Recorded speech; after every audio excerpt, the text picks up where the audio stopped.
Title: Great Expectations. Author: Charles Dickens. Chapter 1. My father's family name being Pierup, and my Christian name Philip, my infant tongue could make of both names nothing longer or more explicit than Pip. So I called myself Pip and came to be called Pip. I give Pierup as my father's family name, on the authority of his tombstone and my sister, Mrs. Joe Gargery, who married the blacksmith. As I never saw my father or my mother, and never saw any likeness of either of them, for their days were long before the days of photographs, my first fancies regarding what they were like were unreasonably derived from their tombstones. The shape of the letters on my father's gave me an odd idea that he was a square, stout, dark man with curly black hair. From the character and turn of the inscription, also Georgiana, wife of the above, I drew a childish conclusion that my mother was freckled and sickly. To 5 little stone lozenges, each about 1.5 feet long, which were arranged in a neat row beside their grave, and were sacred to the memory of 5 little brothers of mine, who gave up trying to get a living exceedingly early in that universal struggle. I am indebted for a belief I religiously entertained that they had all been born on their backs with their hands in their trousers pockets, and had never taken them out in this state of existence. Ours was the marsh country, down by the river, within, as the river wound, 20 miles of the sea. My first most vivid and broad impression of the identity of things seems to me to have been gained on a memorable raw afternoon towards evening. At such a time I found out for certain that this bleak place overgrown with nettles was the churchyard, and that Philip Pierup, late of this parish, and also Georgiana, wife of the above, were dead and buried, and that Alexander, Bartholomew, Abraham, Tobias, and Roger, infant children of the aforesaid, were also dead and buried, and that the dark flat wilderness beyond the churchyard, intersected with dikes and mounds and gates, with scattered cattle feeding on it, was the marshes, and that the low leaden line beyond was the river, and that the distant savage lair from which the wind was rushing was the sea, and that the small bundle of shivers growing afraid of it all and beginning to cry was Pip. "Hold your noise!" cried a terrible voice, as a man started up from among the graves at the side of the church porch. "Keep still, you little devil, or I'll cut your throat." A fearful man, all in coarse gray, with a great iron on his leg. A man with no hat, and with broken shoes, and with an old rag tied round his head. A man who had been soaked in water, and smothered in mud, and lammed by stones, and cut by flints, and stung by nettles, and torn by briars, who limped and shivered and glared and growled, and whose teeth chattered in his head as he seized me by the chin. "Oh, don't cut my throat, sir," I pleaded in terror. "Pray don't do it, sir." "Tell us your name," said the man. "Quick." "Pip, sir." "Once more," said the man, staring at me. "Give it mouth." "Pip, Pip, sir." "Show us where you live," said the man. "Pint out the place." I pointed to where our village lay, on the flat inshore among the alder trees and pollets, a mile or more from the church. The man, after looking at me for a moment, turned me upside down and emptied my pockets. There was nothing in them but a piece of bread. When the church came to itself, for he was so sudden and strong that he made it go head over heels before me, and I saw the steeple under my feet. When the church came to itself, I say, I was seated on a high tombstone, trembling while he ate the bread ravenously. Illustration. "You young dog," said the man, licking his lips, "what fat cheeks you ha' got." I believe they were fat, though I was at that time undersized for my years, and not strong. "Darn me if I couldn't eat 'em," said the man, with a threatening shake of his head, "and if I ha'n't half a mind to't." I earnestly expressed my hope that he wouldn't, and held tighter to the tombstone on which he had put me. Partly to keep myself upon it, partly to keep myself from crying. "Now looky here," said the man. "Where's your mother?" "There, sir," said I. He started, made a short run, and stopped and looked over his shoulder. "There, sir," I timidly explained. "Also Georgiana. That's my mother." "Oh," said he, coming back. "And is that your father Alongier your mother?" "Yes, sir," said I, "him too, late of this parish." "Ha," he muttered then, considering. "Who d'ye live with?" "Supposin' you're kindly let to live, which I ha'n't made up my mind about." "My sister, sir, Mrs. Joe Gargery, wife of Joe Gargery the blacksmith, sir." "Blacksmith, eh?" said he, and looked down at his leg. After darkly looking at his leg and me several times, he came closer to my tombstone, took me by both arms, and tilted me back as far as he could hold me, so that his eyes looked most powerfully down into mine, and mine looked most helplessly up into his. "Now looky here," he said, "the question being whether you're to be let to live. You know what a file is?" "Yes, sir." "And you know what whittles is?" "Yes, sir." After each question he tilted me over a little more, so as to give me a greater sense of helplessness and danger. "You get me a file." He tilted me again. "And you get me whittles." He tilted me again. "You bring 'em both to me." He tilted me again. "Or I'll have your heart and liver out." He tilted me again. I was dreadfully frightened, and so giddy that I clung to him with both hands, and said, "If you would kindly please to let me keep upright, sir, perhaps I shouldn't be sick, and perhaps I could attend more."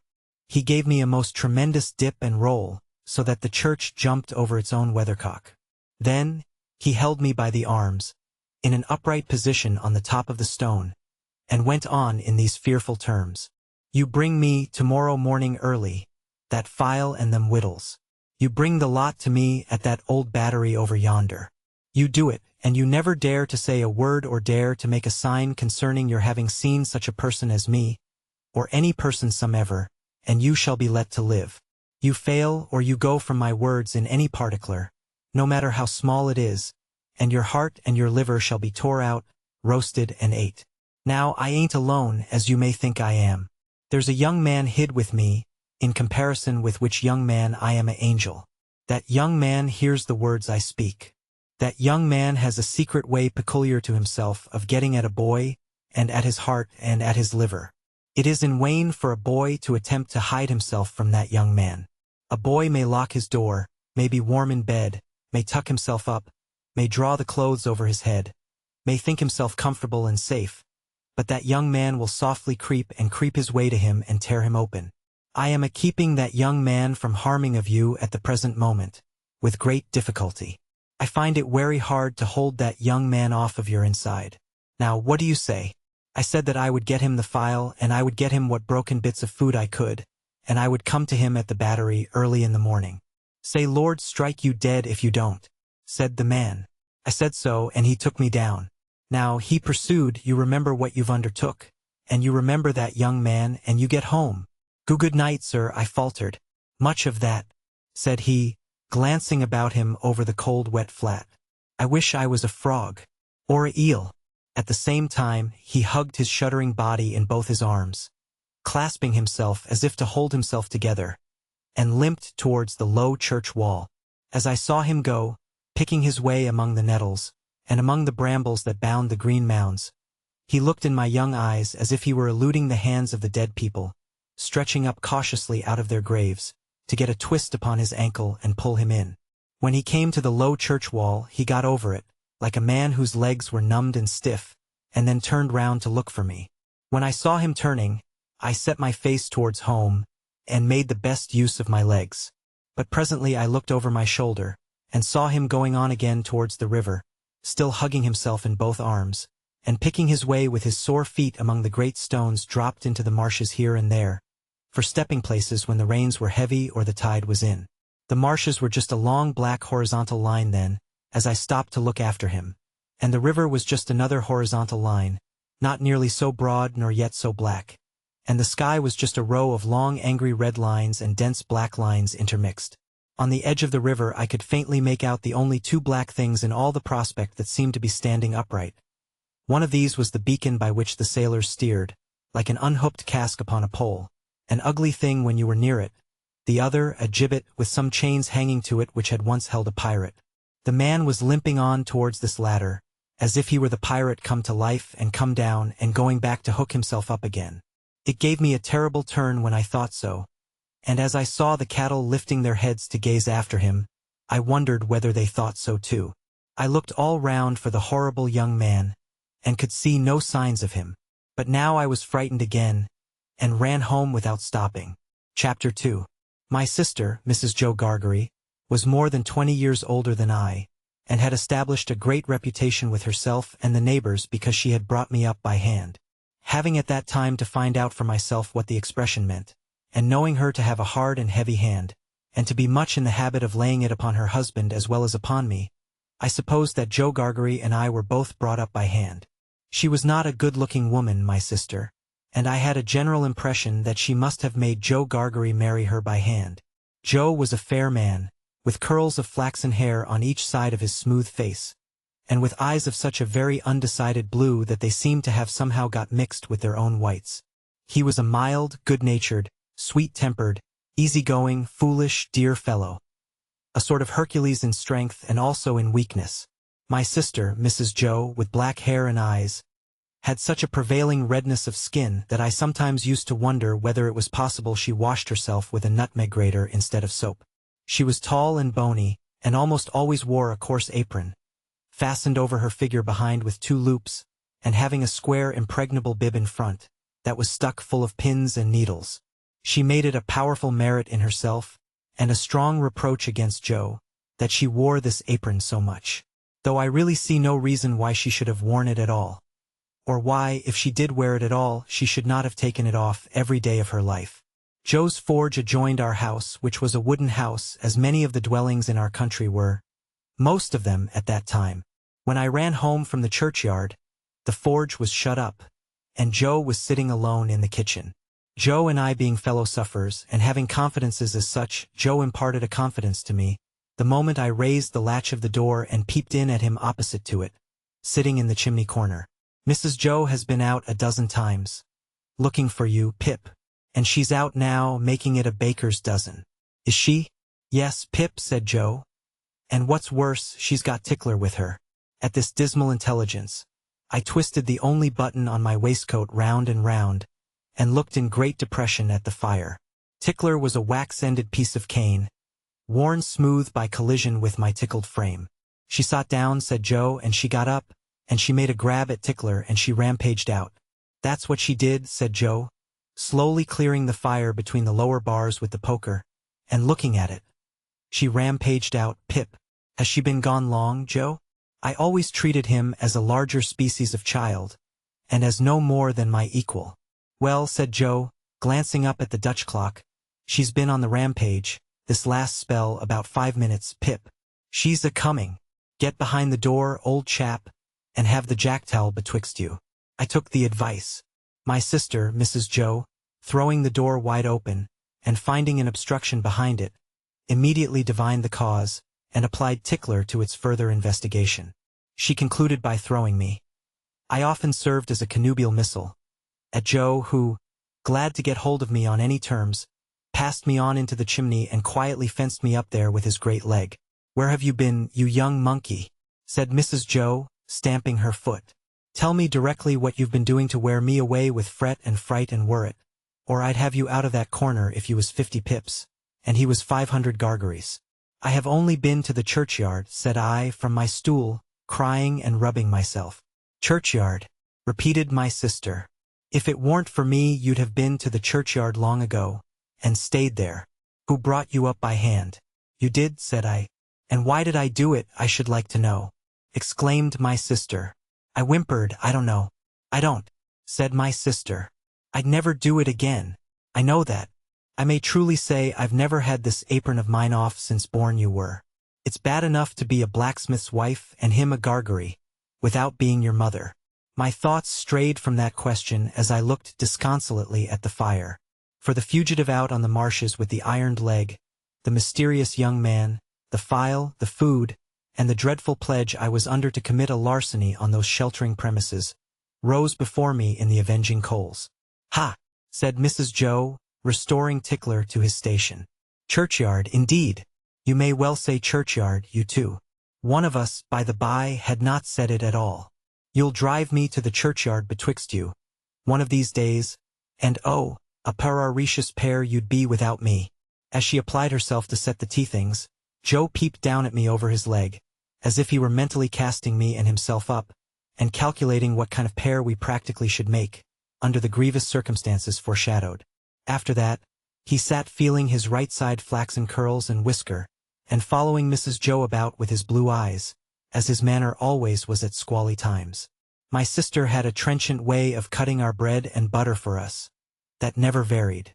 First, with her left hand she jammed the loaf hard and fast against her bib, where it sometimes got a pin into it and sometimes a needle which we afterwards got into our mouths. Then she took some butter, not too much, on a knife and spread it on the loaf in an apothecary kind of way, as if she were making a plaster, using both sides of the knife with a slapping dexterity, and trimming and molding the butter off round the crust. Then, she gave the knife a final smart wipe on the edge of the plaster, and then sawed a very thick round off the loaf, which she finally, before separating from the loaf, hewed into 2 halves, of which Joe got one, and I the other. On the present occasion, though I was hungry, I dared not eat my slice. I felt that I must have something in reserve for my dreadful acquaintance, and his ally the still more dreadful young man. I knew Mrs. Joe's housekeeping to be of the strictest kind, and that my larcenous researches might find nothing available in the safe.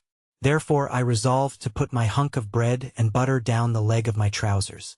Biddy, who was the most obliging of girls, immediately said she would, and indeed began to carry out her promise within 5 minutes. The educational scheme or course established by Mr. Wopsle's great-aunt may be resolved into the following synopsis. The pupils ate apples and put straws down one another's backs, until Mr. Wopsle's great-aunt collected her energies, and made an indiscriminate totter at them with a birch rod. After receiving the charge with every mark of derision, the pupils formed in line and buzzingly passed a ragged book from hand to hand. The book had an alphabet in it, some figures and tables, and a little spelling, that is to say, it had had once. As soon as this volume began to circulate, Mr. Wopsle's great-aunt fell into a state of coma, arising either from sleep or a rheumatic paroxysm. The pupils then entered among themselves upon a competitive examination on the subject of boots, with the view of ascertaining who could tread the hardest upon whose toes.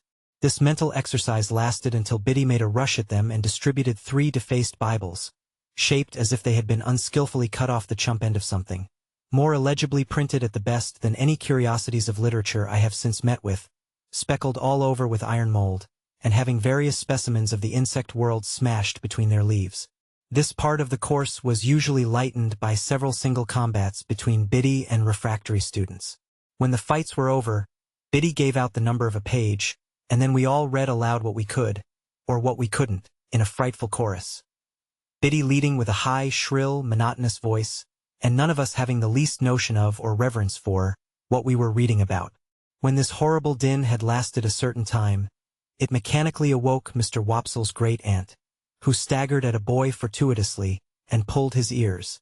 This was understood to terminate the course for the evening, and we emerged into the air with shrieks of intellectual victory. It is fair to remark that there was no prohibition against any pupil's entertaining himself with a slate or even with the ink when there was any, but that it was not easy to pursue that branch of study in the winter season, on account of the little general shop in which the classes were holden, and which was also Mr. Wopsle's great-aunt's sitting-room and bedchamber, being but faintly illuminated through the agency of one low-spirited dip-candle and no snuffers. It appeared to me that it would take time to become uncommon under these circumstances. Nevertheless, I resolved to try it, and that very evening Biddy entered on our special agreement, by imparting some information from her little catalogue of prices, under the head of moist sugar, and lending me, to copy at home, a large old English D which she had imitated from the heading of some newspaper, and which I supposed, until she told me what it was, to be a design for a buckle. Of course there was a public-house in the village, and of course Joe liked sometimes to smoke his pipe there. I had received strict orders from my sister to call for him at the Three Jolly Bargemen, that evening on my way from school, and bring him home at my peril. To the Three Jolly Bargemen, therefore, I directed my steps. There was a bar at the Jolly Bargemen, with some alarmingly long chalk scores in it on the wall at the side of the door, which seemed to me to be never paid off. They had been there ever since I could remember, and had grown more than I had. But there was a quantity of chalk about our country, and perhaps the people neglected no opportunity of turning it to account. It being Saturday night, I found the landlord looking rather grimly at these records, but as my business was with Joe and not with him, I merely wished him good evening, and passed into the common room at the end of the passage, where there was a bright large kitchen fire, and where Joe was smoking his pipe in company with Mr. Wopsle and a stranger. Joe greeted me as usual with "Hello, Pip, old chap," and the moment he said that, the stranger turned his head and looked at me. He was a secret-looking man whom I had never seen before. His head was all on one side, and one of his eyes was half shut up, as if he were taking aim at something with an invisible gun. He had a pipe in his mouth, and he took it out, and, after slowly blowing all his smoke away and looking hard at me all the time, nodded.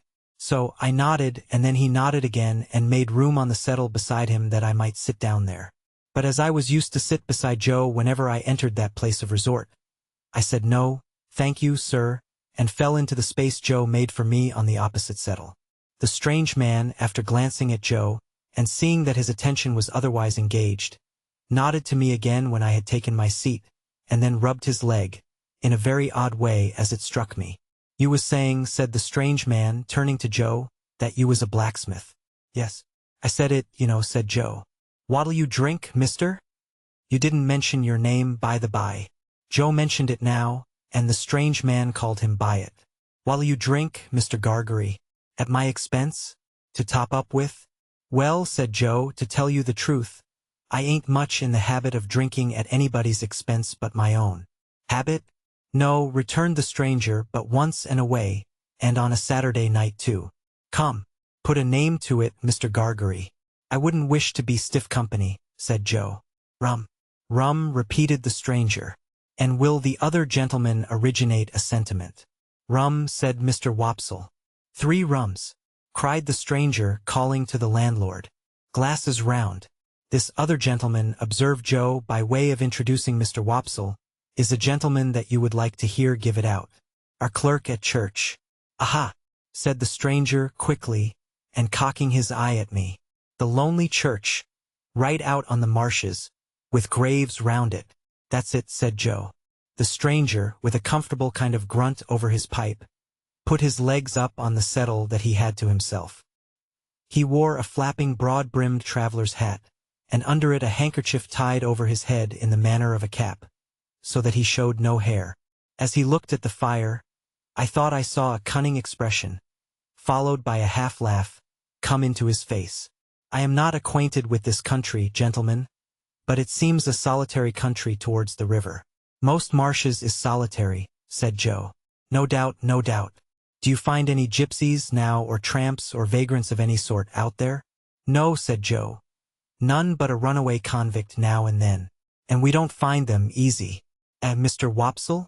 Mr. Wopsle, with a majestic remembrance of old discomfiture, assented, but not warmly. "Seems you have been out after such?" asked the stranger. "Once," returned Joe. "Not that we wanted to take them, you understand. We went out as lookers-on, me and Mr. Wopsle and Pip. Didn't us, Pip?" "Yes, Joe."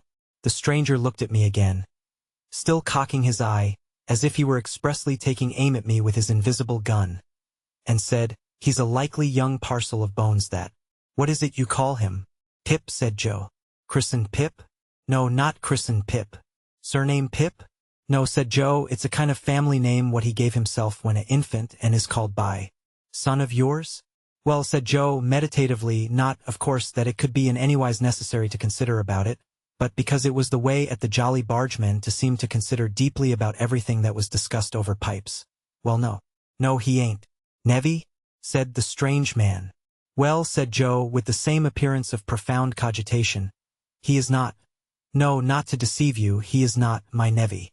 "What the blue blazes is he?"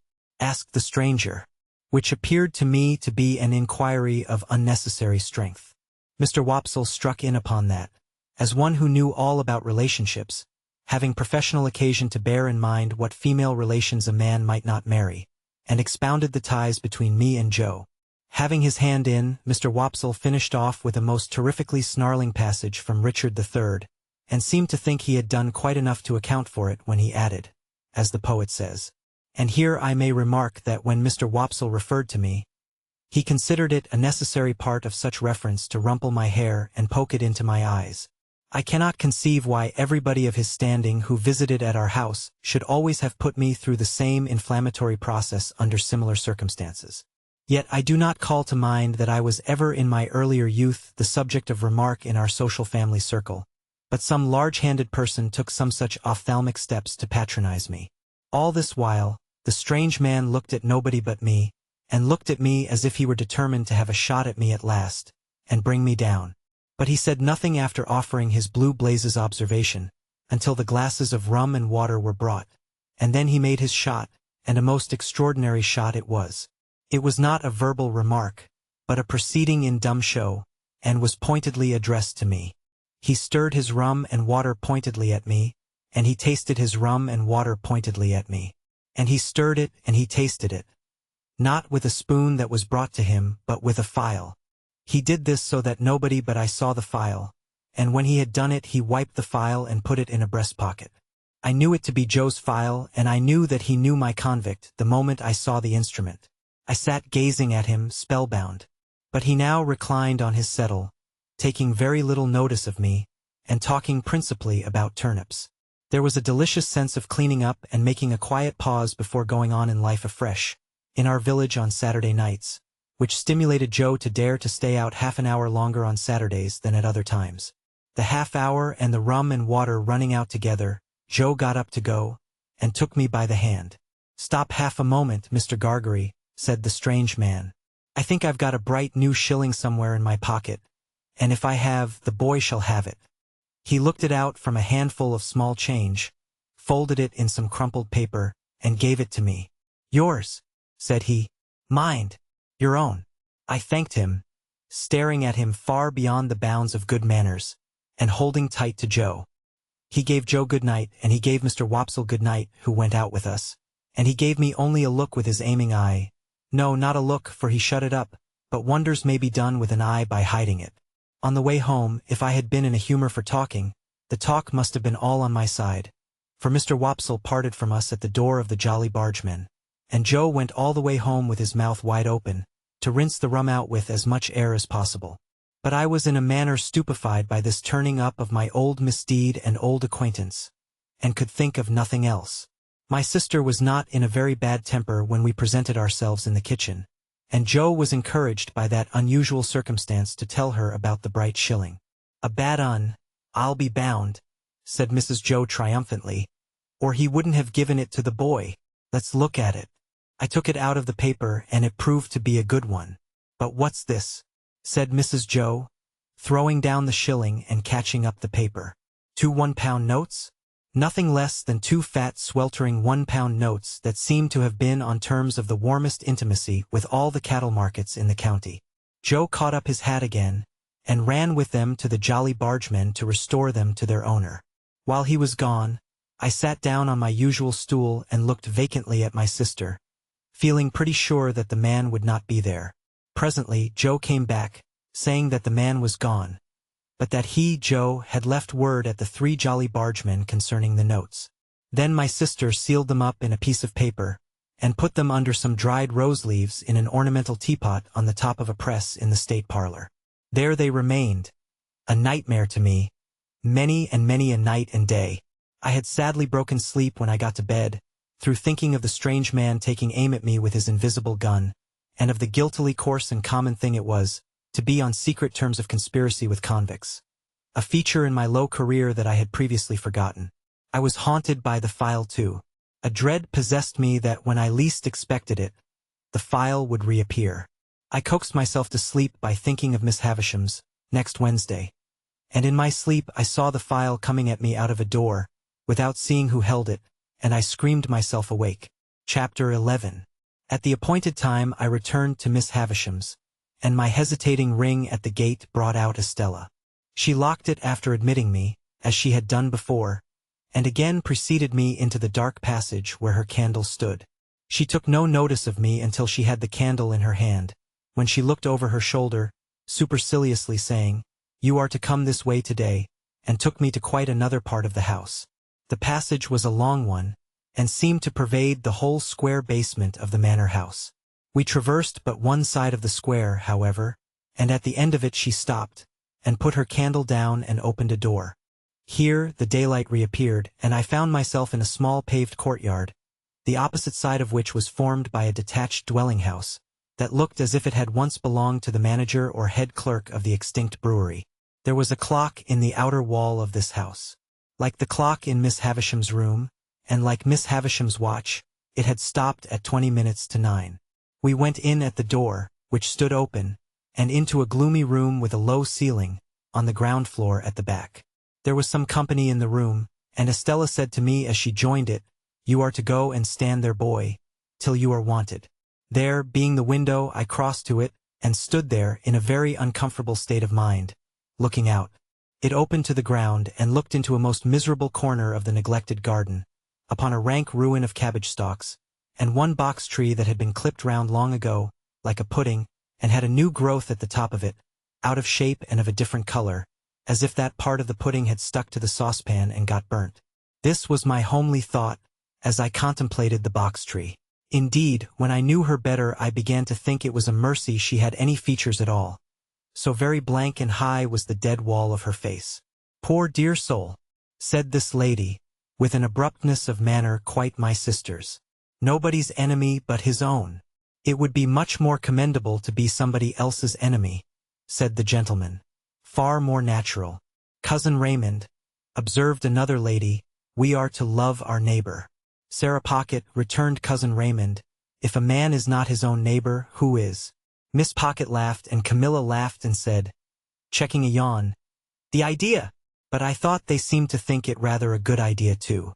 The other lady, who had not spoken yet, said gravely and emphatically, "Very true." "Poor soul," Camilla presently went on. "I knew they had all been looking at me in the meantime. He is so very strange. Would anyone believe that when Tom's wife died, he actually could not be induced to see the importance of the children's having the deepest of trimmings to their mourning? 'Good Lord,' says he, 'Camilla, what can it signify so long as the poor bereaved little things are in black? So like Matthew, the idea!' "Good points in him, good points in him," said Cousin Raymond. "Heaven forbid I should deny good points in him. But he never had, and he never will have, any sense of the proprieties." "You know I was obliged," said Camilla. "I was obliged to be firm. I said, 'It will not do, for the credit of the family.' I told him that, without deep trimmings, the family was disgraced. I cried about it from breakfast till dinner. I injured my digestion. And at last he flung out in his violent way and said, with a D, 'Then do as you like.' Thank goodness it will always be a consolation to me to know that I instantly went out in a pouring rain and bought the things." "He paid for them, did he not?" asked Estella. "It's not the question, my dear child, who paid for them," returned Camilla. "I bought them, and I shall often think of that with peace, when I wake up in the night." The ringing of a distant bell, combined with the echoing of some cry or call along the passage by which I had come, interrupted the conversation and caused Estella to say to me, "Now, boy." On my turning round, they all looked at me with the utmost contempt, and, as I went out, I heard Sarah Pocket say, "Well, I am sure! What next?" And Camilla add, with indignation, "Was there ever such a fancy? The idea!" As we were going with our candle along the dark passage, Estella stopped all of a sudden, and, facing round, said in her taunting manner, with her face quite close to mine, "Well, well, miss?" I answered, almost falling over her and checking myself. She stood looking at me, and, of course, I stood looking at her. "Am I pretty?" "Yes, I think you are very pretty." "Am I insulting?" "Not so much so as you were last time," said I. "Not so much so?" "No." She fired when she asked the last question, and she slapped my face with such force as she had, when I answered it. "Now," said she, "you little coarse monster, what do you think of me now?" "I shall not tell you, because you are going to tell upstairs." "Is that it?" "No," said I, "that's not it." "Why don't you cry again, you little wretch?" "Because I'll never cry for you again," said I, which was, I suppose, as false a declaration as ever was made, for I was inwardly crying for her then, and I know what I know of the pain she cost me afterwards. We went on our way upstairs after this episode, and, as we were going up, we met a gentleman groping his way down. "Whom have we here?" asked the gentleman, stopping and looking at me. "A boy," said Estella. He was a burly man of an exceedingly dark complexion, with an exceedingly large head and a corresponding large hand. He took my chin in his large hand and turned up my face to have a look at me by the light of the candle. He was prematurely bald on the top of his head, and had bushy black eyebrows that wouldn't lie down but stood up bristling. His eyes were set very deep in his head, and were disagreeably sharp and suspicious. He had a large watch chain, and strong black dots where his beard and whiskers would have been if he had let them. He was nothing to me, and I could have had no foresight then, that he ever would be anything to me, but it happened that I had this opportunity of observing him well. "Boy of the neighborhood? Hey?" said he. "Yes, sir," said I. "How do you come here?" "Miss Havisham sent for me, sir," I explained. "Well, behave yourself. I have a pretty large experience of boys, and you're a bad set of fellows." "Now mind," said he, biting the side of his great forefinger as he frowned at me. "You behave yourself." With those words he released me, which I was glad of, for his hands smelt of scented soap, and went his way downstairs. I wondered whether he could be a doctor. But no, I thought. He couldn't be a doctor, or he would have a quieter and more persuasive manner. There was not much time to consider the subject, for we were soon in Miss Havisham's room, where she and everything else were just as I had left them. Estella left me standing near the door, and I stood there until Miss Havisham cast her eyes upon me from the dressing table. "So," she said, without being startled or surprised, "the days have worn away, have they?" "Yes, ma'am. Today is there," with the impatient movement of her fingers. "I don't want to know. Are you ready to play?" I was obliged to answer in some confusion, "I don't think I am, ma'am." "Not at cards again?" she demanded with a searching look. "Yes, ma'am. I could do that if I was wanted." "Since this house strikes you old and grave, boy," said Miss Havisham, impatiently, "and you are unwilling to play, are you willing to work?" I could answer this inquiry with a better heart than I had been able to find for the other question, and I said I was quite willing. "Then go into that opposite room," said she, pointing at the door behind me with her withered hand, "and wait there till I come." I crossed the staircase landing, and entered the room she indicated. From that room, too, the daylight was completely excluded, and it had an airless smell that was oppressive. A fire had been lately kindled in the damp old-fashioned grate, and it was more disposed to go out than to burn up, and the reluctant smoke which hung in the room seemed colder than the clearer air, like our own marsh mist.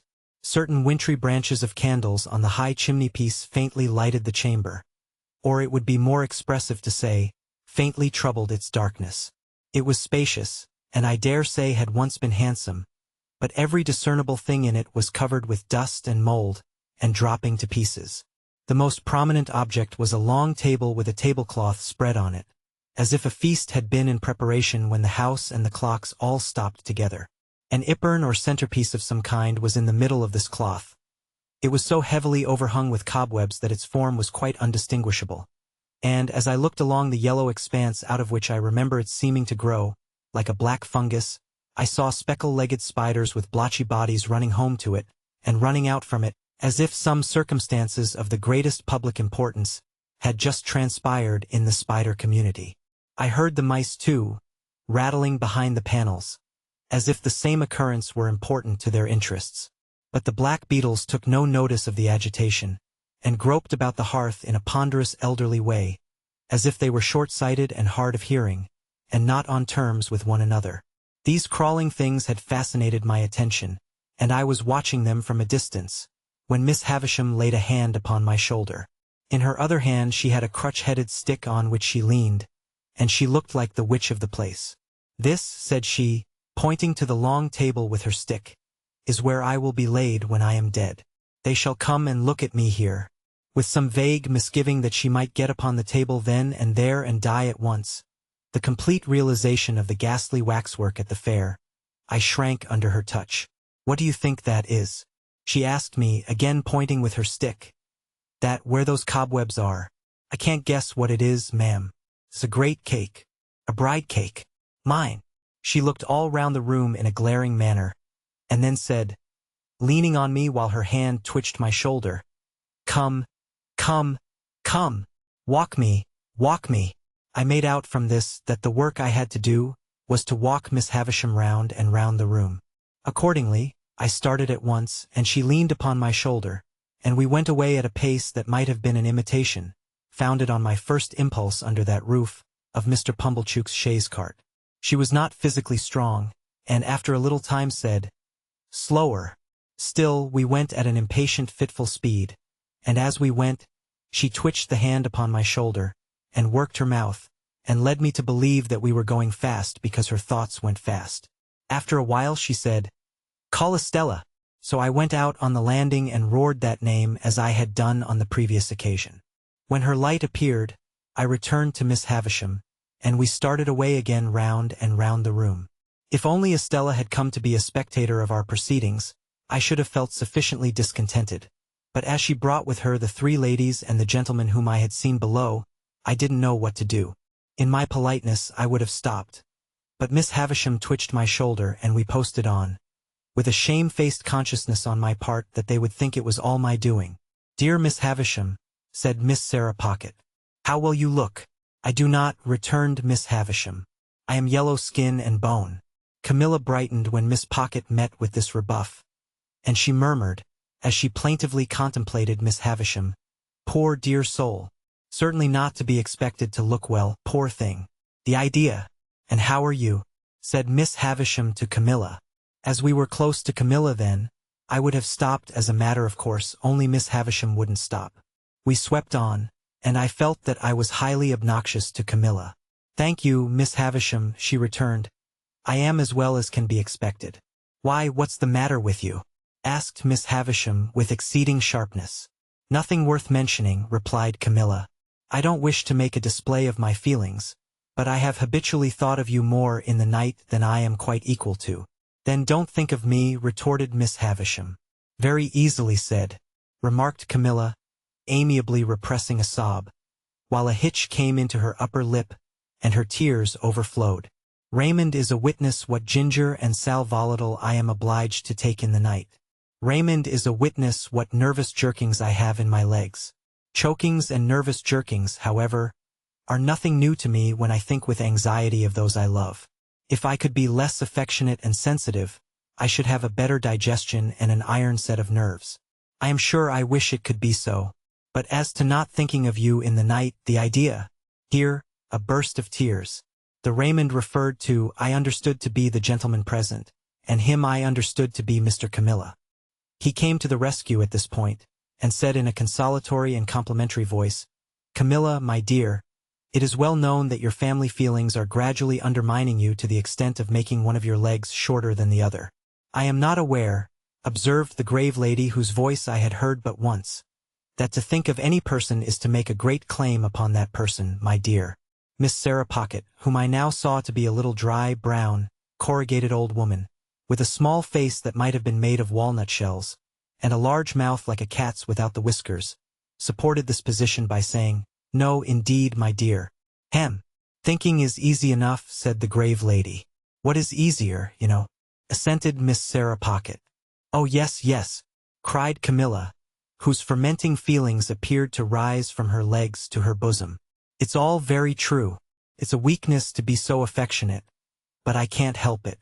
No doubt my health would be much better if it was otherwise, still I wouldn't change my disposition if I could. It's the cause of much suffering, but it's a consolation to know I possess it when I wake up in the night." Here another burst of feeling. Miss Havisham and I had never stopped all this time, but kept going round and round the room, now brushing against the skirts of the visitors, now giving them the whole length of the dismal chamber. "There's Matthew," said Camilla, "never mixing with any natural ties, never coming here to see how Miss Havisham is. I have taken to the sofa with my staylace cut, and have lain there hours insensible, with my head over the side, and my hair all down, and my feet I don't know where." "Much higher than your head, my love," said Mr. Camilla. "I have gone off into that state, hours and hours, on account of Matthew's strange and inexplicable conduct, and nobody has thanked me." "Really, I must say I should think not," interposed the grave lady. "You see, my dear," added Miss Sarah Pocket, a blandly vicious personage, "the question to put to yourself is, who did you expect to thank you, my love?"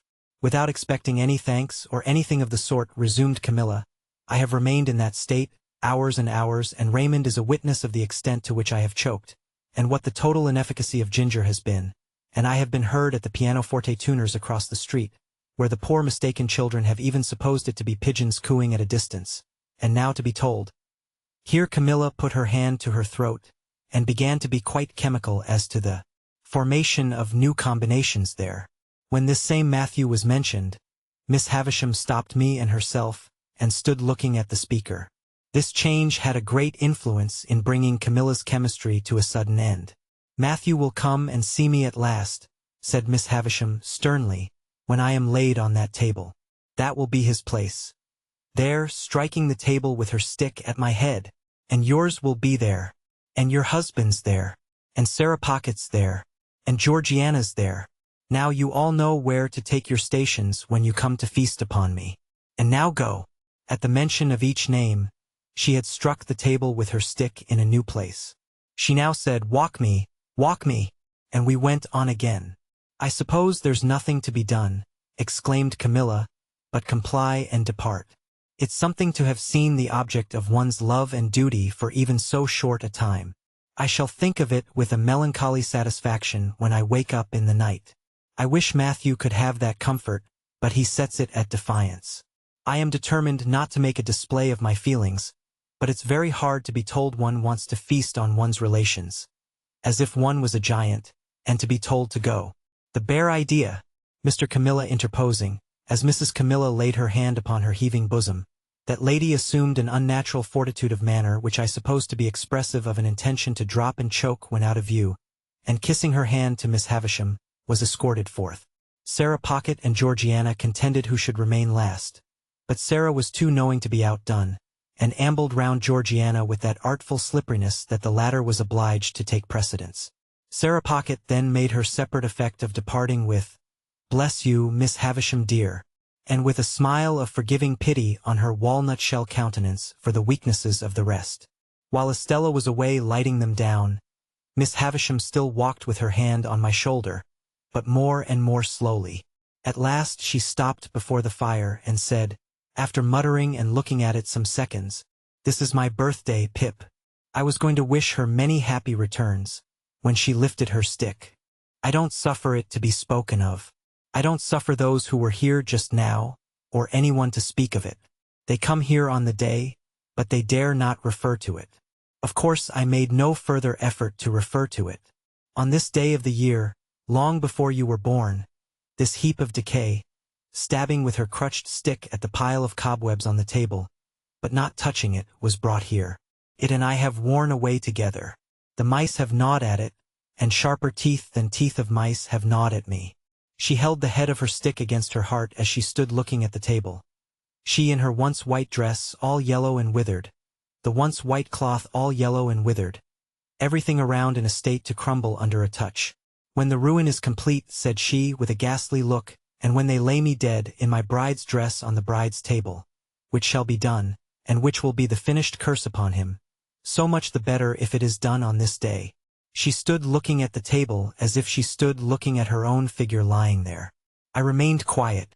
Estella returned, and she too remained quiet. It seemed to me that we continued thus for a long time, in the heavy air of the room, and the heavy darkness that brooded in its remoter corners. I even had an alarming fancy that Estella and I might presently begin to decay. At length, not coming out of her distraught state by degrees, but in an instant, Miss Havisham said, "Let me see you two play cards. Why have you not begun?" With that, we returned to her room and sat down as before. I was beggared as before. And again as before, Miss Havisham watched us all the time, directed my attention to Estella's beauty, and made me notice it the more by trying her jewels on Estella's breast and hair. Estella, for her part, likewise treated me as before, except that she did not condescend to speak. When we had played some half-dozen games, a day was appointed for my return, and I was taken down into the yard to be fed in the former dog-like manner. There, too, I was again left to wander about as I liked. It is not much to the purpose whether a gate in that garden wall which I had scrambled up to peep over on the last occasion was, on that last occasion, open or shut. Enough that I saw no gate then, and that I saw one now. As it stood open, and as I knew that Estella had let the visitors out, for she had returned with the keys in her hand, I strolled into the garden and strolled all over it. It was quite a wilderness, and there were old melon frames and cucumber frames in it, which seemed in their decline to have produced a spontaneous growth of weak attempts at pieces of old hats and boots, with now and then a weedy offshoot into the likeness of a battered saucepan. When I had exhausted the garden and a greenhouse with nothing in it but a fallen-down grapevine and some bottles, I found myself in the dismal corner upon which I had looked out of the window. Never questioning for a moment that the house was now empty, I looked in at another window, and found myself, to my great surprise, exchanging a broad stare with a pale young gentleman with red eyelids and light hair. This pale young gentleman quickly disappeared, and reappeared beside me. He had been at his books when I had found myself staring at him, and I now saw that he was inky. "Hello," said he, "young fellow." Hello being a general observation which I had usually observed to be best answered by itself. I said, "Hello," politely omitting young fellow. "Who let you in?" said he. "Miss Estella." "Who gave you leave to prowl about?" "Miss Estella." "Come and fight," said the pale young gentleman. What could I do but follow him? I have often asked myself the question since. But what else could I do? His manner was so final, and I was so astonished, that I followed where he led, as if I had been under a spell. "Stop a minute, though," he said, wheeling round before we had gone many paces. "I ought to give you a reason for fighting, too. There it is." In a most irritating manner he instantly slapped his hands against one another, daintily flung one of his legs up behind him, pulled my hair, slapped his hands again, dipped his head, and butted it into my stomach. The bull-like proceeding last mentioned, besides that it was unquestionably to be regarded in the light of a liberty, was particularly disagreeable just after bread and meat. I therefore hit out at him and was going to hit out again, when he said, "Aha! Would you?" and began dancing backwards and forwards in a manner quite unparalleled within my limited experience. "Laws of the game," said he. Here he skipped from his left leg on to his right. "Regular rules." Here he skipped from his right leg on to his left. "Come to the ground and go through the preliminaries." Here he dodged backwards and forwards, and did all sorts of things while I looked helplessly at him. I was secretly afraid of him when I saw him so dexterous, but I felt morally and physically convinced that his light head of hair could have had no business in the pit of my stomach, and that I had a right to consider it irrelevant when so obtruded on my attention. Therefore, I followed him without a word, to a retired nook of the garden, formed by the junction of two walls and screened by some rubbish. On his asking me if I was satisfied with the ground, and on my replying yes, he begged my leave to absent himself for a moment, and quickly returned with a bottle of water and a sponge dipped in vinegar.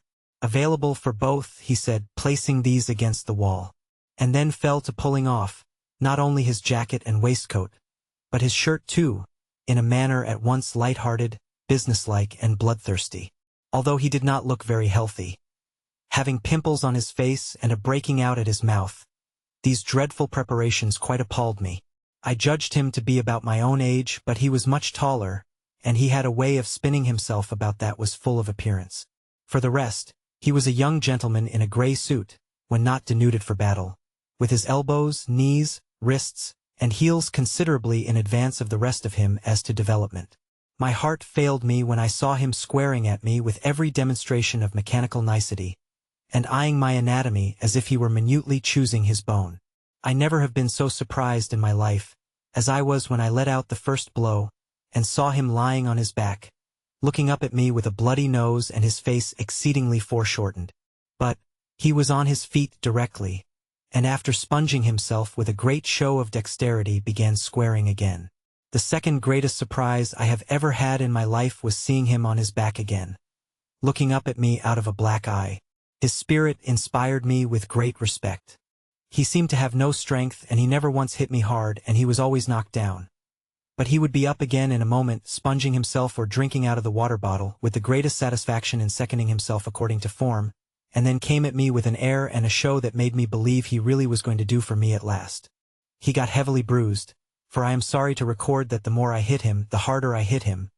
But he came up again and again and again, until at last he got a bad fall with the back of his head against the wall. Even after that crisis in our affairs, he got up and turned round and round confusedly a few times, not knowing where I was, but finally went on his knees to his sponge and threw it up, at the same time panting out, "That means you have won." He seemed so brave and innocent, that although I had not proposed the contest, I felt but a gloomy satisfaction in my victory.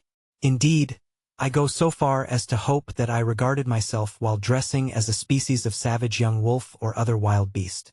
However, I got dressed, darkly wiping my sanguinary face at intervals, and I said, "Can I help you?" And he said no thanky, and I said good afternoon, and he said same to you. When I got into the courtyard, I found Estella waiting with the keys. But she neither asked me where I had been, nor why I had kept her waiting, and there was a bright flush upon her face, as though something had happened to delight her. Instead of going straight to the gate, too, she stepped back into the passage and beckoned me. Come here. You may kiss me if you like. I kissed her cheek as she turned it to me. I think I would have gone through a great deal to kiss her cheek. But I felt that the kiss was given to the coarse common boy as a piece of money might have been, and that it was worth nothing. What with the birthday visitors, and what with the cards, and what with the fight, my stay had lasted so long, that when I neared home the light on the spit of sand off the point on the marshes was gleaming against a black night sky, and Joe's furnace was flinging a path of fire across the road. Chapter 12. My mind grew very uneasy on the subject of the pale young gentleman. The more I thought of the fight, and recalled the pale young gentleman on his back in various stages of puffy and encrimsoned countenance, the more certain it appeared that something would be done to me. I felt that the pale young gentleman's blood was on my head, and that the law would avenge it. Without having any definite idea of the penalties I had incurred, it was clear to me that village boys could not go stalking about the country, ravaging the houses of gentlefolks and pitching into the studious youth of England, without laying themselves open to severe punishment.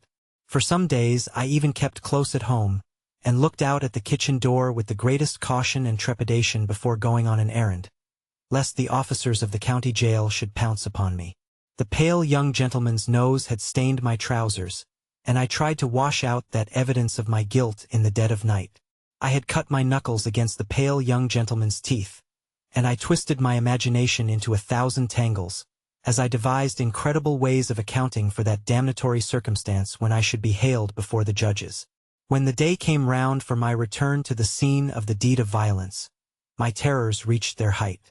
Whether myrmidons of justice, especially sent down from London, would be lying in ambush behind the gate.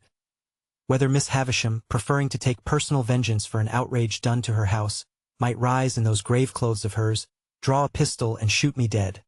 Whether suborned boys, a numerous band of mercenaries, might be engaged to fall upon me in the brewery and cuff me until I was no more. It was high testimony to my confidence in the spirit of the pale young gentleman that I never imagined him accessory to these retaliations. They always came into my mind as the acts of injudicious relatives of his, goaded on by the state of his visage and an indignant sympathy with the family features. However, go to Miss Havisham's I must, and go I did. And behold, nothing came of the late struggle. It was not alluded to in any way, and no pale young gentleman was to be discovered on the premises. I found the same gate open, and I explored the garden, and even looked in at the windows of the detached house. But my view was suddenly stopped by the closed shutters within, and all was lifeless. Only in the corner where the combat had taken place could I detect any evidence of the young gentleman's existence. There were traces of his gore in that spot, and I covered them with garden mold from the eye of man. On the broad landing between Miss Havisham's own room and that other room in which the long table was laid out, I saw a garden chair, a light chair on wheels that you pushed from behind. It had been placed there since my last visit, and I entered, that same day, on a regular occupation of pushing Miss Havisham in this chair, when she was tired of walking with her hand upon my shoulder, round her own room and across the landing and round the other room. Over and over and over again we would make these journeys, and sometimes they would last as long as 3 hours at a stretch. I insensibly fall into a general mention of these journeys as numerous, because it was at once settled that I should return every alternate day at noon for these purposes, and because I am now going to sum up a period of at least 8 or 10 months. As we began to be more used to one another, Miss Havisham talked more to me, and asked me such questions as what had I learnt and what was I going to be. I told her I was going to be apprenticed to Joe, I believed, and I enlarged upon my knowing nothing and wanting to know everything, in the hope that she might offer some help towards that desirable end. But she did not. On the contrary, she seemed to prefer my being ignorant. Neither did she ever give me any money, or anything but my daily dinner, nor ever stipulate that I should be paid for my services. Estella was always about, and always let me in and out, but never told me I might kiss her again. Sometimes she would coldly tolerate me. Sometimes she would condescend to me. Sometimes she would be quite familiar with me. Sometimes she would tell me energetically that she hated me. Miss Havisham would often ask me in a whisper, or when we were alone, "Does she grow prettier and prettier, Pip?" And when I said yes, for indeed she did, would seem to enjoy it greedily. Also, when we played at cards, Miss Havisham would look on, with a miserly relish of Estella's moods, whatever they were. And sometimes, when her moods were so many and so contradictory of one another that I was puzzled what to say or do, Miss Havisham would embrace her with lavish fondness, murmuring something in her ear that sounded like "Break their hearts, my pride and hope, break their hearts and have no mercy." There was a song Joe used to hum fragments of at the forge, of which the burden was Old Clem. This was not a very ceremonious way of rendering homage to a patron saint, but I believe Old Clem stood in that relation towards smiths. It was a song that imitated the measure of beating upon iron, and was a mere lyrical excuse for the introduction of Old Clem's respected name. Thus you were to hammer boys round, "Old Clem," with a thump and a sound, "Old Clem." Beat it out, Old Clem, with a clink for the stout, "Old Clem."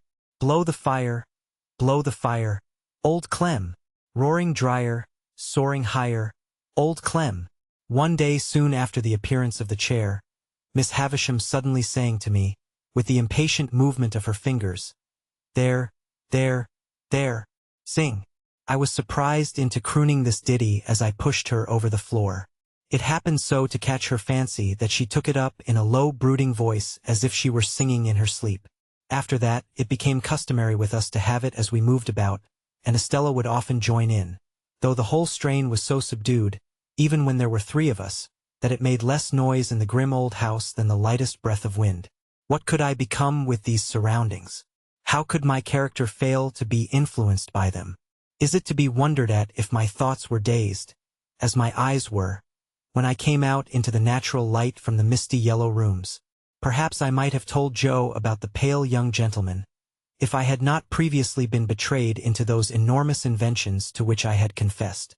Under the circumstances, I felt that Joe could hardly fail to discern in the pale young gentleman an appropriate passenger to be put into the black velvet coach. Therefore, I said nothing of him. Besides, that shrinking from having Miss Havisham and Estella discussed, which had come upon me in the beginning, grew much more potent as time went on. I reposed complete confidence in no one but Biddy, but I told poor Biddy everything. Why it came natural to me to do so, and why Biddy had a deep concern in everything I told her, I did not know then, though I think I know now. Meanwhile, councils went on in the kitchen at home, fraught with almost insupportable aggravation to my exasperated spirit. That ass, Pumblechook, used often to come over of a night for the purpose of discussing my prospects with my sister, and I really do believe, to this hour with less penitence than I ought to feel, that if these hands could have taken a linchpin out of his chaise cart, they would have done it. The miserable man was a man of that confined stolidity of mind, that he could not discuss my prospects without having me before him, as it were, to operate upon, and he would drag me up from my stool, usually by the collar, where I was quiet in a corner, and, putting me before the fire as if I were going to be cooked, would begin by saying, "Now, mum, here is this boy which you brought up by hand. Hold up your head, boy, and be forever grateful unto them which so did do. Now, mum, with respect ions to this boy," and then he would rumple my hair the wrong way, which from my earliest remembrance, as already hinted, I have in my soul denied the right of any fellow creature to do, and would hold me before him by the sleeve, a spectacle of imbecility only to be equaled by himself. Then he and my sister would pair off in such nonsensical speculations about Miss Havisham, and about what she would do with me and for me, that I used to want, quite painfully, to burst into spiteful tears, fly at Pumblechook and pummel him all over. In these dialogues, my sister spoke to me as if she were morally wrenching one of my teeth out at every reference, while Pumblechook himself, self-constituted my patron, would sit supervising me with a depreciatory eye, like the architect of my fortunes who thought himself engaged on a very unremunerative job. In these discussions Joe bore no part, but he was often talked at, while they were in progress, by reason of Mrs. Joe's perceiving that he was not favorable to my being taken from the forge. I was fully old enough now to be apprenticed to Joe, and when Joe sat with the poker on his knees thoughtfully raking out the ashes between the lower bars, my sister would so distinctly construe that innocent action into opposition on his part, that she would dive at him, take the poker out of his hands, shake him, and put it away. There was a most irritating end to every one of these debates. All in a moment, with nothing to lead up to it, my sister would stop herself in a yawn, and catching sight of me as it were incidentally, would swoop upon me with, "Come, there's enough of you. You get along to bed. You've given trouble enough for one night, I hope," as if I had besought them as a favor to bother my life out. We went on in this way for a long time, and it seemed likely that we should continue to go on in this way for a long time, when one day Miss Havisham stopped short as she and I were walking, she leaning on my shoulder, and said with some displeasure, "You are growing tall, Pip." I thought it best to hint, through the medium of a meditative look, that this might be occasioned by circumstances over which I had no control. She said no more at the time, but she presently stopped and looked at me again, and presently again, and after that looked frowning and moody. On the next day of my attendance, when our usual exercise was over, and I had landed her at her dressing table, she stayed me with a movement of her impatient fingers. "Tell me the name again of that blacksmith of yours." "Joe Gargery, ma'am." "Meaning the master you were to be apprenticed to?" "Yes, Miss Havisham. You had better be apprenticed at once. Would Gargery come here with you, and bring your indentures, do you think?" I signified that I had no doubt he would take it as an honor to be asked. "Then let him come." "At any particular time, Miss Havisham?" There. I know nothing about times. Let him come soon and come along with you." When I got home at night and delivered this message for Joe, my sister went on the rampage, in a more alarming degree than at any previous period. She asked me and Joe whether we supposed she was doormats under our feet, and how we dared to use her so, and what company we graciously thought she was fit for. When she had exhausted a torrent of such inquiries, she threw a candlestick at Joe, burst into a loud sobbing, got out the dustpan, which was always a very bad sign, put on her coarse apron, and began cleaning up to a terrible extent. Not satisfied with a dry cleaning, she took to a pail and scrubbing brush, and cleaned us out of house and home, so that we stood shivering in the backyard. It was 10 o'clock at night before we ventured to creep in again, and then she asked Joe why he hadn't married a negress slave at once. Joe offered no answer, poor fellow, but stood feeling his whisker and looking dejectedly at me, as if he thought it really might have been a better speculation. Chapter 13.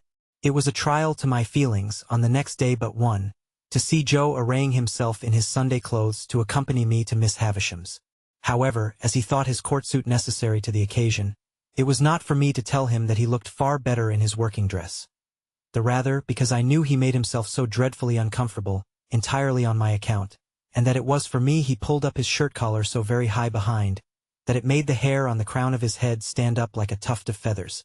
At breakfast time my sister declared her intention of going to town with us, and being left at Uncle Pumblechook's and called for when we had done with our fine ladies, a way of putting the case, from which Joe appeared inclined to augur the worst. The forge was shut up for the day, and Joe inscribed in chalk upon the door, as it was his custom to do on the very rare occasions when he was not at work, the monosyllable HOUT, accompanied by a sketch of an arrow supposed to be flying in the direction he had taken. We walked to town, my sister leading the way in a very large beaver bonnet, and carrying a basket like the Great Seal of England in plaited straw, a pair of pattens, a spare shawl, and an umbrella, though it was a fine bright day. I am not quite clear whether these articles were carried penitentially or ostentatiously, but I rather think they were displayed as articles of property, much as Cleopatra or any other sovereign lady on the rampage might exhibit her wealth in a pageant or procession. When we came to Pumblechook's, my sister bounced in and left us. As it was almost noon, Joe and I held straight on to Miss Havisham's house. Estella opened the gate as usual, and, the moment she appeared, Joe took his hat off and stood weighing it by the brim in both his hands, as if he had some urgent reason in his mind for being particular to 1/4 of an ounce. Estella took no notice of either of us, but led us the way that I knew so well. I followed next to her, and Joe came last. When I looked back at Joe in the long passage, he was still weighing his hat with the greatest care, and was coming after us in long strides on the tips of his toes. Estella told me we were both to go in, so I took Joe by the coat cuff and conducted him into Miss Havisham's presence. She was seated at her dressing table, and looked round at us immediately. "Oh," said she to Joe, "you are the husband of the sister of this boy?" I could hardly have imagined dear old Joe looking so unlike himself or so like some extraordinary bird. standing as he did speechless, with his tuft of feathers ruffled, and his mouth open as if he wanted a worm. "You are the husband," repeated Miss Havisham, "of the sister of this boy?" It was very aggravating. But, throughout the interview, Joe persisted in addressing me instead of Miss Havisham. "Which I meanter say, Pip," Joe now observed in a manner that was at once expressive of forcible argumentation, strict confidence, and great politeness, "as I hup and married your sister, and I were at the time what you might call, if you was anyways inclined, a single man." "Well," said Miss Havisham, "and you have reared the boy with the intention of taking him for your apprentice. Is that so, Mr. Gargery?" "You know, Pip," replied Joe, "as you and me were ever friends, and it were looked for ard to betwixt us, as being calculated to lead to larks. Not but what, Pip, if you had ever made objections to the business, such as its being open to black and sut or such like, not but what they would have been attended to, don't you see?" "Has the boy," said Miss Havisham, "ever made any objection? Does he like the trade?" "Which it is well beknown to yourself, Pip," returned Joe, strengthening his former mixture of argumentation, confidence, and politeness, "that it were the wish of your own heart." I saw the idea suddenly break upon him that he would adapt his epitaph to the occasion, before he went on to say, "And there weren't no objection on your part, and Pip it were the great wish of your heart." It was quite in vain for me to endeavor to make him sensible that he ought to speak to Miss Havisham. The more I made faces and gestures to him to do it, the more confidential, argumentative, and polite he persisted in being to me. "Have you brought his indentures with you?" asked Miss Havisham. "Well, Pip, you know," replied Joe, as if that were a little unreasonable, "you yourself see me put 'em in my 'at, and therefore you know as they are here." With which he took them out, and gave them, not to Miss Havisham, but to me. I am afraid I was ashamed of the dear good fellow. I know I was ashamed of him, when I saw that Estella stood at the back of Miss Havisham's chair, and that her eyes laughed mischievously. I took the indentures out of his hand and gave them to Miss Havisham. "You expected," said Miss Havisham, as she looked them over, "no premium with the boy, Joe?" I remonstrated, for he made no reply at all. "Why don't you answer?" "Pip," returned Joe, cutting me short as if he were hurt, "which I meanter say that were not a question requiring an answer betwixt yourself and me, and which you know the answer to be full well no. You know it to be no, Pip, and wherefore should I say it?" Miss Havisham glanced at him as if she understood what he really was better than I had thought possible, seeing what he was there, and took up a little bag from the table beside her. "Pip has earned a premium here," she said, "and here it is. There are 25 guineas in this bag. Give it to your master, Pip." As if he were absolutely out of his mind with the wonder awakened in him by her strange figure and the strange room, Joe, even at this pass, persisted in addressing me. "This is wery liberal on your part, Pip," said Joe, "and it is as such received and grateful welcome, though never looked for, far nor near nor nowheres." "And now, old chap," said Joe, conveying to me a sensation, first of burning and then of freezing, for I felt as if that familiar expression were applied to Miss Havisham. "And now, old chap, may we do our duty? May you and me do our duty, both on us, by one and another, and by them which your liberal present have conveyed to be, for the satisfaction of mind of them as never." Here Joe showed that he felt he had fallen into frightful difficulties, until he triumphantly rescued himself with the words, "And from myself far be it." These words had such a round and convincing sound for him that he said them twice. "Goodbye, Pip," said Miss Havisham. "Let them out, Estella." "Am I to come again, Miss Havisham?" I asked. "No. Gargery is your master now." "Gargery? One word."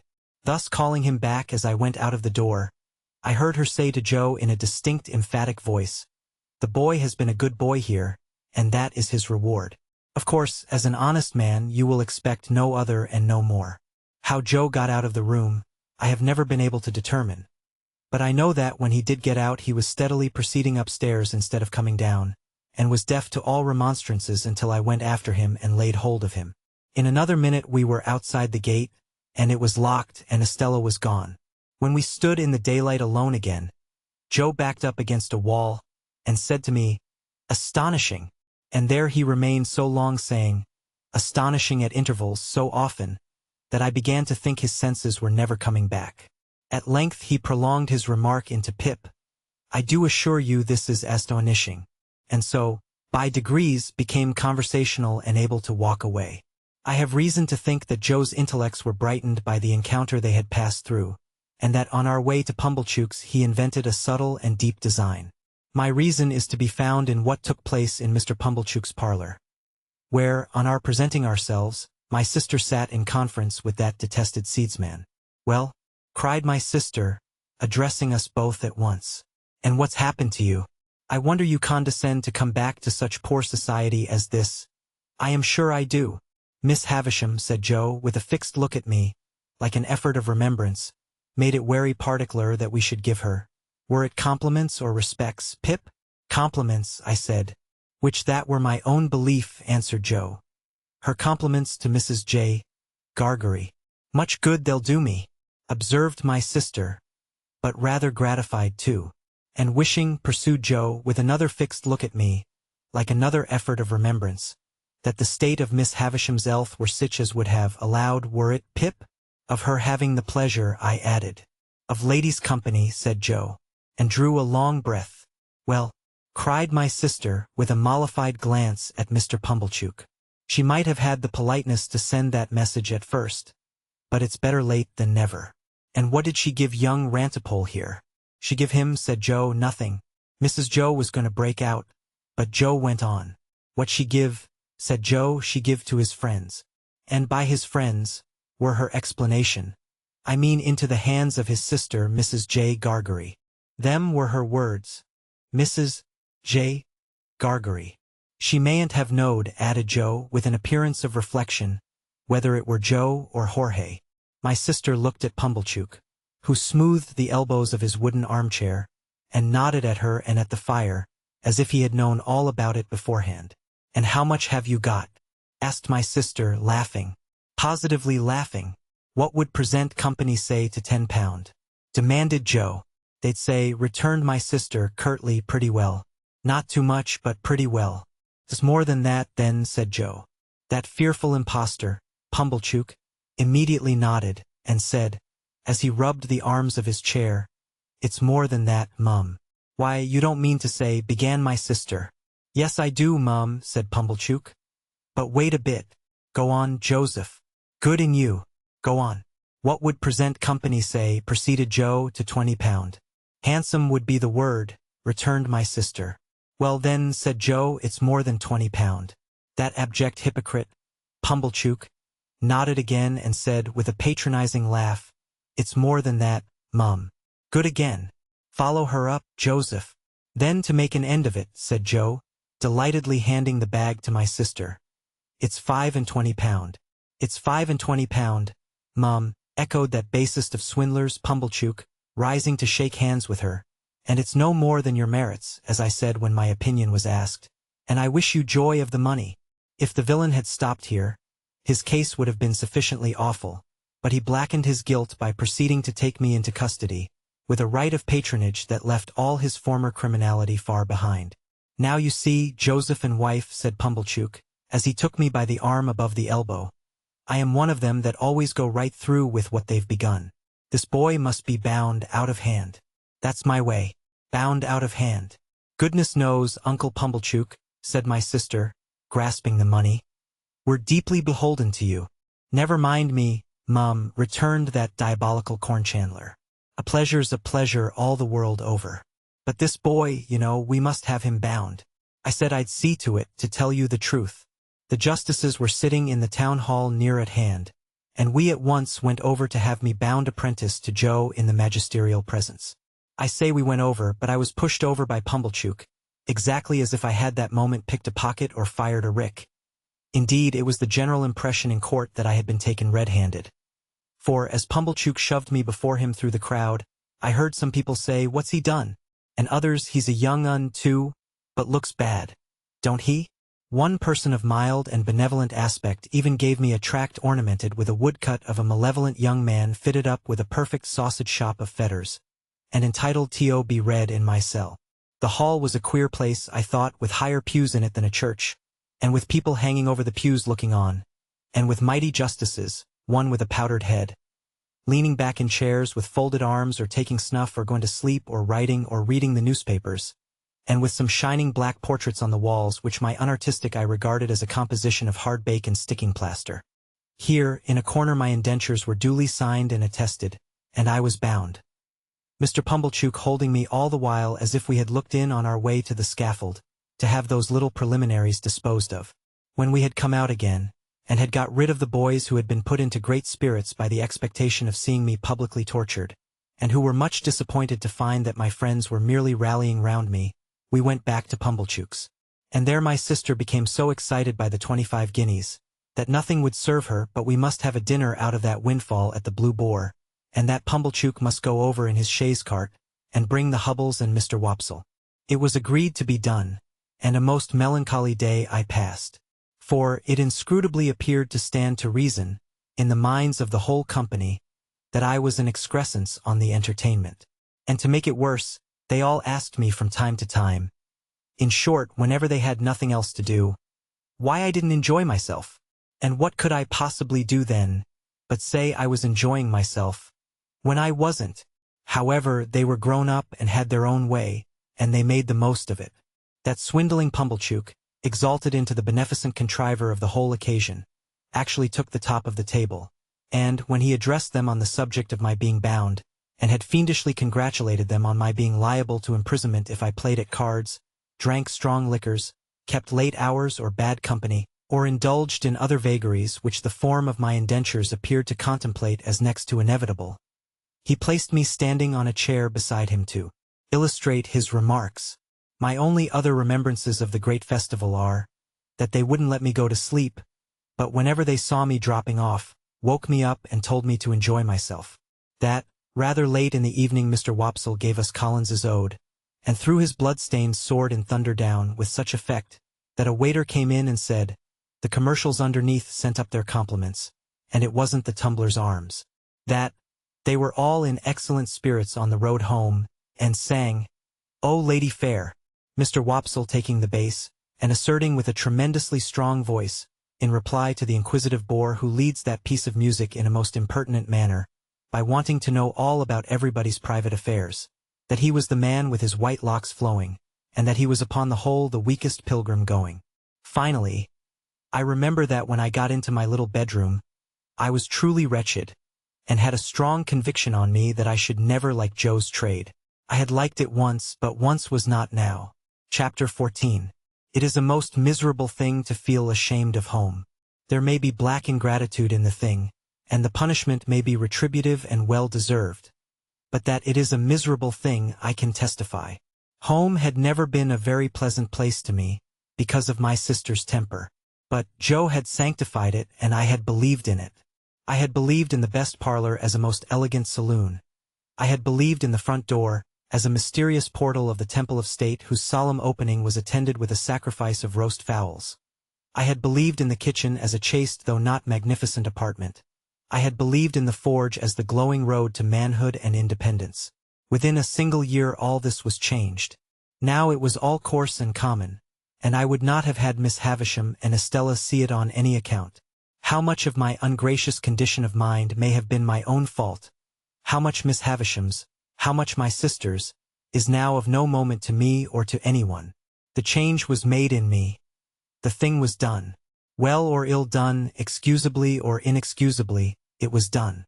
Once, it had seemed to me that when I should at last roll up my shirt-sleeves and go into the forge Joe's prentice, I should be distinguished and happy. Now the reality was in my hold.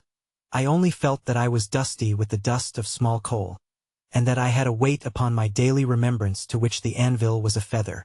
There have been occasions in my later life, I suppose as in most lives, when I have felt for a time as if a thick curtain had fallen on all its interest and romance, to shut me out from anything save dull endurance any more. Never has that curtain dropped so heavy and blank, as when my way in life lay stretched out straight before me through the newly entered road of apprenticeship to Joe. I remember that at a later period of my time, I used to stand about the churchyard on Sunday evenings when night was falling, comparing my own perspective with the windy marsh view, and making out some likeness between them by thinking how flat and low both were, and how on both there came an unknown way and a dark mist and then the sea. I was quite as dejected on the first working day of my apprenticeship as in that after time. but I am glad to know that I never breathed a murmur to Joe while my indentures lasted. It is about the only thing I am glad to know of myself in that connection. For, though it includes what I proceed to add, all the merit of what I proceed to add was Joe's. It was not because I was faithful, but because Joe was faithful, that I never ran away and went for a soldier or a sailor. It was not because I had a strong sense of the virtue of industry, but because Joe had a strong sense of the virtue of industry, that I worked with tolerable zeal against the grain.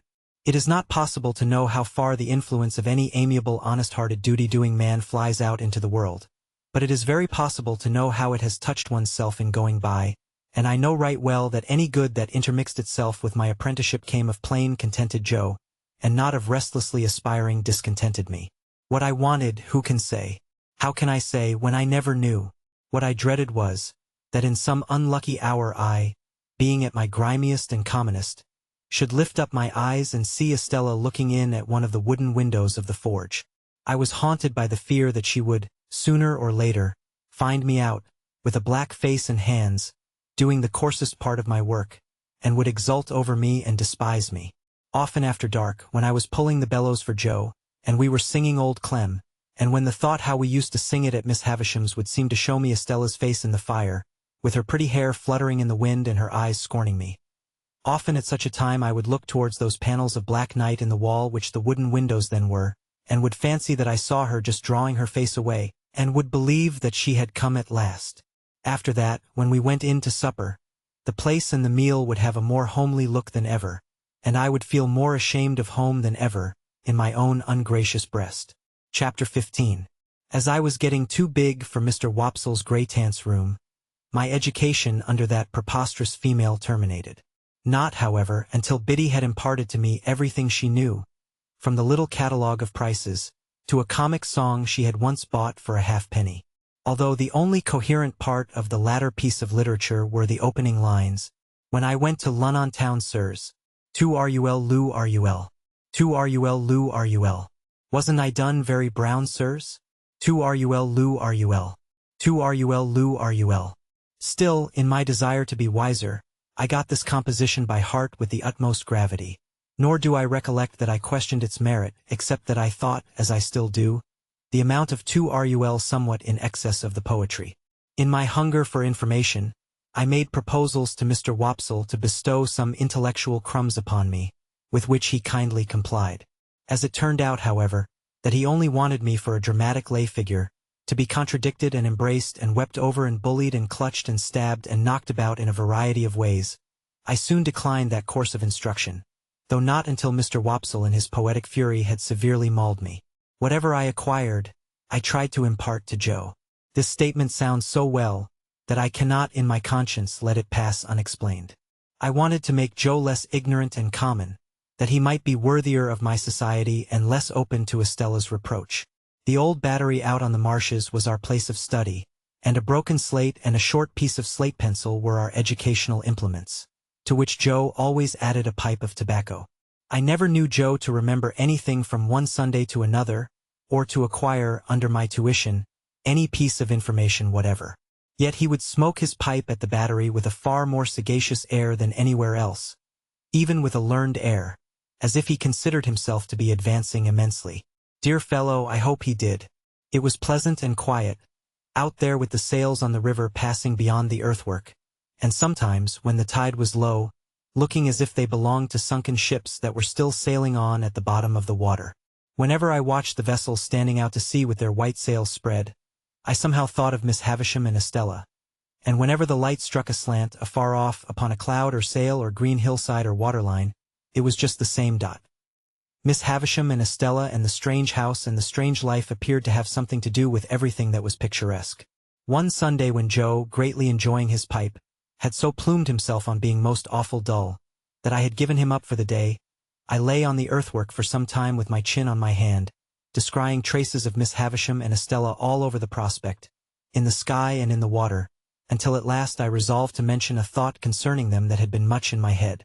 "Joe," said I, "don't you think I ought to make Miss Havisham a visit?" "Well, Pip," returned Joe, slowly considering. "What for?" "What for, Joe? What is any visit made for?" "There is some it's praps," said Joe. as forever remains open to the question, Pip. But in regard to visiting Miss Havisham, she might think you wanted something, expected something of her. Don't you think I might say that I did not, Joe? You might, old chap, said Joe. And she might credit it. Similarly, she mightn't. Joe felt, as I did, that he had made a point there, and he pulled hard at his pipe to keep himself from weakening it by repetition. You see, Pip, Joe pursued, as soon as he was past that danger, Miss Havisham done the handsome thing by you. When Miss Havisham done the handsome thing by you, she called me back to say to me as that were all. Yes, Joe. I heard her. All, Joe repeated very emphatically. Yes, Joe. I tell you I heard her. Which I meanter say, Pip, it might be that her meaning were, make a end on it. As you was. Me to the north and you to the south. Keep in sunders. I had thought of that too, and it was very far from comforting to me to find that he had thought of it, for it seemed to render it more probable. But Joe. Yes, old chap. Here am I, getting on in the first year of my time, and, since the day of my being bound, I have never thanked Miss Havisham, or asked after her, or shown that I remember her. That's true, Pip, and unless you was to turn her out a set of shoes all 4 round, and which I meanter say as even a set of shoes all 4 round might not be acceptable as a present, in a total vacancy of hoofs. I don't mean that sort of remembrance, Joe. I don't mean a present. But Joe had got the idea of a present in his head and must harp upon it. Or even, said he, if he was helped to knocking her up a new chain for the front door, or say a gross or 2 of shark-headed screws for general use, or some light fancy article such as a toasting fork when she took her muffins, or a gridiron when she took a sprat or such like. I don't mean any present at all, Joe, I interposed. Well, said Joe, still harping on it as though I had particularly pressed it, if I was yourself, Pip, I wouldn't.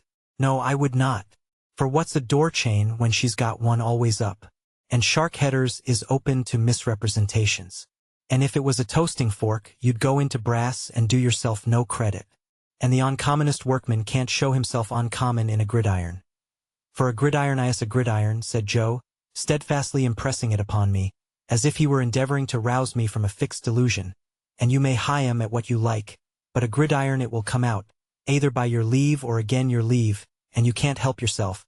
My dear Joe, I cried, in desperation, taking hold of his coat, don't go on in that way. I never thought of making Miss Havisham any present. No, Pip, Joe assented, as if he had been contending for that all along. And what I say to you is, you are right, Pip. Yes, Joe. But what I wanted to say was that as we are rather slack just now, if you would give me a half-holiday tomorrow, I think I would go uptown and make a call on Mississippi Estate, Havisham. Which her name, said Joe, gravely, ain't a Stavisham, Pip, unless she have been recrossed. I know, Joe, I know. It was a slip of mine. What do you think of it, Joe? In brief, Joe thought that if I thought well of it, he thought well of it. But he was particular in stipulating that if I were not received with cordiality, or if I were not encouraged to repeat my visit as a visit which had no ulterior object but was simply one of gratitude for a favor received, then this experimental trip should have no successor. By these conditions I promised to abide. Now, Joe kept a journeyman at weekly wages whose name was Orlick. He pretended that his Christian name was Dolge, a clear impossibility. But he was a fellow of that obstinate disposition that I believe him to have been the prey of no delusion in this particular, but willfully to have imposed that name upon the village as an affront to its understanding. He was a broad-shouldered, loose-limbed, swarthy fellow of great strength, never in a hurry, and always slouching. He never even seemed to come to his work on purpose, but would slouch in as if by mere accident, and when he went to the Jolly Bargemen to eat his dinner or went away at night, he would slouch out, like Cain or the Wandering Jew, as if he had no idea where he was going and no intention of ever coming back. He lodged at a sluice-keeper's out on the marshes, and on working days would come slouching from his hermitage, with his hands in his pockets and his dinner loosely tied in a bundle round his neck and dangling on his back. On Sundays he mostly lay all day on the sluice gates, or stood against ricks and barns. He always slouched locomotively with his eyes on the ground, and, when accosted or otherwise required to raise them, he looked up in a half-resentful, half-puzzled way, as though the only thought he ever had was, that it was rather an odd and injurious fact that he should never be thinking. This morose journeyman had no liking for me. When I was very small and timid, He gave me to understand that the devil lived in a black corner of the forge, and that he knew the fiend very well. Also that it was necessary to make up the fire once in 7 years with a live boy, and that I might consider myself fuel. When I became Joe's prentice, Orlick was perhaps confirmed in some suspicion that I should displace him. Howbeit, he liked me still less. Not that he ever said anything or did anything openly importing hostility. I only noticed that he always beat his sparks in my direction, and that whenever I sang Old Clem, he came in out of time. Dolge Orlick was at work and present, next day, when I reminded Joe of my half-holiday. He said nothing at the moment, for he and Joe had just got a piece of hot iron between them, and I was at the bellows. But by and by he said, leaning on his hammer, "Now, master, sure you're not a-going to favor only one of us.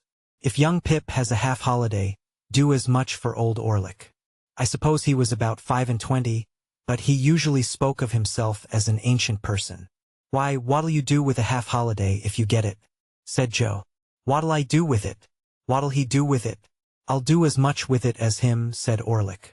"As to Pip, he's going uptown," said Joe.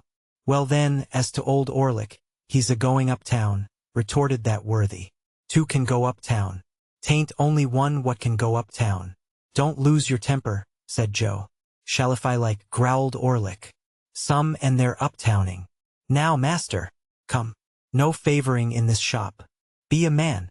The master refusing to entertain the subject until the journeyman was in a better temper, Orlick plunged at the furnace, drew out a red-hot bar, made at me with it as if he were going to run it through my body, whisked it round my head, laid it on the anvil, hammered it out, as if it were I thought, and the sparks were my spurting blood, and finally said, when he had hammered himself hot and the iron cold, and he again leaned on his hammer, "Now, master, are you all right now?" demanded Joe.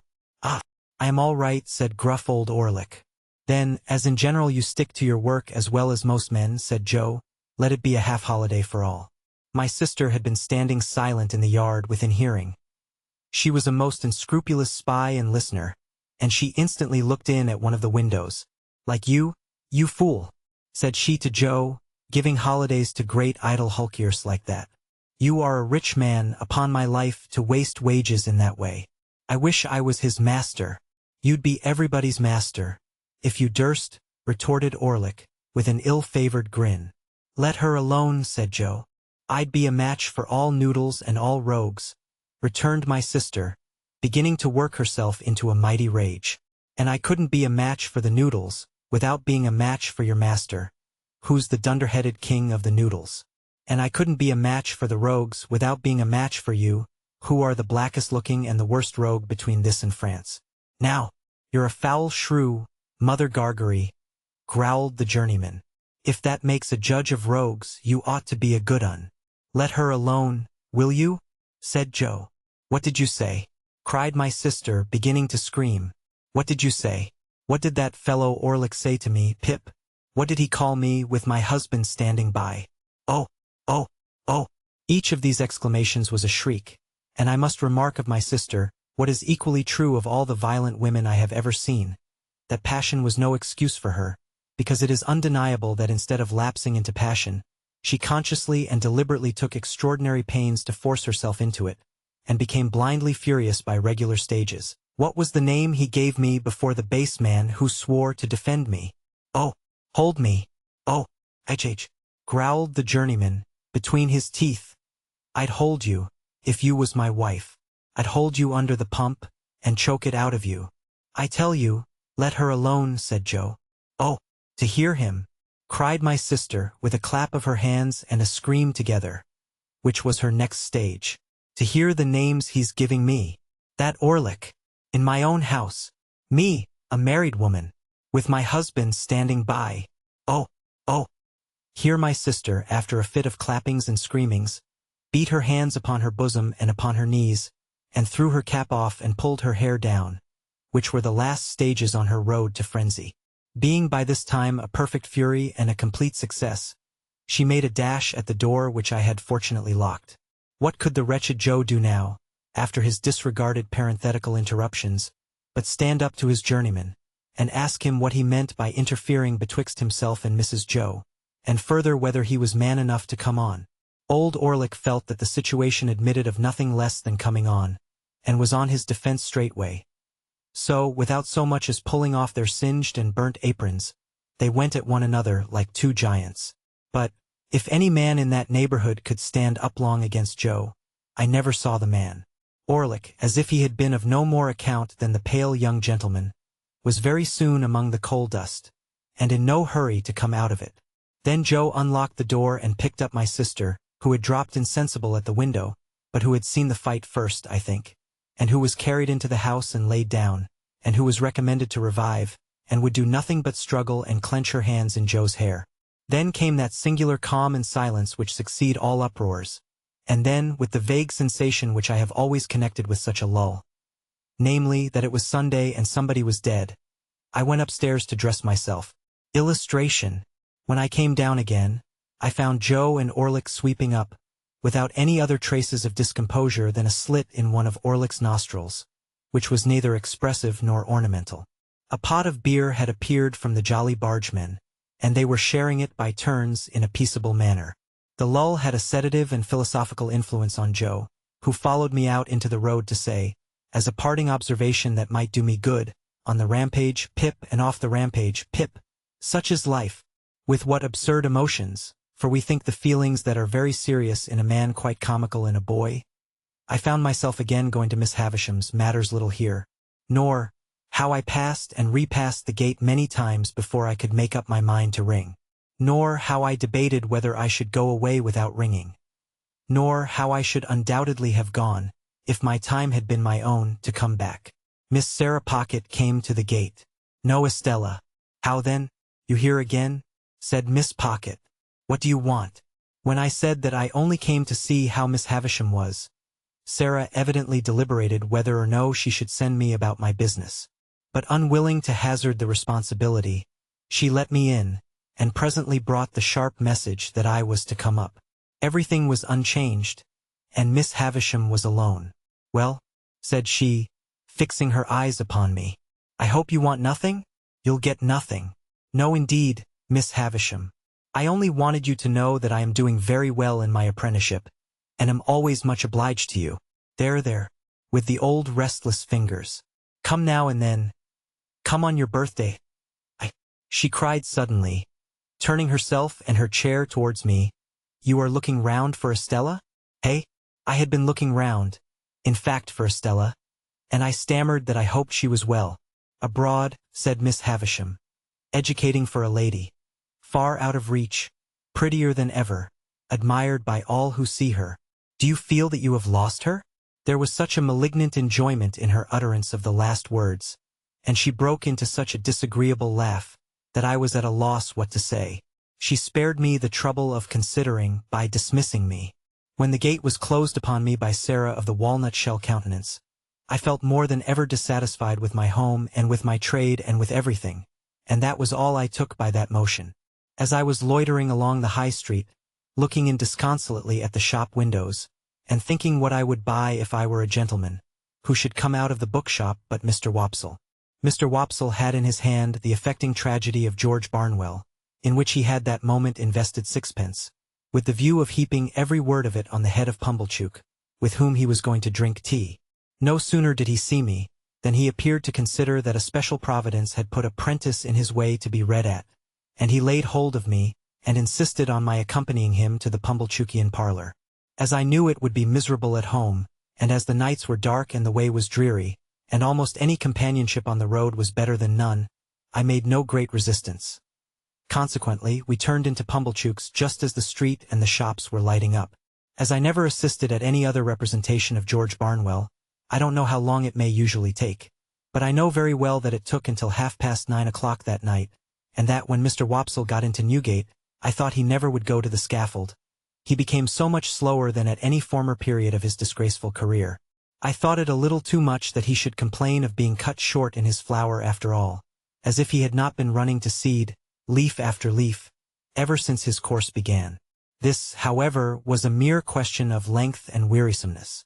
What stung me was the identification of the whole affair with my unoffending self. When Barnwell began to go wrong, I declare that I felt positively apologetic, Pumblechook's indignant stare so taxed me with it. Wopsle, too, took pains to present me in the worst light. At once ferocious and maudlin, I was made to murder my uncle with no extenuating circumstances whatever. Mill would put me down in argument on every occasion. It became sheer monomania in my master's daughter to care a button for me, and all I can say for my gasping and procrastinating conduct on the fatal morning is that it was worthy of the general feebleness of my character. Even after I was happily hanged and Wopsle had closed the book, Pumblechook sat staring at me, and shaking his head, and saying, "Take warning, boy, take warning," as if it were a well-known fact that I contemplated murdering a near relation, provided I could only induce one to have the weakness to become my benefactor. It was a very dark night when it was all over, and when I set out with Mr. Wopsle on the walk home.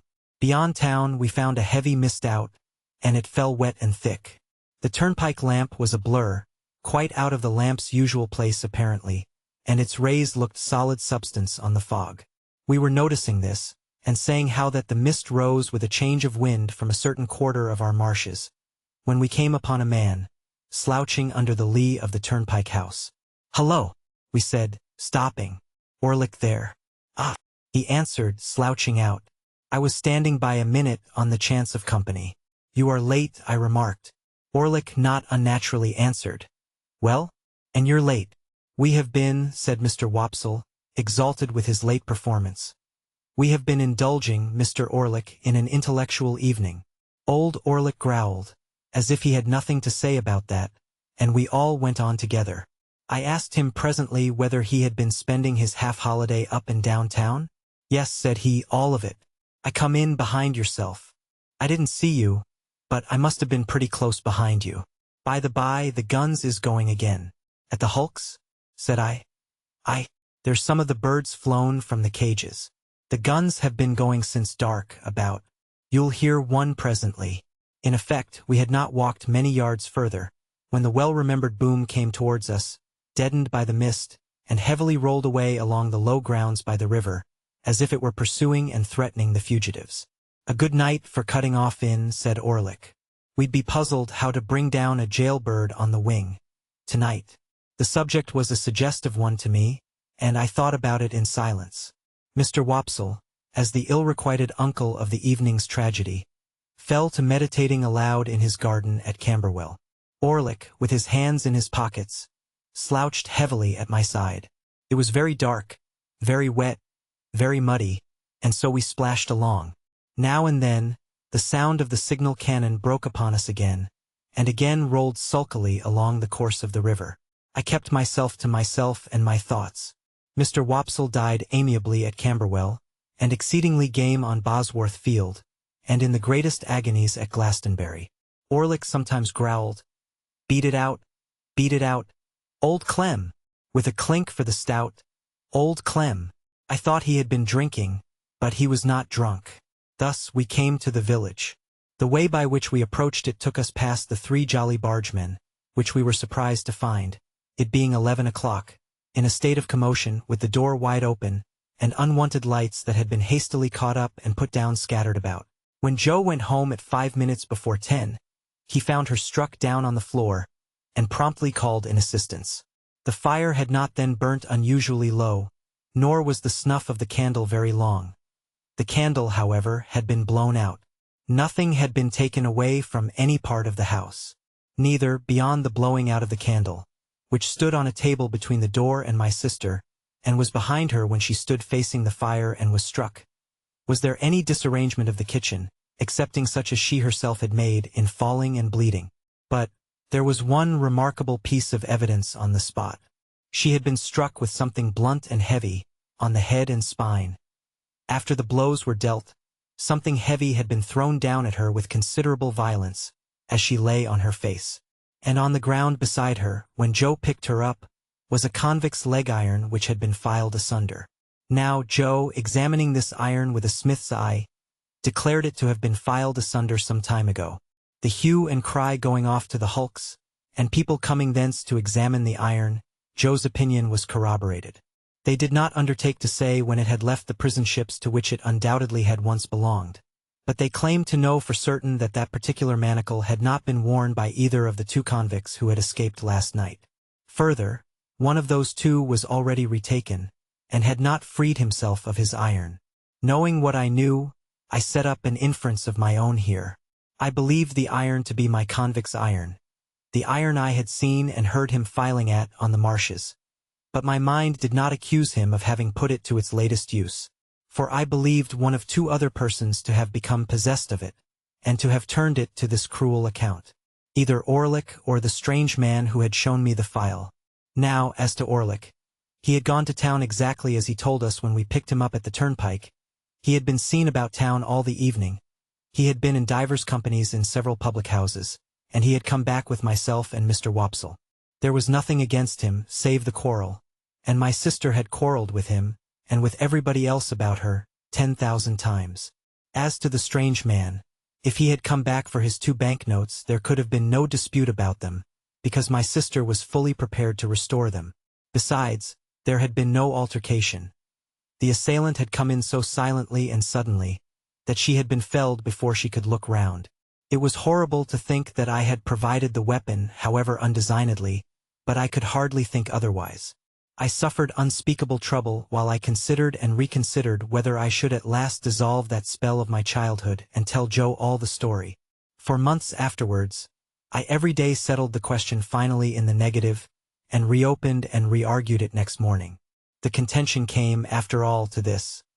The secret was such an old one now, had so grown into me and become a part of myself, that I could not tear it away. In addition to the dread that, having led up to so much mischief, it would be now more likely than ever to alienate Joe from me if he believed it, I had a further restraining dread that he would not believe it, but would assort it with the fabulous dogs and veal cutlets as a monstrous invention. However, I temporized with myself, of course, for was I not wavering between right and wrong, when the thing is always done? And resolved to make a full disclosure if I should see any such new occasion as a new chance of helping in the discovery of the assailant. The constables and the Bow Street men from London, for this happened in the days of the extinct Red Waistcoat Police, were about the house for a week or two, and did pretty much what I have heard and read of like authorities doing in other such cases. They took up several obviously wrong people, and they ran their heads very hard against wrong ideas, and persisted in trying to fit the circumstances to the ideas, instead of trying to extract ideas from the circumstances. Also, they stood about the door of the Jolly Bargemen, with knowing and reserved looks that filled the whole neighborhood with admiration.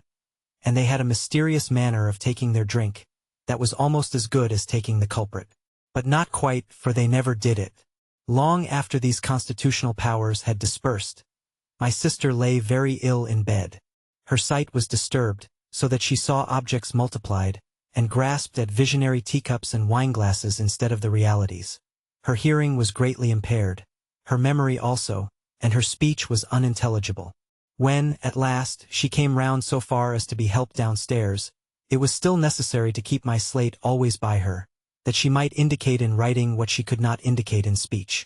As she was, very bad handwriting apart, a more than indifferent speller, and as Joe was a more than indifferent reader, extraordinary complications arose between them which I was always called in to solve. The administration of mutton instead of medicine, the substitution of tea for Joe, and the baker for bacon, were among the mildest of my own mistakes. However, her temper was greatly improved, and she was patient. A tremulous uncertainty of the action of all her limbs soon became a part of her regular state, and afterwards, at intervals of 2 or 3 months, she would often put her hands to her head, and would then remain for about a week at a time in some gloomy aberration of mind. We were at a loss to find a suitable attendant for her, until a circumstance happened conveniently to relieve us. Mr. Wopsle's great-aunt conquered a confirmed habit of living into which she had fallen, and Biddy became a part of our establishment.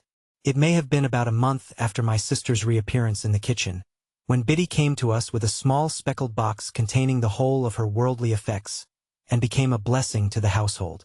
Above all, she was a blessing to Joe, for the dear old fellow was sadly cut up by the constant contemplation of the wreck of his wife, and had been accustomed, while attending on her of an evening, to turn to me every now and then and say, with his blue eyes moistened, "Such a fine figure of a woman as she once were, Pip," Biddy instantly taking the cleverest charge of her as though she had studied her from infancy.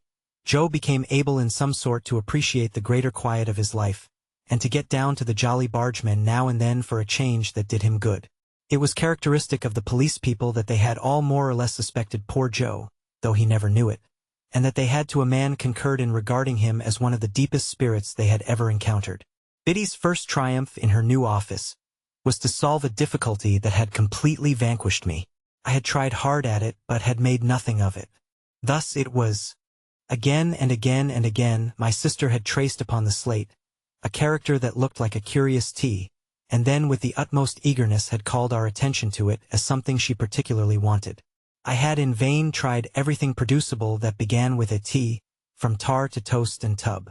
At length it had come into my head that the sign looked like a hammer, and on my lustily calling that word in my sister's ear, she had begun to hammer on the table and had expressed a qualified assent. Thereupon I had brought in all our hammers, one after another, but without avail.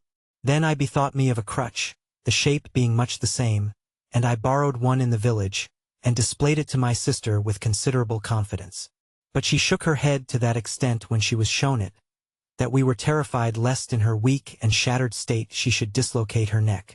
When my sister found that Biddy was very quick to understand her, this mysterious sign reappeared on the slate. Biddy looked thoughtfully at it, heard my explanation, looked thoughtfully at my sister, looked thoughtfully at Joe, who was always represented on the slate by his initial letter, and ran into the forge, followed by Joe and me. "Why, of course," cried Biddy with an exultant face. "Don't you see? It's him. Orlick, without a doubt." She had lost his name, and could only signify him by his hammer. We told him why we wanted him to come into the kitchen, and he slowly laid down his hammer, wiped his brow with his arm, took another wipe at it with his apron, and came slouching out with a curious loose vagabond bend in the knees that strongly distinguished him. I confess that I expected to see my sister denounce him, and that I was disappointed by the different result.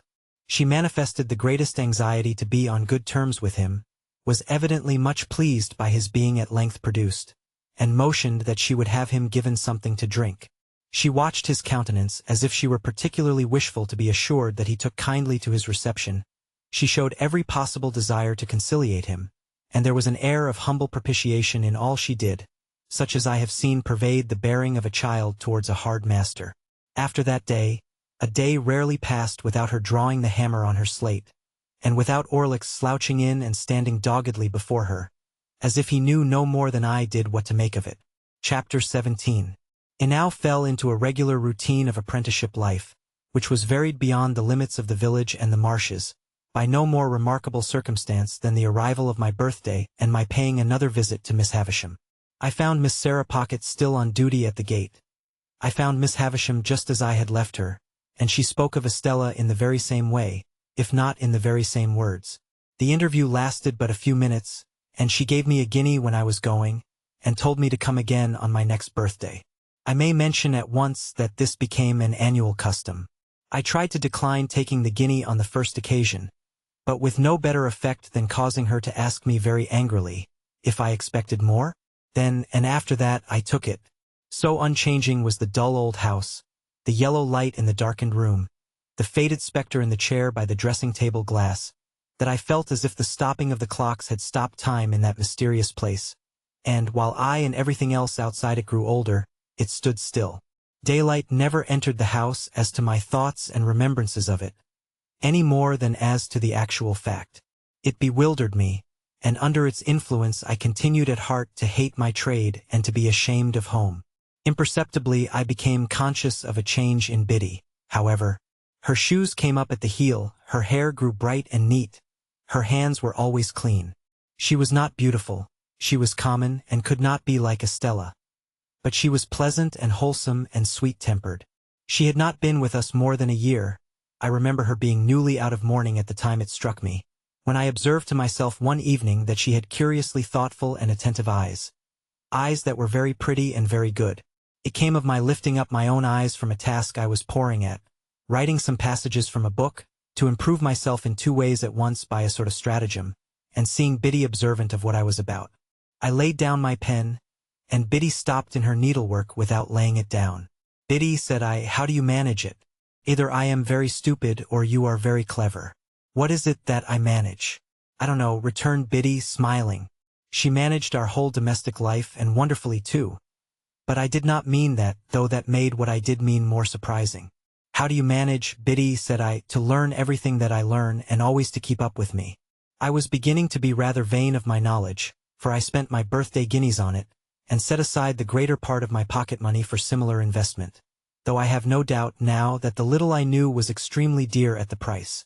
I might as well ask you, said Biddy, how you manage.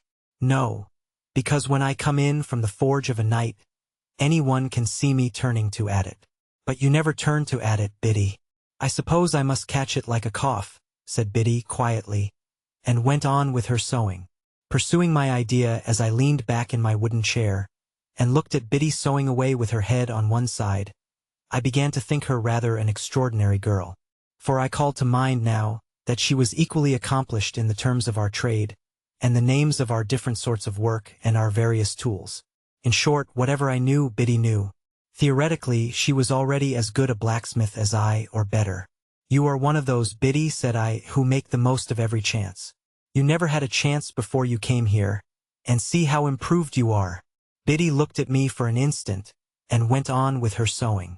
I was your first teacher, though, wasn't I? Said she as she sewed. Biddy, I exclaimed, in amazement. Why, you are crying. No, I am not, said Biddy, looking up and laughing. What put that in your head? What could have put it in my head but the glistening of a tear as it dropped on her work? I sat silent, recalling what a drudge she had been until Mr. Wopsle's great-aunt successfully overcame that bad habit of living, so highly desirable to be got rid of by some people. I recalled the hopeless circumstances by which she had been surrounded in the miserable little shop and the miserable little noisy evening school, with that miserable old bundle of incompetence always to be dragged and shouldered. I reflected that even in those untoward times there must have been latent in Biddy what was now developing. For, in my first uneasiness and discontent I had turned to her for help, as a matter of course. Biddy sat quietly sewing, shedding no more tears, and while I looked at her and thought about it all, it occurred to me that perhaps I had not been sufficiently grateful to Biddy. I might have been too reserved, and should have patronized her more, though I did not use that precise word in my meditations with my confidence. Yes, Biddy, I observed, when I had done turning it over, you were my first teacher, and that at a time when we little thought of ever being together like this in this kitchen. Ah, poor thing, replied Biddy. It was like her self-forgetfulness to transfer the remark to my sister, and to get up and be busy about her, making her more comfortable. That's sadly true. Well, said I, we must talk together a little more as we used to do. And I must consult you a little more as I used to do. Let us have a quiet walk on the marshes next Sunday, Biddy, and a long chat. My sister was never left alone now, but Joe more than readily undertook the care of her on that Sunday afternoon, and Biddy and I went out together. It was summertime and lovely weather. When we had passed the village and the church and the churchyard, and were out on the marshes and began to see the sails of the ships as they sailed on, I began to combine Miss Havisham and Estella with the prospect in my usual way. When we came to the riverside and sat down on the bank, with the water rippling at our feet, making it all more quiet than it would have been without that sound, I resolved that it was a good time and place for the admission of Biddy into my inner confidence. Biddy, said I, after binding her to secrecy, I want to be a gentleman. Oh, I wouldn't if I was you, she returned. I don't think it would answer. Biddy, said I, with some severity, I have particular reasons for wanting to be a gentleman. You know best, Pip. But don't you think you are happier as you are? Biddy, I exclaimed impatiently, I am not at all happy as I am. I am disgusted with my calling and with my life. I have never taken to either since I was bound. Don't be absurd. Was I absurd? Said Biddy, quietly raising her eyebrows. I am sorry for that. I didn't mean to be. I only want you to do well and to be comfortable. Well then, understand once for all that I never shall or can be comfortable or anything but miserable, there, Biddy.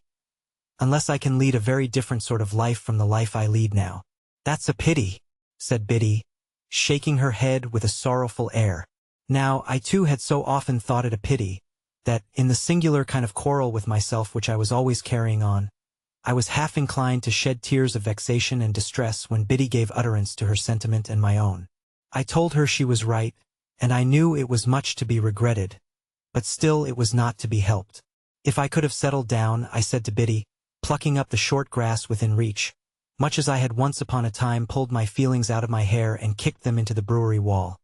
If I could have settled down and been but half as fond of the forge as I was when I was little, I know it would have been much better for me. You and I and Joe would have wanted nothing then, and Joe and I would perhaps have gone partners when I was out of my time, and I might even have grown up to keep company with you, and we might have sat on this very bank on a fine Sunday quite different people. I should have been good enough for you, shouldn't I, Biddy? Biddy sighed as she looked at the ships sailing on, and returned for answer, yes. I am not over-particular. Scarcely sounded flattering, but I knew she meant well.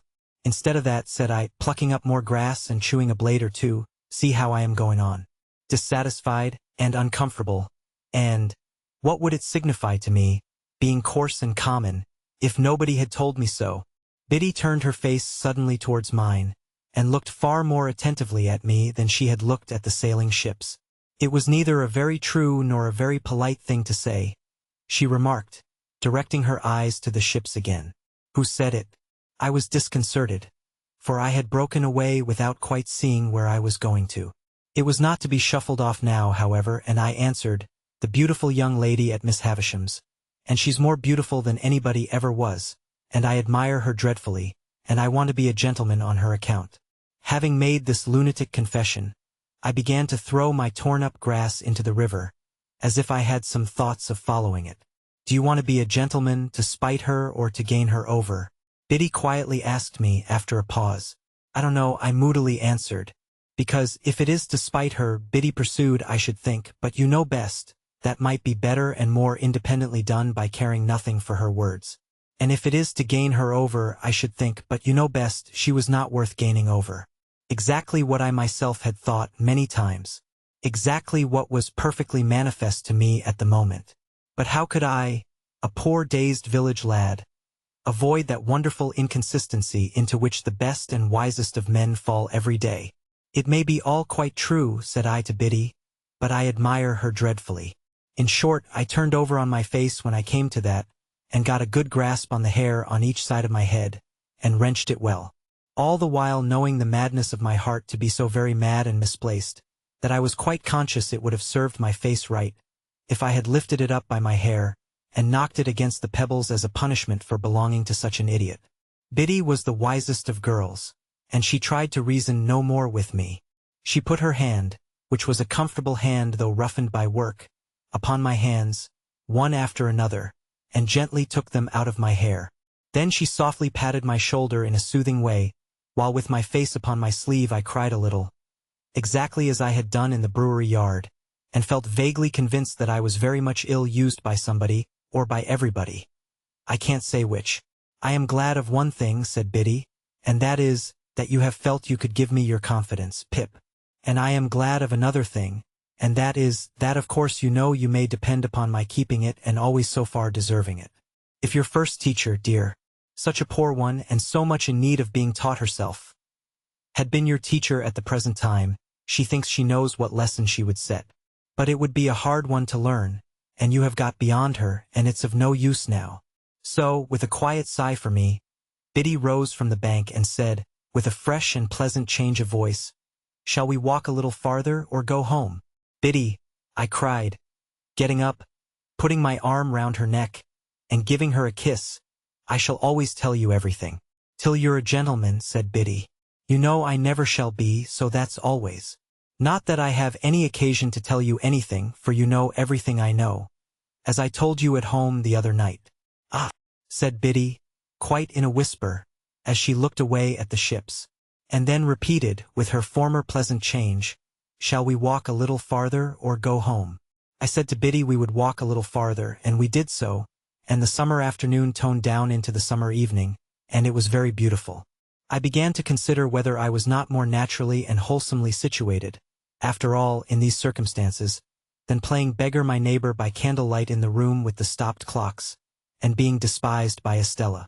I thought it would be very good for me if I could get her out of my head, with all the rest of those remembrances and fancies, and could go to work determined to relish what I had to do, and stick to it and make the best of it. I asked myself the question whether I did not surely know that if Estella were beside me at that moment instead of Biddy, she would make me miserable? I was obliged to admit that I did know it for a certainty, and I said to myself, "Pip, what a fool you are." We talked a good deal as we walked, and all that Biddy said seemed right. Biddy was never insulting or capricious, or Biddy today and somebody else tomorrow. She would have derived only pain and no pleasure from giving me pain. She would far rather have wounded her own breast than mine. How could it be, then, that I did not like her much the better of the two? "Biddy," said I, when we were walking homeward, "I wish you could put me right." "I wish I could," said Biddy. "If I could only get myself to fall in love with you." "You don't mind my speaking so openly to such an old acquaintance?" "Oh dear, not at all," said Biddy.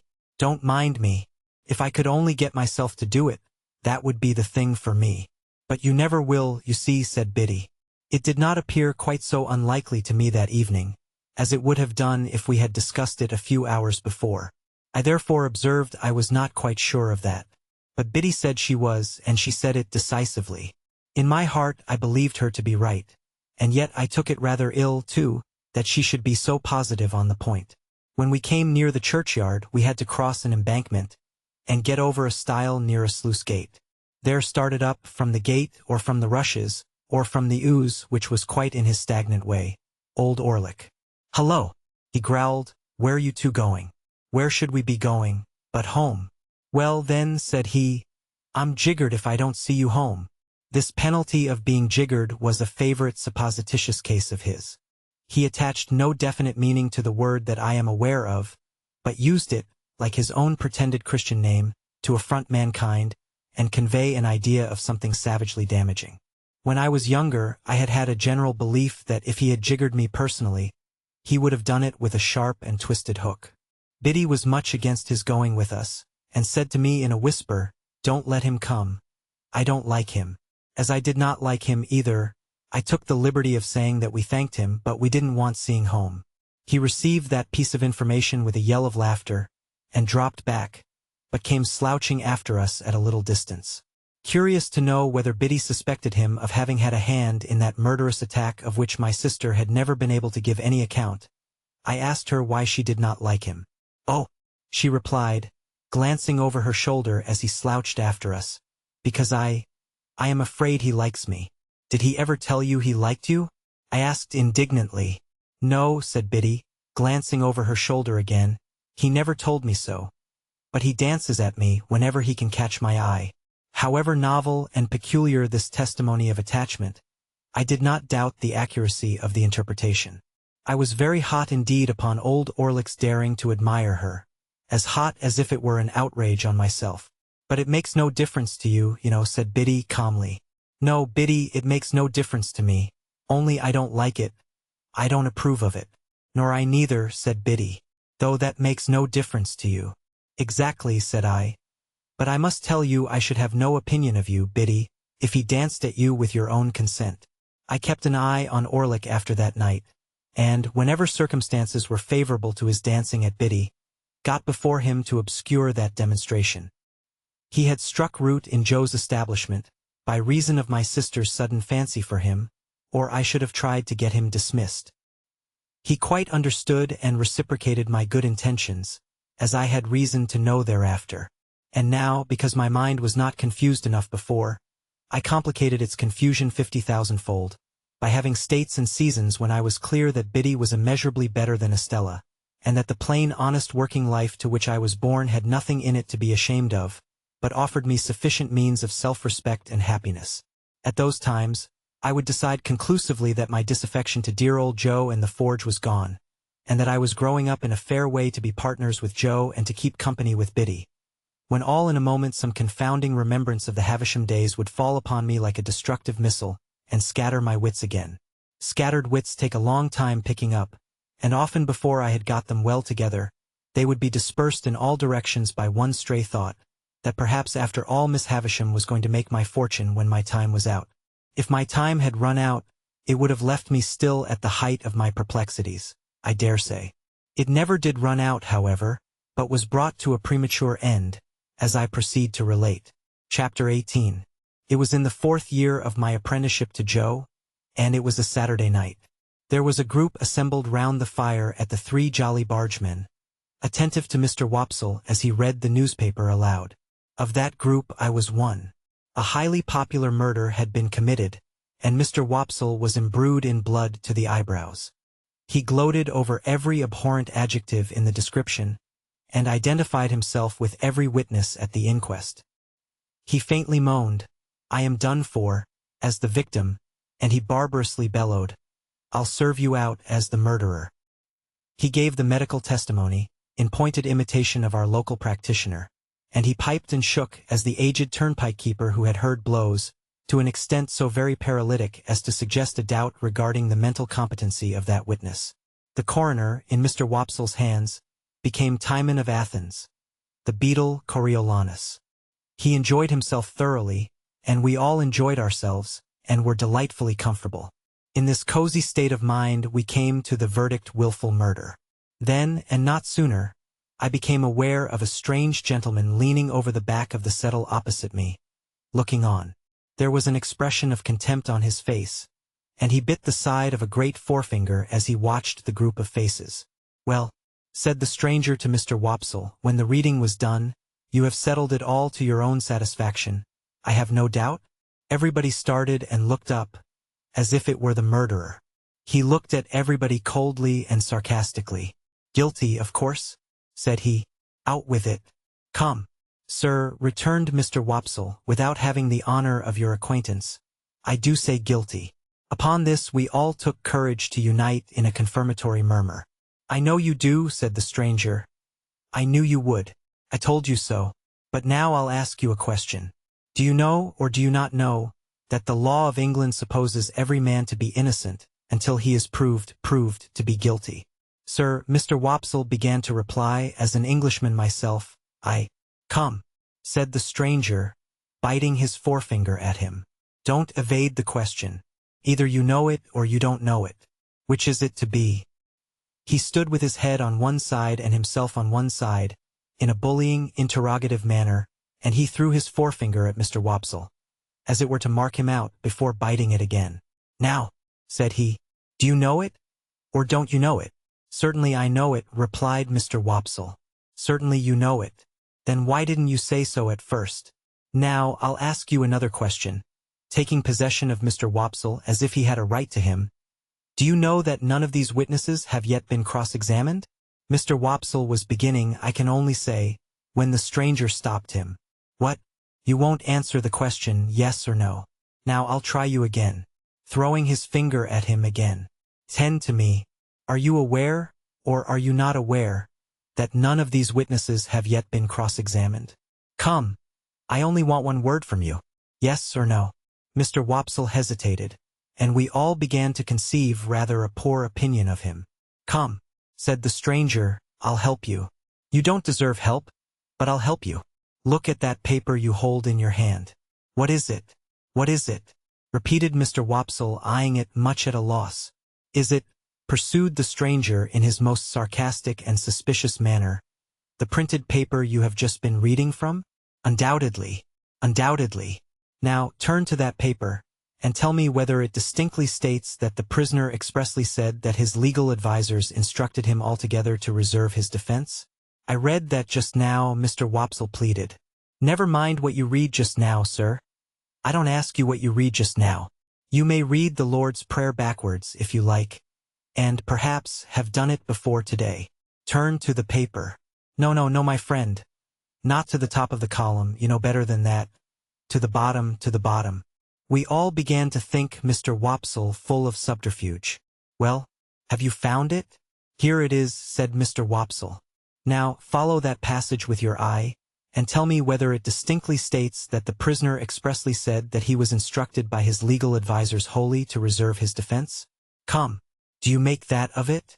Mr. Wopsle answered, "Those are not the exact words." "Not the exact words," repeated the gentleman bitterly. "Is that the exact substance?" "Yes," said Mr. Wopsle. "Yes," repeated the stranger, looking round at the rest of the company with his right hand extended towards the witness, Wopsle. "And now I ask you what you say to the conscience of that man who, with that passage before his eyes, can lay his head upon his pillow after having pronounced a fellow creature guilty, unheard?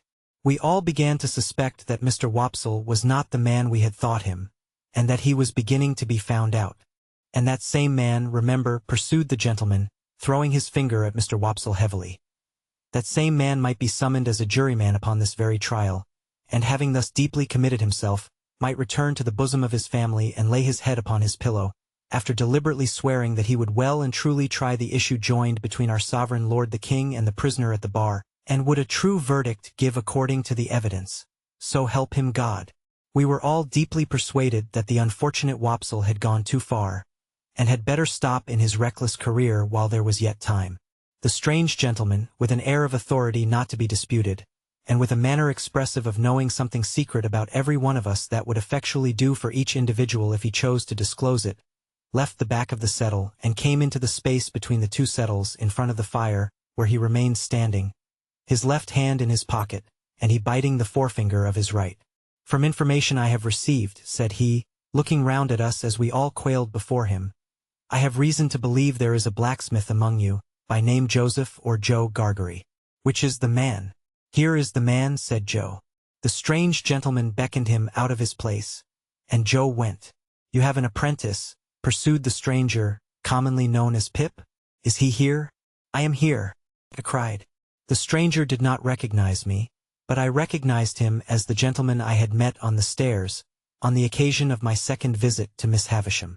I had known him the moment I saw him looking over the settle, and now that I stood confronting him with his hand upon my shoulder, I checked off again in detail his large head, his dark complexion, his deep-set eyes, his bushy black eyebrows, his large watch chain, his strong black dots of beard and whisker, and even the smell of scented soap on his great hand.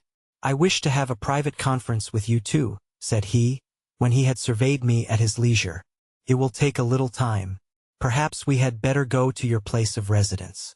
I prefer not to anticipate my communication here. You will impart as much or as little of it as you please to your friends afterwards. I have nothing to do with that." Amidst a wondering silence, we three walked out of the Jolly Bargemen, and in a wondering silence walked home. While going along, the strange gentleman occasionally looked at me, and occasionally bit the side of his finger. As we neared home, Joe, vaguely acknowledging the occasion as an impressive and ceremonious one, went on ahead to open the front door. Our conference was held in the state parlor, which was feebly lighted by one candle. It began with the strange gentleman sitting down at the table, drawing the candle to him, and looking over some entries in his pocketbook. He then put up the pocketbook and set the candle a little aside, after peering round it into the darkness at Joe and me, to ascertain which was which. "My name," he said, "is Jaggers, and I am a lawyer in London. I am pretty well known. I have unusual business to transact with you, and I commence by explaining that it is not of my originating. If my advice had been asked, I should not have been here. It was not asked, and you see me here. What I have to do as the confidential agent of another, I do. No less, no more." Finding that he could not see us very well from where he sat, he got up and threw one leg over the back of a chair and leaned upon it, thus having one foot on the seat of the chair and one foot on the ground. "Now, Joseph Gargery, I am the bearer of an offer to relieve you of this young fellow your apprentice. You would not object to cancel his indentures at his request and for his good? You would want nothing for so doing?" "Lord forbid that I should want anything for not standing in Pip's way," said Joe, staring. "Lord forbidding is pious, but not to the purpose," returned Mr. Jaggers. "The question is, would you want anything? Do you want anything?" "The answer is," returned Joe sternly, "no." I thought Mr. Jaggers glanced at Joe, as if he considered him a fool for his disinterestedness. But I was too much bewildered between breathless curiosity and surprise to be sure of it. "Very well," said Mr. Jaggers. "Recollect the admission you have made, and don't try to go from it presently." "Who's going to try?" retorted Joe. "I don't say anybody is. Do you keep a dog?" "Yes, I do keep a dog." "Bear in mind, then, that Bragg is a good dog, but Holdfast is a better. Bear that in mind, will you?" repeated Mr. Jaggers, shutting his eyes and nodding his head at Joe, as if he were forgiving him something. "Now I return to this young fellow, and the communication I have got to make is that he has great expectations." Joe and I gasped and looked at one another. "I am instructed to communicate to him," said Mr. Jaggers, throwing his finger at me sideways, that he will come into a handsome property. Further, that it is the desire of the present possessor of that property, that he be immediately removed from his present sphere of life and from this place, and be brought up as a gentleman. In a word, as a young fellow of great expectations. My dream was out. My wild fancy was surpassed by sober reality. Miss Havisham was going to make my fortune on a grand scale. Now, Mr. Pip, pursued the lawyer, I address the rest of what I have to say to you. You are to understand, first, that it is the request of the person from whom I take my instructions that you always bear the name of Pip. You will have no objection, I dare say, to your great expectations being encumbered with that easy condition. But if you have any objection, this is the time to mention it. My heart was beating so fast, and there was such a singing in my ears, that I could scarcely stammer I had no objection. I should think not. Now you are to understand, secondly, Mr. Pip, that the name of the person who is your liberal benefactor remains a profound secret, until the person chooses to reveal it. I am empowered to mention that it is the intention of the person to reveal it at first hand by word of mouth to yourself. When or where that intention may be carried out I cannot say. No one can say. It may be years hence. Now, you are distinctly to understand that you are most positively prohibited from making any inquiry on this head, or any allusion or reference, however distant, to any individual whomsoever as the individual, in all the communications you may have with me. If you have a suspicion in your own breast, keep that suspicion in your own breast. It is not the least to the purpose what the reasons of this prohibition are. They may be the strongest and gravest reasons, or they may be mere whim. This is not for you to inquire into. The condition is laid down. Your acceptance of it, and your observance of it as binding, is the only remaining condition that I am charged with, by the person from whom I take my instructions, and for whom I am not otherwise responsible. That person is the person from whom you derive your expectations, and the secret is solely held by that person and by me. Again, not a very difficult condition with which to encumber such a rise in fortune. But if you have any objection to it, this is the time to mention it. Speak out. Once more, I stammered with difficulty that I had no objection. I should think not. Now, Mr. Pip, I have done with stipulations.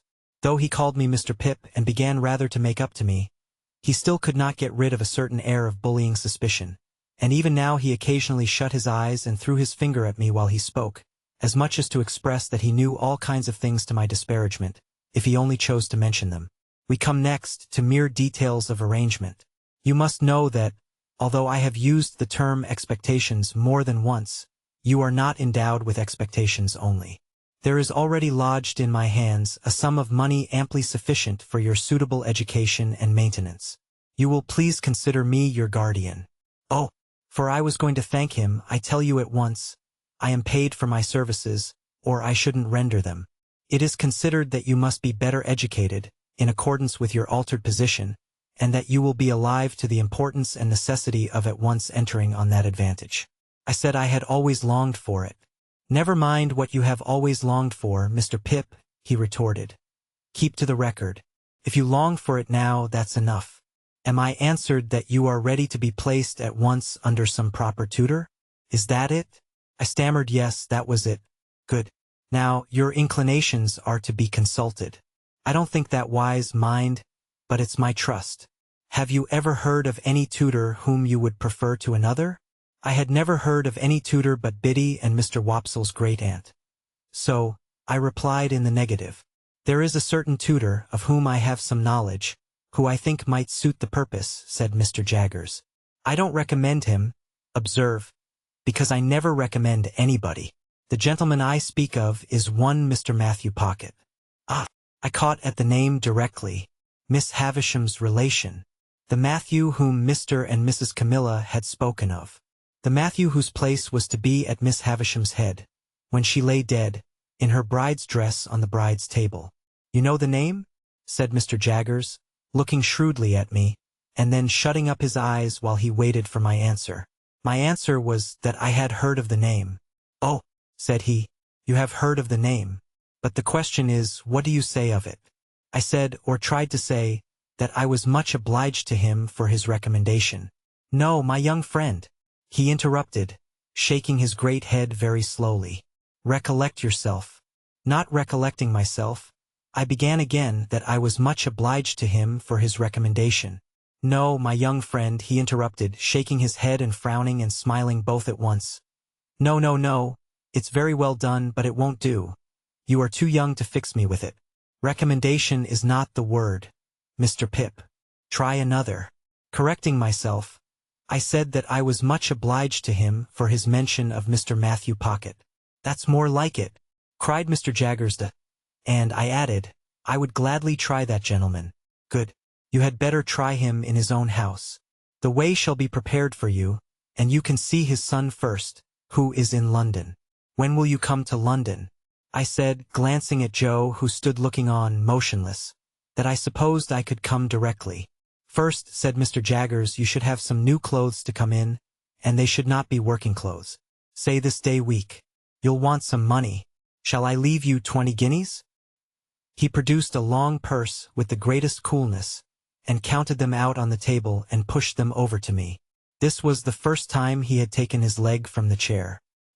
He sat astride of the chair when he had pushed the money over, and sat swinging his purse and eyeing Joe. Well, Joseph Gargery, you look dumbfoundered? I am, said Joe in a very decided manner. It was understood that you wanted nothing for yourself, remember?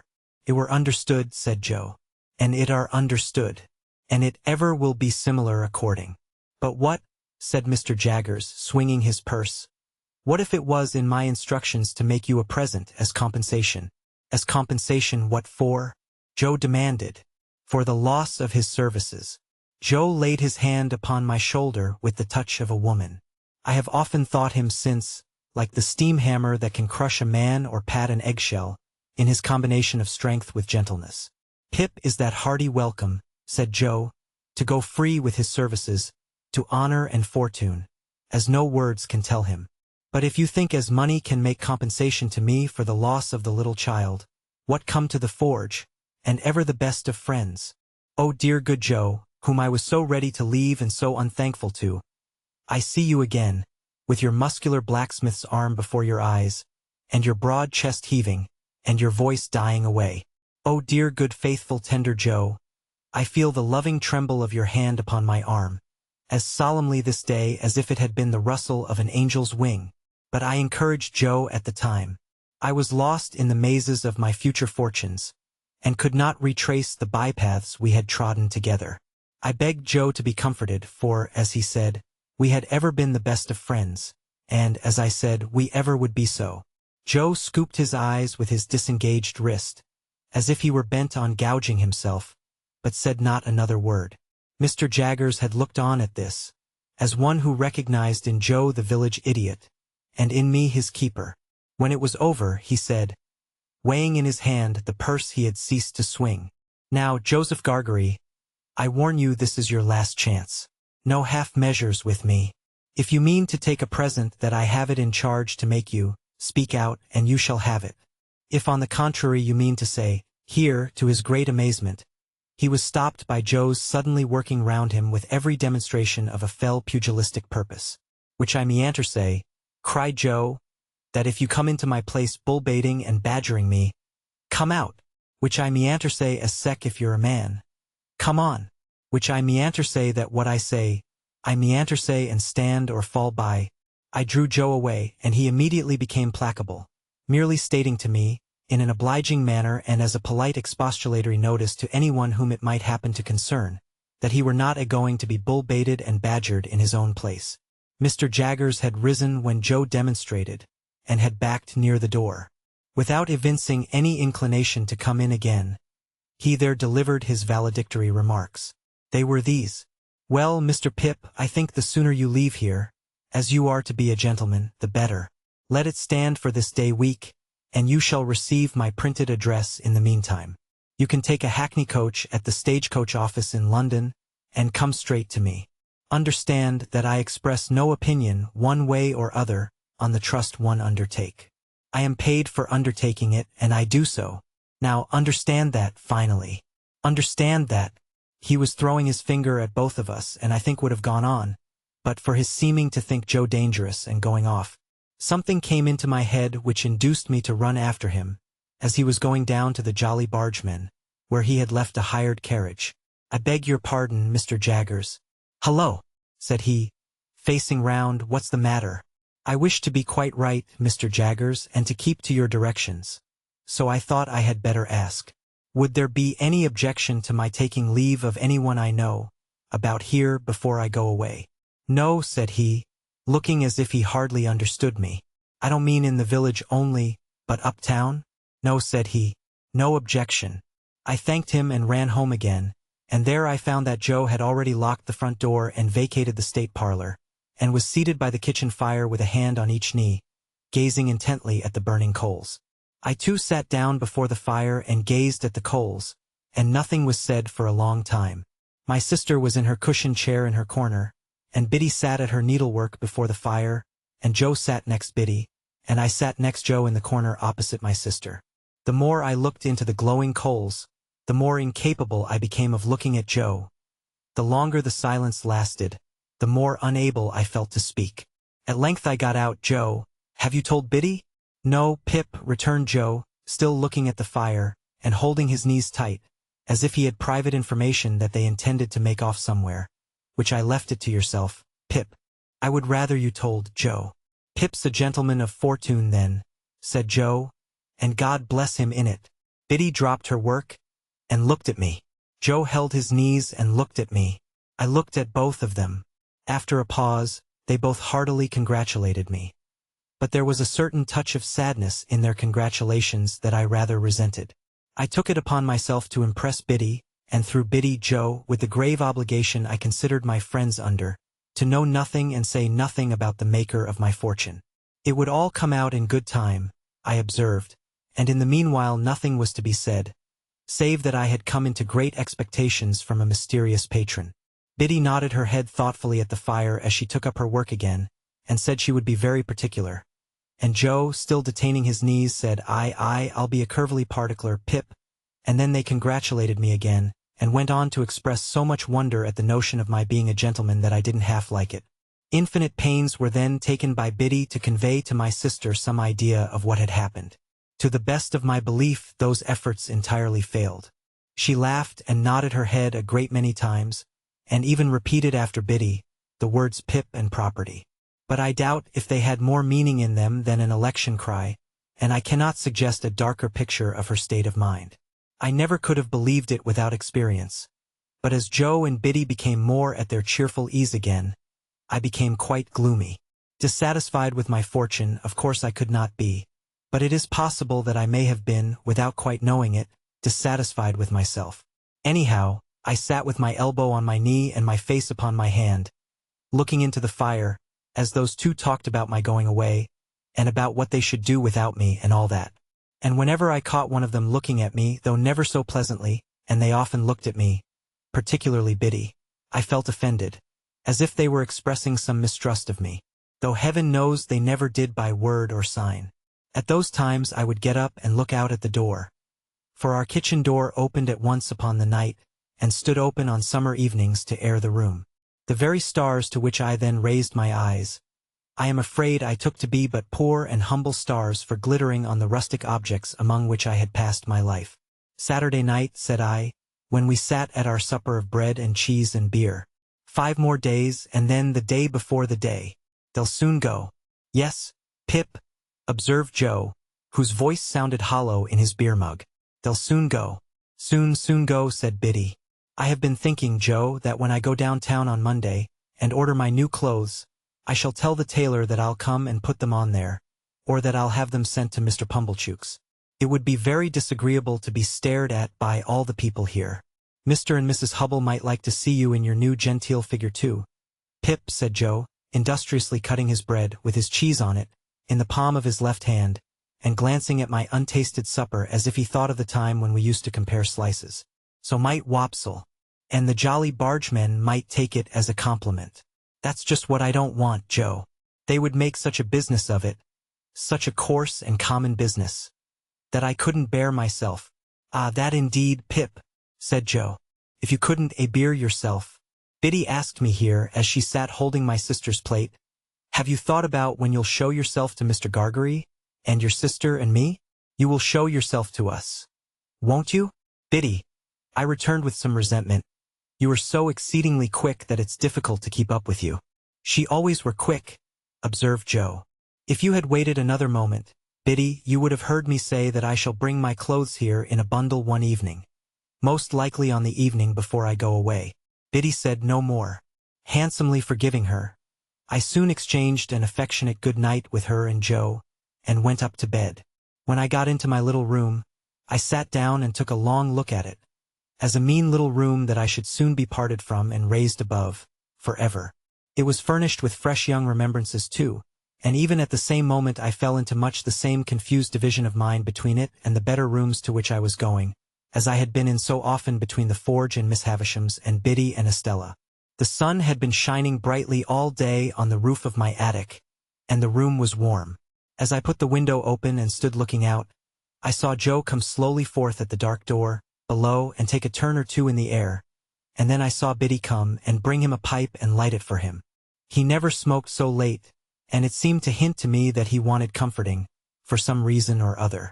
He presently stood at the door immediately beneath me, smoking his pipe, and Biddy stood there too, quietly talking to him, and I knew that they talked of me, for I heard my name mentioned in an endearing tone by both of them more than once. I would not have listened for more if I could have heard more. So I drew away from the window, and sat down in my one chair by the bedside, feeling it very sorrowful and strange that this first night of my bright fortunes should be the loneliest I had ever known.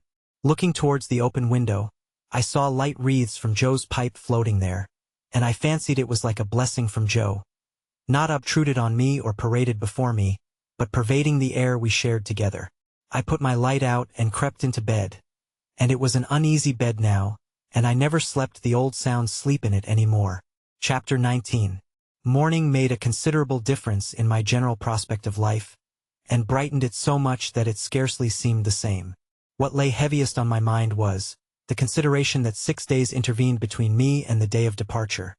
For I could not divest myself of a misgiving that something might happen to London in the meanwhile, and that, when I got there, it would be either greatly deteriorated or clean gone.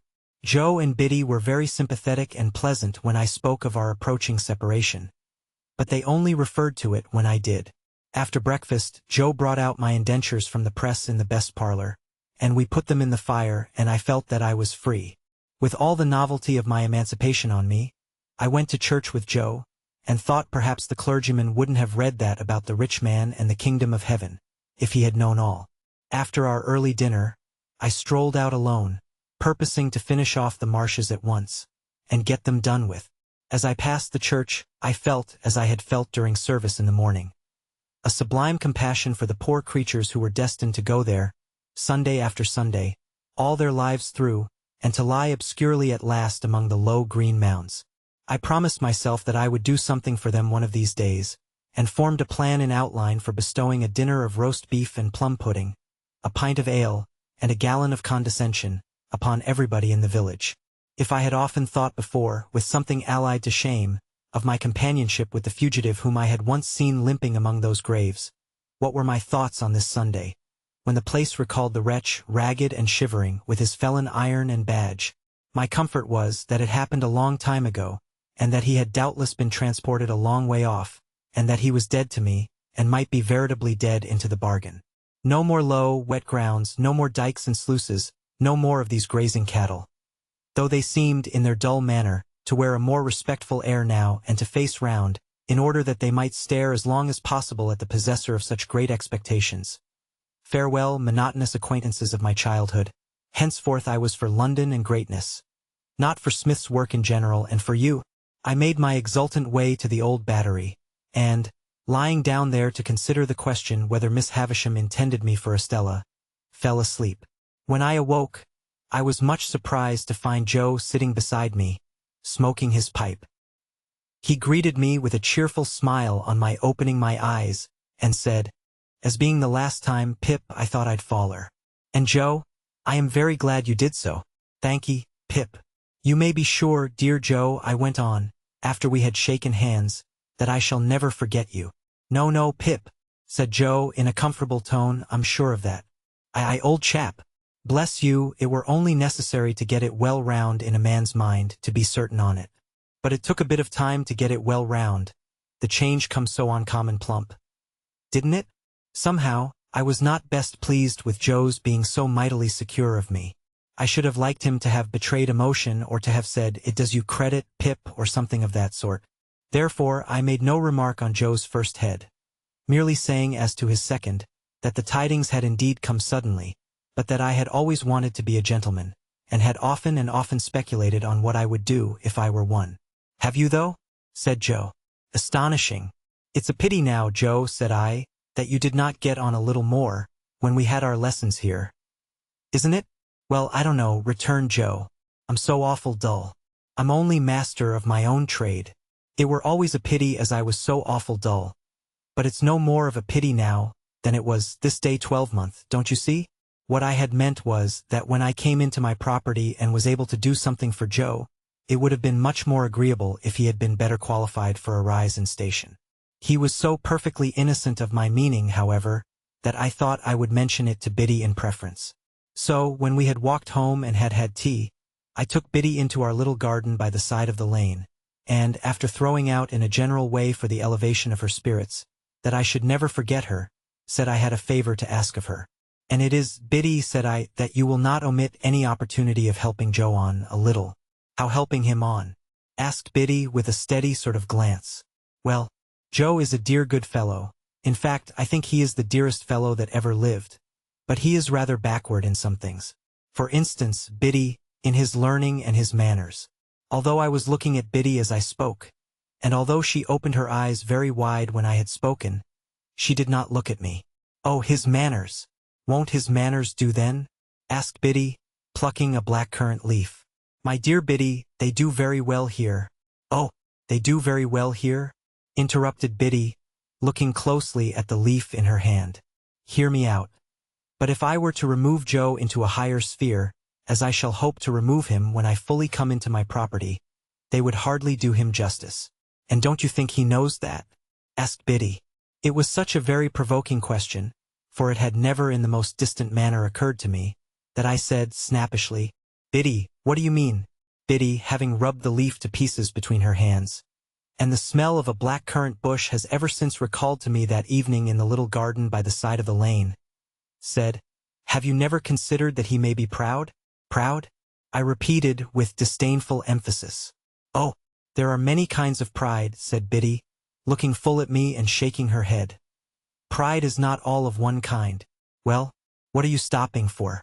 said I. "Not all of one kind," resumed Biddy. "He may be too proud to let anyone take him out of a place that he is competent to fill, and fills well and with respect. To tell you the truth, I think he is, though it sounds bold in me to say so, for you must know him far better than I do." "Now, Biddy," said I am very sorry to see this in you. I did not expect to see this in you. You are envious, Biddy, and grudging. You are dissatisfied on account of my rise in fortune, and you can't help showing it." "If you have the heart to think so," returned Biddy, "say so. Say so over and over again, if you have the heart to think so." "If you have the heart to be so, you mean, Biddy," said I, in a virtuous and superior tone. "Don't put it off upon me.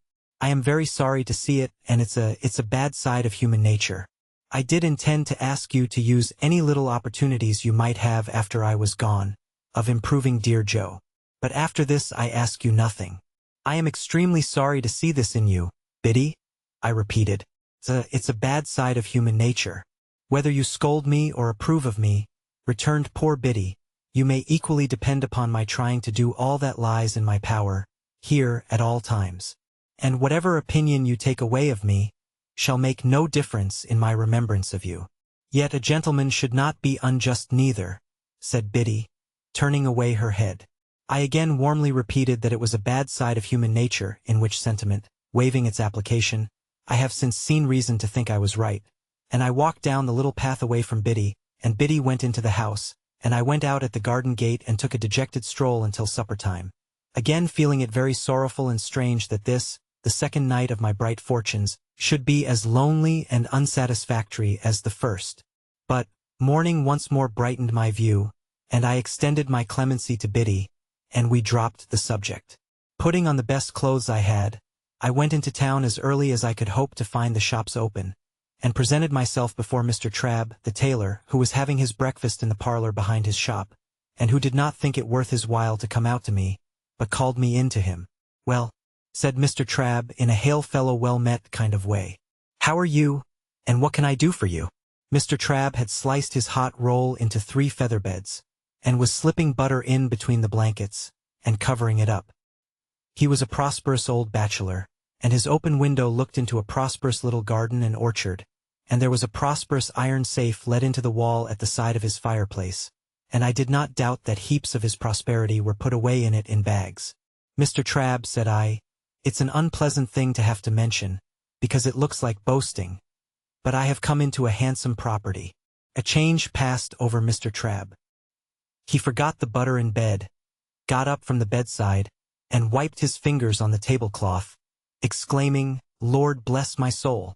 I am going up to my guardian in London," said I, casually drawing some guineas out of my pocket and looking at them, "and I want a fashionable suit of clothes to go in.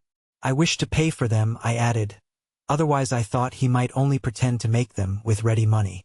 "My dear sir," said Mr. Trabb, as he respectfully bent his body, opened his arms, and took the liberty of touching me on the outside of each elbow, "don't hurt me by mentioning that.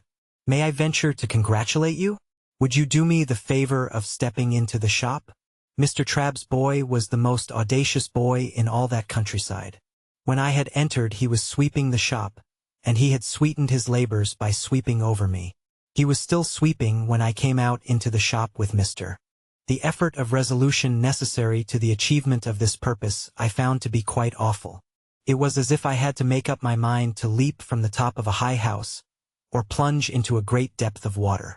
And it was made the more difficult by the unconscious Joe. In our already mentioned Freemasonry as fellow sufferers, and in his good-natured companionship with me, it was our evening habit to compare the way we bit through our slices, by silently holding them up to each other's admiration now and then, which stimulated us to new exertions. Tonight, Joe several times invited me, by the display of his fast diminishing slice, to enter upon our usual friendly competition. But he found me each time with my yellow mug of tea on one knee, and my untouched bread and butter on the other. At last, I desperately considered that the thing I contemplated must be done, and that it had best be done in the least improbable manner consistent with the circumstances. I took advantage of a moment when Joe had just looked at me, and got my bread and butter down my leg. Joe was evidently made uncomfortable by what he supposed to be my loss of appetite, and took a thoughtful bite out of his slice, which he didn't seem to enjoy. He turned it about in his mouth much longer than usual, pondering over it a good deal, and after all gulped it down like a pill. He was about to take another bite and had just got his head on one side for a good purchase on it, when his eye fell on me and he saw that my bread and butter was gone. The wonder and consternation with which Joe stopped on the threshold of his bite and stared at me were too evident to escape my sister's observation. "What's the matter now?" said she smartly as she put down her cup. "I say, you know," muttered Joe, shaking his head at me in very serious remonstrance. "Pip, old chap, you'll do yourself a mischief. It'll stick somewhere. You can't have chawed it, Pip." "What's the matter now?" repeated my sister more sharply than before. "If you can cough any trifle on it up, Pip, I'd recommend you to do it," said Joe, all aghast. "Manners is manners, but still your elth is your elth." By this time my sister was quite desperate, so she pounced on Joe, and, taking him by the 2 whiskers, knocked his head for a little while against the wall behind him, while I sat in the corner looking guiltily on. "Now, perhaps you'll mention what's the matter," said my sister out of breath, "you staring great stuck pig." Joe looked at her in a helpless way, then took a helpless bite, and looked at me again. "You know, Pip," said Joe solemnly, with his last bite in his cheek, and speaking in a confidential voice, as if we two were quite alone, "you and me is always friends, and I'd be the last to tell upon you any time. But such a—" he moved his chair and looked about the floor between us, and then again at me. "Such a most uncommon bolt as that. Been bolting his food, has he?" cried my sister. "You know, old chap," said Joe, looking at me and not at Mrs. Joe, with his bite still in his cheek, "I bolted myself when I was your age.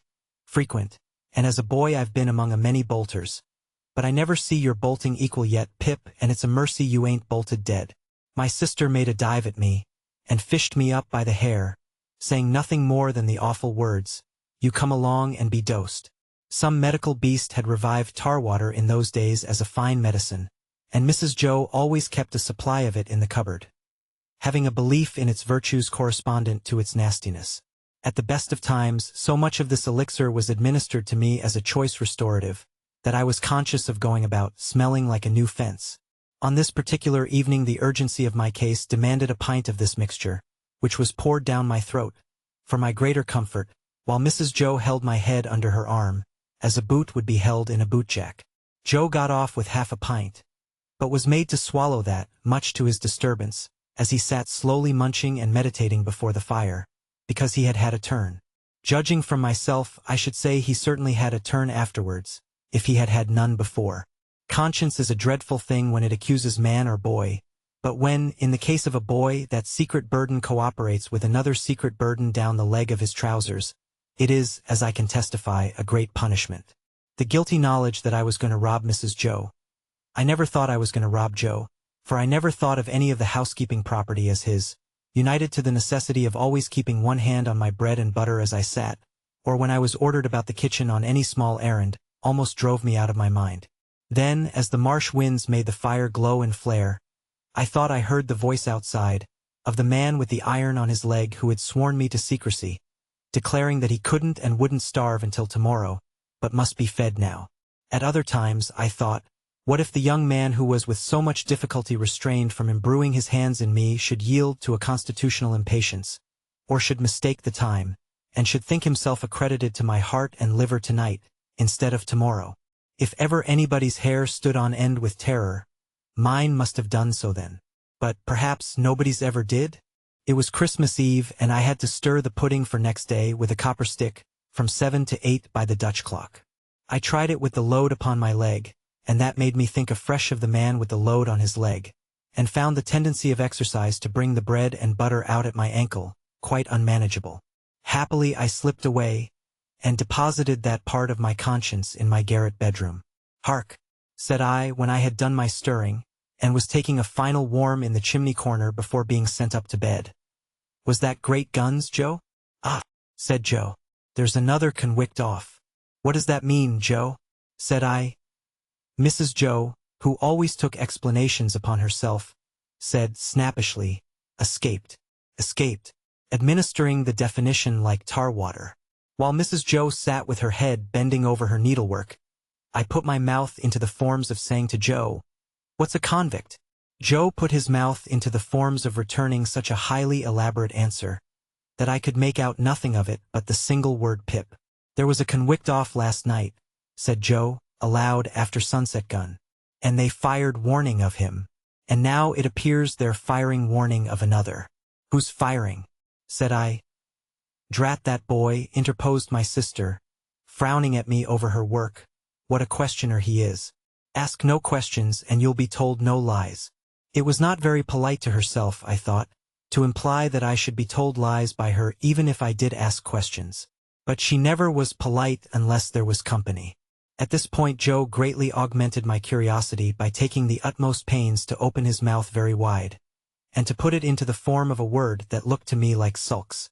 Therefore, I naturally pointed to Mrs. Joe, and put my mouth into the form of saying, "Her?" But Joe wouldn't hear of that at all, and again opened his mouth very wide, and shook the form of a most emphatic word out of it. But I could make nothing of the word. "Mrs. Joe," said I, "as a last resort I should like to know, if you wouldn't much mind, where the firing comes from." "Lord bless the boy!" exclaimed my sister, as if she didn't quite mean that but rather the contrary. "From the hulks." "Oh-h," said I, looking at Joe. "Hulks." Joe gave a reproachful cough, as much as to say, "Well, I told you so." "And please, what's hulks?" said I. "That's the way with this boy," exclaimed my sister, pointing me out with her needle and thread, and shaking her head at me. "Answer him one question, and he'll ask you a dozen directly. Hulks are prison ships, right cross tH meshes. We always used that name for marshes in our country. I wonder who's put into prison ships and why they're put there," said I, in a general way and with quiet desperation. It was too much for Mrs. Joe, who immediately rose. "I tell you what, young fellow," said she, "I didn't bring you up by hand to badger people's lives out. It would be blame to me and not praise if I had. People are put in the hulks because they murder and because they rob and forge and do all sorts of bad. And they always begin by asking questions. Now, you get along to bed. I was never allowed a candle to light me to bed, and as I went upstairs in the dark with my head tingling, from Mrs. Joe's thimble having played the tambourine upon it, to accompany her last words, I felt fearfully sensible of the great convenience that the hulks were handy for me. I was clearly on my way there. I had begun by asking questions, and I was going to rob Mrs. Joe. Since that time, which is far enough away now, I have often thought that few people know what secrecy there is in the young under terror. No matter how unreasonable the terror, so that it be terror. I was in mortal terror of the young man who wanted my heart and liver. I was in mortal terror of my interlocutor with the iron leg. I was in mortal terror of myself, from whom an awful promise had been extracted. I had no hope of deliverance through my all-powerful sister, who repulsed me at every turn. I am afraid to think of what I might have done on requirement, in the secrecy of my terror. If I slept at all that night, it was only to imagine myself drifting down the river on a strong spring tide, to the hulks. A ghostly pirate calling out to me through a speaking trumpet, as I passed the gibbet station, that I had better come ashore and be hanged there at once, and not put it off. I was afraid to sleep, even if I had been inclined, for I knew that at the first faint dawn of morning I must rob the pantry. There was no doing it in the night, for there was no getting a light by easy friction then. To have got one I must have struck it out of flint and steel, and have made a noise like the very pirate himself rattling his chains. As soon as the great black velvet pall outside my little window was shot with gray, I got up and went downstairs. Every board upon the way, and every crack in every board calling after me, "Stop, thief!" and "Get up, Mrs. Joe!" In the pantry, which was far more abundantly supplied than usual, owing to the season, I was very much alarmed by a hare hanging up by the heels, whom I rather thought I caught, when my back was half turned, winking. I had no time for verification, no time for selection, no time for anything, for I had no time to spare. I stole some bread, some rind of cheese, about half a jar of mincemeat, which I tied up in my pocket-handkerchief with my last night's slice, some brandy from a stone bottle, which I decanted into a glass bottle I had secretly used for making that intoxicating fluid, Spanish licorice water, up in my room, diluting the stone bottle from a jug in the kitchen cupboard, a meat bone with very little on it, and a beautiful round compact pork pie. I was nearly going away without the pie, but I was tempted to mount upon a shelf, to look what it was that was put away so carefully in a covered earthenware dish in a corner, and I found it was the pie, and I took it in the hope that it was not intended for early use, and would not be missed for some time. There was a door in the kitchen, communicating with the forge. I unlocked and unbolted that door, and got a file from among Joe's tools. Then I put the fastenings as I had found them, opened the door at which I had entered when I ran home last night, shut it, and ran for the misty marshes. Chapter 3. It was a rimy morning, and very damp. I had seen the damp lying on the outside of my little window, as if some goblin had been crying there all night, and using the window for a pocket-handkerchief. Now I saw the damp lying on the bare hedges and spare grass, like a coarser sort of spider's webs, hanging itself from twig to twig and blade to blade. On every rail and gate, wet lay clammy, and the marsh mist was so thick that the wooden finger on the post directing people to our village, a direction which they never accepted, for they never came there, was invisible to me until I was quite close under it. Then, as I looked up at it, while it dripped, it seemed to my oppressed conscience like a phantom devoting me to the hulks. The mist was heavier yet when I got out upon the marshes, so that instead of my running at everything seemed to run at me. This was very disagreeable to a guilty mind. The gates and dikes and banks came bursting at me through the mist, as if they cried as plainly as could be, "A boy with somebody else's pork pie. Stop him!" The cattle came upon me with like suddenness, staring out of their eyes, and steaming out of their nostrils. "Hullo, young thief!" One black ox with a white cravat on, who even had to my awakened conscience something of a clerical air, fixed me so obstinately with his eyes, and moved his blunt head round in such an accusatory manner as I moved round, that I blubbered out to him, "I couldn't help it, sir. It wasn't for myself I took it." Upon which he put down his head, blew a cloud of smoke out of his nose, and vanished with a kick-up of his hind legs and a flourish of his tail. All this time I was getting on towards the river, but however fast I went, I couldn't warm my feet, to which the damp cold seemed riveted, as the iron was riveted to the leg of the man I was running to meet. I knew my way to the Battery pretty straight, for I had been down there on a Sunday with Joe, and Joe, sitting on an old gun, had told me that when I was prenticed to him, regularly bound, we would have such larks there. However, in the confusion of the mist, I found myself at last too far to the right, and consequently had to try back along the riverside, on the bank of loose stones above the mud and the stakes that staked the tide out.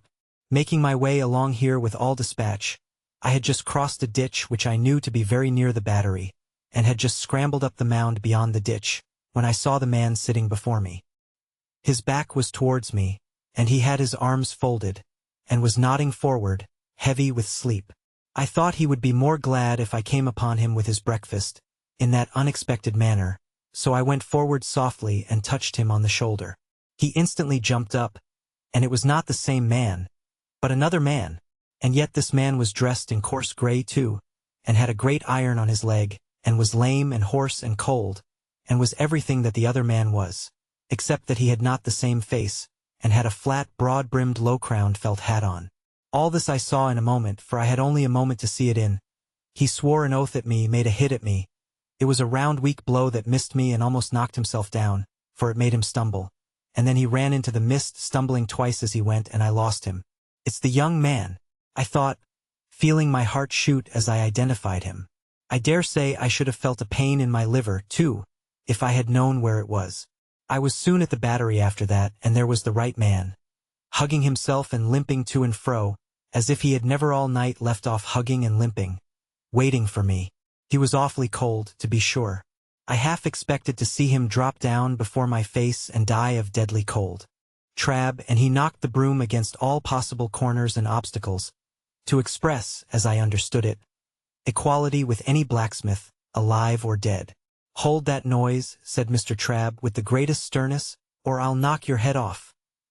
Do me the favor to be seated, sir." "Now this," said Mr. Trabb, taking down a roll of cloth, and tiding it out in a flowing manner over the counter, preparatory to getting his hand under it to show the gloss, "is a very sweet article. I can recommend it for your purpose, sir, because it really is extra super. But you shall see some others.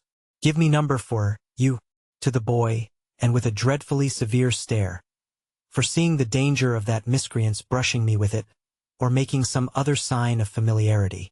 Mr. Trabb never removed his stern eye from the boy until he had deposited number 4 on the counter, and was at a safe distance again. Then he commanded him to bring number 5 and number 8. "And let me have none of your tricks here," said Mr. Trabb, "or you shall repent it, you young scoundrel, the longest day you have to live." Mr. Trabb then bent over number 4, and in a sort of deferential confidence recommended it to me as a light article for summer wear, an article much in vogue among the nobility and gentry, an article that it would ever be an honor to him to reflect upon a distinguished fellow-townsman's, if he might claim me for a fellow-townsman, having worn. "Are you bringing numbers 5 and 8, you vagabond?" said Mr. Trabb to the boy after that, "or shall I kick you out of the shop and bring them myself?" I selected the materials for a suit, with the assistance of Mr. Trabb's judgment, and re-entered the parlor to be measured. For although Mr. Trabb had my measure already, and had previously been quite contented with it, he said apologetically that it wouldn't do under existing circumstances, sir, wouldn't do at all. So, Mr. Trabb measured and calculated me in the parlor, as if I were an estate and he the finest species of surveyor, and gave himself such a world of trouble that I felt that no suit of clothes could possibly remunerate him for his pains. When he had at last done and had appointed to send the articles to Mr. Pumblechook's on the Thursday evening, he said, with his hand upon the parlor lock, "I know, sir, that London gentlemen cannot be expected to patronize local work as a rule, but if you would give me a turn now and then in the quality of a townsman, I should greatly esteem it. Good morning, sir. Much obliged. Door." The last word was flung at the boy, who had not the least notion what it meant. But I saw him collapse as his master rubbed me out with his hands, and my first decided experience of the stupendous power of money was, that it had morally laid upon his back Trabb's boy.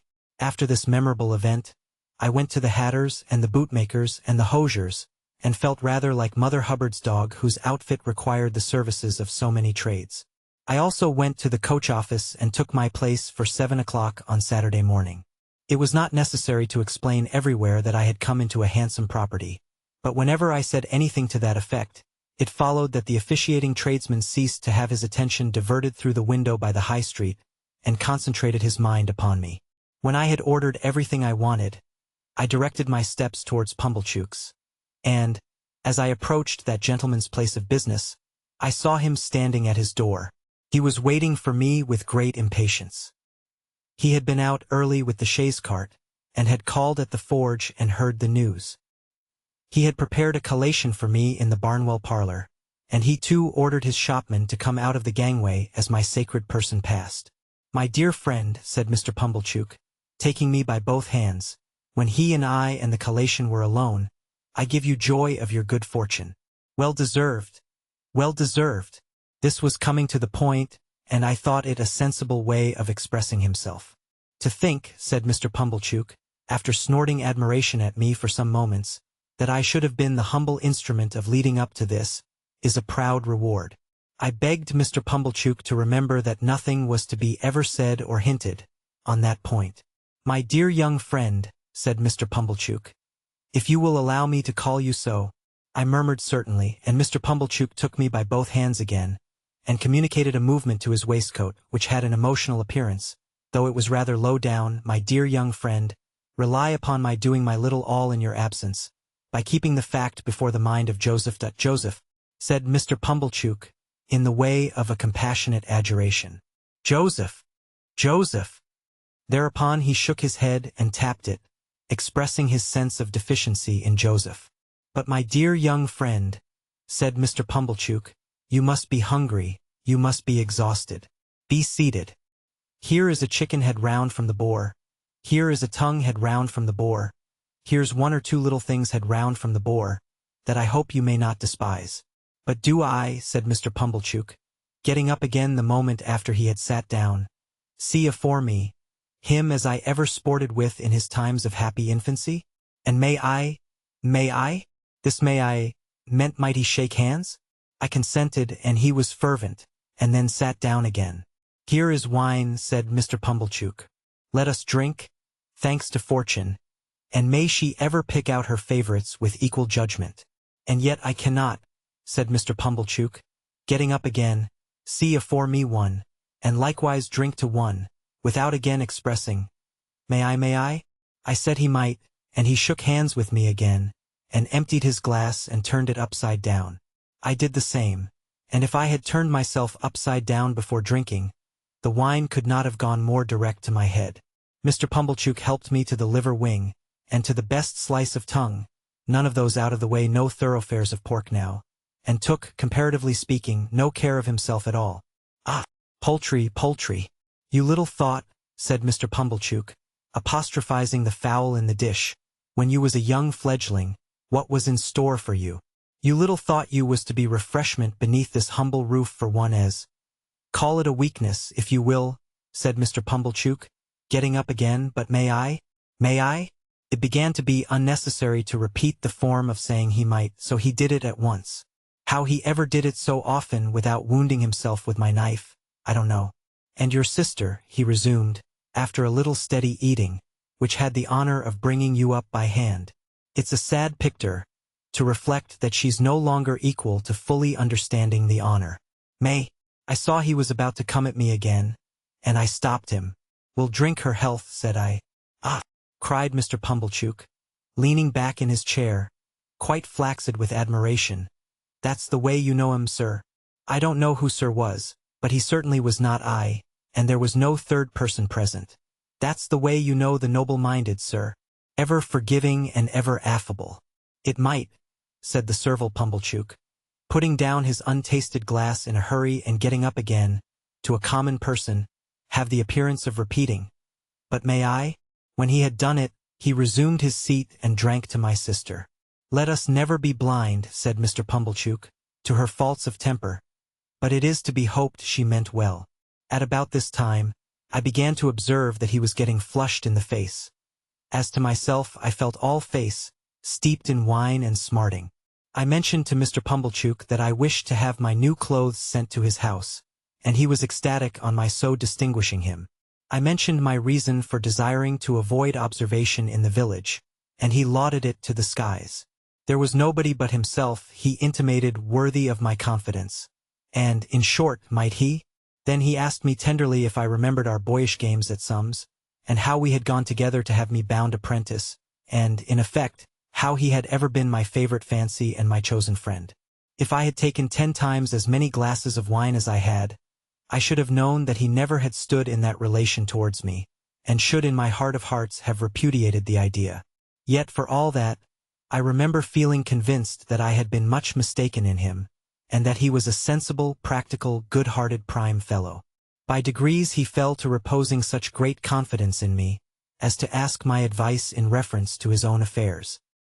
He mentioned that there was an opportunity for a great amalgamation and monopoly of the corn and seed trade on those premises, if enlarged, such as had never occurred before in that or any other neighborhood.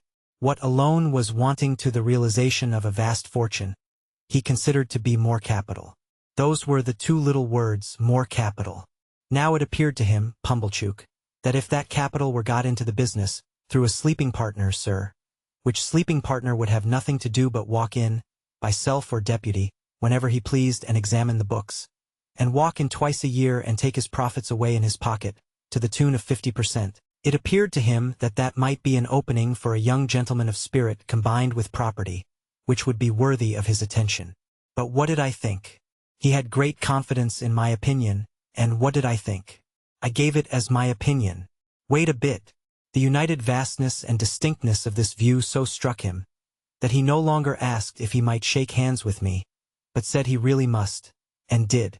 We drank all the wine, and Mr. Pumblechook pledged himself over and over again to keep Joseph up to the mark, I don't know what mark, and to render me efficient and constant service, I don't know what service.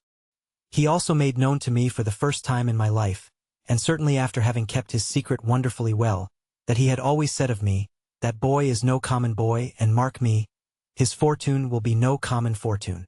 He said with a tearful smile that it was a singular thing to think of now, and I said so too. Finally, I went out into the air, with a dim perception that there was something unwonted in the conduct of the sunshine, and found that I had slumberously got to the turnpike without having taken any account of the road. There, I was roused by Mr. Pumblechook's hailing me. He was a long way down the sunny street, and was making expressive gestures for me to stop. I stopped, and he came up breathless. "No, my dear friend," said he, when he had recovered wind for speech. "Not if I can help it. This occasion shall not entirely pass without that affability on your part. May I, as an old friend and well-wisher? May I?"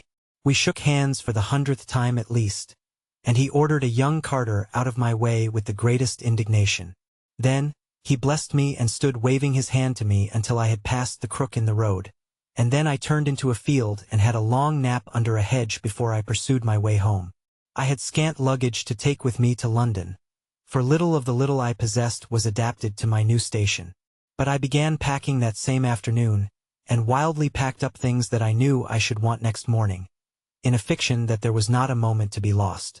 So, Tuesday, Wednesday, and Thursday passed, and on Friday morning I went to Mr. Pumblechook's, to put on my new clothes and pay my visit to Miss Havisham.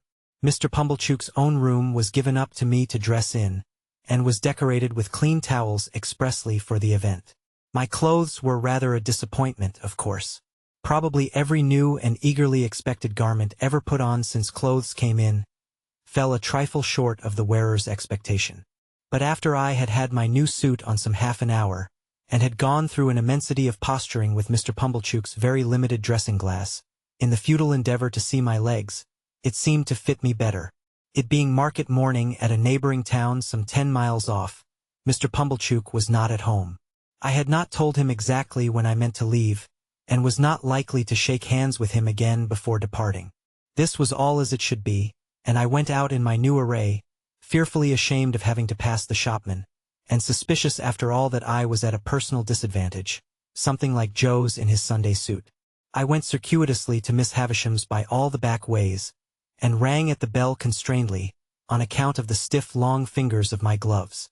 Sarah Pocket came to the gate, and positively reeled back when she saw me so changed. Her walnut-shell countenance likewise turned from brown to green and yellow. "You?" said she. You? Good gracious! What do you want? I am going to London, Miss Pocket, said I, and want to say goodbye to Miss Havisham. I was not expected, for she left me locked in the yard, while she went to ask if I were to be admitted. After a very short delay, she returned and took me up, staring at me all the way.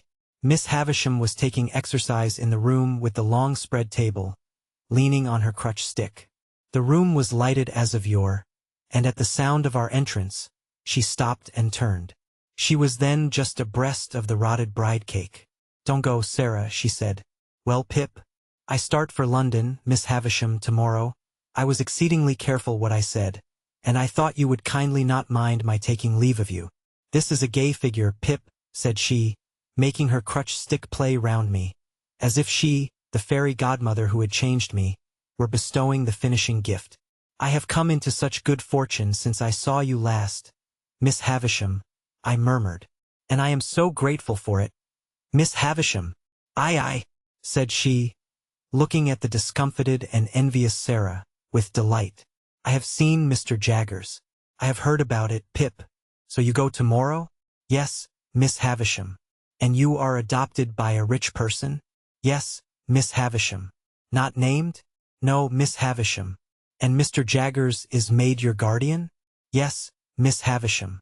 She quite gloated on these questions and answers. So keen was her enjoyment of Sarah Pocket's jealous dismay. Well, she went on, you have a promising career before you. Be good, deserve it, and abide by Mr. Jaggers's instructions.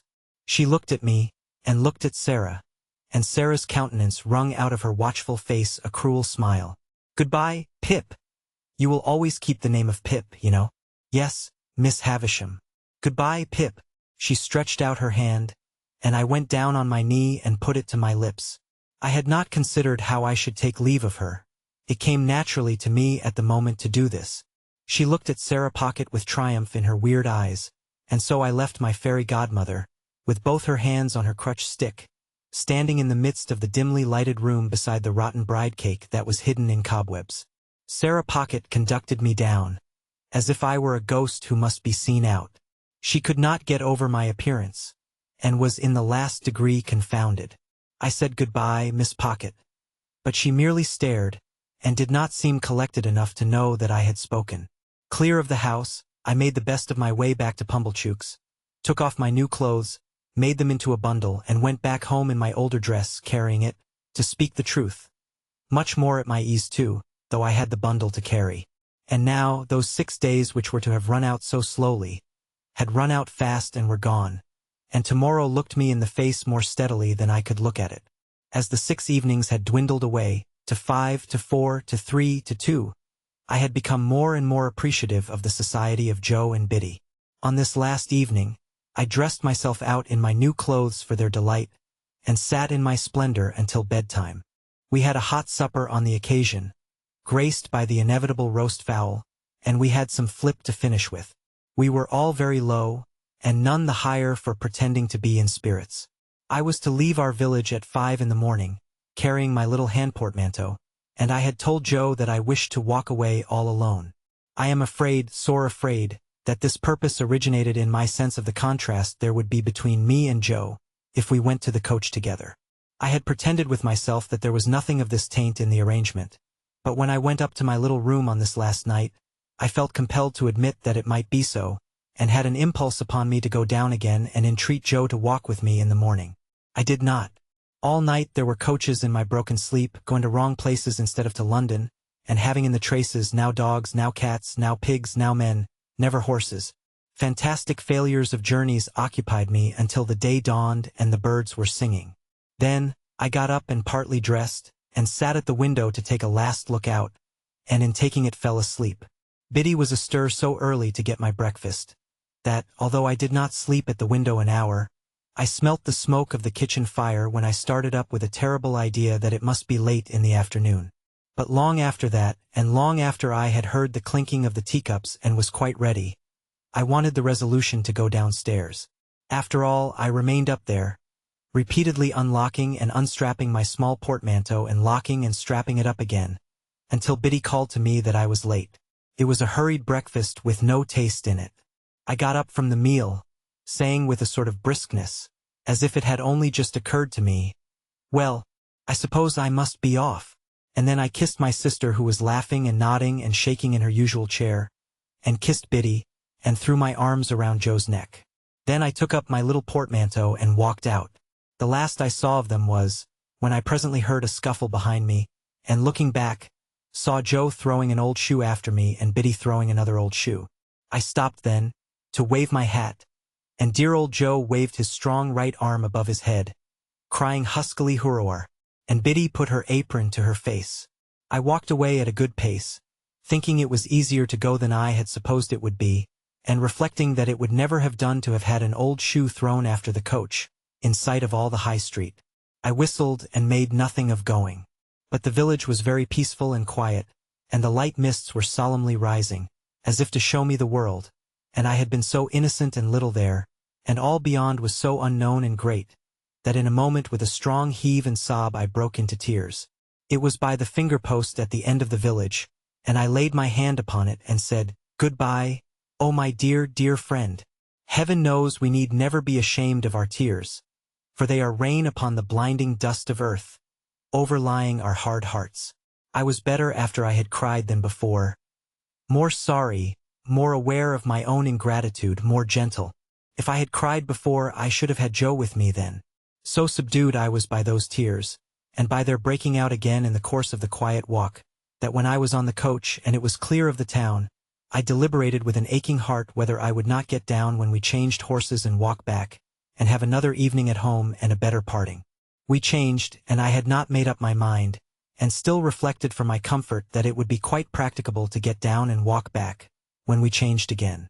And while I was occupied with these deliberations, I would fancy an exact resemblance to Joe in some man coming along the road towards us, and my heart would beat high, as if he could possibly be there. We changed again, and it was now too late and too far to go back, and I went on. And the mists had all solemnly risen now, and the world lay spread before me. This is the end of the first stage of Pip's expectations. Chapter 20. The journey from our town to the metropolis was a journey of about 5 hours. It was a little past midday when the 4-horse stagecoach, by which I was a passenger, got into the revel of traffic frayed out about the Cross Keys, Wood Street, Cheapside, London. We Britons had at that time particularly settled that it was treasonable to doubt our having and our being the best of everything. Otherwise, while I was scared by the immensity of London, I think I might have had some faint doubts whether it was not rather ugly, crooked, narrow, and dirty. Mr. Jaggers had duly sent me his address. It was Little Britain, and he had written after it on his card, just out of Smithfield and close by the coach office. Nevertheless, a hackney coachman, who seemed to have as many capes to his greasy greatcoat as he was years old, packed me up in his coach and hemmed me in with a folding and jingling barrier of steps, as if he were going to take me 50 miles. His getting on his box, which I remember to have been decorated with an old weather-stained pea-green hammercloth moth-eaten into rags, was quite a work of time. It was a wonderful equipage with 6 great coronets outside, and ragged things behind for I don't know how many footmen to hold on by, and a harrow below them, to prevent amateur footmen from yielding to the temptation.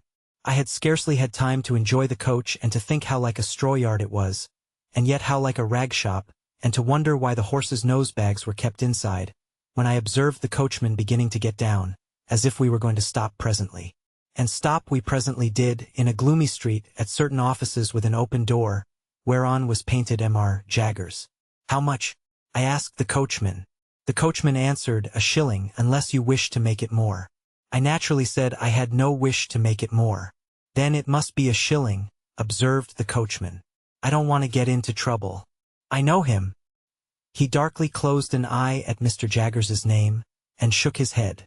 When he had got his shilling, and had in course of time completed the ascent to his box, and had got away, which appeared to relieve his mind, I went into the front office with my little portmanteau in my hand and asked, "Was Mr. Jaggers at home?" "He is not," returned the clerk. "He is in court at present." "Am I addressing Mr. Pip?" I signified that he was addressing Mr. Pip. Mr. Jaggers left word, "Would you wait in his room?" He couldn't say how long he might be having a case on, but it stands to reason, his time being valuable, that he won't be longer than he can help. With those words, the clerk opened a door, and ushered me into an inner chamber at the back. Here we found a gentleman with one eye, in a velveteen suit and knee breeches, who wiped his nose with his sleeve on being interrupted in the perusal of the newspaper. "Go and wait outside, Mike," said the clerk.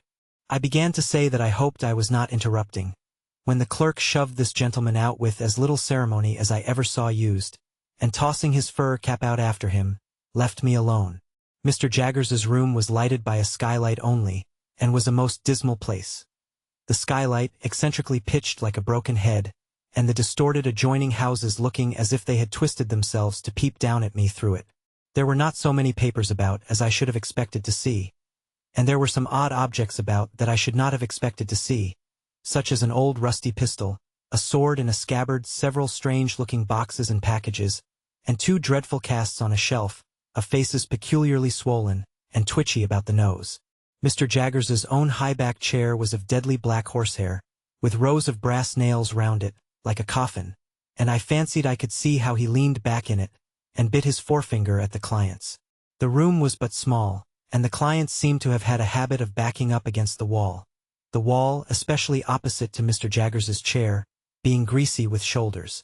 I recalled, too, that the one-eyed gentleman had shuffled forth against the wall when I was the innocent cause of his being turned out.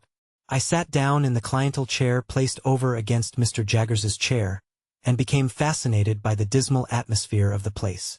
I called to mind that the clerk had the same air of knowing something to everybody else's disadvantage, as his master had. I wondered how many other clerks there were upstairs, and whether they all claimed to have the same detrimental mastery of their fellow creatures. I wondered what was the history of all the odd litter about the room, and how it came there. I wondered whether the 2 swollen faces were of Mr. Jaggers's family, and, if he were so unfortunate as to have had a pair of such ill-looking relations, why he stuck them on that dusty perch for the blacks and flies to settle on, instead of giving them a place at home. Of course I had no experience of a London summer day, and my spirits may have been oppressed by the hot, exhausted air, and by the dust and grit that lay thick on everything. But I sat wondering and waiting in Mr. Jaggers's close room, until I really could not bear the 2 casts on the shelf above Mr. Jaggers's chair, and got up and went out. When I told the clerk that I would take a turn in the air while I waited, he advised me to go round the corner and I should come into Smithfield. So I came into Smithfield, and the shameful place, being all asmear with filth and fat and blood and foam, seemed to stick to me. So I rubbed it off with all possible speed by turning into a street where I saw the great black dome of St. Paul's bulging at me from behind a grim stone building which a bystander said was Newgate Prison. Following the wall of the jail, I found the roadway covered with straw to deaden the noise of passing vehicles. And from this, and from the quantity of people standing about smelling strongly of spirits and beer, I inferred that the trials were on. While I looked about me here, an exceedingly dirty and partially drunk minister of justice asked me if I would like to step in and hear a trial or so, informing me that he could give me a front place for half a crown, whence I should command a full view of the Lord Chief Justice in his wig and robes, mentioning that awful personage like waxwork, and presently offering him at the reduced price of 18 pence. As I declined the proposal on the plea of an appointment, he was so good as to take me into a yard and show me where the gallows was kept, and also where people were publicly whipped, and then he showed me the debtor's door, out of which culprits came to be hanged, heightening the interest of that dreadful portal by giving me to understand that 4 on 'em would come out at that door the day after tomorrow at 8 in the morning, to be killed in a row. This was horrible, and gave me a sickening idea of London, the more so as the Lord Chief Justice's proprietor wore, from his hat down to his boots and up again to his pocket-handkerchief inclusive, mildewed clothes which had evidently not belonged to him originally, and which I took it into my head he had bought cheap of the executioner. Under these circumstances I thought myself well rid of him for a shilling.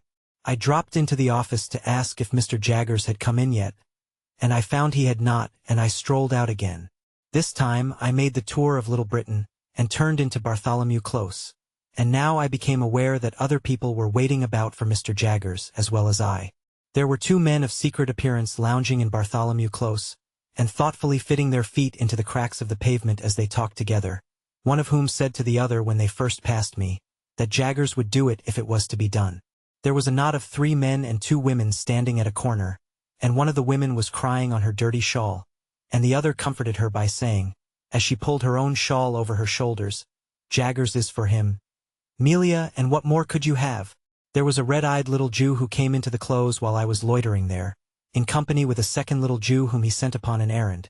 And while the messenger was gone, I remarked this Jew, who was of a highly excitable temperament, performing a jig of anxiety under a lamp-post and accompanying himself, in a kind of frenzy, with the words, "O Jaggerth, Jaggerth, Jaggerth, all otherth ith Cagmaggerth.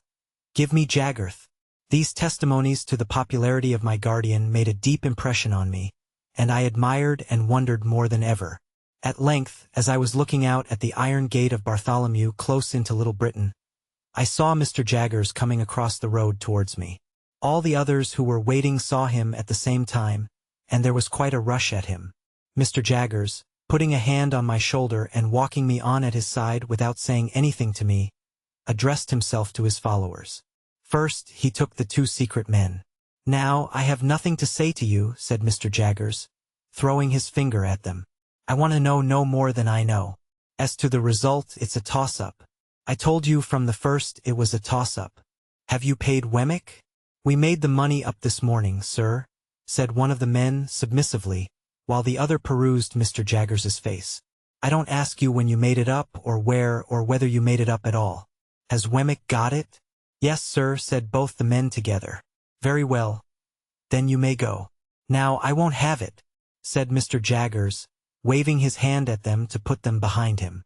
"If you say a word to me, I'll throw up the case." "We thought, Mr. Jaggers," one of the men began, pulling off his hat. "That's what I told you not to do," said Mr. Jaggers. "You thought. I think for you, that's enough for you. If I want you, I know where to find you. I don't want you to find me. Now I won't have it. I won't hear a word." The two men looked at one another as Mr. Jaggers waved them behind again, and humbly fell back and were heard no more. "And now you," said Mr. Jaggers, suddenly stopping, and turning on the two women with the shawls, from whom the three men had meekly separated. "Oh, Amelia, is it?" "Yes, Mr. Jaggers." "And do you remember," retorted Mr. Jaggers, "that but for me you wouldn't be here and couldn't be here?" "Oh yes, sir," exclaimed both women together. "Lord bless you, sir. Well, we knows that." "Then why," said Mr. Jaggers, "do you come here?" "My bill, sir," the crying woman pleaded. "Now, I tell you what," said Mr. Jaggers, "once for all. If you don't know that your bill's in good hands, I know it.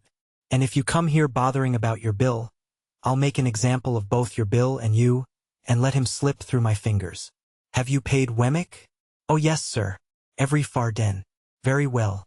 Then you have done all you have got to do. Say another word, one single word, and Wemmick shall give you your money back." This terrible threat caused the two women to fall off immediately. No one remained now but the excitable Jew, who had already raised the skirts of Mr. Jaggers's coat to his lips several times. "I don't know this man," said Mr. Jaggers, in the same devastating strain. "What does this fellow want?" "Ma theer, Mr. Jaggerth. Hound brother to Hubraham Lathrith?" "Who's he?" said Mr. Jaggers. "Let go of my coat."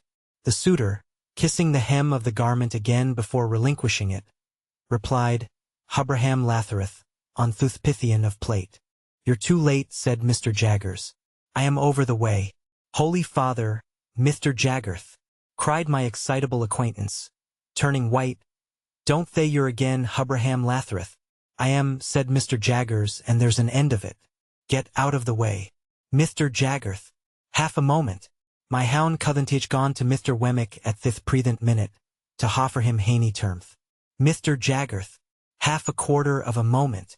If you'd have the condescenthin to be bought off from the t'other thide, at Haney superior prith. Money no object. Mr. Jaggerth. Mr. My guardian threw his supplicant off with supreme indifference, and left him dancing on the pavement as if it were red hot. Without further interruption, we reached the front office, where we found the clerk and the man in velveteen with the fur cap. "Here's Mike," said the clerk, getting down from his stool, and approaching Mr. Jaggers confidentially. "Oh," said Mr. Jaggers, turning to the man, who was pulling a lock of hair in the middle of his forehead, like the bull in Cock Robin pulling at the bell rope. "Your man comes on this afternoon." Well, Mossar Jaggers," returned Mike, in the voice of a sufferer from a constitutional cold. "Arter a deal o' trouble, I found one, sir, as might do." "What is he prepared to swear?"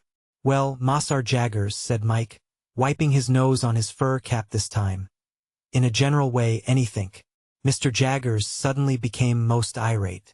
Now, I warned you before, said he, throwing his forefinger at the terrified client, that if you ever presumed to talk in that way here, I'd make an example of you. You infernal scoundrel, how dare you tell me that? The client looked scared, but bewildered too, as if he were unconscious what he had done. Spoony, said the clerk, in a low voice, giving him a stir with his elbow. Soft head, need you say it face to face? Now I ask you, you blundering booby, said my guardian very sternly, once more and for the last time, what the man you have brought here is prepared to swear. Mike looked hard at my guardian, as if he were trying to learn a lesson from his face, and slowly replied, either to character, or to having been in his company and never left him all the night in question. Now be careful. In what station of life is this man? Mike looked at his cap and looked at the floor and looked at the ceiling and looked at the clerk, and even looked at me, before beginning to reply in a nervous manner, we've dressed him up like. When my guardian blustered out, what? You will you? Spoony, added the clerk again with another stir. After some helpless casting about, Mike brightened and began again.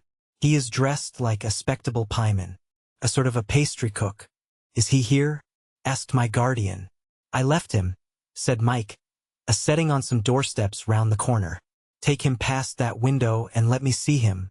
The window indicated was the office window. We all three went to it, behind the wire blind, and presently saw the client go by in an accidental manner, with a murderous-looking tall individual, in a short suit of white linen and a paper cap. This guileless confectioner was not by any means sober, and had a black eye in the green stage of recovery, which was painted over. Tell him to take his witness away directly, said my guardian to the clerk, in extreme disgust, and ask him what he means by bringing such a fellow as that. My guardian then took me into his own room, and while he lunched standing from a sandwich box and a pocket flask of sherry, he seemed to bully his very sandwich as he ate it, informed me what arrangements he had made for me. I was to go to Barnard's Inn, to young Mr. Pocket's rooms, where a bed had been sent in for my accommodation. I was to remain with young Mr. Pocket until Monday. On Monday I was to go with him to his father's house on a visit, that I might try how I liked it. Also, I was told what my allowance was to be. It was a very liberal one, and had handed to me from one of my guardian's drawers the cards of certain tradesmen with whom I was to deal for all kinds of clothes, and such other things as I could in reason want. You will find your credit good, Mr. Pip, said my guardian, whose flask of sherry smelt like a whole caskful, as he hastily refreshed himself. But I shall by this means be able to check your bills, and to pull you up if I find you outrunning the constable. Of course you'll go wrong somehow, but that's no fault of mine. After I had pondered a little over this encouraging sentiment, I asked Mr. Jaggers if I could send for a coach. He said it was not worth while, I was so near my destination. Wemmick should walk round with me if I pleased. I then found that Wemmick was the clerk in the next room. Another clerk was rung down from upstairs to take his place while he was out, and I accompanied him into the street, after shaking hands with my guardian. We found a new set of people lingering outside, but Wemmick made a way among them by saying coolly yet decisively, I tell you it's no use. He won't have a word to say to one of you, and we soon got clear of them and went on side by side. Chapter 21. Casting my eyes on Mr. Wemmick as we went along, to see what he was like in the light of day, I found him to be a dry man, rather short in stature, with a square wooden face, whose expression seemed to have been imperfectly chipped out with a dull-edged chisel. There were some marks in it that might have been dimples, if the material had been softer and the instrument finer, but which, as it was, were only dints. The chisel had made 3 or 4 of these attempts at embellishment over his nose, but had given them up without an effort to smooth them off. I judged him to be a bachelor from the frayed condition of his linen, and he appeared to have sustained a good many bereavements, for he wore at least 4 mourning rings, besides a brooch representing a lady and a weeping willow at a tomb with an urn on it. I noticed, too, that several rings and seals hung at his watch-chain, as if he were quite laden with remembrances of departed friends. He had glittering eyes, small, keen and black, and thin, wide, mottled lips. He had had them, to the best of my belief, from 40 to 50 years. So you were never in London before? Said Mr. Wemmick to me. No, said I. "I was new here once," said Mr. Wemmick. "Rum to think of now. You are well acquainted with it now?" "Why, yes," said Mr. Wemmick. "I know the moves of it. Is it a very wicked place?" I asked, more for the sake of saying something than for information. "You may get cheated, robbed, and murdered in London. But there are plenty of people anywhere who'll do that for you." "If there is bad blood between you and them," said I, to soften it off a little.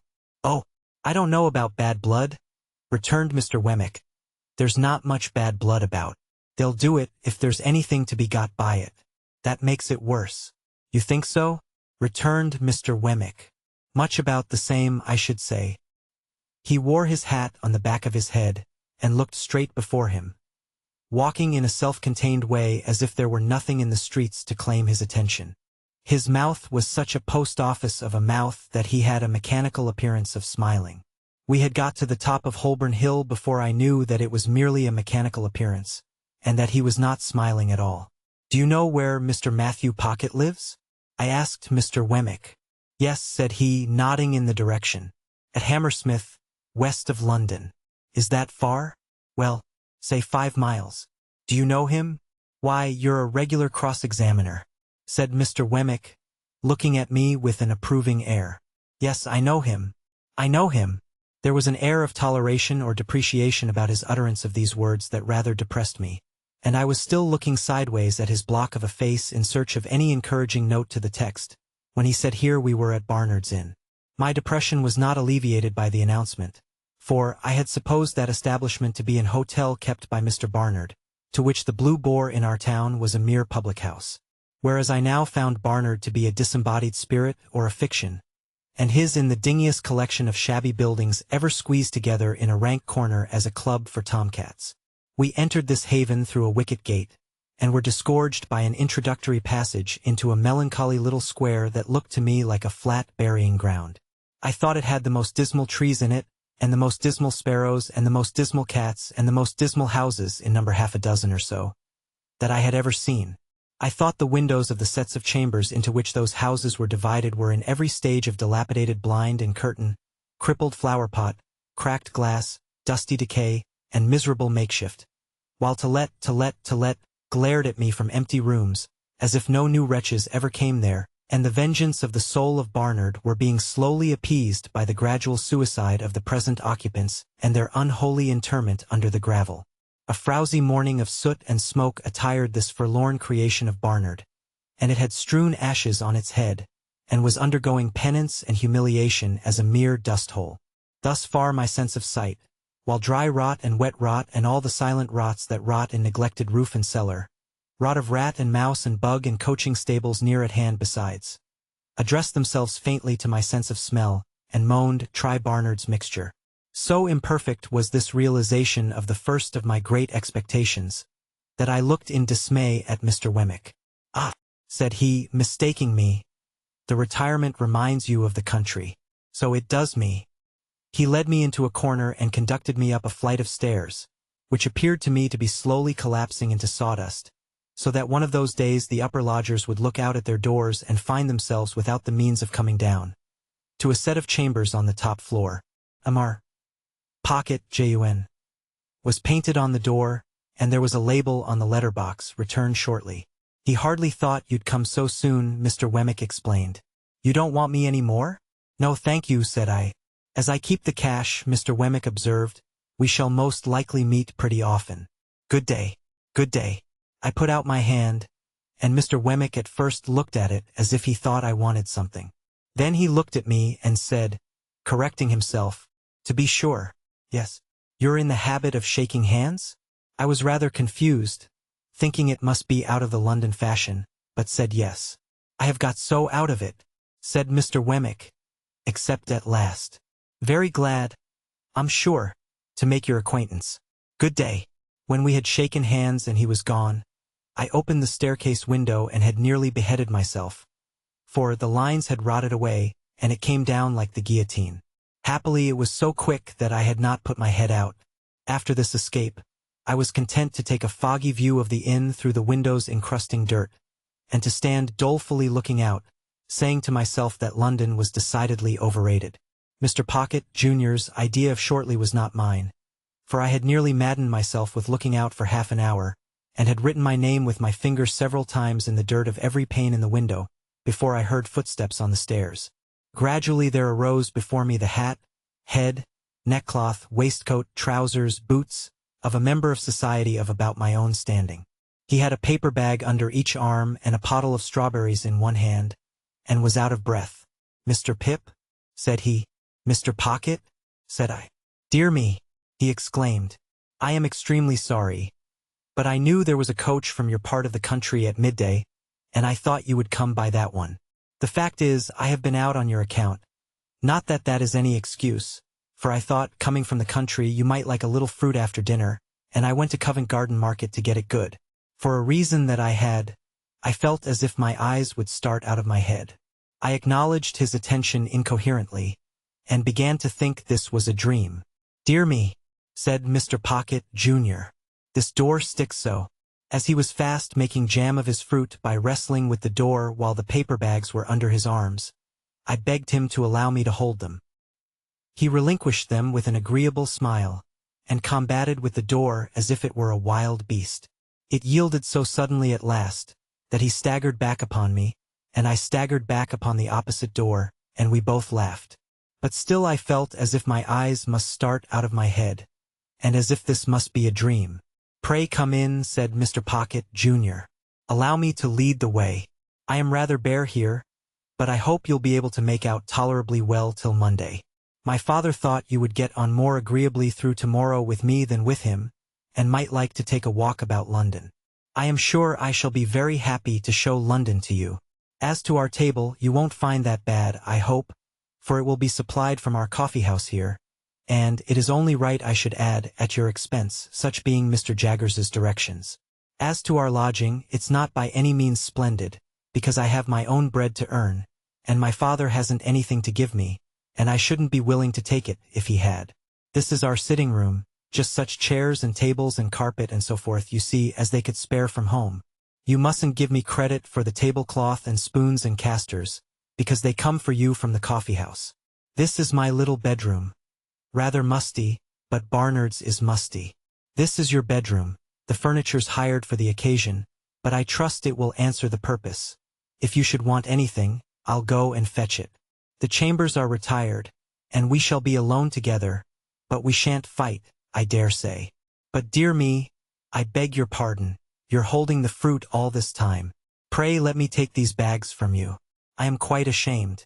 As I stood opposite to Mr. Pocket, Jr., delivering him the bags, 1, 2, I saw the starting appearance come into his own eyes that I knew to be in mine, and he said, falling back, "Lord bless me, you're the prowling boy." "And you," said I, "are the pale young gentleman." Chapter 22. The pale young gentleman and I stood contemplating one another in Barnard's Inn, until we both burst out laughing. "The idea of its being you," said he. "The idea of its being you," said I. And then we contemplated one another afresh, and laughed again. "Well," said the pale young gentleman, reaching out his hand good-humoredly, "it's all over now, I hope, and it will be magnanimous in you if you'll forgive me for having knocked you about so." I derived from this speech that Mr. Herbert Pocket, for Herbert was the pale young gentleman's name, still rather confounded his intention with his execution. But I made a modest reply, and we shook hands warmly. "You hadn't come into your good fortune at that time?" said Herbert Pocket. "No," said I. "No," he acquiesced. "I heard it had happened very lately. I was rather on the lookout for good fortune then." "Indeed?" "Yes. Miss Havisham had sent for me, to see if she could take a fancy to me. But she couldn't, at all events she didn't. I thought it polite to remark that I was surprised to hear that." "Bad taste," said Herbert, laughing, "but a fact." "Yes, she had sent for me on a trial visit, and if I had come out of it successfully, I suppose I should have been provided for. Perhaps I should have been what you may called it to Estella." "What's that?" I asked with sudden gravity. He was arranging his fruit in plates while we talked, which divided his attention, and was the cause of his having made this lapse of a word. "Affianced," he explained, still busy with the fruit. "Betrothed. Engaged. What's his named? Any word of that sort?" "How did you bear your disappointment?" I asked. "Pooh," said he, "I didn't care much for it. She's a Tartar. Miss Havisham? I don't say no to that, but I meant Estella. That girl's hard and haughty and capricious to the last degree, and has been brought up by Miss Havisham to wreak revenge on all the male sex. What relation is she to Miss Havisham? None, said he. Only adopted. Why should she wreak revenge on all the male sex? What revenge? Lord, Mr. Pip, said he. Don't you know? No, said I. Dear me, it's quite a story, and shall be saved till dinner time. And now let me take the liberty of asking you a question. How did you come there that day? I told him, and he was attentive until I had finished, and then burst out laughing again, and asked me if I was sore afterwards. I didn't ask him if he was, for my conviction on that point was perfectly established. Mr. Jaggers is your guardian, I understand? He went on. Yes. You know he is Miss Havisham's man of business and solicitor, and has her confidence when nobody else has? This was bringing me, I felt, towards dangerous ground. I answered with a constraint I made no attempt to disguise, that I had seen Mr. Jaggers in Miss Havisham's house on the very day of our combat, but never at any other time, and that I believed he had no recollection of having ever seen me there. He was so obliging as to suggest my father for your tutor, and he called on my father to propose it. Of course he knew about my father from his connection with Miss Havisham. My father is Miss Havisham's cousin. Not that that implies familiar intercourse between them, for he is a bad courtier and will not propitiate her. Herbert Pocket had a frank and easy way with him that was very taking. I had never seen anyone then, and I have never seen anyone since, who more strongly expressed to me, in every look and tone, a natural incapacity to do anything secret and mean. There was something wonderfully hopeful about his general air, and something that at the same time whispered to me he would never be very successful or rich. I don't know how this was. I became imbued with the notion on that first occasion before we sat down to dinner, but I cannot define by what means. He was still a pale young gentleman, and had a certain conquered languor about him in the midst of his spirits and briskness, that did not seem indicative of natural strength. He had not a handsome face, but it was better than handsome, being extremely amiable and cheerful. His figure was a little ungainly, as in the days when my knuckles had taken such liberties with it, but it looked as if it would always be light and young. Whether Mr. Trabb's local work would have sat more gracefully on him than on me, may be a question, but I am conscious that he carried off his rather old clothes much better than I carried off my new suit. As he was so communicative, I felt that reserve on my part would be a bad return unsuited to our years. I therefore told him my small story, and laid stress on my being forbidden to inquire who my benefactor was.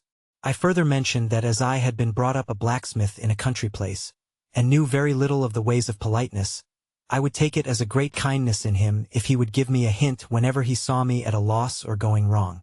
With pleasure, said he, though I venture to prophesy that you'll want very few hints.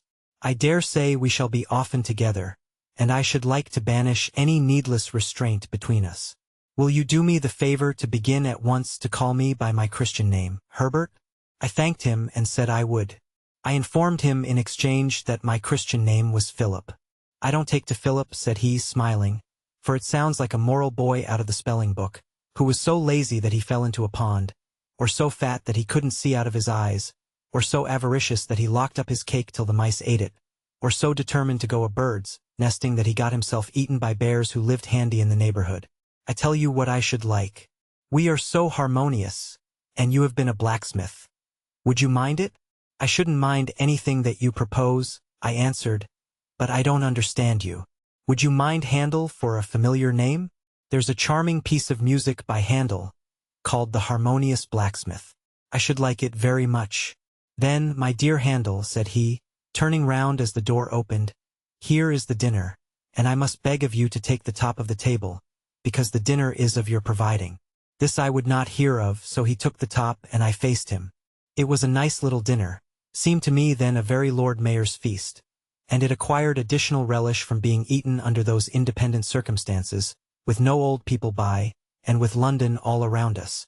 This again was heightened by a certain gypsy character that set the banquet off, for while the table was, as Mr. Pumblechook might have said, the lap of luxury, being entirely furnished forth from the coffee-house, the circumjacent region of sitting-room was of a comparatively pastureless and shifty character, imposing on the waiter the wandering habits of putting the covers on the floor where he fell over them, the melted butter in the armchair, the bread on the bookshelves, the cheese in the coal scuttle, and the boiled fowl into my bed in the next room, where I found much of its parsley and butter in a state of congelation when I retired for the night. All this made the feast delightful, and when the waiter was not there to watch me, my pleasure was without alloy. We had made some progress in the dinner, when I reminded Herbert of his promise to tell me about Miss Havisham. "True," he replied. "I'll redeem it at once. Let me introduce the topic, Handel, by mentioning that in London it is not the custom to put the knife in the mouth, for fear of accidents, and that while the fork is reserved for that use, it is not put further in than necessary. It is scarcely worth mentioning, only it's as well to do as other people do. Also, the spoon is not generally used overhand but under. This has two advantages. You get at your mouth better, which after all is the object, and you save a good deal of the attitude of opening oysters, on the part of the right elbow." He offered these friendly suggestions in such a lively way that we both laughed and I scarcely blushed. Now, he pursued, concerning Miss Havisham. Miss Havisham, you must know, was a spoilt child. Her mother died when she was a baby, and her father denied her nothing. Her father was a country gentleman down in your part of the world, and was a brewer. I don't know why it should be a crack thing to be a brewer, but it is indisputable that while you cannot possibly be genteel and bake, you may be as genteel as never was and brew. You see it every day. Yet a gentleman may not keep a public house. May he? Said I. Not on any account, returned Herbert. But a public house may keep a gentleman. Well, Mr. Havisham was very rich and very proud. So was his daughter. Miss Havisham was an only child? I hazarded. Stop a moment, I am coming to that. No, she was not an only child. She had a half-brother. Her father privately married again, his cook, I rather think. I thought he was proud, said I. My good Handel, so he was. He married his second wife privately because he was proud, and in course of time she died. When she was dead, I apprehend he first told his daughter what he had done, and then the son became a part of the family, residing in the house you are acquainted with. As the son grew a young man, he turned out riotous, extravagant, undutiful, altogether bad. At last his father disinherited him, but he softened when he was dying and left him well off, though not nearly so well off as Miss Havisham. Take another glass of wine, and excuse my mentioning that society as a body does not expect one to be so strictly conscientious in emptying one's glass, as to turn it bottom upwards with the rim on one's nose. I had been doing this, in an excess of attention to his recital. I thanked him and apologized. He said not at all and resumed. Miss Havisham was now an heiress, and you may suppose was looked after as a great match. Her half-brother had now ample means again, but what with debts and what with new madness wasted them most fearfully again. There were stronger differences between him and her than there had been between him and his father, and it is suspected that he cherished a deep and mortal grudge against her as having influenced the father's anger. Now I come to the cruel part of the story, merely breaking off, my dear Handel, to remark that a dinner napkin will not go into a tumbler. Why I was trying to pack mine into my tumbler, I am wholly unable to say. I only know that I found myself, with a perseverance worthy of a much better cause, making the most strenuous exertions to compress it within those limits. Again I thanked him and apologized, and again he said in the cheerfulest manner, "Not at all, I am sure," and resumed. There appeared upon the scene, say at the races or the public balls or anywhere else you like, a certain man who made love to Miss Havisham. I never saw him, for this happened 25 years ago, before you and I were Handel, but I have heard my father mention that he was a showy man, and the kind of man for the purpose, but that he was not to be, without ignorance or prejudice, mistaken for a gentleman. My father most strongly asseverates, because it is a principle of his that no man who was not a true gentleman at heart ever was, since the world began, a true gentleman in manner. He says no varnish can hide the grain of the wood, and that the more varnish you put on, the more the grain will express itself. Well, this man pursued Miss Havisham closely, and professed to be devoted to her. I believe she had not shown much susceptibility up to that time, but all the susceptibility she possessed certainly came out then, and she passionately loved him. There is no doubt that she perfectly idolized him. He practiced on her affection in that systematic way, that he got great sums of money from her, and he induced her to buy her brother out of a share in the brewery, which had been weakly left him by his father, at an immense price, on the plea that when he was her husband he must hold and manage it all. Your guardian was not at that time in Miss Havisham's counsels, and she was too haughty and too much in love to be advised by anyone. Her relations were poor and scheming, with the exception of my father. He was poor enough, but not time-serving or jealous. The only independent one among them. He warned her that she was doing too much for this man, and was placing herself too unreservedly in his power. She took the first opportunity of angrily ordering my father out of the house, in his presence, and my father has never seen her since. I thought of her having said, "Matthew will come and see me at last when I am laid dead upon that table," and I asked Herbert whether his father was so inveterate against her. "It's not that," said he, but she charged him, in the presence of her intended husband, with being disappointed in the hope of fawning upon her for his own advancement. And if he were to go to her now, it would look true even to him and even to her. To return to the man and make an end of him. The marriage day was fixed, the wedding dresses were bought, the wedding tour was planned out, the wedding guests were invited. The day came, but not the bridegroom. He wrote her a letter, which she received. I struck in, when she was dressing for her marriage. At 20 minutes to 9? At the hour and minute, said Herbert, nodding, at which she afterwards stopped all the clocks. What was in it? Further than that, it most heartlessly broke the marriage off. I can't tell you, because I don't know. When she recovered from a bad illness that she had, she laid the whole place waste, as you have seen it, and she has never since looked upon the light of day. Is that all the story? I asked, after considering it. All I know of it, and indeed I only know so much through piecing it out for myself. For my father always avoids it, and even when Miss Havisham invited me to go there, told me no more of it than it was absolutely requisite I should understand. But I have forgotten one thing. It has been supposed that the man to whom she gave her misplaced confidence acted throughout in concert with her half-brother, that it was a conspiracy between them, and that they shared the profits. I wonder he didn't marry her and get all the property, said I. He may have been married already, and her cruel mortification may have been a part of her half-brother's scheme, said Herbert. Mind, I don't know that. What became of the two men? I asked, after again considering the subject. They fell into deeper shame and degradation, if there can be deeper, and ruin. Are they alive now? I don't know. You said just now that Estella was not related to Miss Havisham, but adopted. When adopted? Herbert shrugged his shoulders. There has always been an Estella, since I have heard of a Miss Havisham. I know no more. And now, Handel, said he, finally throwing off the story as it were, there is a perfectly open understanding between us. All that I know about Miss Havisham, you know. And all that I know, I retorted, you know. I fully believe it. So there can be no competition or perplexity between you and me.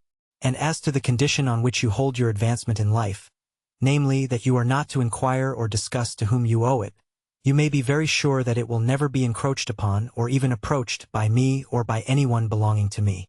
In truth, he said this with so much delicacy, that I felt the subject done with, even though I should be under his father's roof for years and years to come. Yet he said it with so much meaning, too, that I felt he as perfectly understood Miss Havisham to be my benefactress, as I understood the fact myself. It had not occurred to me before that he had led up to the theme for the purpose of clearing it out of our way, but we were so much the lighter and easier for having broached it, that I now perceived this to be the case. We were very gay and sociable, and I asked him, in the course of conversation, what he was. He replied, a capitalist, an insurer of ships. I suppose he saw me glancing about the room in search of some tokens of shipping or capital, for he added, in the city. I had grand ideas of the wealth and importance of insurers of ships in the city, and I began to think with awe of having laid a young insurer on his back, blackened his enterprising eye, and cut his responsible head open. But again there came upon me, for my relief, that odd impression that Herbert Pocket would never be very successful or rich.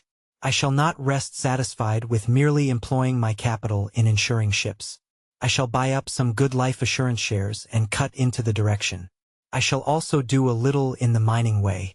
None of these things will interfere with my chartering a few thousand tons on my own account. I think I shall trade, said he, leaning back in his chair, to the East Indies, for silks, shawls, spices, dyes, drugs, and precious woods. It's an interesting trade. And the profits are large? Said I. Tremendous, said he. I wavered again, and began to think here were greater expectations than my own. Illustration. I think I shall trade also, said he, putting his thumbs in his waistcoat pockets, to the West Indies, for sugar, tobacco, and rum.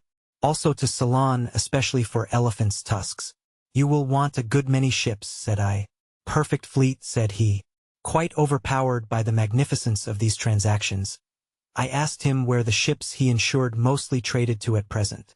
I haven't begun insuring yet, he replied. I am looking about me. Somehow that pursuit seemed more in keeping with Barnard's Inn. I said, in a tone of conviction, yes, I am in a counting house and looking about me. Is a counting house profitable? I asked. Do you mean to the young fellow who's in it? He asked in reply. Yes, to you. Why, and no, not to me. He said this with the air of one carefully reckoning up and striking a balance. Not directly profitable. That is, it doesn't pay me anything and I have to keep myself. This certainly had not a profitable appearance, and I shook my head as if I would imply that it would be difficult to lay by much accumulative capital from such a source of income. But the thing is, said Herbert Pocket, that you look about you. That's the grand thing. You are in a counting house, and you look about you. It struck me as a singular implication that you couldn't be out of a counting house, and look about you. But I silently deferred to his experience. Then the time comes, said Herbert, when you see your opening. And you go in, and you swoop upon it, and you make your capital, and then there you are. When you have once made your capital, you have nothing to do but employ it. This was very like his way of conducting that encounter in the garden. Very like.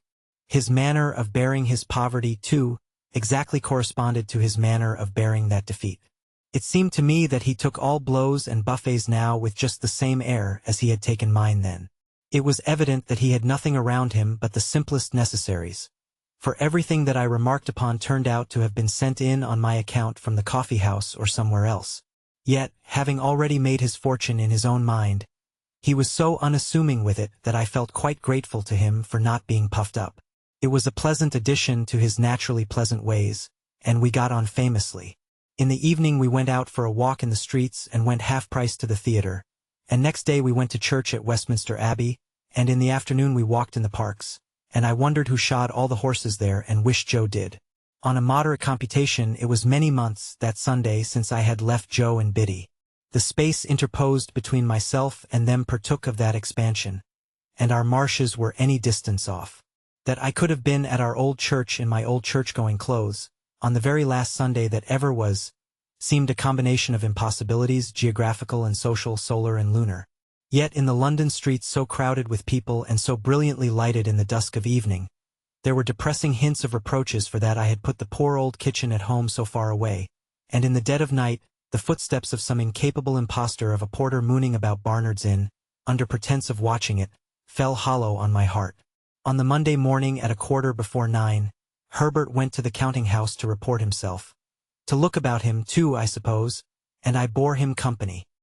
He was to come away in an hour or two to attend me to Hammersmith, and I was to wait about for him. It appeared to me that the eggs from which young insurers were hatched were incubated in dust and heat, like the eggs of ostriches, judging from the places to which those incipient giants repaired on a Monday morning. Nor did the counting-house where Herbert assisted show in my eyes as at all a good observatory, being a back second floor up a yard, of a grimy presence in all particulars, and with a look into another back second floor, rather than a lookout. I waited about until it was noon, and I went upon change, and I saw fluey men sitting there under the bills about shipping, whom I took to be great merchants, though I couldn't understand why they should all be out of spirits. When Herbert came, we went and had lunch at a celebrated house which I then quite venerated, but now believed to have been the most abject superstition in Europe, and where I could not help noticing, even then, that there was much more gravy on the tablecloths and knives and waiters' clothes than in the steaks. This collation disposed of at a moderate price, considering the grease which was not charged for, we went back to Barnard's Inn and got my little portmanteau, and then took coach for Hammersmith. We arrived there at 2 or 3 o'clock in the afternoon, and had very little way to walk to Mr. Pocket's house. Lifting the latch of a gate, We passed direct into a little garden overlooking the river, where Mr. Pocket's children were playing about. And unless I deceive myself on a point where my interests or prepossessions are certainly not concerned, I saw that Mr. and Mrs. Pocket's children were not growing up or being brought up, but were tumbling up. Mrs. Pocket was sitting on a garden chair under a tree, reading, with her legs upon another garden chair, and Mrs. Pocket's two nursemaids were looking about them while the children played. "Mamma," said Herbert, "this is young Mr. Pip." Upon which Mrs. Pocket received me with an appearance of amiable dignity. "Master Alec and Miss Jane," cried one of the nurses to two of the children, "if you go a-bouncing up against them bushes you'll fall over into the river and be drowned dead, and what'll your pa say then?" At the same time this nurse picked up Mrs. Pocket's handkerchief and said, "If that don't make 6 times you've dropped it, Mum." Upon which Mrs. Pocket laughed and said, "Thank you, Flopson," and settling herself in one chair only, resumed her book. Her countenance immediately assumed a knitted and intent expression as if she had been reading for a week, but before she could have read half a dozen lines, she fixed her eyes upon me and said, "I hope your mamma is quite well?" This unexpected inquiry put me into such a difficulty that I began saying in the absurdest way that if there had been any such person I had no doubt she would have been quite well, and would have been very much obliged and would have sent her compliments, when the nurse came to my rescue. "Well," she cried, picking up the pocket handkerchief, "if that don't make 7 times. What are you a-doing of this afternoon, Mum?" Mrs. Pocket received her property, at first with a look of unutterable surprise as if she had never seen it before, and then with a laugh of recognition and said, "Thank you, Flopson," and forgot me and went on reading. I found, now I had leisure to count them, that there were no fewer than 6 little pockets present, in various stages of tumbling up. I had scarcely arrived at the total when a 7th was heard, as in the region of air, wailing dolefully. "If there ain't baby," said Flopson, appearing to think it most surprising. "Make haste up, Millers." Millers, who was the other nurse, retired into the house, and by degrees the child's wailing was hushed and stopped, as if it were a young ventriloquist with something in its mouth. Mrs. Pocket read all the time, and I was curious to know what the book could be. We were waiting, I supposed, for Mr. Pocket to come out to us.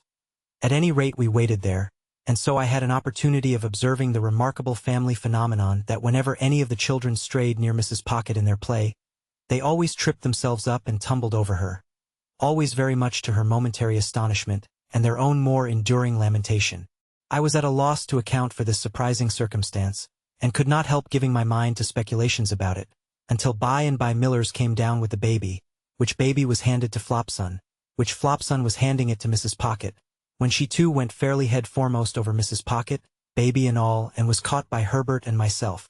"Gracious me, Flopson," said Mrs. Pocket, looking off her book for a moment, "everybody's tumbling."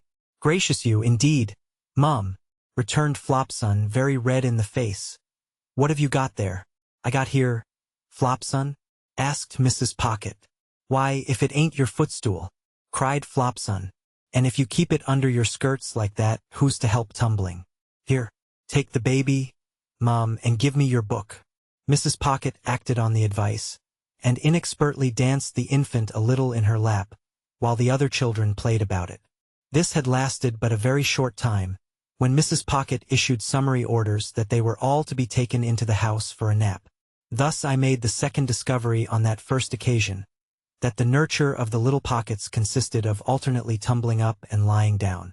Under these circumstances, when Flopson and Millers had got the children into the house, like a little flock of sheep, and Mr. Pocket came out of it to make my acquaintance, I was not much surprised to find that Mr. Pocket was a gentleman with a rather perplexed expression of face, and with his very gray hair disordered on his head, as if he didn't quite see his way to putting anything straight. Chapter 23. Mr. Pocket said he was glad to see me, and he hoped I was not sorry to see him. "For I really am not," he added with his son's smile, "an alarming personage." He was a young-looking man, in spite of his perplexities and his very gray hair, and his manner seemed quite natural. I use the word natural in the sense of its being unaffected. There was something comic in his distraught way, as though it would have been downright ludicrous but for his own perception that it was very near being so. When he had talked with me a little, he said to Mrs. Pocket, with a rather anxious contraction of his eyebrows, which were black and handsome, "Belinda, "I hope you have welcomed Mr. Pip," and she looked up from her book and said, "Yes." She then smiled upon me in an absent state of mind, and asked me if I liked the taste of orange flower water? As the question had no bearing, near or remote, on any foregone or subsequent transaction, I consider it to have been thrown out, like her previous approaches, in general conversational condescension. I found out within a few hours, and may mention at once, that Mrs. Pocket was the only daughter of a certain quite accidental deceased knight, who had invented for himself a conviction that his deceased father would have been made a baronet but for somebody's determined opposition arising out of entirely personal motives. I forget whose, if I ever knew, the sovereigns, the prime ministers, the lord chancellors, the Archbishop of Canterbury's, anybody's, and had tacked himself on to the nobles of the earth in right of this quite supposititious fact. I believe he had been knighted himself for storming the English grammar at the point of the pen, in a desperate address engrossed on vellum, on the occasion of the laying of the first stone of some building or other, and for handing some royal personage either the trowel or the mortar.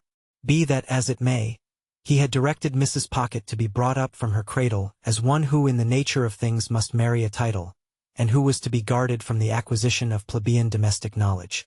So successful a watch and ward had been established over the young lady by this judicious parent, that she had grown up highly ornamental, but perfectly helpless and useless.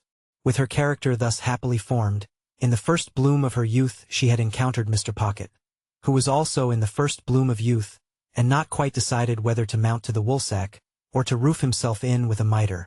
As his doing the one or the other was a mere question of time, he and Mrs. Pocket had taken time by the forelock, when, to judge from its length, it would seem to have wanted cutting, and had married without the knowledge of the judicious parent. The judicious parent, having nothing to bestow or withhold but his blessing, had handsomely settled that dower upon them after a short struggle, and had informed Mr. Pocket that his wife was a treasure for a prince. Mr. Pocket had invested the prince's treasure in the ways of the world ever since, and it was supposed to have brought him in but indifferent interest. Still, Mrs. Pocket was in general the object of a queer sort of respectful pity, because she had not married a title, while Mr. Pocket was the object of a queer sort of forgiving reproach, because he had never got one.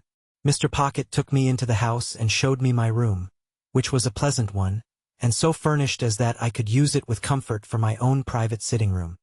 He then knocked at the doors of two other similar rooms, and introduced me to their occupants, by name Drummle and Startop. Drummle, an old-looking young man of a heavy order of architecture, was whistling. Startop, younger in years and appearance, was reading and holding his head, as if he thought himself in danger of exploding it with too strong a charge of knowledge. Both Mr. and Mrs. Pocket had such a noticeable air of being in somebody else's hands, that I wondered who really was in possession of the house and let them live there, until I found this unknown power to be the servants. It was a smooth way of going on, perhaps, in respect of saving trouble, but it had the appearance of being expensive, for the servants felt it a duty they owed to themselves to be nice in their eating and drinking, and to keep a deal of company downstairs. They allowed a very liberal table to Mr. and Mrs. Pocket, yet it always appeared to me that by far the best part of the house to have boarded in would have been the kitchen, always supposing the boarder capable of self-defense, for before I had been there a week, a neighboring lady with whom the family were personally unacquainted, wrote in to say that she had seen Millers slapping the baby. This greatly distressed Mrs. Pocket, who burst into tears on receiving the note, and said that it was an extraordinary thing that the neighbors couldn't mind their own business. By degrees I learnt, and chiefly from Herbert, that Mr. Pocket had been educated at Harrow and at Cambridge, where he had distinguished himself, but that when he had had the happiness of marrying Mrs. Pocket very early in life, he had impaired his prospects and taken up the calling of a grinder, after grinding a number of dull blades, of whom it was remarkable that their fathers, when influential, were always going to help him to preferment, but always forgot to do it when the blades had left the grindstone. He had wearied of that poor work and had come to London. Here, after gradually failing in loftier hopes, he had read with divers who had lacked opportunities or neglected them, and had refurbished divers others for special occasions, and had turned his acquirements to the account of literary compilation and correction, and on such means, added to some very moderate private resources, still maintained the house I saw. Mr. and Mrs. Pocket had a toady neighbor, a widow lady of that highly sympathetic nature that she agreed with everybody, blessed everybody, and shed smiles and tears on everybody, according to circumstances.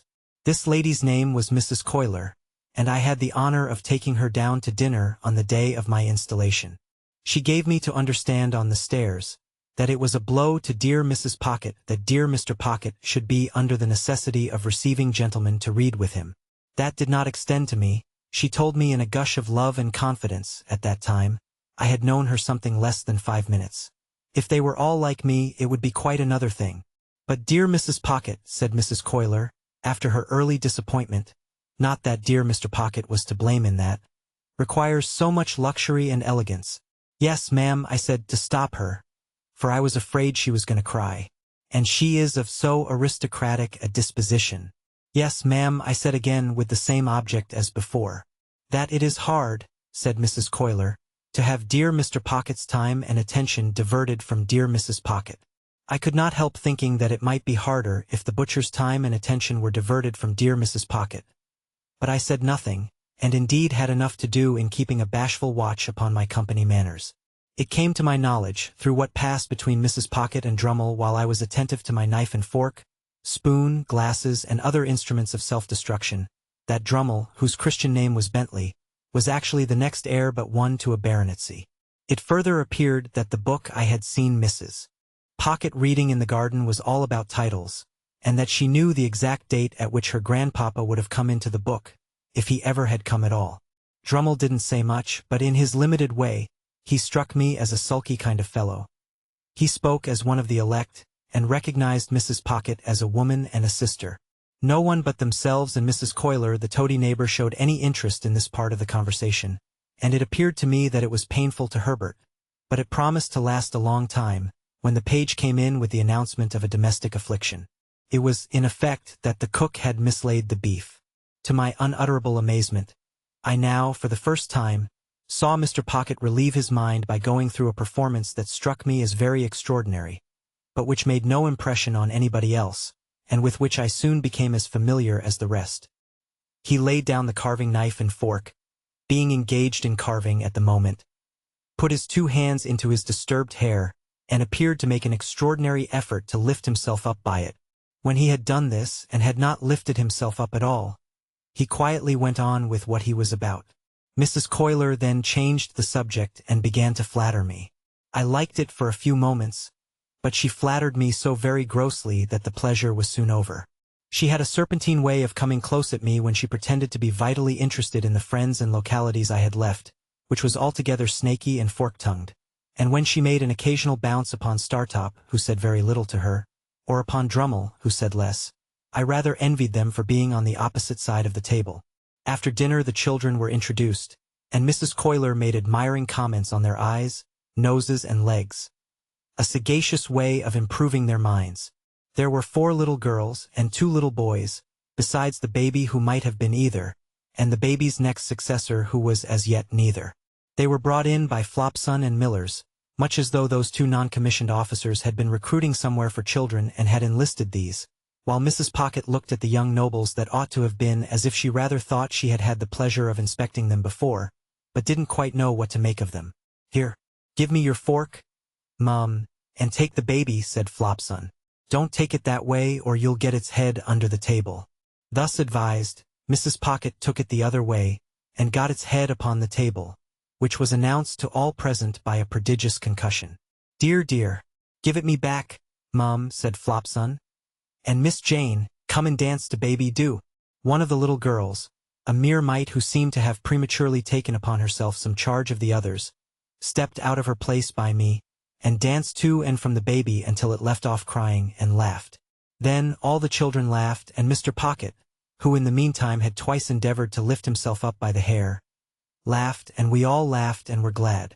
Flopson, by dint of doubling the baby at the joints like a Dutch doll, then got it safely into Mrs. Pocket's lap, and gave it the nutcrackers to play with, at the same time recommending Mrs. Pocket to take notice that the handles of that instrument were not likely to agree with its eyes, and sharply charging Miss Jane to look after the same. Then the 2 nurses left the room, and had a lively scuffle on the staircase with a dissipated page who had waited at dinner, and who had clearly lost half his buttons at the gaming table. I was made very uneasy in my mind by Mrs. Pocket's falling into a discussion with Drummle respecting 2 baronetcies, while she ate a sliced orange steeped in sugar and wine, and, forgetting all about the baby on her lap, who did most appalling things with the nutcrackers. At length little Jane, perceiving its young brains to be imperiled, softly left her place, and with many small artifices coaxed the dangerous weapon away. Mrs. Pocket, finishing her orange at about the same time, and not approving of this, said to Jane, "You naughty child, how dare you? Go and sit down this instant." "Mamma dear," lisped the little girl, "baby 'ud have put his eyeth out." "How dare you tell me so?" retorted Mrs. Pocket. "Go and sit down in your chair this moment." Mrs. Pocket's dignity was so crushing that I felt quite abashed, as if I myself had done something to rouse it. "Belinda," remonstrated Mr. Pocket from the other end of the table, "how can you be so unreasonable? Jane only interfered for the protection of baby." "I will not allow anybody to interfere," said Mrs. Pocket. "I am surprised, Matthew, that you should expose me to the affront of interference." "Good God!" cried Mr. Pocket, in an outbreak of desolate desperation.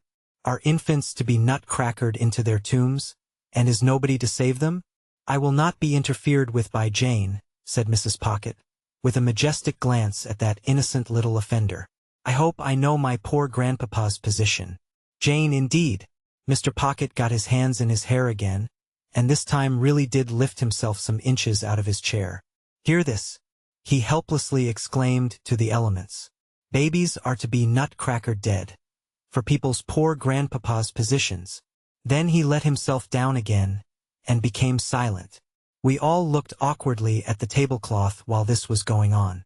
A pause succeeded, during which the honest and irrepressible baby made a series of leaps and crows at little Jane, who appeared to me to be the only member of the family, irrespective of servants, with whom it had any decided acquaintance. "Mr. Drummle," said Mrs. Pocket, "will you ring for Flopson? Jane, you undutiful little thing, go and lie down. Now, baby darling, come with Ma." The baby was the soul of honor, and protested with all its might. It doubled itself up the wrong way over Mrs. Pocket's arm, exhibited a pair of knitted shoes and dimpled ankles to the company in lieu of its soft face, and was carried out in the highest state of mutiny. And it gained its point after all, for I saw it through the window within a few minutes, being nursed by little Jane.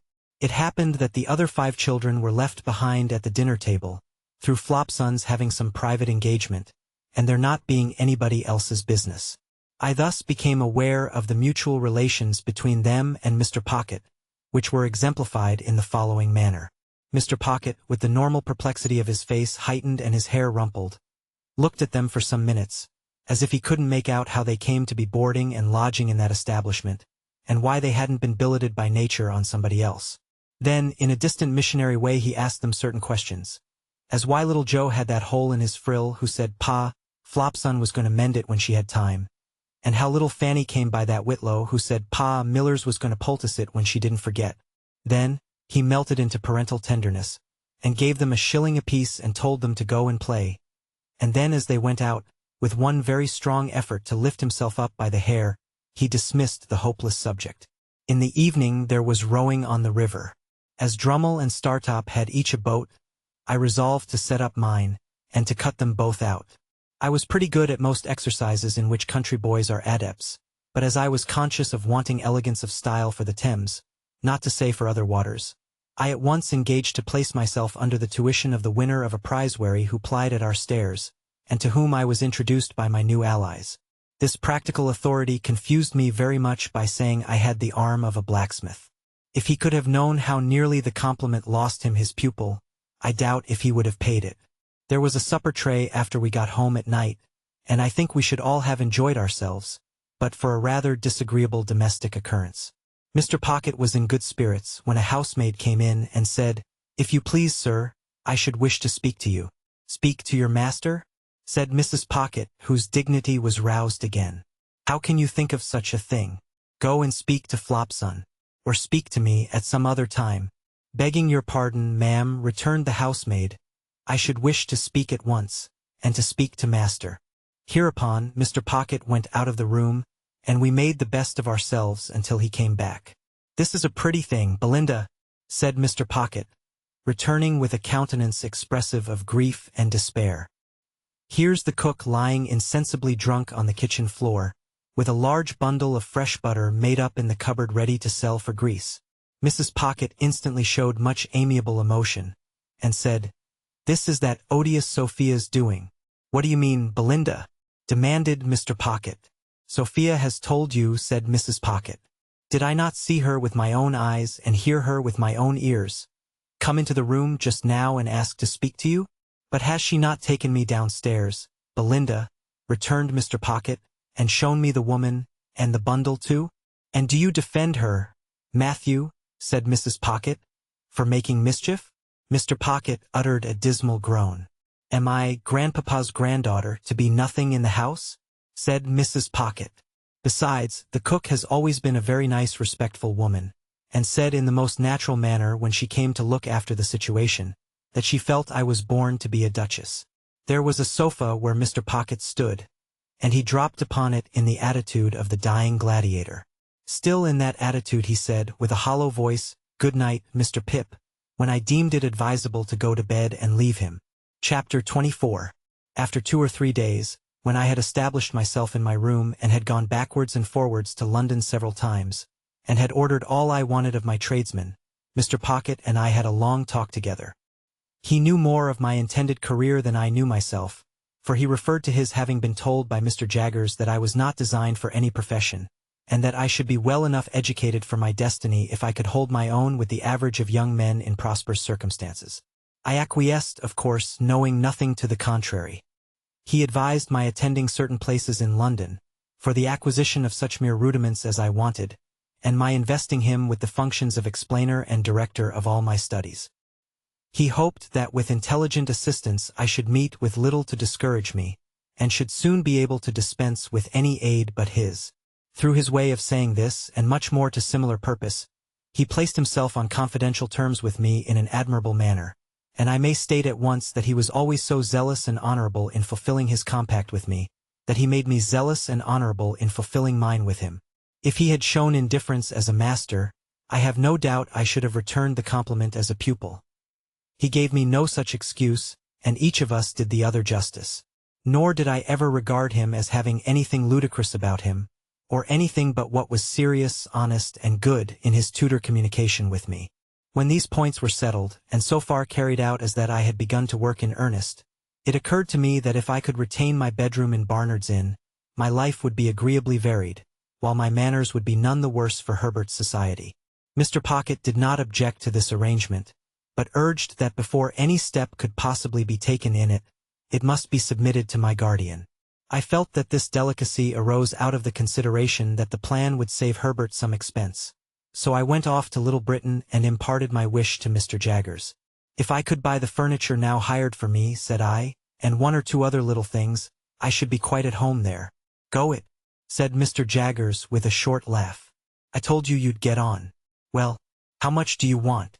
I said I didn't know how much. "Come," retorted Mr. Jaggers. "How much? £50? "Oh, not nearly so much. £5? said Mr. Jaggers. This was such a great fall that I said in discomfiture, "Oh, more than that." "More than that, retorted Mr. Jaggers, lying in wait for me, with his hands in his pockets, his head on one side, and his eyes on the wall behind me. "How much more?" "It is so difficult to fix a sum," said I, hesitating. "Come," said Mr. Jaggers. "Let's get at it. 2 × 5. Will that do? 3 × 5. Will that do? 4 × 5. Will that do?" I said I thought that would do handsomely. 4 × 5 will do handsomely, will it? Said Mr. Jaggers, knitting his brows. "Now, what do you make of 4 × 5? "What do I make of it?" "Ah," said Mr. Jaggers. "How much?" "I suppose you make it £20, said I, smiling. "Never mind what I make it, my friend," observed Mr. Jaggers, with a knowing and contradictory toss of his head. "I want to know what you make it. £20, of course." "Wemmick," said Mr. Jaggers, opening his office door. "Take Mr. Pip's written order, and pay him £20. This strongly marked way of doing business made a strongly marked impression on me, and that not of an agreeable kind. Mr. Jaggers never laughed, but he wore great bright creaking boots, and in poising himself on these boots, with his large head bent down and his eyebrows joined together, awaiting an answer, He sometimes caused the boots to creak, as if they laughed in a dry and suspicious way. As he happened to go out now, and as Wemmick was brisk and talkative, I said to Wemmick that I hardly knew what to make of Mr. Jaggers's manner. "Tell him that, and he'll take it as a compliment," answered Wemmick. "He don't mean that you should know what to make of it." For I looked surprised. "It's not personal. It's professional. Only professional." Wemmick was at his desk lunching and crunching on a dry hard biscuit, pieces of which he threw from time to time into his slit of a mouth, as if he were posting them. "Always seems to me," said Wemmick, as if he had set a man-trap and was watching it. Suddenly, click, "You're caught." Without remarking that man-traps were not among the amenities of life, I said I supposed he was very skillful. "Deep," said Wemmick, as Australia, pointing with his pen at the office floor, to express that Australia was understood, for the purposes of the figure, to be symmetrically on the opposite spot of the globe. "If there was anything deeper," added Wemmick, bringing his pen to paper, "he'd be it." Then, I said I supposed he had a fine business, and Wemmick said, "C'est pas tel." Then I asked if there were many clerks, to which he replied, "We don't run much into clerks, because there's only one Jaggers, and people won't have him at second hand. There are only 4 of us. Would you like to see him? You are one of us, as I may say." I accepted the offer. When Mr. Wemmick had put all the biscuit into the post, and had paid me my money from a cash box in a safe, the key of which safe he kept somewhere down his back and produced from his coat collar like an iron pigtail, we went upstairs. The house was dark and shabby, and the greasy shoulders that had left their mark in Mr. Jaggers's room seemed to have been shuffling up and down the staircase for years.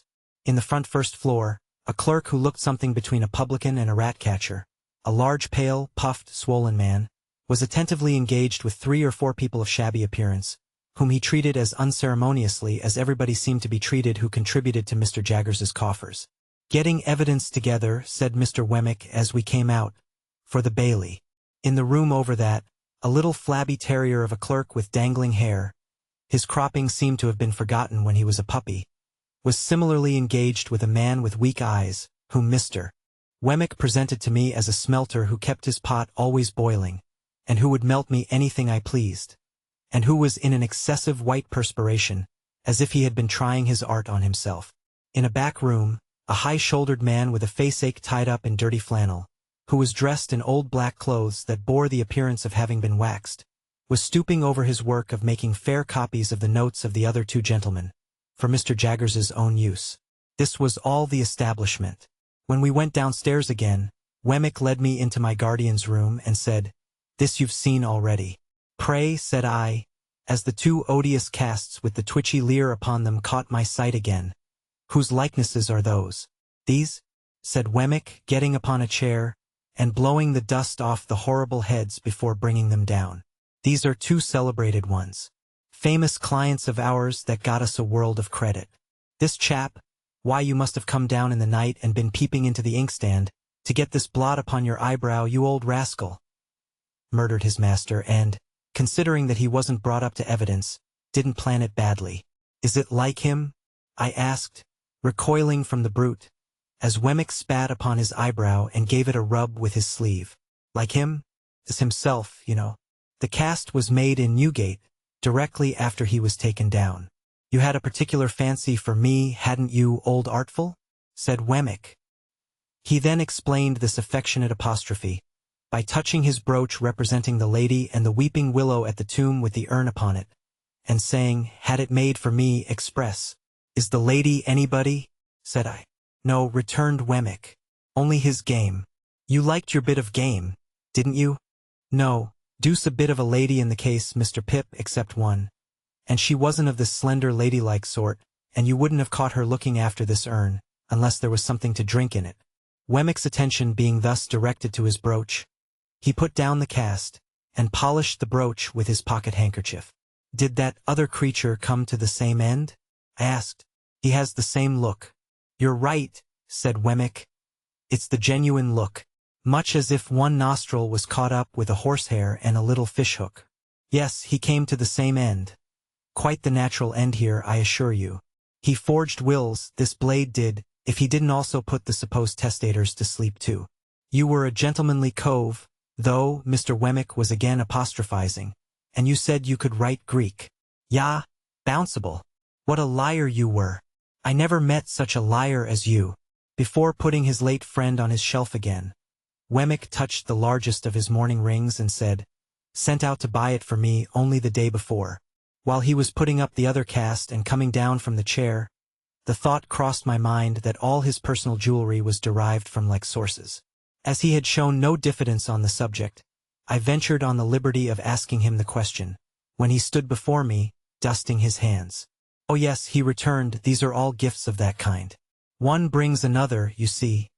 That's the way of it. I always take 'em. They're curiosities. And they're property. They may not be worth much, but, after all, they're property and portable. It don't signify to you with your brilliant lookout, but as to myself, my guiding star always is, get hold of portable property." When I had rendered homage to this light, he went on to say, in a friendly manner, "If at any odd time when you have nothing better to do, you wouldn't mind coming over to see me at Walworth, I could offer you a bed, and I should consider it an honor. I have not much to show you, but such 2 or 3 curiosities as I have got you might like to look over, and I am fond of a bit of garden and a summer house." I said I should be delighted to accept his hospitality. "Thank'ee," said he. "Then we'll consider that it's to come off when convenient to you. Have you dined with Mr. Jaggers yet?" "Not yet." "Well," said Wemmick, "he'll give you wine, and good wine. I'll give you punch, and not bad punch. And now I'll tell you something. When you go to dine with Mr. Jaggers, look at his housekeeper." "Shall I see something very uncommon?" "Well," said Wemmick, "you'll see a wild beast tamed." "Not so very uncommon, you'll tell me." I reply, that depends on the original wildness of the beast, and the amount of taming. It won't lower your opinion of Mr. Jaggers's powers. Keep your eye on it. I told him I would do so, with all the interest and curiosity that his preparation awakened. As I was taking my departure, he asked me if I would like to devote 5 minutes to seeing Mr. Jaggers at it, for several reasons, and not least because I didn't clearly know what Mr. Jaggers would be found to be at. I replied in the affirmative. We dived into the city, and came up in a crowded police court, where a blood relation, in the murderous sense, of the deceased, with the fanciful taste in brooches, was standing at the bar uncomfortably chewing something, while my guardian had a woman under examination or cross-examination, I don't know which, and was striking her and the bench and everybody present with awe. If anybody, of whatsoever degree, said a word that he didn't approve of, he instantly required to have it taken down. If anybody wouldn't make an admission, he said, "I'll have it out of you." And if anybody made an admission, he said, "Now I have got you." The magistrates shivered under a single bite of his finger. Thieves and thief-takers hung in dread rapture on his words, and shrank when a hair of his eyebrows turned in their direction. Which side he was on I couldn't make out, for he seemed to me to be grinding the whole place in a mill.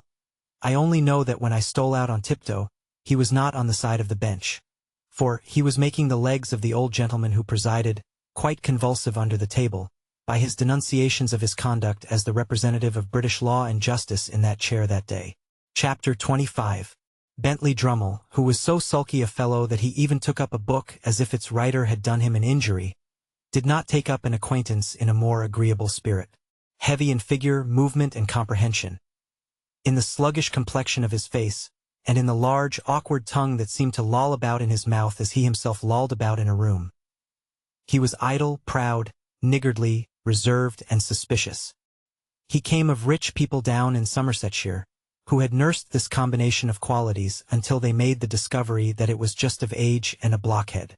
Thus, Bentley Drummle had come to Mr. Pocket when he was a head taller than that gentleman, and half a dozen heads thicker than most gentlemen.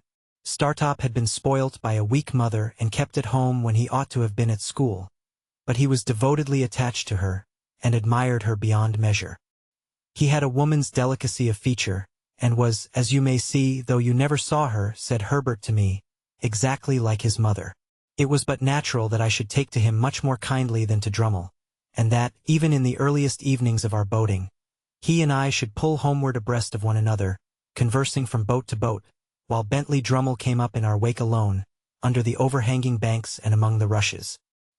He would always creep inshore like some uncomfortable amphibious creature, even when the tide would have sent him fast upon his way, and I always think of him as coming after us in the dark or by the backwater, when our own 2 boats were breaking the sunset or the moonlight in midstream. Herbert was my intimate companion and friend. I presented him with a half-share in my boat, which was the occasion of his often coming down to Hammersmith, and my possession of a half-share in his chambers often took me up to London. We used to walk between the 2 places at all hours. I have an affection for the road yet, though it is not so pleasant a road as it was then, formed in the impressibility of untried youth and hope. When I had been in Mr. Pocket's family a month or 2, Mr. and Mrs. Camilla turned up. Camilla was Mr. Pocket's sister. Georgiana, whom I had seen at Miss Havisham's on the same occasion, also turned up. She was a cousin, an indigestive single woman who called her rigidity religion and her liver love. These people hated me with the hatred of cupidity and disappointment. As a matter of course, they fawned upon me in my prosperity with the basest meanness. Towards Mr. Pocket, as a grown-up infant with no notion of his own interests, they showed the complacent forbearance I had heard them express. Mrs. Pocket they held in contempt, but they allowed the poor soul to have been heavily disappointed in life, because that shed a feeble reflected light upon themselves. These were the surroundings among which I settled down, and applied myself to my education. I soon contracted expensive habits, and began to spend an amount of money that within a few short months I should have thought almost fabulous. But through good and evil I stuck to my books. There was no other merit in this than my having sense enough to feel my deficiencies. Between Mr. Pocket and Herbert I got on fast, and with one or the other always at my elbow to give me the start I wanted, and clear obstructions out of my road, I must have been as great a dolt as Drummle if I had done less. I had not seen Mr. Wemmick for some weeks, when I thought I would write him a note and propose to go home with him on a certain evening. He replied that it would give him much pleasure, and that he would expect me at the office at 6 o'clock. Thither I went, and there I found him, putting the key of his safe down his back as the clock struck. "Did you think of walking down to Walworth?" said he. "Certainly," said I, "if you approve." "Very much," was Wemmick's reply, "for I have had my legs under the desk all day, and shall be glad to stretch them. Now I'll tell you what I have got for supper, Mr. Pip. I have got a stewed steak, which is of home preparation, and a cold roast fowl, which is from the cook's shop. I think it's tender because the master of the shop was a juryman in some cases of ours the other day, and we let him down easy. I reminded him of it when I bought the fowl, and I said, 'Pick us out a good one, old Briton, because if we had chosen to keep you in the box another day or 2, we could easily have done it.' He said to that, 'Let me make you a present of the best fowl in the shop.' I let him, of course. As far as it goes, it's property and portable. You don't object to an aged parent, I hope?" I really thought he was still speaking of the fowl until he added, "Because I have got an aged parent at my place." I then said what politeness required. "So, you haven't dined with Mr. Jaggers yet?" he pursued as we walked along. "Not yet. He told me so this afternoon when he heard you were coming. I expect you'll have an invitation tomorrow. He's going to ask your pals, too. 3 of 'em. Ain't there?" Although I was not in the habit of counting Drummle as one of my intimate associates, I answered yes. "Well, he's going to ask the whole gang." I hardly felt complimented by the word. "And whatever he gives you, he'll give you good. Don't look forward to variety, but you'll have excellence. And there's another rum thing in his house," proceeded Wemmick after a moment's pause, as if the remark followed on the housekeeper understood. "He never lets a door or window be fastened at night." "Is he never robbed?" "That's it," returned Wemmick. "He says, and gives it out publicly, 'I want to see the man who'll rob me.' Lord bless you, I have heard him 100 times. If I have heard him once, say to regular cracksmen in our front office, you know where I live. Now, no bolt is ever drawn there. Why don't you do a stroke of business with me? Come. Can't I tempt you?" "Not a man of them, sir, would be bold enough to try it on, for love or money." "They dread him so much?" said I. "Dread him," said Wemmick. "I believe you they dread him. Not but what he's artful, even in his defiance of them. No silver, sir. Britannia metal every spoon. So they wouldn't have much, I observed, even if they—" "Ah, but he would have much," said Wemmick, cutting me short, "and they know it. He'd have their lives, and the lives of scores of 'em.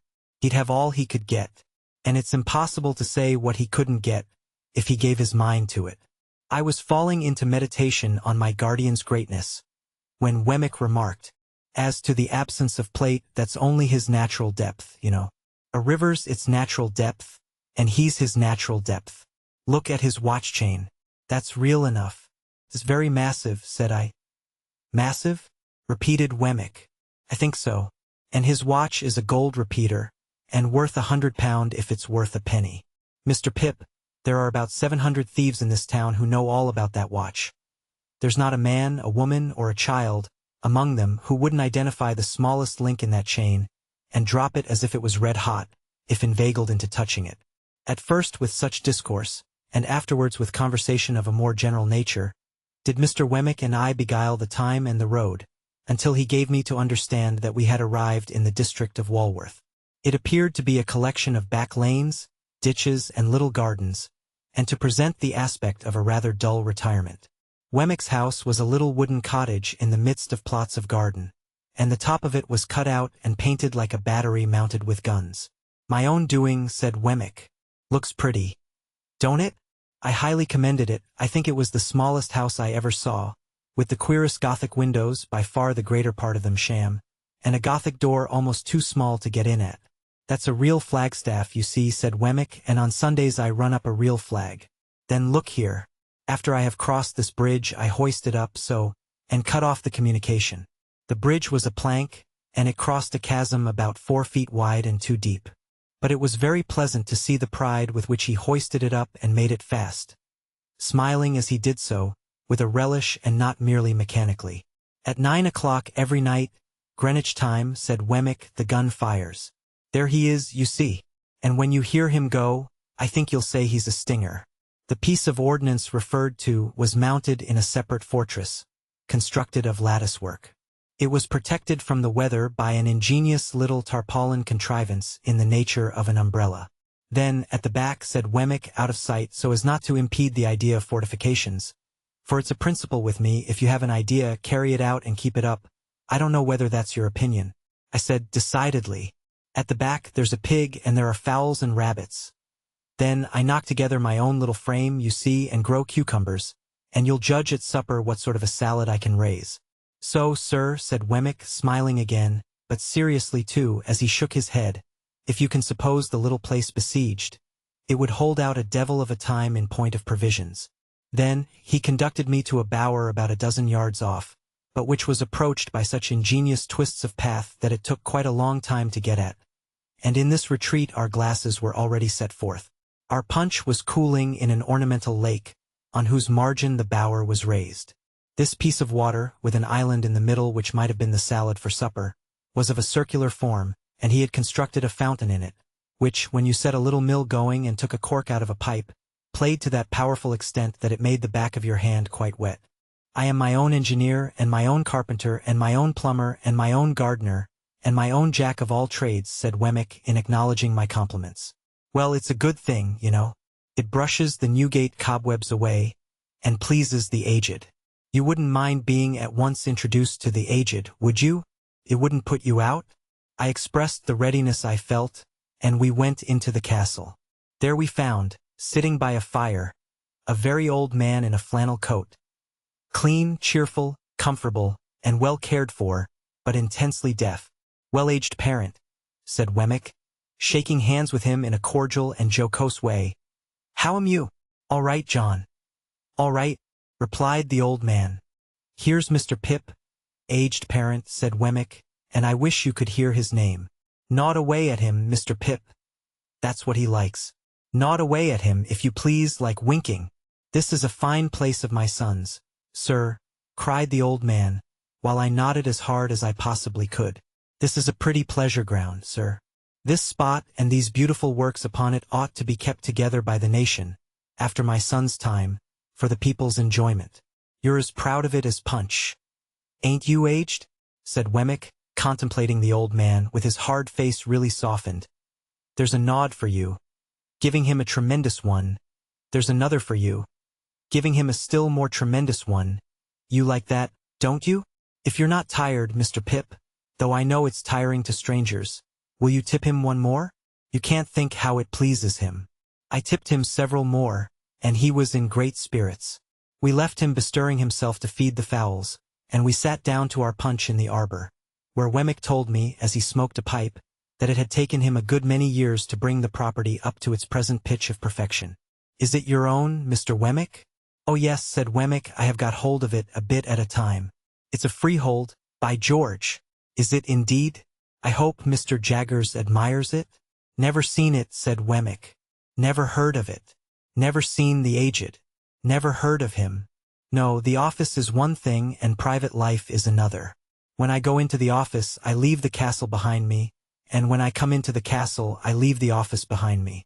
If it's not in any way disagreeable to you, you'll oblige me by doing the same. I don't wish it professionally spoken about." Of course I felt my good faith involved in the observance of his request. The punch being very nice, we sat there drinking it and talking, until it was almost 9 o'clock. "Getting near gunfire," said Wemmick then, as he laid down his pipe. "It's the aged's treat." Proceeding into the castle again, we found the aged heating the poker, with expectant eyes, as a preliminary to the performance of this great nightly ceremony.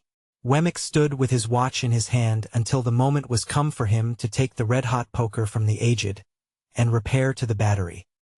He took it and went out, and presently the stinger went off with a bang that shook the crazy little box of a cottage as if it must fall to pieces, and made every glass and teacup in it ring. Upon this, the aged, who I believe would have been blown out of his armchair but for holding on by the elbows, cried out exultingly, "He's fired! I heard him!" And I nodded at the old gentleman until it is no figure of speech to declare that I absolutely could not see him. The interval between that time and supper Wemmick devoted to showing me his collection of curiosities.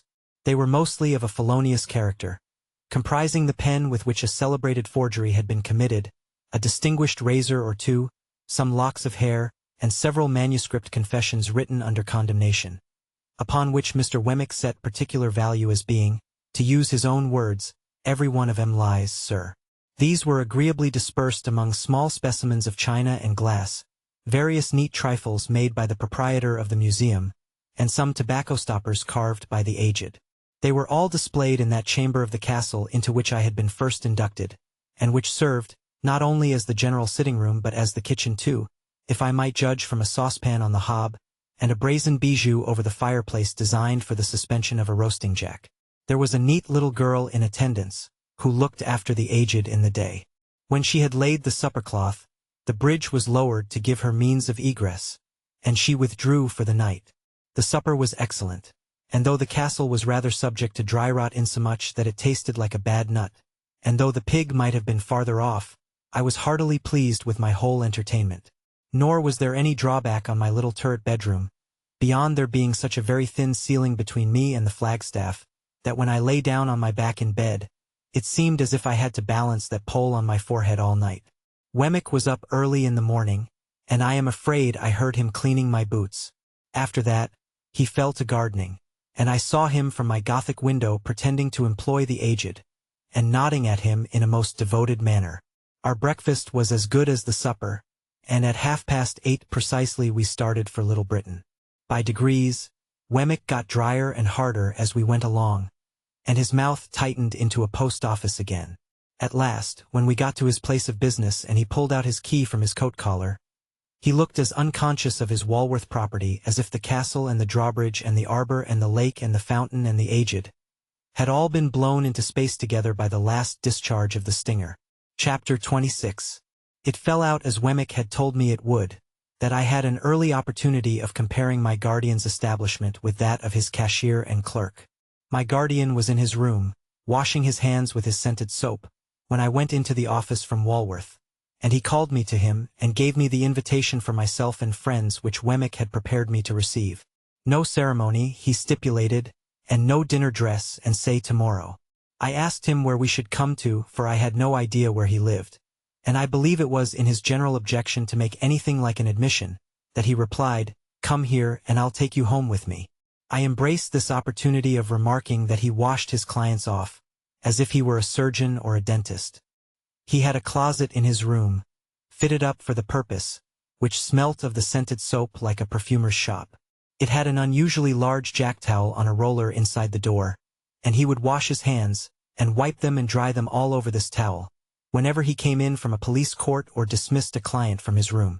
When I and my friends repaired to him at 6 o'clock next day, he seemed to have been engaged on a case of a darker complexion than usual, for we found him with his head butted into this closet, not only washing his hands, but laving his face and gargling his throat.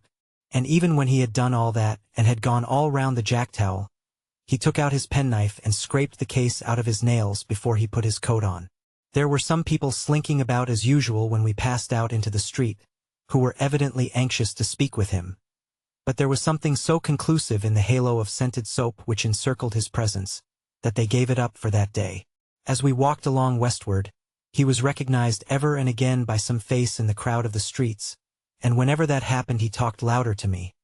But he never otherwise recognized anybody, or took notice that anybody recognized him. He conducted us to Gerrard Street, Soho, to a house on the south side of that street. Rather a stately house of its kind, but dolefully in want of painting, and with dirty windows.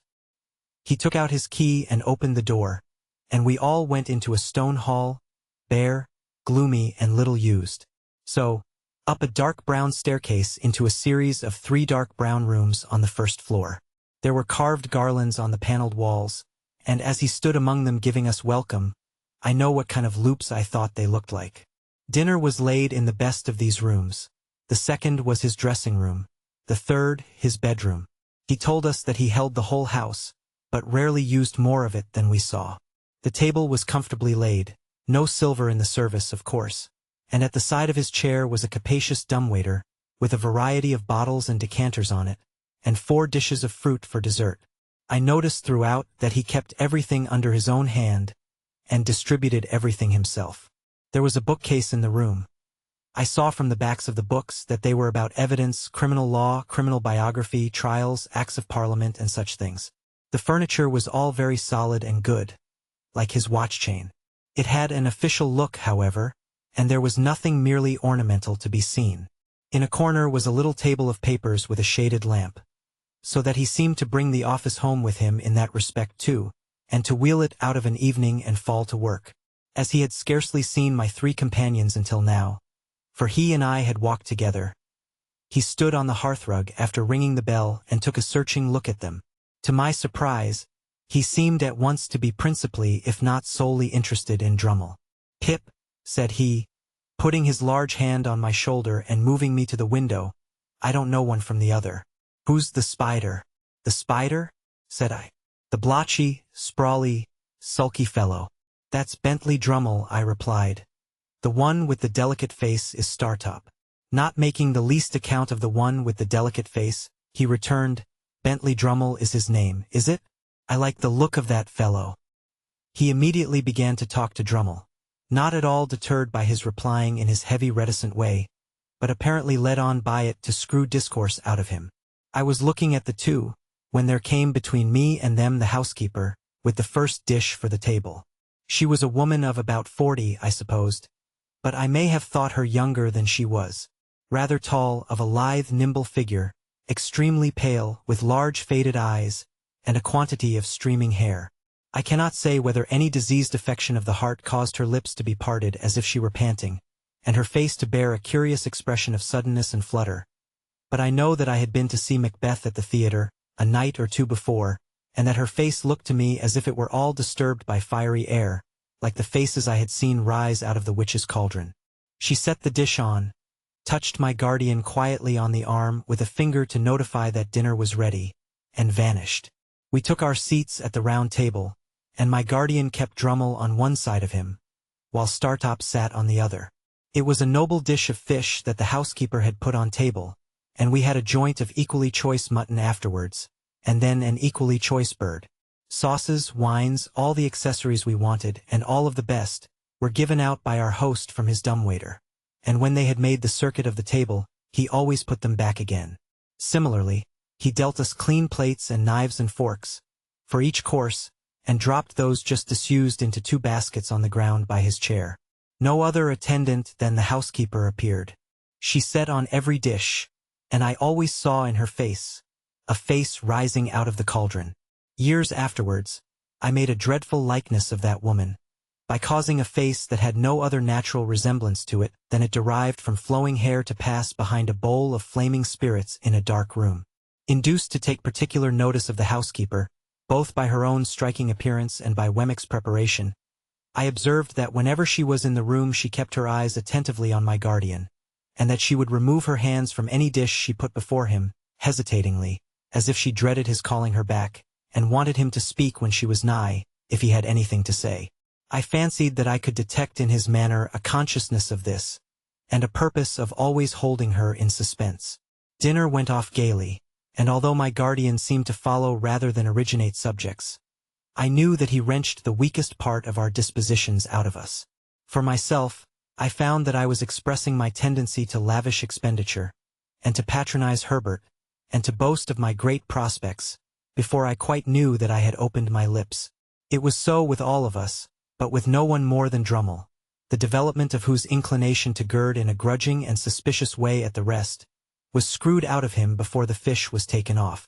It was not then, but when we had got to the cheese, that our conversation turned upon our rowing feats, and that Drummle was rallied for coming up behind of a night in that slow amphibious way of his. Drummle upon this informed our host that he much preferred our room to our company, and that as to skill he was more than our master, and that as to strength he could scatter us like chaff. By some invisible agency, my guardian wound him up to a pitch little short of ferocity about this trifle, and he fell to bearing and spanning his arm to show how muscular it was, and we all fell to bearing and spanning our arms in a ridiculous manner. Now the housekeeper was at that time clearing the table. My guardian, taking no heed of her, but with the side of his face turned from her, was leaning back in his chair biting the side of his forefinger and showing an interest in Drummle that, to me, was quite inexplicable. Suddenly, he clapped his large hand on the housekeeper's, like a trap, as she stretched it across the table. So suddenly and smartly did he do this, that we all stopped in our foolish contention. "If you talk of strength," said Mr. Jaggers, "I'll show you a wrist. Molly, let them see your wrist." Her entrapped hand was on the table, but she had already put her other hand behind her waist. "Master," she said, in a low voice, with her eyes attentively and entreatingly fixed upon him. "Don't." "I'll show you a wrist," repeated Mr. Jaggers, with an immovable determination to show it. "Molly, let them see your wrist." "Master," she again murmured. "Please." "Molly," said Mr. Jaggers, not looking at her, but obstinately looking at the opposite side of the room, "let them see both your wrists. Show them. Come." He took his hand from hers, and turned that wrist up on the table. She brought her other hand from behind her, and held the two out side by side. The last wrist was much disfigured, deeply scarred and scarred across and across. When she held her hands out, she took her eyes from Mr. Jaggers, and turned them watchfully on every one of the rest of us in succession. "There's power here," said Mr. Jaggers, coolly tracing out the sinews with his forefinger. "Very few men have the power of wrist that this woman has. It's remarkable what mere force of grip there is in these hands. I have had occasion to notice many hands, but I never saw stronger in that respect, man's or woman's, than these." While he said these words in a leisurely, critical style, she continued to look at every one of us in regular succession as we sat. The moment he ceased, she looked at him again. "That'll do, Molly," said Mr. Jaggers, giving her a slight nod. "You have been admired and can go." She withdrew her hands and went out of the room, and Mr. Jaggers, putting the decanters on from his dumbwaiter, filled his glass and passed round the wine. "At 9:30, gentlemen," said he, "we must break up. Pray make the best use of your time. I am glad to see you all. Mr. Drummle, I drink to you." If his object in singling out Drummle were to bring him out still more, it perfectly succeeded. In a sulky triumph, Drummle showed his morose depreciation of the rest of us, in a more and more offensive degree, until he became downright intolerable. Through all his stages, Mr. Jaggers followed him with the same strange interest. He actually seemed to serve as a zest to Mr. Jaggers's wine. In our boyish want of discretion, I dare say we took too much to drink, and I know we talked too much. We became particularly hot upon some boorish sneer of Drummle's, to the effect that we were too free with our money. It led to my remarking, with more zeal than discretion, that it came with a bad grace from him, to whom Startop had lent money in my presence but a week or so before. Well, retorted Drummle, he'll be paid. I don't mean to imply that he won't, said I, but it might make you hold your tongue about us and our money, I should think. You should think, retorted Drummle. Oh Lord! I dare say, I went on, meaning to be very severe, that you wouldn't lend money to any of us if we wanted it. You are right, said Drummle. I wouldn't lend one of you a sixpence. I wouldn't lend anybody a sixpence. Rather mean to borrow under those circumstances, I should say. You should say, repeated Drummle. Oh Lord! This was so very aggravating. The more especially as I found myself making no way against his surly obtuseness, that I said, disregarding Herbert's efforts to check me, Come, Mr. Drummle, since we are on the subject, I'll tell you what passed between Herbert here and me, when you borrowed that money. I don't want to know what passed between Herbert there and you, growled Drummle. And I think he added in a lower growl, that we might both go to the devil and shake ourselves. I'll tell you, however, said I, whether you want to know or not. We said that, as you put it in your pocket very glad to get it, you seemed to be immensely amused at his being so weak as to lend it. Drummle laughed outright and sat laughing in our faces, with his hands in his pockets and his round shoulders raised, plainly signifying that it was quite true, and that he despised us as asses all.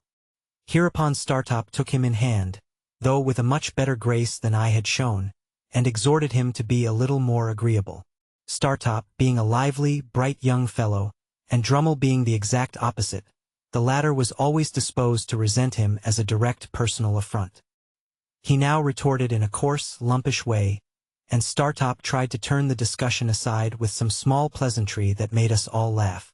Resenting this little success more than anything, Drummle, without any threat or warning, pulled his hands out of his pockets, dropped his round shoulders, swore, took up a large glass, and would have flung it at his adversary's head, but for our entertainers dexterously seizing it at the instant when it was raised for that purpose. Gentlemen, said Mr. Jaggers, deliberately putting down the glass, and hauling out his gold repeater by its massive chain, I am exceedingly sorry to announce that it's 9:30. On this hint we all rose to depart. Before we got to the street door, Startop was cheerily calling Drummle old boy, as if nothing had happened.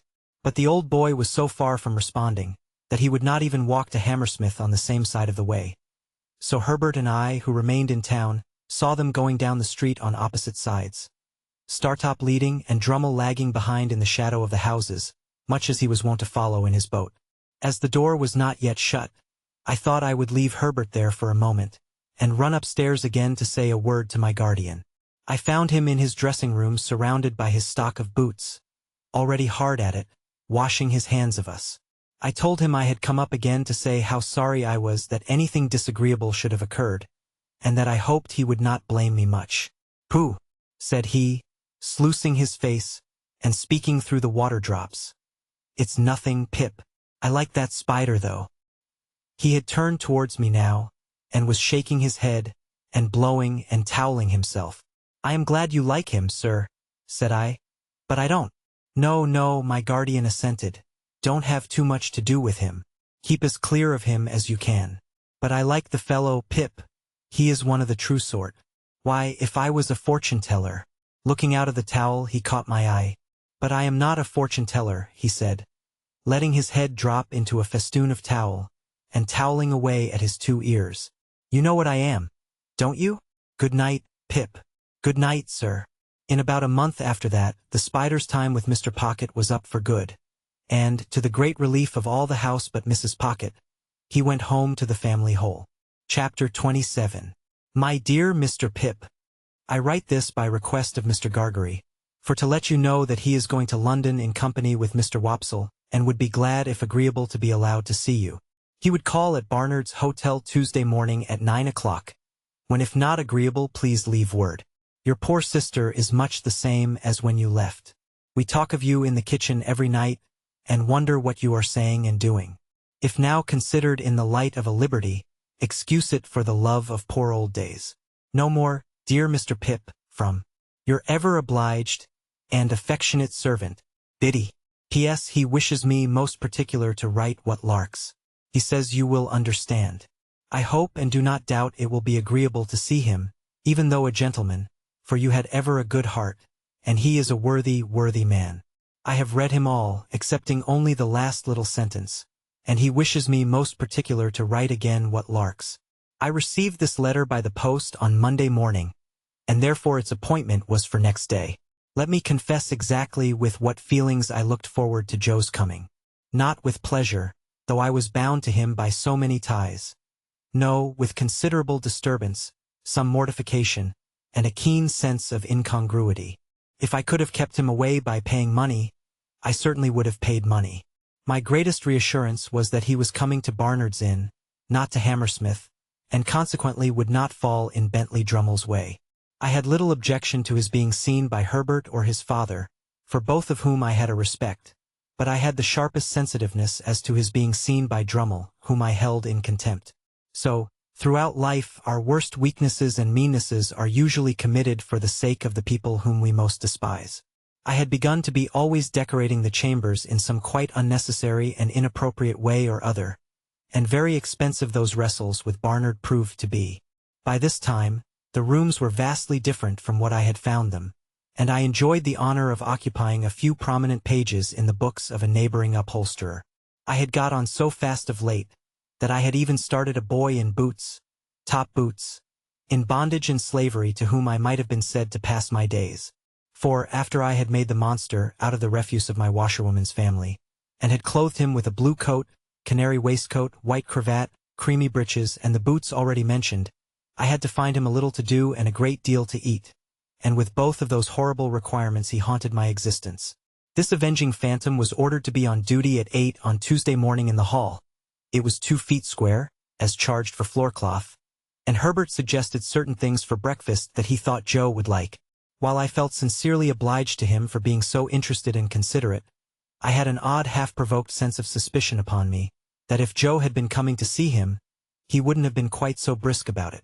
However, I came into town on the Monday night to be ready for Joe, and I got up early in the morning, and caused the sitting-room and breakfast table to assume their most splendid appearance.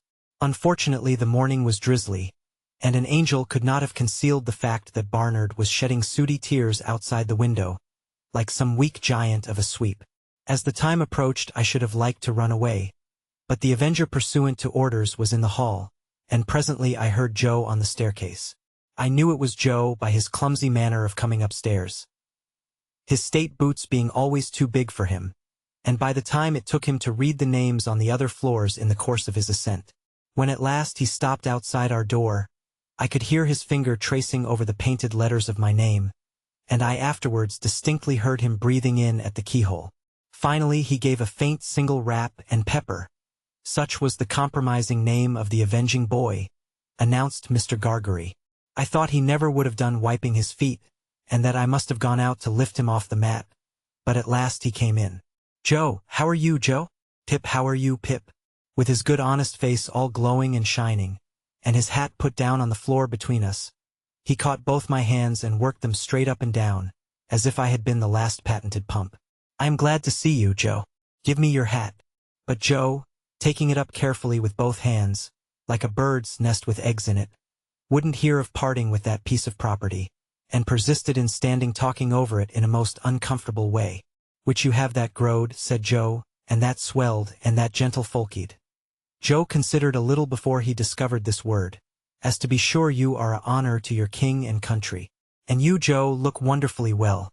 "Thank God," said Joe, "I'm a curvel to most. And your sister, she's no worse than she were. And Biddy, she's ever right and ready.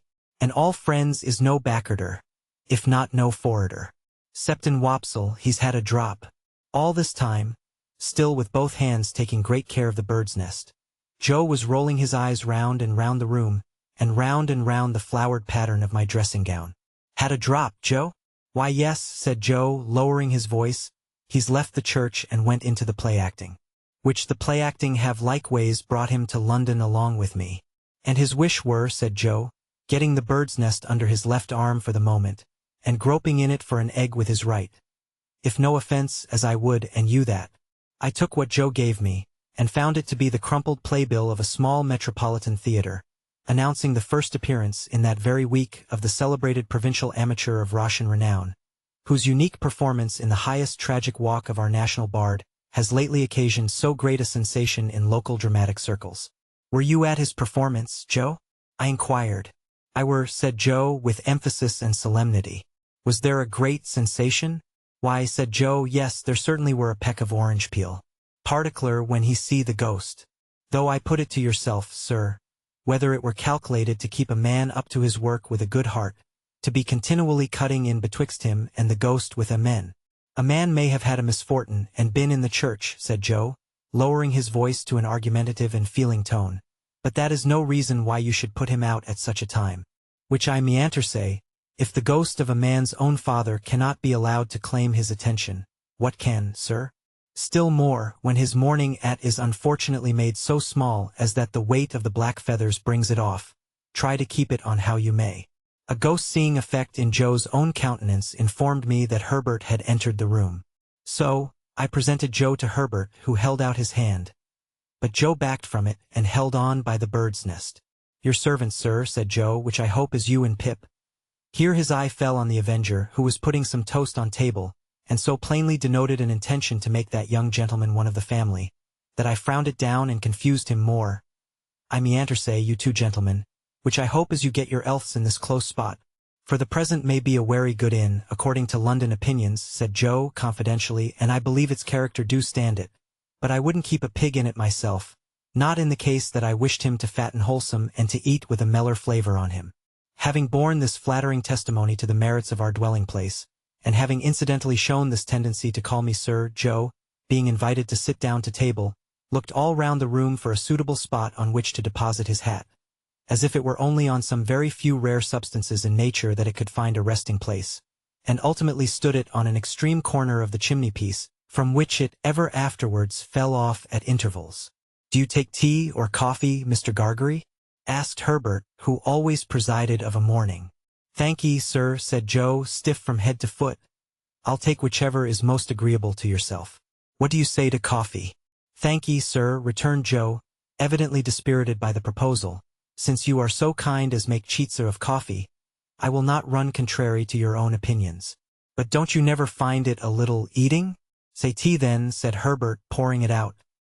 Here Joe's hat tumbled off the mantelpiece, and he started out of his chair and picked it up, and fitted it to the same exact spot, as if it were an absolute point of good breeding that it should tumble off again soon.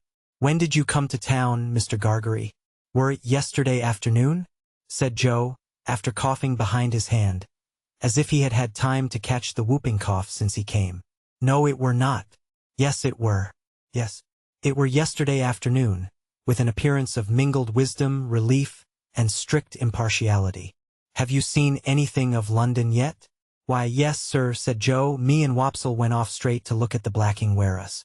But we didn't find that it come up to its likeness in the red bills at the shop doors, which I meanter say," added Joe, in an explanatory manner, "as it is their drawed to architectural laurel." I really believe Joe would have prolonged this word, mightily expressive to my mind of some architecture that I know, into a perfect chorus, but for his attention being providentially attracted by his hat, which was toppling. Indeed, it demanded from him a constant attention, and a quickness of eye and hand, very like that exacted by wicket-keeping. He made extraordinary play with it and showed the greatest skill. Now rushing at it and catching it neatly as it dropped. Now merely stopping it midway, beating it up and humoring it in various parts of the room and against a good deal of the pattern of the paper on the wall, before he felt it safe to close with it. Finally splashing it into the slop basin, where I took the liberty of laying hands upon it. Illustration. As to his shirt collar, and his coat collar, they were perplexing to reflect upon. Insoluble mysteries both. Why should a man scrape himself to that extent, before he could consider himself full-dressed? Why should he suppose it necessary to be purified by suffering for his holiday clothes? Then he fell into such unaccountable fits of meditation, with his fork midway between his plate and his mouth. Had his eyes attracted in such strange directions, was afflicted with such remarkable coughs, sat so far from the table and dropped so much more than he ate, and pretended that he hadn't dropped it, that I was heartily glad when Herbert left us for the city. I had neither the good sense nor the good feeling to know that this was all my fault, and that if I had been easier with Joe, Joe would have been easier with me. I felt impatient of him and out of temper with him, in which condition he heaped coals of fire on my head. "Us two being now alone, sir," began Joe. "Joe," I interrupted, pettishly, How can you call me, sir? Joe looked at me for a single instant with something faintly like reproach. Utterly preposterous as his cravat was, and as his collars were, I was conscious of a sort of dignity in the look. Us two being now alone, resumed Joe, and me having the intentions and abilities to stay not many minutes more, I will now conclude, leastways begin, to mention what have led to my having had the present honor. For was it not, said Joe, with his old air of lucid exposition, that my only wish were to be useful to you, I should not have had the honor of breaking wittles in the company and abode of gentlemen. I was so unwilling to see the look again, that I made no remonstrance against this tone. Well, sir, pursued Joe, this is how it were. I were at the bargeman t'other night, Pip. Whenever he subsided into affection, he called me Pip, and whenever he relapsed into politeness he called me sir. When there come up in his shay-cart, Pumblechook. Which that same identical, said Joe, going down a new track, do comb my air the wrong way sometimes, awful, by giving out up and down town as it were him which ever had your infant companionation and were looked upon as a playfellow by yourself. Nonsense. It was you, Joe. Which I fully believed it were. Pip, said Joe, slightly tossing his head, though it signify little now, sir. Well, Pip, this same identical, which his manners is given to blusterous, come to me at the bargemen. What a pipe and a pint of beer do give refreshment to the working man, sir, and do not overstimulate. And his word were, Joseph, Miss Havisham, she wished to speak to you. Miss Havisham, Joe? She wish, were Pumblechook's word. To speak to you. Joe sat and rolled his eyes at the ceiling. Yes, Joe? Go on, please. Next day, sir, said Joe, looking at me as if I were a long way off, having cleaned myself, I go and I see Miss A. Miss A. Joe? Miss Havisham? Which I say, sir, replied Joe, with an air of legal formality, as if he were making his will, Miss A. or otherways Havisham. Her expression air then as following, Mr. Gargery, you air in correspondence with Mr. Pip.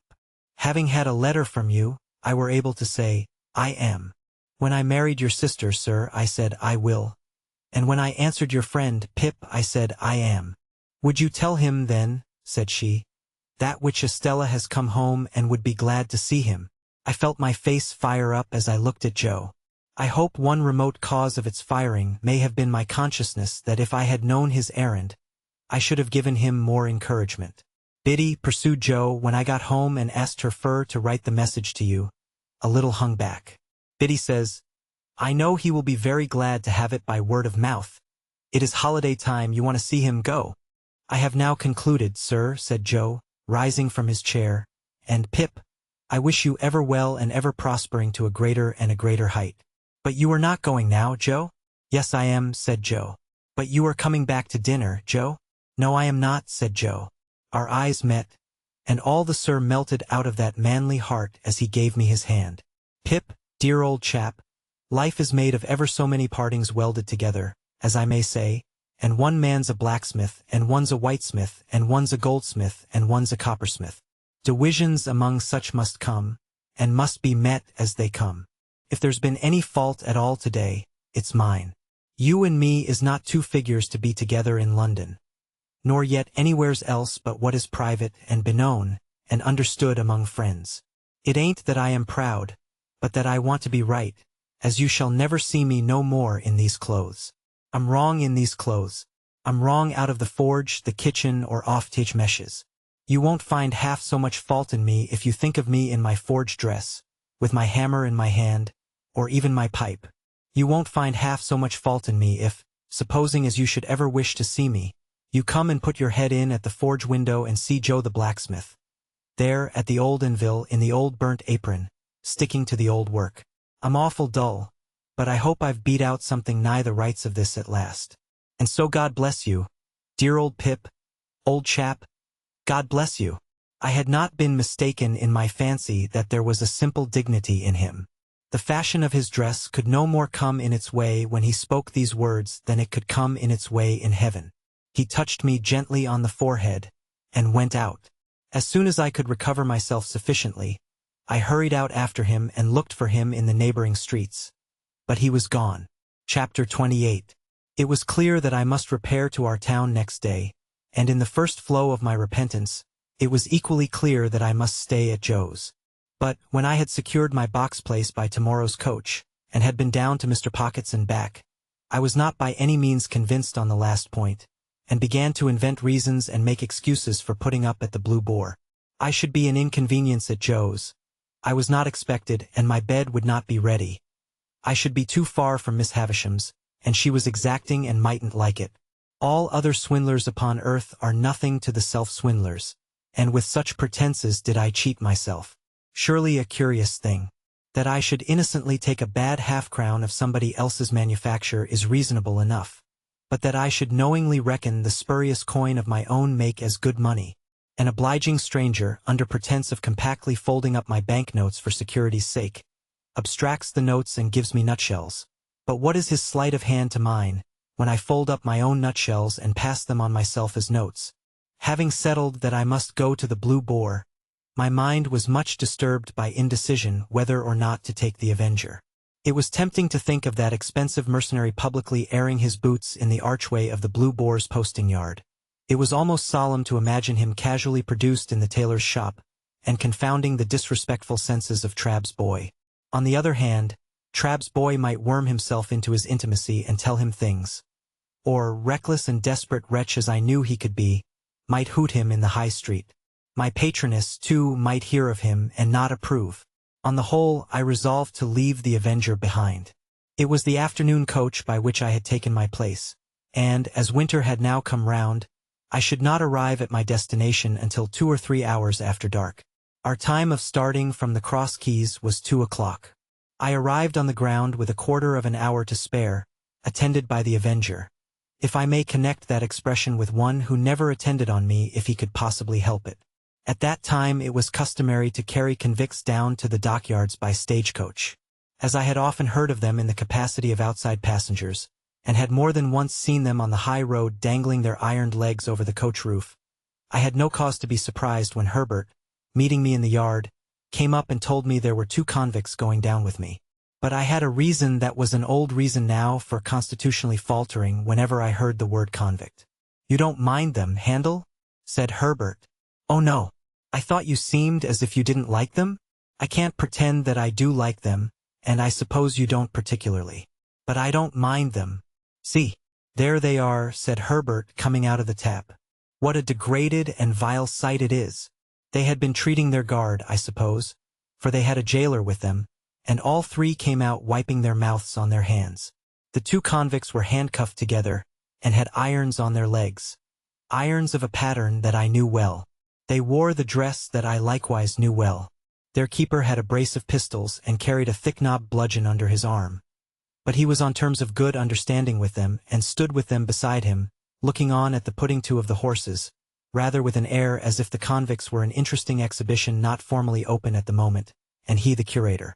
One was a taller and stouter man than the other, and appeared as a matter of course, according to the mysterious ways of the world, both convict and free, to have had allotted to him the smaller suit of clothes.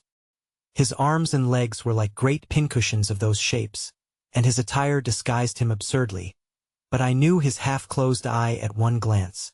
There stood the man whom I had seen on the settle at the 3 Jolly Bargemen on a Saturday night, and who had brought me down with his invisible gun. It was easy to make sure that as yet he knew me no more than if he had never seen me in his life.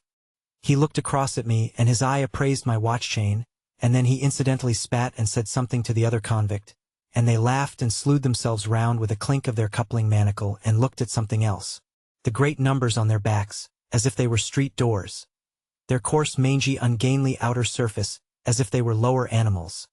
Their ironed legs, apologetically garlanded with pocket handkerchiefs, and the way in which all present looked at them and kept from them, made them, as Herbert had said, a most disagreeable and degraded spectacle.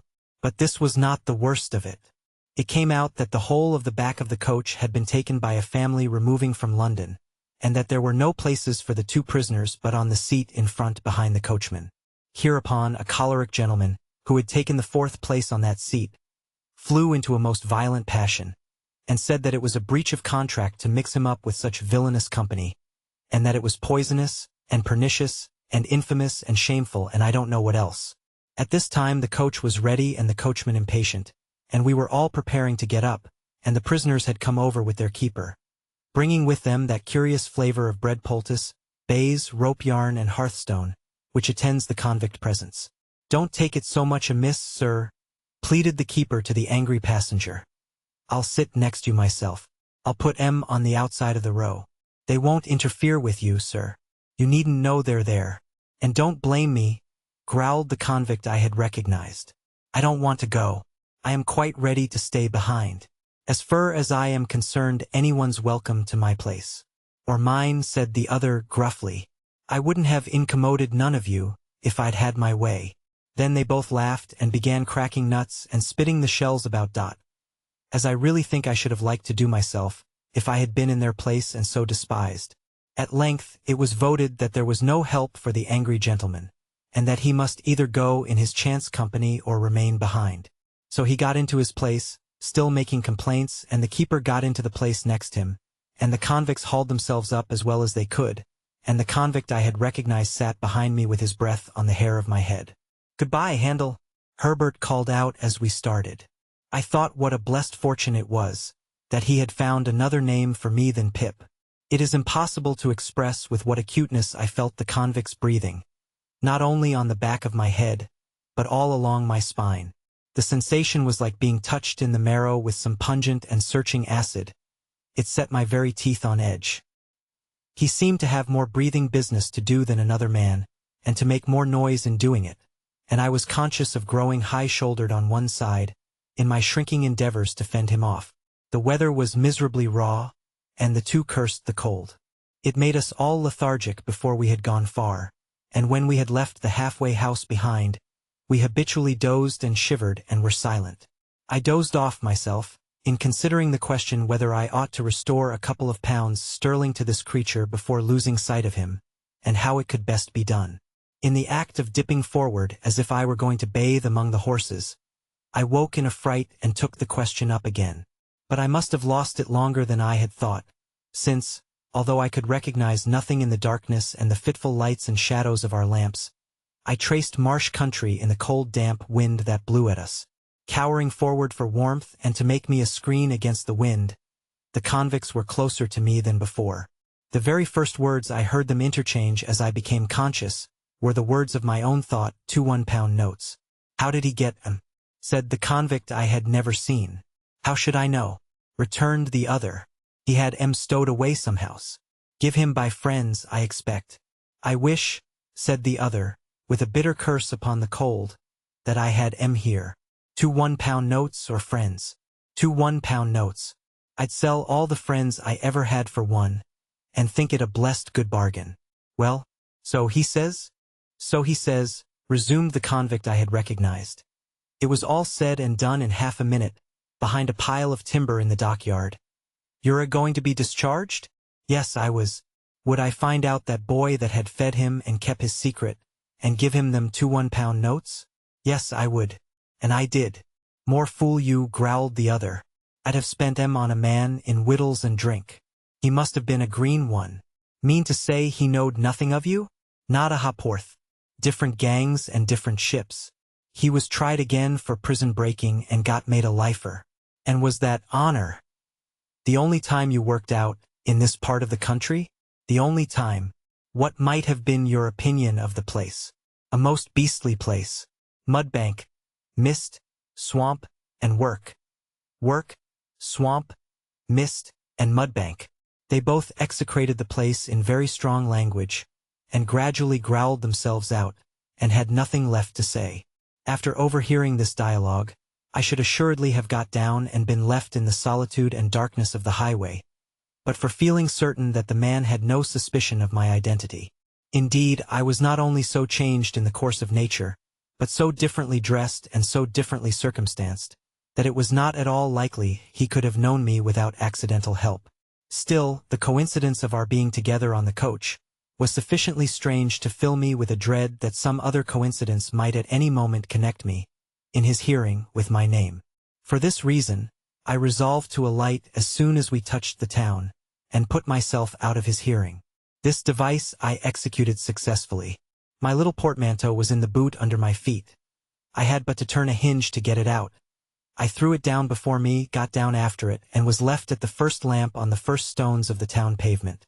As to the convicts, they went their way with the coach, and I knew at what point they would be spirited off to the river. In my fancy, I saw the boat with its convict crew waiting for them at the slime-washed stairs. Again heard the gruff give way, "You," like an order to dogs. Again saw the wicked Noah's Ark lying out on the black water. I could not have said what I was afraid of, for my fear was altogether undefined and vague, but there was great fear upon me. As I walked on to the hotel, I felt that a dread, much exceeding the mere apprehension of a painful or disagreeable recognition, made me tremble.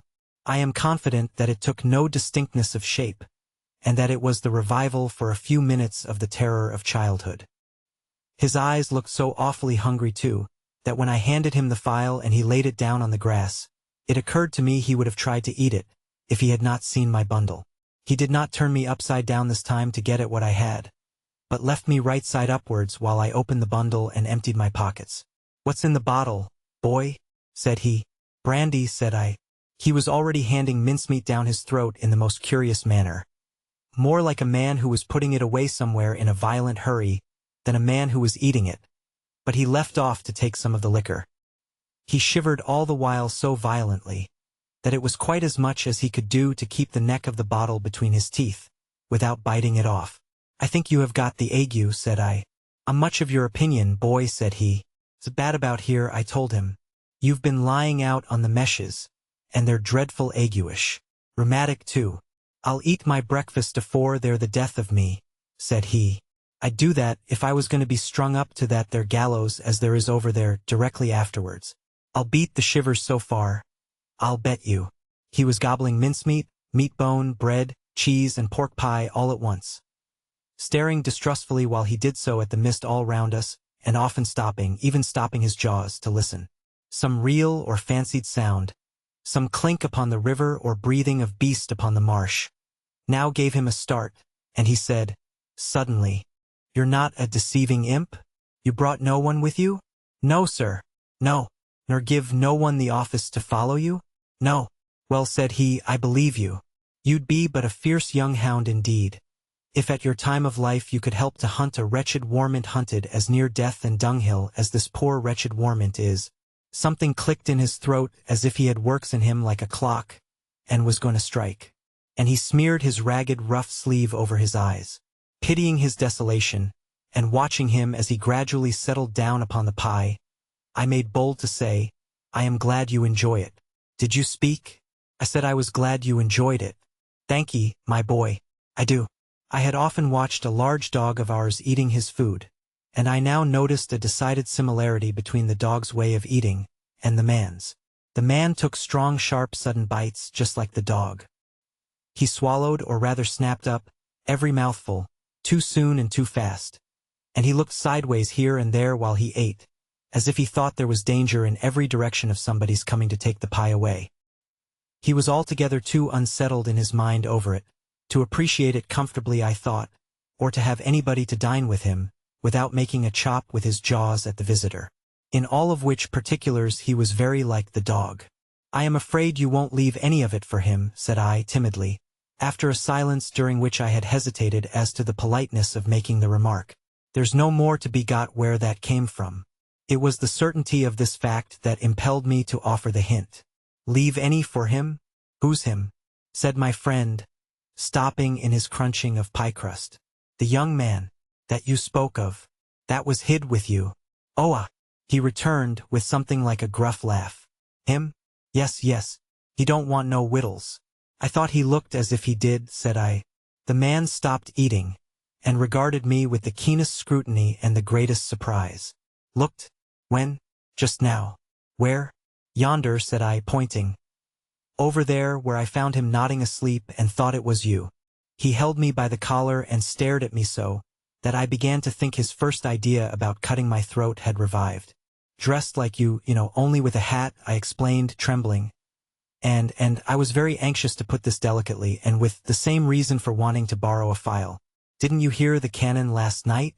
Then there was firing," he said to himself. "I wonder you shouldn't have been sure of that," I returned, "for we heard it up at home, and that's farther away, and we were shut in besides." "Why, see now," said he, "when a man's alone on these flats, with a light head and a light stomach, perishing of cold and want. He hears nothing all night, but guns firing and voices calling. Hears?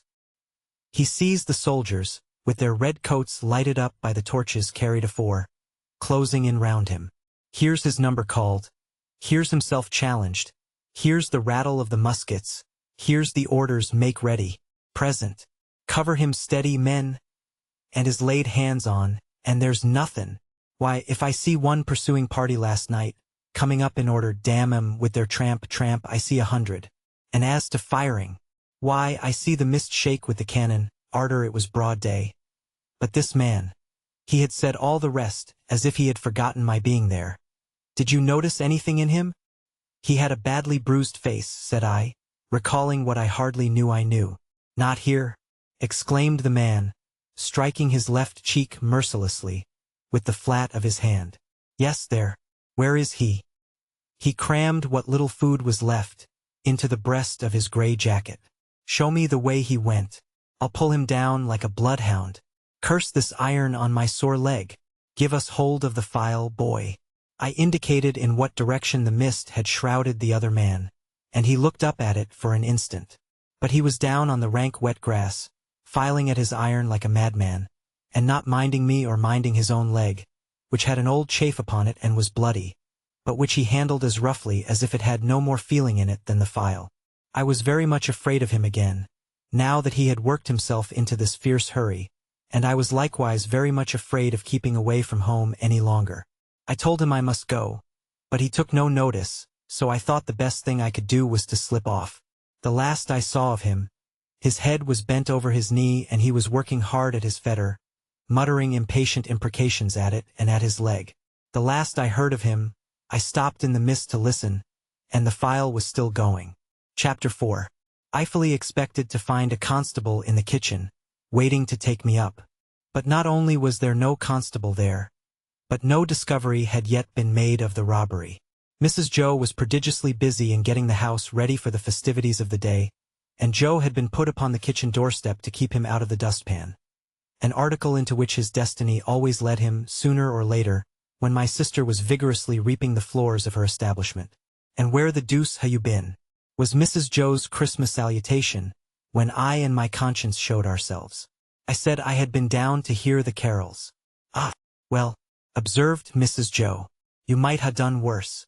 Not a doubt of that, I thought.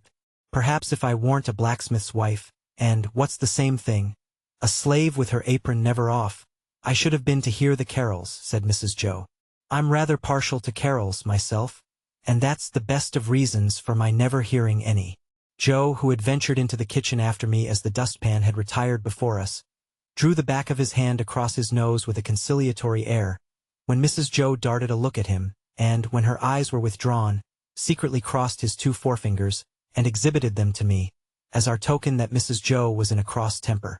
This was so much her normal state that Joe and I would often, for weeks together, be as to our fingers like monumental crusaders as to their legs. We were to have a superb dinner, consisting of a leg of pickled pork and greens, and a pair of roast stuffed fowls. A handsome mince pie had been made yesterday morning, which accounted for the mincemeat not being missed, and the pudding was already on the boil. These extensive arrangements occasioned us to be cut off unceremoniously in respect of breakfast. "For I ain't," said Mrs. Joe, "I ain't a-going to have no formal cramming and busting and washing up now, with what I've got before me, I promise you." So we had our slices served out, as if we were 2,000 troops on a forced march instead of a man and boy at home, and we took gulps of milk and water with apologetic countenances, from a jug on the dresser. In the meantime, Mrs. Joe put clean white curtains up, and tacked a new flowered flounce across the wide chimney to replace the old one, and uncovered the little state parlor across the passage, which was never uncovered at any other time, but passed the rest of the year in a cool haze of silver paper, which even extended to the 4 little white crockery poodles on the mantel-shelf, each with a black nose and a basket of flowers in his mouth, and each the counterpart of the other. Mrs. Joe was a very clean housekeeper, but had an exquisite art of making her cleanliness more uncomfortable and unacceptable than dirt itself. Cleanliness is next to godliness, and some people do the same by their religion. My sister, having so much to do, was going to church vicariously, that is to say, Joe and I were going. In his working clothes, Joe was a well-knit, characteristic-looking blacksmith. In his holiday clothes, he was more like a scarecrow in good circumstances than anything else. Nothing that he wore then fitted him or seemed to belong to him, and everything that he wore then grazed him. On the present festive occasion he emerged from his room, when the blithe bells were going, the picture of misery, in a full suit of Sunday penitentials. As to me, I think my sister must have had some general idea that I was a young offender whom an accoutré policeman had taken up on my birthday, and delivered over to her, to be dealt with according to the outraged majesty of the law. I was always treated as if I had insisted on being born in opposition to the dictates of reason, religion, and morality, and against the dissuading arguments of my best friends.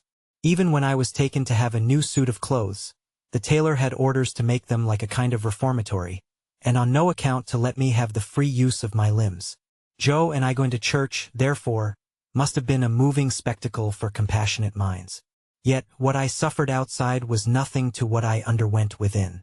The terrors that had assailed me whenever Mrs. Joe had gone near the pantry, or out of the room, were only to be equaled by the remorse with which my mind dwelt on what my hands had done.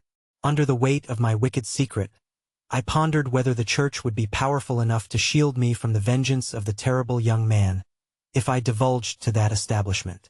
I conceived the idea that the time when the banns were read and when the clergyman said, "Ye are now to declare it," would be the time for me to rise and propose a private conference in the vestry. I am far from being sure that I might not have astonished our small congregation by resorting to this extreme measure, but for its being Christmas Day and no Sunday.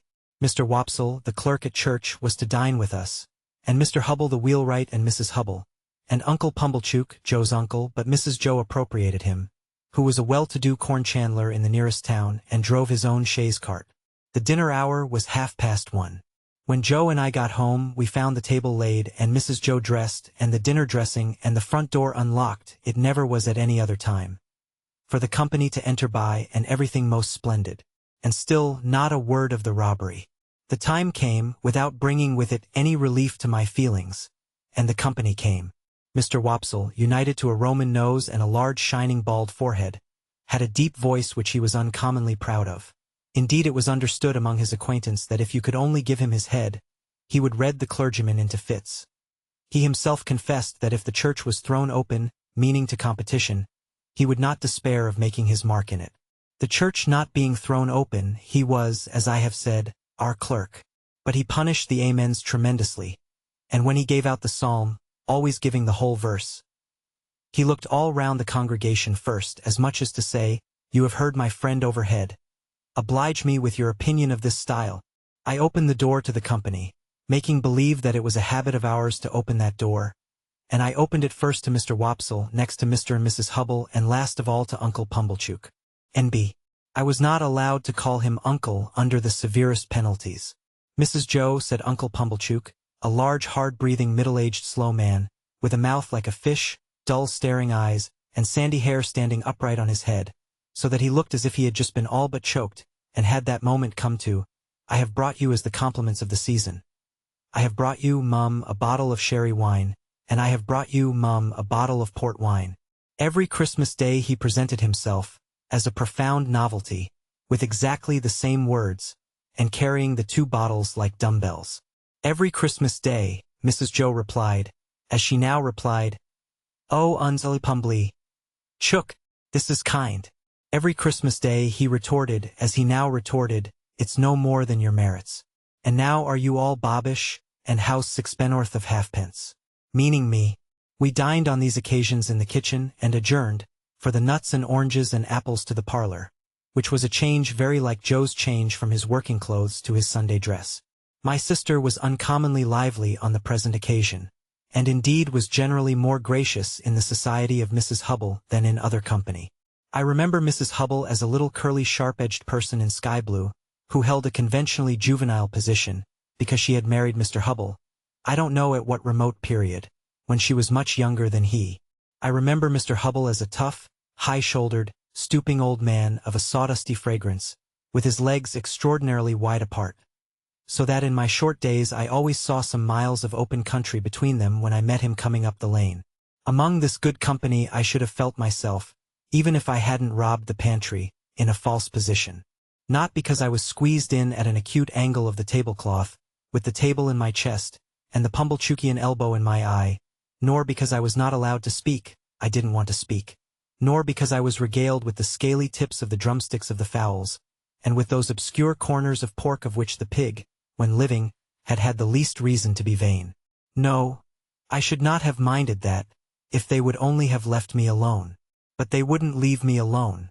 They seemed to think the opportunity lost if they failed to point the conversation at me, every now and then, and stick the point into me. I might have been an unfortunate little bull in a Spanish arena. I got so smartingly touched up by these moral goads. It began the moment we sat down to dinner. Mr. Wopsle said grace with theatrical declamation, as it now appears to me, something like a religious cross of the ghost in Hamlet with Richard III, and ended with the very proper aspiration that we might be truly grateful. Upon which my sister fixed me with her eye, and said, in a low, reproachful voice, "Do you hear that? Be grateful." "Especially," said Mr. Pumblechook, "be grateful, boy, to them which brought you up by hand." Mrs. Hubble shook her head, and contemplating me with a mournful presentiment that I should come to no good, asked, "Why is it that the young are never grateful?" This moral mystery seemed too much for the company until Mr. Hubble tersely solved it by saying, "Nate rally wishes." Everybody then murmured true, and looked at me in a particularly unpleasant and personal manner. The coffee-room at the Blue Boar was empty, and I had not only ordered my dinner there, but had sat down to it before the waiter knew me. As soon as he had apologized for the remissness of his memory, he asked me if he should send boots for Mr. Pumblechook. "No," said I, "certainly not." The waiter, it was he who had brought up the great remonstrance from the commercials, on the day when I was bound, appeared surprised, and took the earliest opportunity of putting a dirty old copy of a local newspaper so directly in my way, that I took it up and read this paragraph. Our readers will learn, not altogether without interest, in reference to the recent romantic rise and fortune of a young artificer in iron of this neighborhood, what a theme, by the way, for the magic pen of our as yet not universally acknowledged townsman Toby, the poet of our columns. That the youth's earliest patron, companion, and friend was a highly respected individual not entirely unconnected with the corn and seed trade, and whose eminently convenient and commodious business premises are situate within 100 miles of the High Street. It is not wholly irrespective of our personal feelings that we record him as the mentor of our young Telemachus, for it is good to know that our town produced the founder of the latter's fortunes.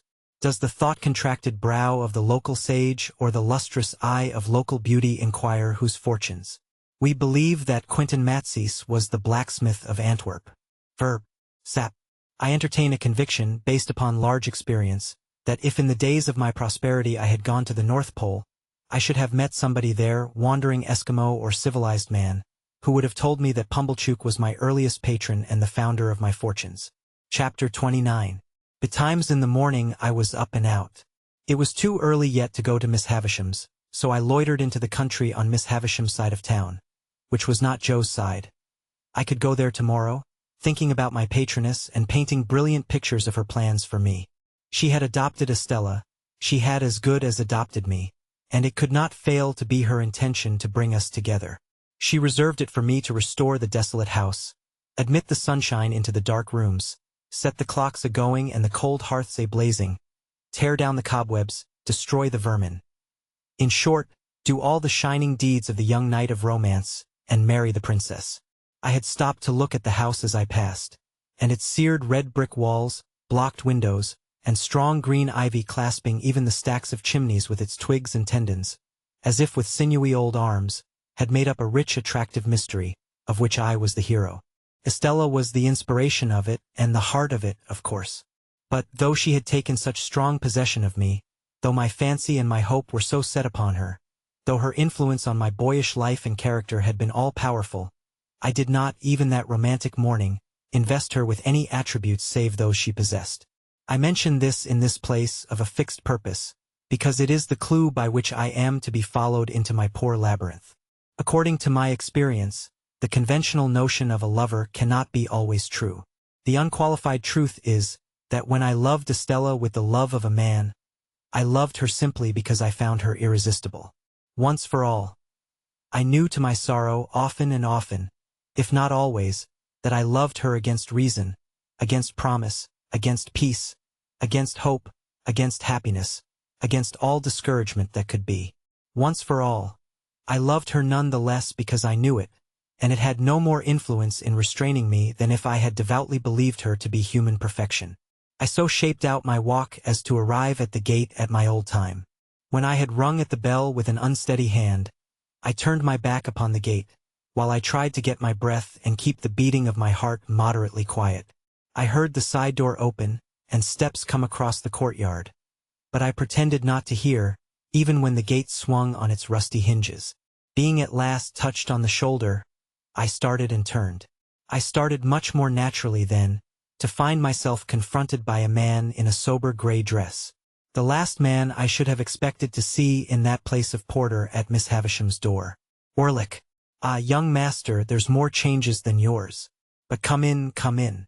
It's opposed to my orders to hold the gate open. I entered and he swung it and locked it and took the key out. Yes, said he, facing round, after doggedly preceding me a few steps towards the house. Here I am. How did you come here? I come here, he retorted, on my legs. I had my box brought alongside me in a barrow. Are you here for good? I ain't here for harm, young master, I suppose? I was not so sure of that. I had leisure to entertain the retort in my mind, while he slowly lifted his heavy glance from the pavement, up my legs and arms, to my face. Then you have left the forge? I said. Do this look like a forge? Replied Orlick, sending his glance all round him with an air of injury. Now, do it look like it? I asked him how long he had left Gargery's forge. One day is so like another here, he replied, that I don't know without casting it up. However, I come here some time since you left. I could have told you that, Orlick. Ah, said he dryly, but then you've got to be a scholar. By this time we had come to the house, where I found his room to be one just within the side door, with a little window in it looking on the courtyard. In its small proportions, it was not unlike the kind of place usually assigned to a gate porter in Paris. Certain keys were hanging on the wall, to which he now added the gate key, and his patchwork-covered bed was in a little inner division or recess. The whole had a slovenly, confined, and sleepy look, like a cage for a human dormouse, while he, looming dark and heavy in the shadow of a corner by the window, looked like the human dormouse for whom it was fitted up, as indeed he was. I never saw this room before, I remarked, but there used to be no porter here. No, said he, not till it got about that there was no protection on the premises, and it come to be considered dangerous, with convicts and tag and rag and bobtail going up and down. And then I was recommended to the place as a man who could give another man as good as he brought, and I took it. It's easier than bellowsing and hammering. That's loaded, that is. My eye had been caught by a gun with a brass-bound stock over the chimney-piece, and his eye had followed mine. Well, said I, not desirous of more conversation, shall I go up to Miss Havisham? Burn me if I know. He retorted, first stretching himself and then shaking himself. My orders ends here, young master. I give this here bell a rap with this here hammer, and you go on along the passage till you meet somebody. I am expected, I believe. Burn me twice over, if I can say, said he. Upon that, I turned down the long passage which I had first trodden in my thick boots, and he made his bell sound. At the end of the passage, while the bell was still reverberating, I found Sarah Pocket, who appeared to have now become constitutionally green and yellow by reason of me. Oh, said she, is it Mr. Pip? It is Miss Pocket. I am glad to tell you that Mr. Pocket and family are all well. Are they any wiser? Said Sarah, with a dismal shake of the head. They had better be wiser than well. Ah, Matthew, you know your way, sir? Tolerably, for I had gone up the staircase in the dark, many a time. I ascended it now, in lighter boots than of yore, and tapped in my old way at the door of Miss Havisham's room. Pip's rap, I heard her say immediately. Come in, Pip. She was in her chair near the old table, in the old dress, with her two hands crossed on her stick, her chin resting on them, and her eyes on the fire. Sitting near her, with the white shoe, that had never been worn, in her hand, and her head bent as she looked at it, was an elegant lady whom I had never seen. Come in, Pip, Miss Havisham continued to mutter without looking round or up. Come in, Pip. How do you do, Pip? So you kiss my hand as if I were a queen, eh? Well? She looked up at me suddenly, only moving her eyes, and repeated in a grimly playful manner, well, I heard, Miss Havisham, said I, rather at a loss, that you were so kind as to wish me to come and see you, and I came directly. Well? The lady, whom I had never seen before, lifted up her eyes and looked archly at me, and then I saw that the eyes were Estella's eyes. But she was so much changed, was so much more beautiful, so much more womanly, in all things winning admiration, had made such wonderful advance, that I seemed to have made none. I fancied, as I looked at her, that I slipped hopelessly back into the coarse and common boy again. Oh, the sense of distance and disparity that came upon me, and the inaccessibility that came about her. She gave me her hand. I stammered something about the pleasure I felt in seeing her again, and about my having looked forward to it, for a long, long time. Do you find her much changed, Pip? Asked Miss Havisham, with her greedy look, and striking her stick upon a chair that stood between them, as a sign to me to sit down there. When I came in, Miss Havisham, I thought there was nothing of Estella in the face or figure. But now it all settles down so curiously into the old. What? You are not going to say into the old Estella? Miss Havisham interrupted. She was proud and insulting, and you wanted to go away from her. Don't you remember? I said confusedly that that was long ago, and that I knew no better then, and the like. Estella smiled with perfect composure, and said she had no doubt of my having been quite right, and of her having been very disagreeable. Is he changed? Miss Havisham asked her. Very much, said Estella, looking at me. Less coarse and common? Said Miss Havisham, playing with Estella's hair. Estella laughed and looked at the shoe in her hand, and laughed again and looked at me and put the shoe down. She treated me as a boy still, but she lured me on. We sat in the dreamy room among the old strange influences which had so wrought upon me, and I learnt that she had but just come home from France, and that she was going to London. Proud and wilful as of old, she had brought those qualities into such subjection to her beauty that it was impossible and out of nature, or I thought so, to separate them from her beauty. Truly it was impossible to dissociate her presence from all those wretched hankerings after money and gentility that had disturbed my boyhood, from all those ill-regulated aspirations that had first made me ashamed of home and Joe, from all those visions that had raised her face in the glowing fire, struck it out of the iron on the anvil, extracted it from the darkness of night to look in at the wooden window of the forge, and flit away. In a word, it was impossible for me to separate her, in the past or in the present, from the innermost life of my life. It was settled that I should stay there all the rest of the day, and return to the hotel at night, and to London tomorrow. When we had conversed for a while, Miss Havisham sent us two out to walk in the neglected garden. On our coming in by and by, she said, I should will her about a little, as in times of yore. So Estella and I went out into the garden by the gate through which I had strayed to my encounter with the pale young gentleman, now Herbert. I, trembling in spirit and worshipping the very hem of her dress. She, quite composed and most decidedly not worshipping the hem of mine. As we drew near to the place of encounter, she stopped and said, I must have been a singular little creature to hide and see that fight that day. But I did, and I enjoyed it very much. You rewarded me very much. Did I? She replied, in an incidental and forgetful way. I remember I entertained a great objection to your adversary, because I took it ill that he should be brought here to pester me with his company. He and I are great friends now. Are you? I think I recollect, though, that you read with his father? Yes. I made the admission with reluctance, for it seemed to have a boyish look, and she already treated me more than enough like a boy. Since your change of fortune and prospects, you have changed your companions, said Estella. Naturally, said I. And necessarily, she added in a haughty tone, what was fit company for you once, would be quite unfit company for you now. In my conscience, I doubt very much whether I had any lingering intention left of going to see Joe. But if I had, this observation put it to flight. You had no idea of your impending good fortune, in those times? Said Estella, with a slight wave of her hand, signifying in the fighting times. Not the least. The air of completeness and superiority with which she walked at my side, and the air of youthfulness and submission with which I walked at hers, made a contrast that I strongly felt.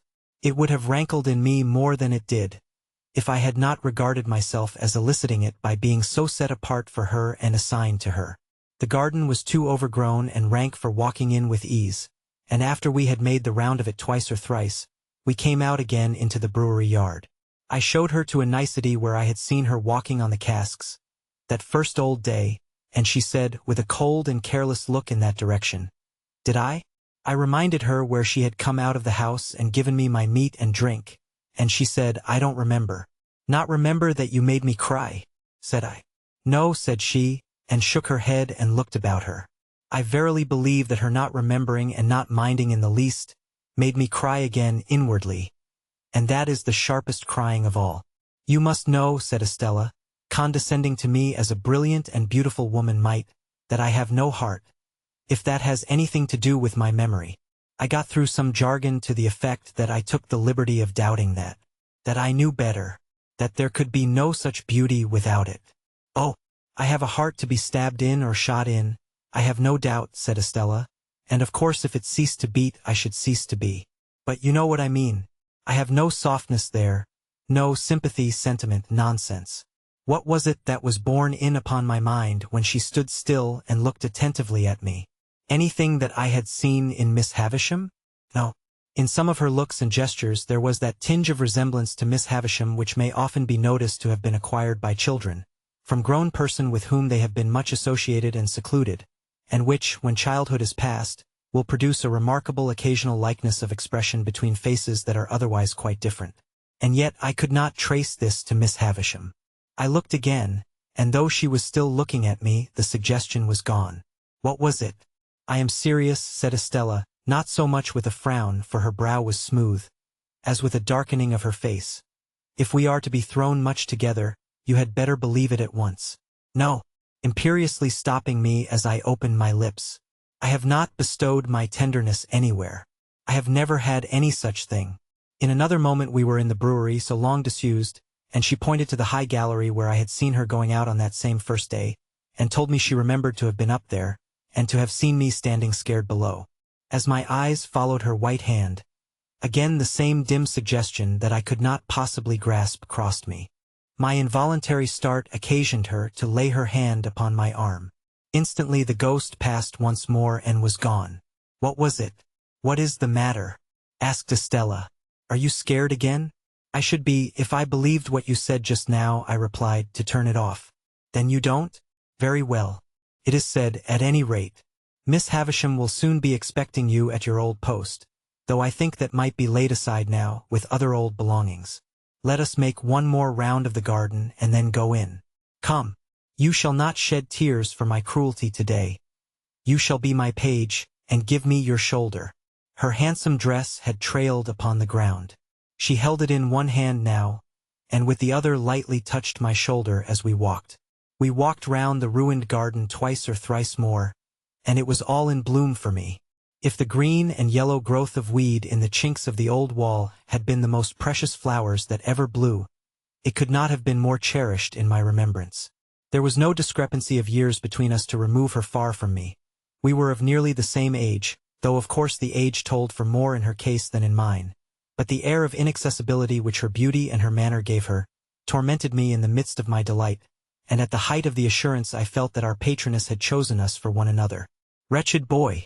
At last we went back into the house, and there I heard, with surprise, that my guardian had come down to see Miss Havisham on business, and would come back to dinner. The old wintry branches of chandeliers in the room where the mouldering table was spread had been lighted while we were out, and Miss Havisham was in her chair and waiting for me. It was like pushing the chair itself back into the past, when we began the old slow circuit round about the ashes of the bridal feast. But, in the funereal room, with that figure of the grave fallen back in the chair fixing its eyes upon her, Estella looked more bright and beautiful than before, and I was under stronger enchantment. The time so melted away, that our early dinner hour drew close at hand, and Estella left us to prepare herself. We had stopped near the center of the long table, and Miss Havisham, with one of her withered arms stretched out of the chair, rested that clenched hand upon the yellow cloth. As Estella looked back over her shoulder before going out at the door, Miss Havisham kissed that hand to her, with a ravenous intensity that was of its kind quite dreadful. Then, Estella being gone and we two left alone, she turned to me and said in a whisper, "Is she beautiful, graceful, well-grown? Do you admire her? Everybody must who sees her, Miss Havisham." She drew an arm round my neck and drew my head close down to hers as she sat in the chair. "Love her, love her, love her. How does she use you?" Before I could answer, if I could have answered so difficult a question at all, she repeated, "Love her, love her, love her.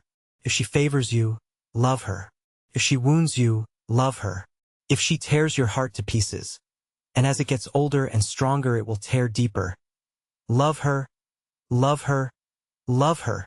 Never had I seen such passionate eagerness as was joined to her utterance of these words. I could feel the muscles of the thin arm round my neck swell with the vehemence that possessed her. Hear me, Pip. I adopted her to be loved. I bred her and educated her to be loved. I developed her into what she is, that she might be loved. Love her. She said the word often enough, and there could be no doubt that she meant to say it. But if the often repeated word had been hate instead of love, despair, revenge, dire death, it could not have sounded from her lips more like a curse. "I'll tell you," said she, in the same hurried, passionate whisper, "what real love is. It is blind devotion, unquestioning self-humiliation, utter submission, trust and belief against yourself and against the whole world, giving up your whole heart and soul to the smiter, as I did." When she came to that, and to a wild cry that followed that, I caught her round the waist. For she rose up in the chair, in her shroud of a dress, and struck at the air as if she would as soon have struck herself against the wall and fallen dead. All this passed in a few seconds. As I drew her down into her chair, I was conscious of a scent that I knew, and turning, saw my guardian in the room. He always carried, I have not yet mentioned it, I think, a pocket handkerchief of rich silk and of imposing proportions, which was of great value to him in his profession. I have seen him so terrify a client or a witness by ceremoniously unfolding this pocket handkerchief as if he were immediately going to blow his nose, and then pausing, as if he knew he should not have time to do it before such client or witness committed himself, that the self-committal has followed directly, quite as a matter of course.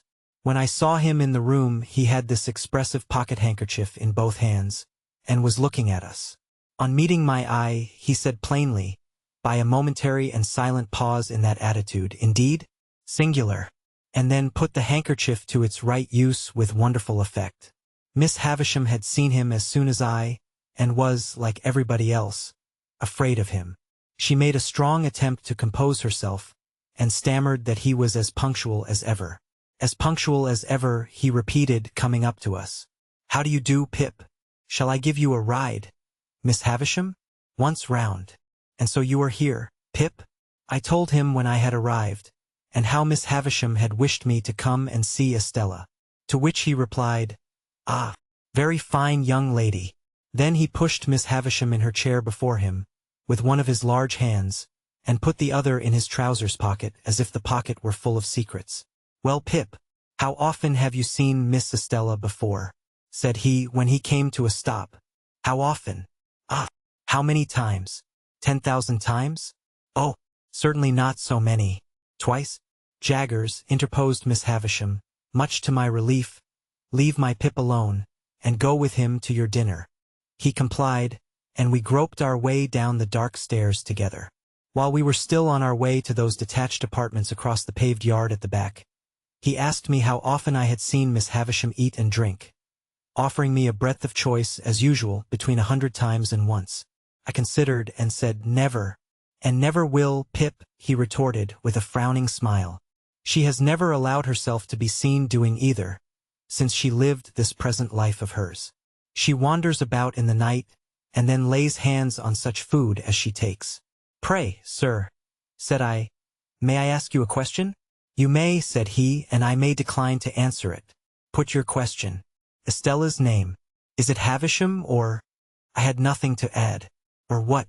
said he. "Is it Havisham?" "It is Havisham."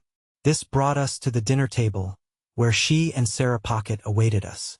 Mr. Jaggers presided. Estella sat opposite to him. I faced my green and yellow friend. We dined very well, and were waited on by a maidservant whom I had never seen in all my comings and goings, but who, for anything I know, had been in that mysterious house the whole time. After dinner a bottle of choice old port was placed before my guardian. He was evidently well acquainted with the vintage, and the two ladies left us. Anything to equal the determined reticence of Mr. Jaggers under that roof I never saw elsewhere, even in him. He kept his very looks to himself, and scarcely directed his eyes to Estella's face once during dinner. When she spoke to him, he listened, and in due course answered, but never looked at her, that I could see. On the other hand, she often looked at him with interest and curiosity, if not distrust, but his face never showed the least consciousness. Throughout dinner he took a dry delight in making Sarah Pocket greener and yellower, by often referring in conversation with me to my expectations. But here, again, he showed no consciousness and even made it appear that he extorted, and even did extort, though I don't know how, those references out of my innocent self. And when he and I were left alone together, he sat with an air upon him of general lying by in consequence of information he possessed, that really was too much for me. He cross-examined his very wine when he had nothing else in hand. He held it between himself and the candle, tasted the port, rolled it in his mouth, swallowed it, looked at his glass again, smelt the port, tried it, drank it, filled again, and cross-examined the glass again, until I was as nervous as if I had known the wine to be telling him something to my disadvantage. 3 or 4 times I feebly thought I would start conversation, but whenever he saw me going to ask him anything, he looked at me with his glass in his hand, and rolling his wine about in his mouth, as if requesting me to take notice that it was of no use, for he couldn't answer. I think Miss Pocket was conscious that the sight of me involved her in the danger of being goaded to madness, and perhaps tearing off her cap, which was a very hideous one in the nature of a muslin mop, and strewing the ground with her hair, which assuredly had never grown on her head. She did not appear when we afterwards went up to Miss Havisham's room, and we 4 played at whist. In the interval Miss Havisham, in a fantastic way, had put some of the most beautiful jewels from her dressing-table into Estella's hair, and about her bosom and arms, and I saw even my guardian look at her from under his thick eyebrows, and raise them a little, when her loveliness was before him, with those rich flushes of glitter and color in it. Illustration of the manner and extent to which he took our trumps into custody, and came out with mean little cards at the ends of hands, before which the glory of our kings and queens was utterly abased, I say nothing, nor of the feeling that I had, respecting his looking upon us personally in the light of 3 very obvious and poor riddles that he had found out long ago. What I suffered from was the incompatibility between his cold presence and my feelings towards Estella. It was not that I knew I could never bear to speak to him about her, that I knew I could never bear to hear him creak his boots at her, that I knew I could never bear to see him wash his hands of her. It was that my admiration should be within a foot or 2 of him. It was that my feelings should be in the same place with him. That was the agonizing circumstance. We played until 9 o'clock, and then it was arranged that when Estella came to London I should be forewarned of her coming and should meet her at the coach, and then I took leave of her and touched her and left her. My guardian lay at the Boar in the next room to mine. Far into the night, Miss Havisham's words, "Love her, love her, love her," sounded in my ears. I adapted them for my own repetition, and said to my pillow, "I love her, I love her, I love her," hundreds of times. Then, a burst of gratitude came upon me, that she should be destined for me, once the blacksmith's boy. Then I thought if she were, as I feared, by no means rapturously grateful for that destiny yet, when would she begin to be interested in me? When should I awaken the heart within her that was mute and sleeping now? Me! I thought those were high and great emotions. But I never thought there was anything low and small in my keeping away from Joe, because I knew she would be contemptuous of him. It was but a day gone, and Joe had brought the tears into my eyes. They had soon dried. God forgive me. Soon dried. Chapter 30. After well considering the matter while I was dressing at the Blue Boar in the morning, I resolved to tell my guardian that I doubted Orlick's being the right sort of man to fill a post of trust at Miss Havisham's. "Why, of course he is not the right sort of man, Pip," said my guardian, comfortably satisfied beforehand on the general head, "because the man who fills the post of trust never is the right sort of man." It seemed quite to put him into spirits to find that this particular post was not exceptionally held by the right sort of man, and he listened in a satisfied manner while I told him what knowledge I had of Orlick. "Very good, Pip," he observed, when I had concluded. "I'll go round presently and pay our friend off." Rather alarmed by this summary action, I was for a little delay, and even hinted that our friend himself might be difficult to deal with. "Oh no, he won't," said my guardian, making his pocket-handkerchief point with perfect confidence. "I should like to see him argue the question with me."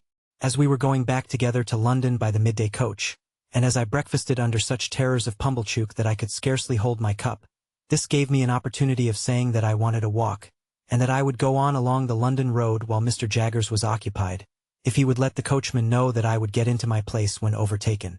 I was thus enabled to fly from the Blue Boar immediately after breakfast.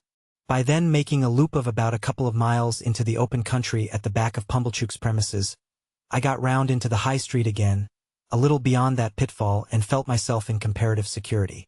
It was interesting to be in the quiet old town once more, and it was not disagreeable to be here and there suddenly recognized and stared after. One or two of the tradespeople even darted out of their shops and went a little way down the street before me, that they might turn, as if they had forgotten something, and pass me face to face.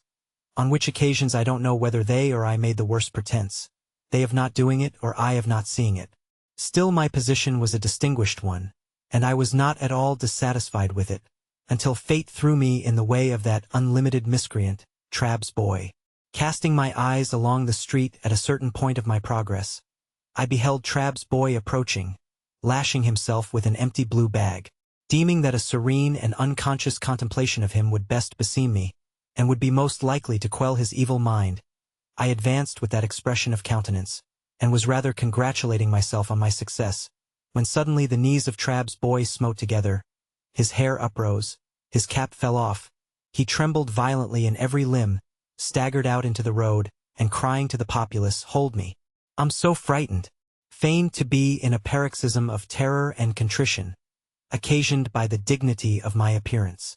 As I passed him, his teeth loudly chattered in his head, and with every mark of extreme humiliation, he prostrated himself in the dust. This was a hard thing to bear, but this was nothing. I had not advanced another 200 yards when, to my inexpressible terror, amazement, and indignation, I again beheld Trabb's boy approaching. He was coming round a narrow corner. His blue bag was slung over his shoulder. Honest industry beamed in his eyes. A determination to proceed to Trabb's with cheerful briskness was indicated in his gait. With a shock he became aware of me, and was severely visited as before. But this time his motion was rotatory, and he staggered round and round me with knees more afflicted, and with uplifted hands as if beseeching for mercy. His sufferings were hailed with the greatest joy by a knot of spectators, and I felt utterly confounded. I had not got as much further down the street as the post office, when I again beheld Trabb's boy shooting round by a back way. This time he was entirely changed. He wore the blue bag in the manner of my greatcoat, and was strutting along the pavement towards me on the opposite side of the street, attended by a company of delighted young friends to whom he from time to time exclaimed, with a wave of his hand, "Don't know ya!" Words cannot state the amount of aggravation and injury wreaked upon me by Trabb's boy. When passing abreast of me, he pulled up his shirt collar, twined his side hair, stuck an arm akimbo, and smirked extravagantly by, wriggling his elbows and body, and drawling to his attendants, "Don't know ya, don't know ya. 'Pon my soul, don't know ya." The disgraced attendant on his immediately afterwards taking to crowing and pursuing me across the bridge with crows, as from an exceedingly dejected fowl who had known me when I was a blacksmith, culminated the disgrace with which I left the town, and was, so to speak, ejected by it into the open country.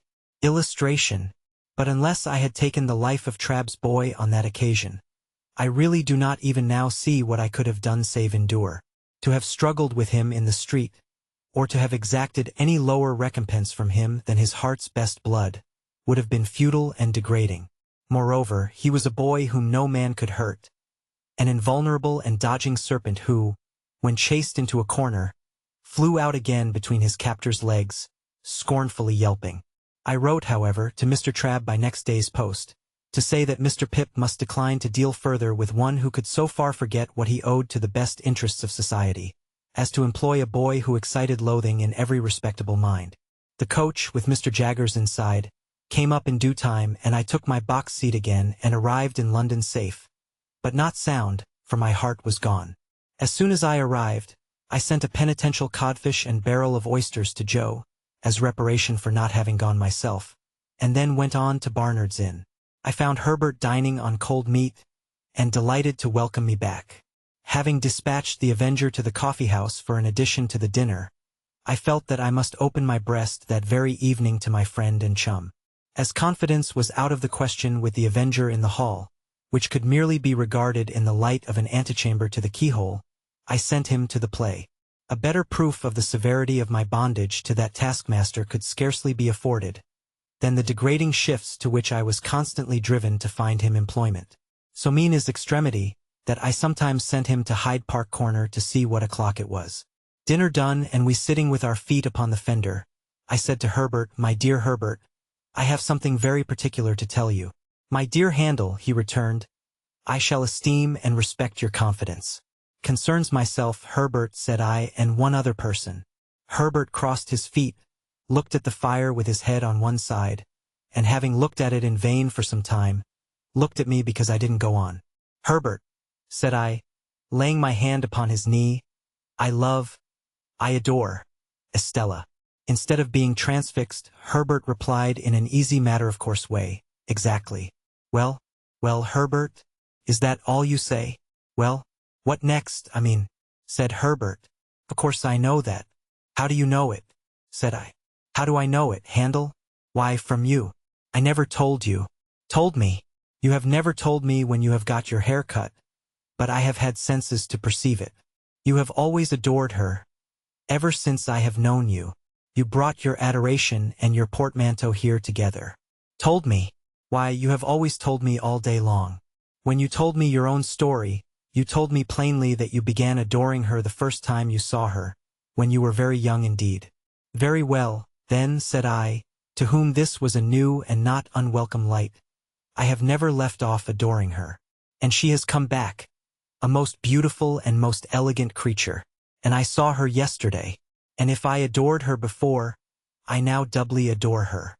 "Lucky for you then, Handel," said Herbert, "that you are picked out for her and allotted to her. Without encroaching on forbidden ground, we may venture to say that there can be no doubt between ourselves of that fact. Have you any idea yet of Estella's views on the adoration question?" I shook my head gloomily. "Oh, she is thousands of miles away from me," said I. "Patience, my dear Handel. Time enough, time enough. But you have something more to say?" "I am ashamed to say it," I returned, "and yet it's no worse to say it than to think it. You call me a lucky fellow. Of course I am. I was a blacksmith's boy but yesterday. I am, what shall I say I am, today?" "Say a good fellow, if you want a phrase," returned Herbert, smiling and clapping his hand on the back of mine. A good fellow with impetuosity and hesitation, boldness and diffidence, action and dreaming, curiously mixed in him. I stopped for a moment to consider whether there really was this mixture in my character. On the whole, I by no means recognized the analysis but thought it not worth disputing. "When I ask what I am to call myself today, Herbert," I went on, "I suggest what I have in my thoughts. You say I am lucky. I know I have done nothing to raise myself in life, and that fortune alone has raised me. That is being very lucky. And yet, when I think of Estella, and when don't you know?" Herbert threw in, with his eyes on the fire, which I thought kind and sympathetic of him. "Then, my dear Herbert, I cannot tell you how dependent and uncertain I feel, and how exposed to hundreds of chances. Avoiding forbidden ground, as you did just now, I may still say that on the constancy of one person, naming no person, all my expectations depend. And at the best, how indefinite and unsatisfactory, only to know so vaguely what they are." In saying this, I relieved my mind of what had always been there, more or less, though no doubt most since yesterday.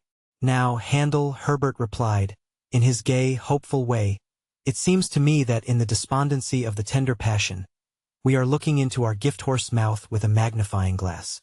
Likewise, it seems to me that, concentrating our attention on the examination, we altogether overlook one of the best points of the animal.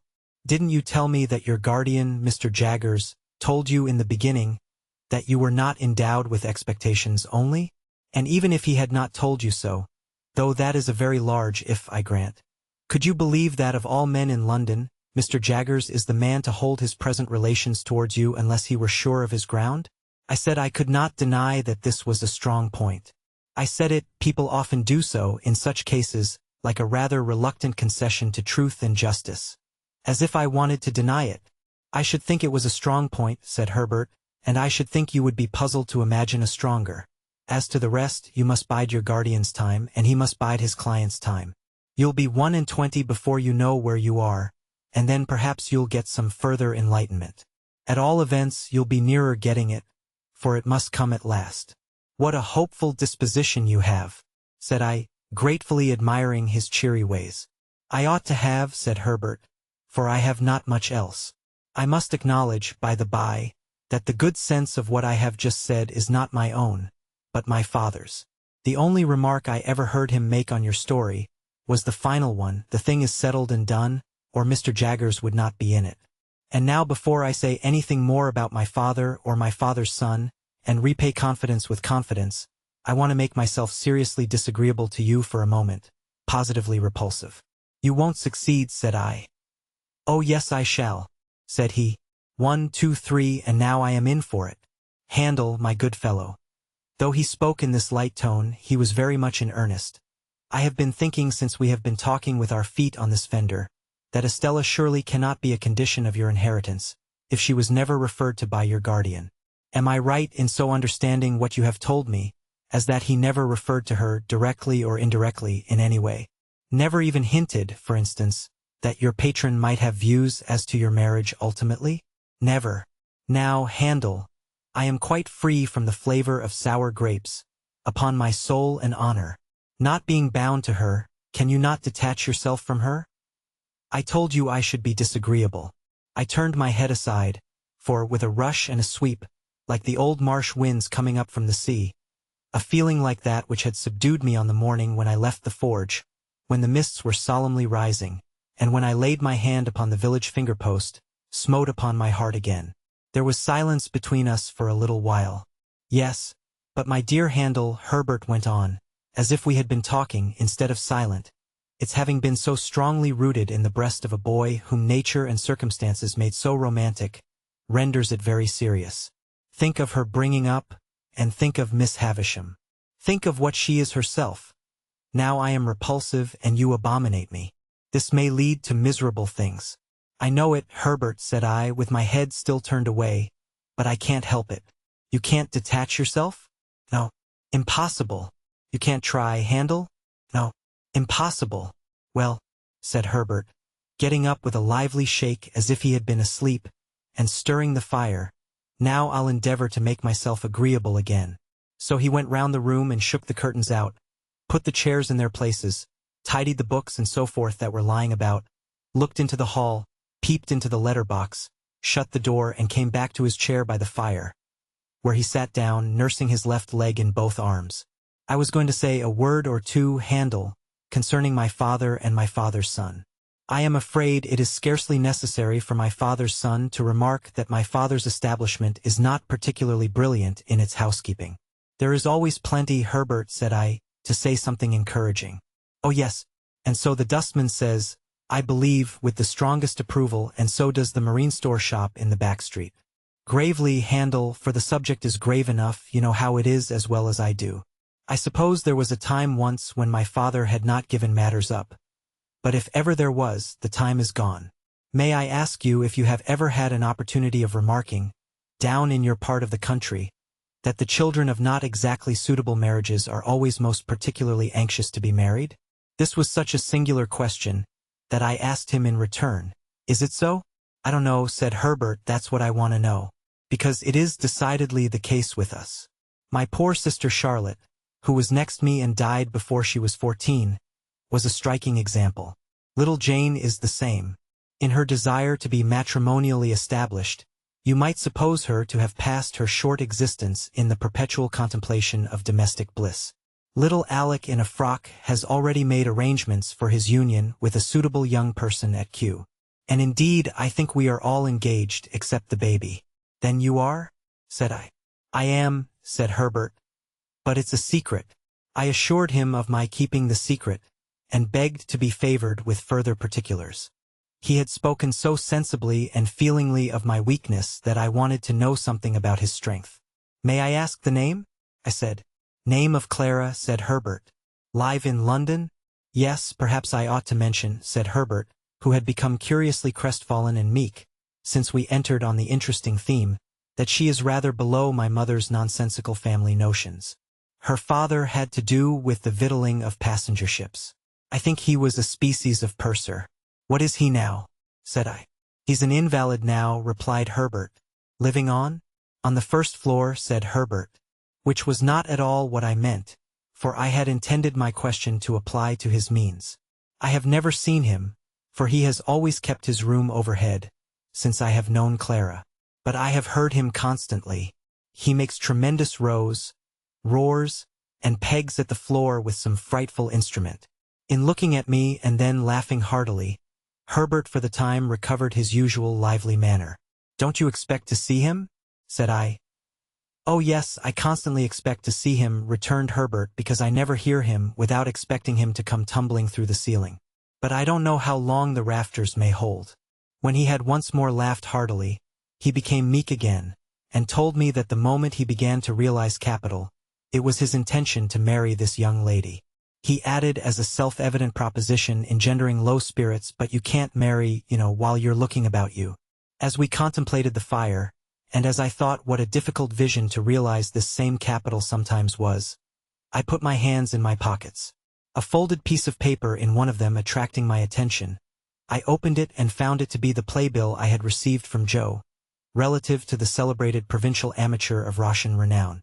And bless my heart, I involuntarily added aloud, "It's tonight." This changed the subject in an instant, and made us hurriedly resolve to go to the play. So, when I had pledged myself to comfort and abet Herbert in the affair of his heart by all practicable and impracticable means, and when Herbert had told me that his affianced already knew me by reputation and that I should be presented to her, and when we had warmly shaken hands upon our mutual confidence, we blew out our candles, made up our fire, locked our door, and issued forth in quest of Mr. Wopsle and Denmark. Chapter 31. On our arrival in Denmark, we found the king and queen of that country elevated in 2 armchairs on a kitchen table, holding a court.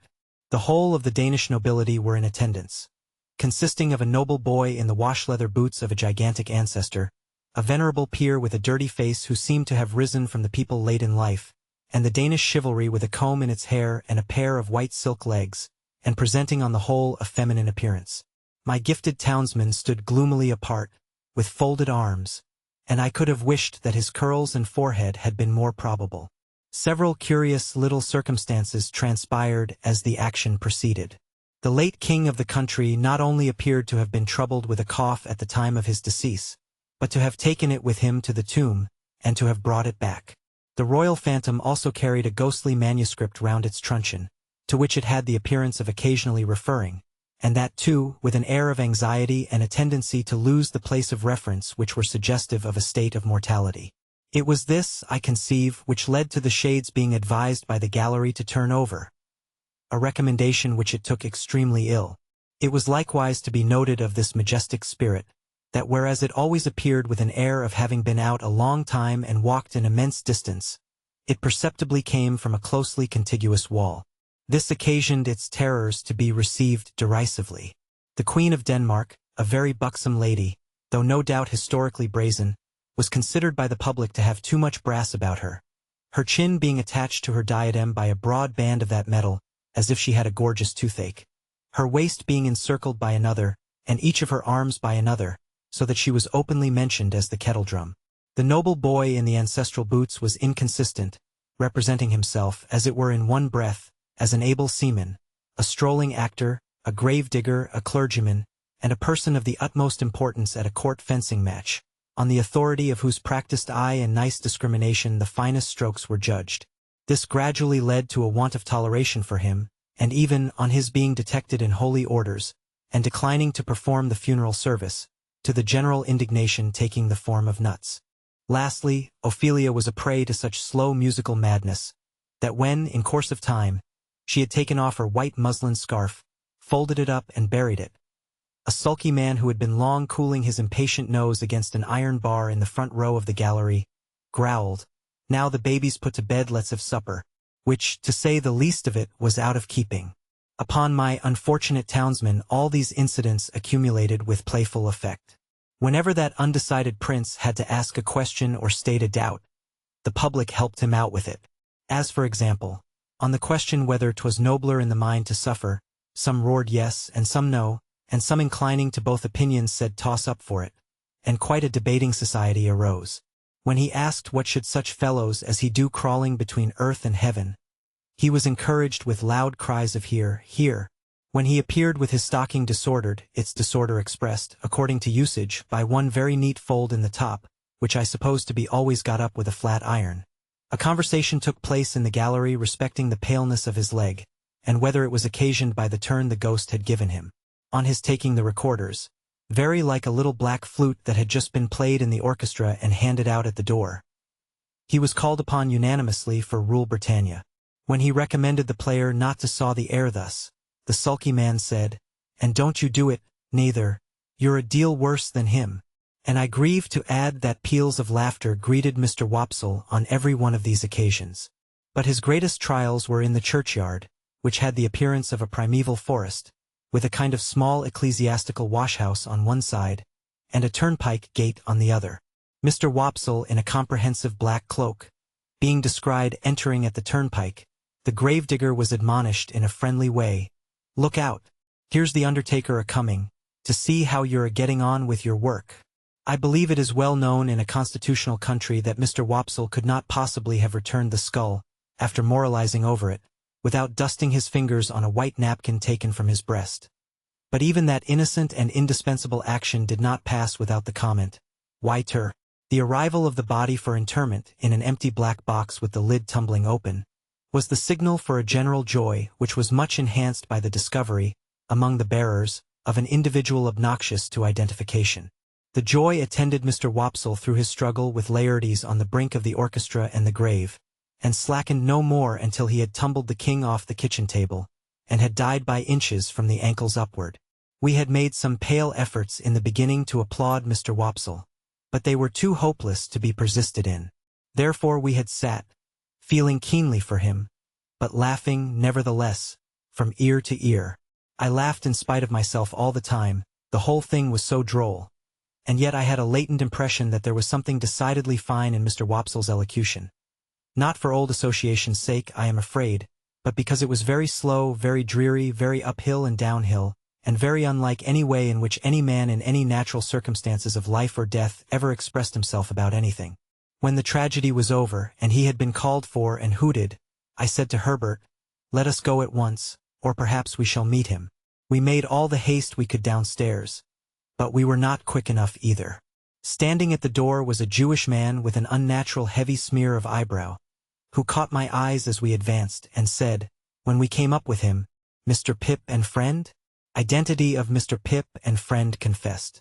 "Mr. Waldengarver," said the man, "would be glad to have the honor." "Waldengarver?"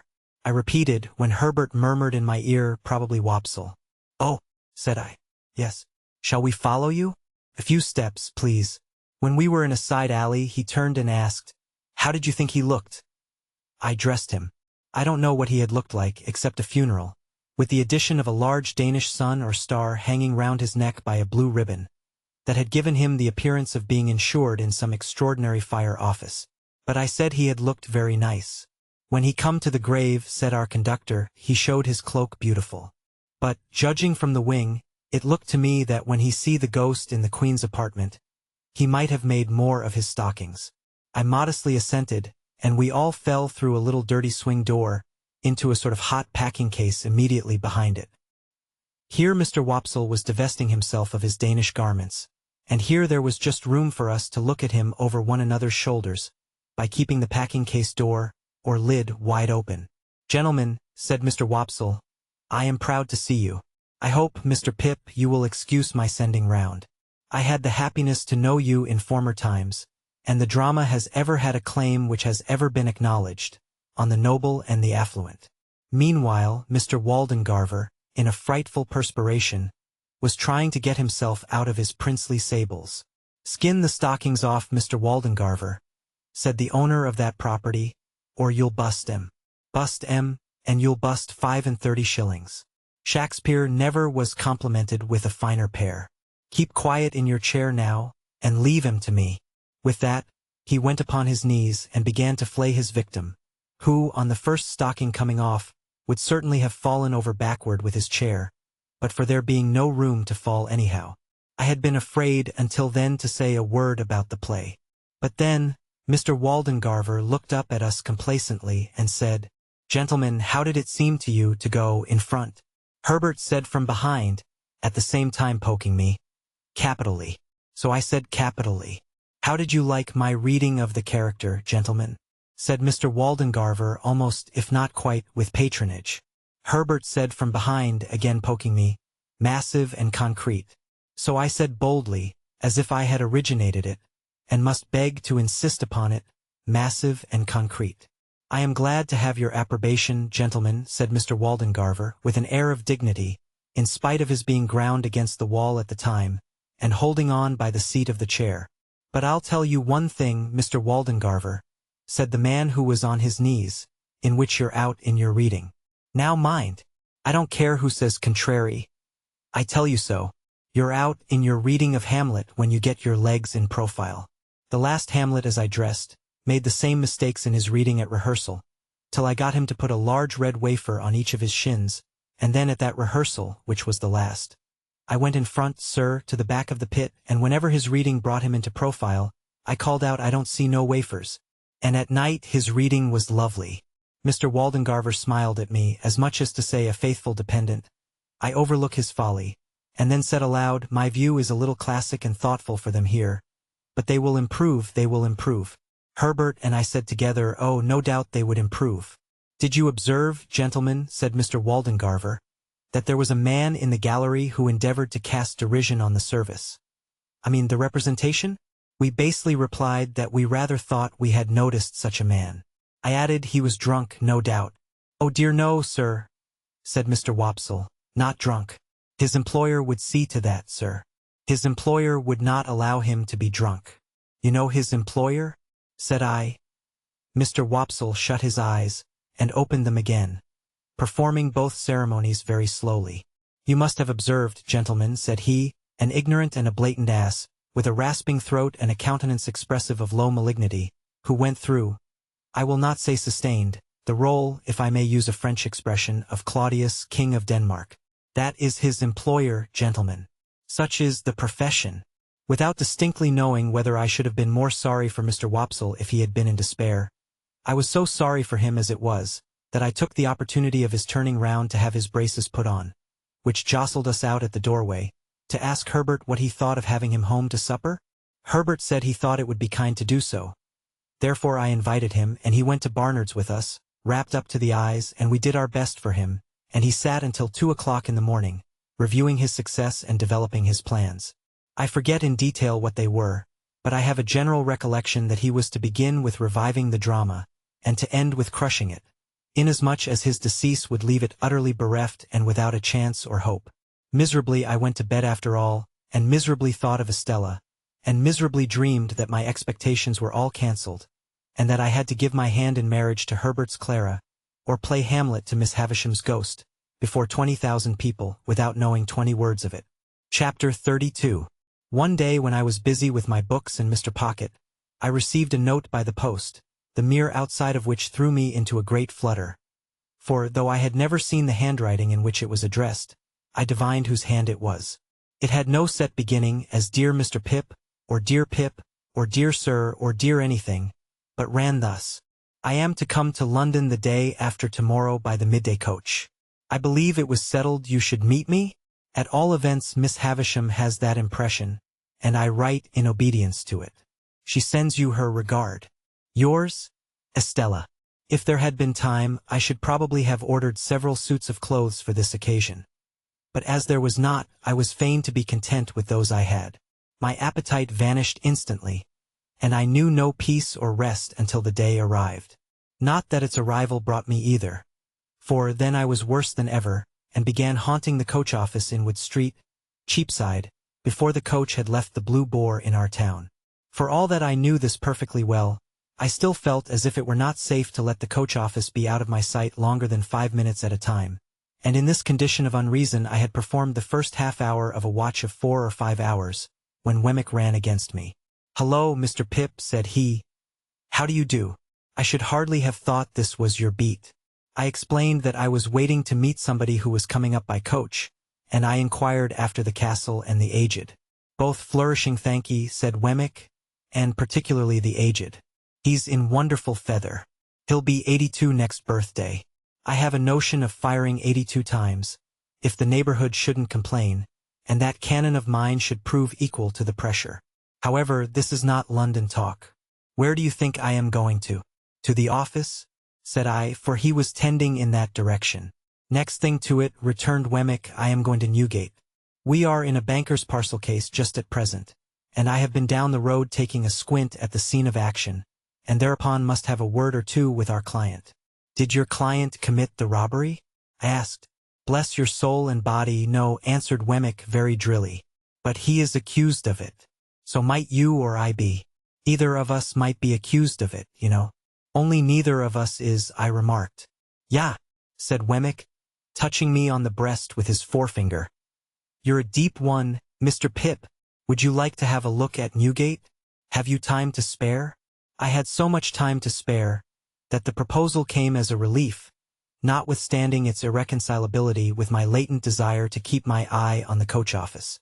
Muttering that I would make the inquiry whether I had time to walk with him, I went into the office and ascertained from the clerk with the nicest precision and much to the trying of his temper, the earliest moment at which the coach could be expected, which I knew beforehand quite as well as he.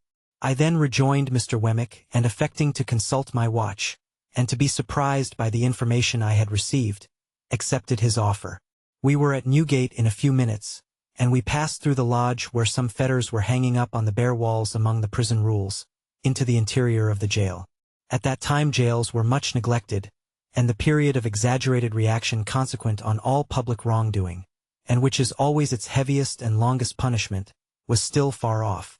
So, felons were not lodged and fed better than soldiers, to say nothing of paupers, and seldom set fire to their prisons with the excusable object of improving the flavor of their soup. It was visiting time when Wemmick took me in, and a potman was going his rounds with beer, and the prisoners behind bars and yards were buying beer and talking to friends, and a frowsy, ugly, disorderly, depressing scene it was. It struck me that Wemmick walked among the prisoners much as a gardener might walk among his plants. This was first put into my head by his seeing a shoot that had come up in the night, and saying, "What, Captain Tom? Are you there?" "Ah, indeed. And also, is that Black Bill behind the cistern? Why, I didn't look for you these 2 months. How do you find yourself?" Equally in his stopping at the bars and attending to anxious whisperers, always singly, Wemmick with his post office in an immovable state, looked at them while in conference, as if he were taking particular notice of the advance they had made, since last observed, towards coming out in full blow at their trial. He was highly popular, and I found that he took the familiar department of Mr. Jaggers's business, though something of the state of Mr. Jaggers hung about him too, forbidding approach beyond certain limits. His personal recognition of each successive client was comprised in a nod, and in his settling his hat a little easier on his head with both hands, and then tightening the post office and putting his hands in his pockets. In 1 or 2 instances there was a difficulty respecting the raising of fees, and then Mr. Wemmick, backing as far as possible from the insufficient money produced, said, "It's no use, my boy. I'm only a subordinate. I can't take it. Don't go on in that way with a subordinate. If you are unable to make up your quantum, my boy, you had better address yourself to a principal. There are plenty of principals in the profession, you know, and what is not worth the while of one, may be worth the while of another. That's my recommendation to you, speaking as a subordinate. Don't try on useless measures. Why should you? Now who's next?" Thus we walked through Wemmick's greenhouse, until he turned to me and said, "Notice the man I shall shake hands with." I should have done so, without the preparation, as he had shaken hands with no one yet. Almost as soon as he had spoken, a portly upright man, whom I can see now as I write, in a well-worn olive-colored frock-coat, with a peculiar pallor overspreading the red in his complexion, and eyes that went wandering about when he tried to fix them, came up to a corner of the bars, and put his hand to his hat, which had a greasy and fatty surface like cold broth, with a half-serious and half-jocose military salute. "Colonel, to you," said Wemmick. "How are you, Colonel?" "All right, Mr. Wemmick. Everything was done that could be done, but the evidence was too strong for us, Colonel." "Yes, it was too strong, sir. But I don't care." "No, no," said Wemmick coolly, "you don't care." Then, turning to me, "Served His Majesty this man. Was a soldier in the line and bought his discharge." I said, "Indeed?" And the man's eyes looked at me, and then looked over my head, and then looked all round me, and then he drew his hand across his lips and laughed. "I think I shall be out of this on Monday, sir," he said to Wemmick. "Perhaps," returned my friend, "but there's no knowing." "I am glad to have the chance of bidding you goodbye, Mr. Wemmick," said the man, stretching out his hand between two bars. "Thank ye," said Wemmick, shaking hands with him. "Same to you, Colonel." "If what I had upon me when taken had been real, Mr. Wemmick," said the man, unwilling to let his hand go, "I should have asked the favor of your wearing another ring, in acknowledgment of your attentions." "I'll accept the will for the deed," said Wemmick. "By the by, you were quite a pigeon fancier." The man looked up at the sky. "I am told you had a remarkable breed of tumblers. Could you commission any friend of yours to bring me a pair, if you've no further use for 'em?" "Shall be done, sir." "All right," said Wemmick, "they shall be taken care of. Good afternoon, Colonel." "Goodbye." They shook hands again, and as we walked away Wemmick said to me, "A coiner, a very good workman. The recorder's report is made today, and he is sure to be executed on Monday. Still, you see, as far as it goes, a pair of pigeons are portable property all the same." With that, he looked back, and nodded at this dead plant, and then cast his eyes about him in walking out of the yard, as if he were considering what other pot would go best in its place.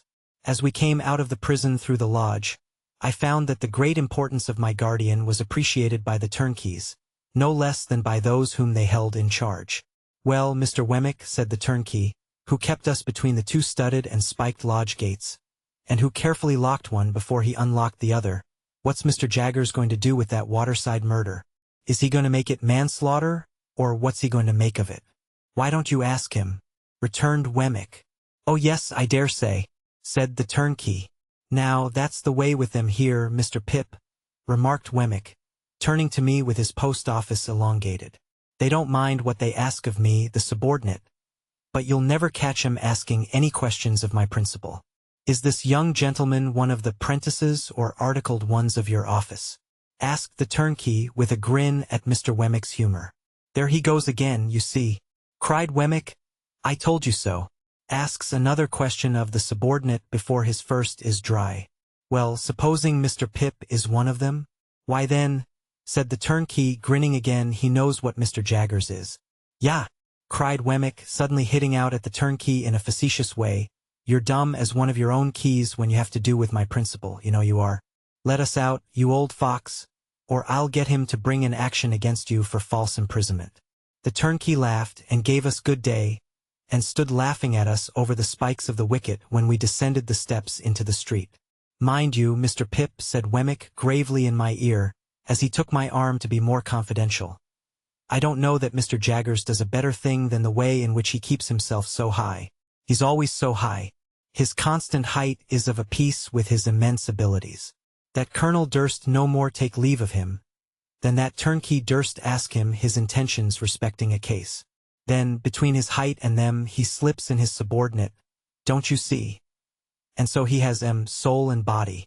I was very much impressed, and not for the first time, by my guardian's subtlety. To confess the truth, I very heartily wished, and not for the first time, that I had had some other guardian of minor abilities. Mr. Wemmick and I parted at the office in Little Britain, where suppliants for Mr. Jaggers's notice were lingering about as usual, and I returned to my watch in the street of the coach office, with some 3 hours on hand. I consumed the whole time in thinking how strange it was that I should be encompassed by all this taint of prison and crime, that, in my childhood out on our lonely marshes on a winter evening, I should have first encountered it, that it should have reappeared on 2 occasions, starting out like a stain that was faded but not gone, that it should in this new way pervade my fortune and advancement. While my mind was thus engaged, I thought of the beautiful young Estella, proud and refined, coming towards me, and I thought with absolute abhorrence of the contrast between the jail and her.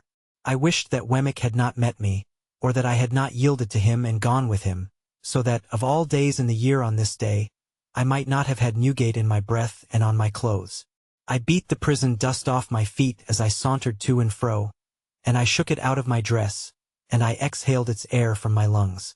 So contaminated did I feel, remembering who was coming, that the coach came quickly after all, and I was not yet free from the soiling consciousness of Mr. Wemmick's conservatory, when I saw her face at the coach window and her hand waving to me. What was the nameless shadow which again in that one instant had passed? Chapter 33. In her furred traveling dress, Estella seemed more delicately beautiful than she had ever seemed yet, even in my eyes. Her manner was more winning than she had cared to let it be to me before, and I thought I saw Miss Havisham's influence in the change. We stood in the inn-yard while she pointed out her luggage to me, and when it was all collected I remembered, having forgotten everything but herself in the meanwhile, that I knew nothing of her destination. "I am going to Richmond," she told me. "Our lesson is that there are 2 Richmonds, one in Surrey and one in Yorkshire, and that mine is the Surrey Richmond. The distance is 10 miles. I am to have a carriage and you are to take me. This is my purse and you are to pay my charges out of it." "Oh, you must take the purse. We have no choice, you and I, but to obey our instructions. We are not free to follow our own devices, you and I." As she looked at me in giving me the purse, I hoped there was an inner meaning in her words. She said them slightingly, but not with displeasure. "A carriage will have to be sent for, Estella. Will you rest here a little?" "Yes, I am to rest here a little, and I am to drink some tea, and you are to take care of me the while." She drew her arm through mine as if it must be done, and I requested a waiter who had been staring at the coach like a man who had never seen such a thing in his life, to show us a private sitting room.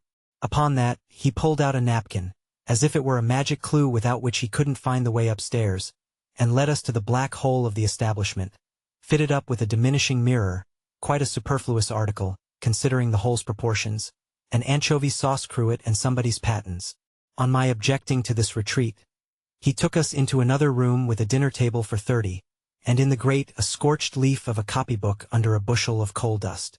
Having looked at this extinct conflagration and shaken his head, he took my order, which, proving to be merely some tea for the lady, sent him out of the room in a very low state of mind.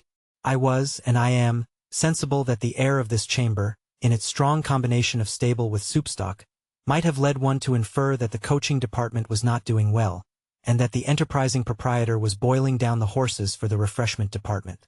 Yet the room was all in all to me, Estella being in it. I thought that with her I could have been happy there for life. I was not at all happy there at the time, observe, and I knew it well. "Where are you going to, at Richmond?" I asked Estella. "I am going to live," said she, "at a great expense with a lady there who has the power, or says she has, of taking me about and introducing me and showing people to me and showing me to people. I suppose you will be glad of variety and admiration?" "Yes, I suppose so." She answered so carelessly that I said, "You speak of yourself as if you were someone else. Where did you learn how I speak of others?"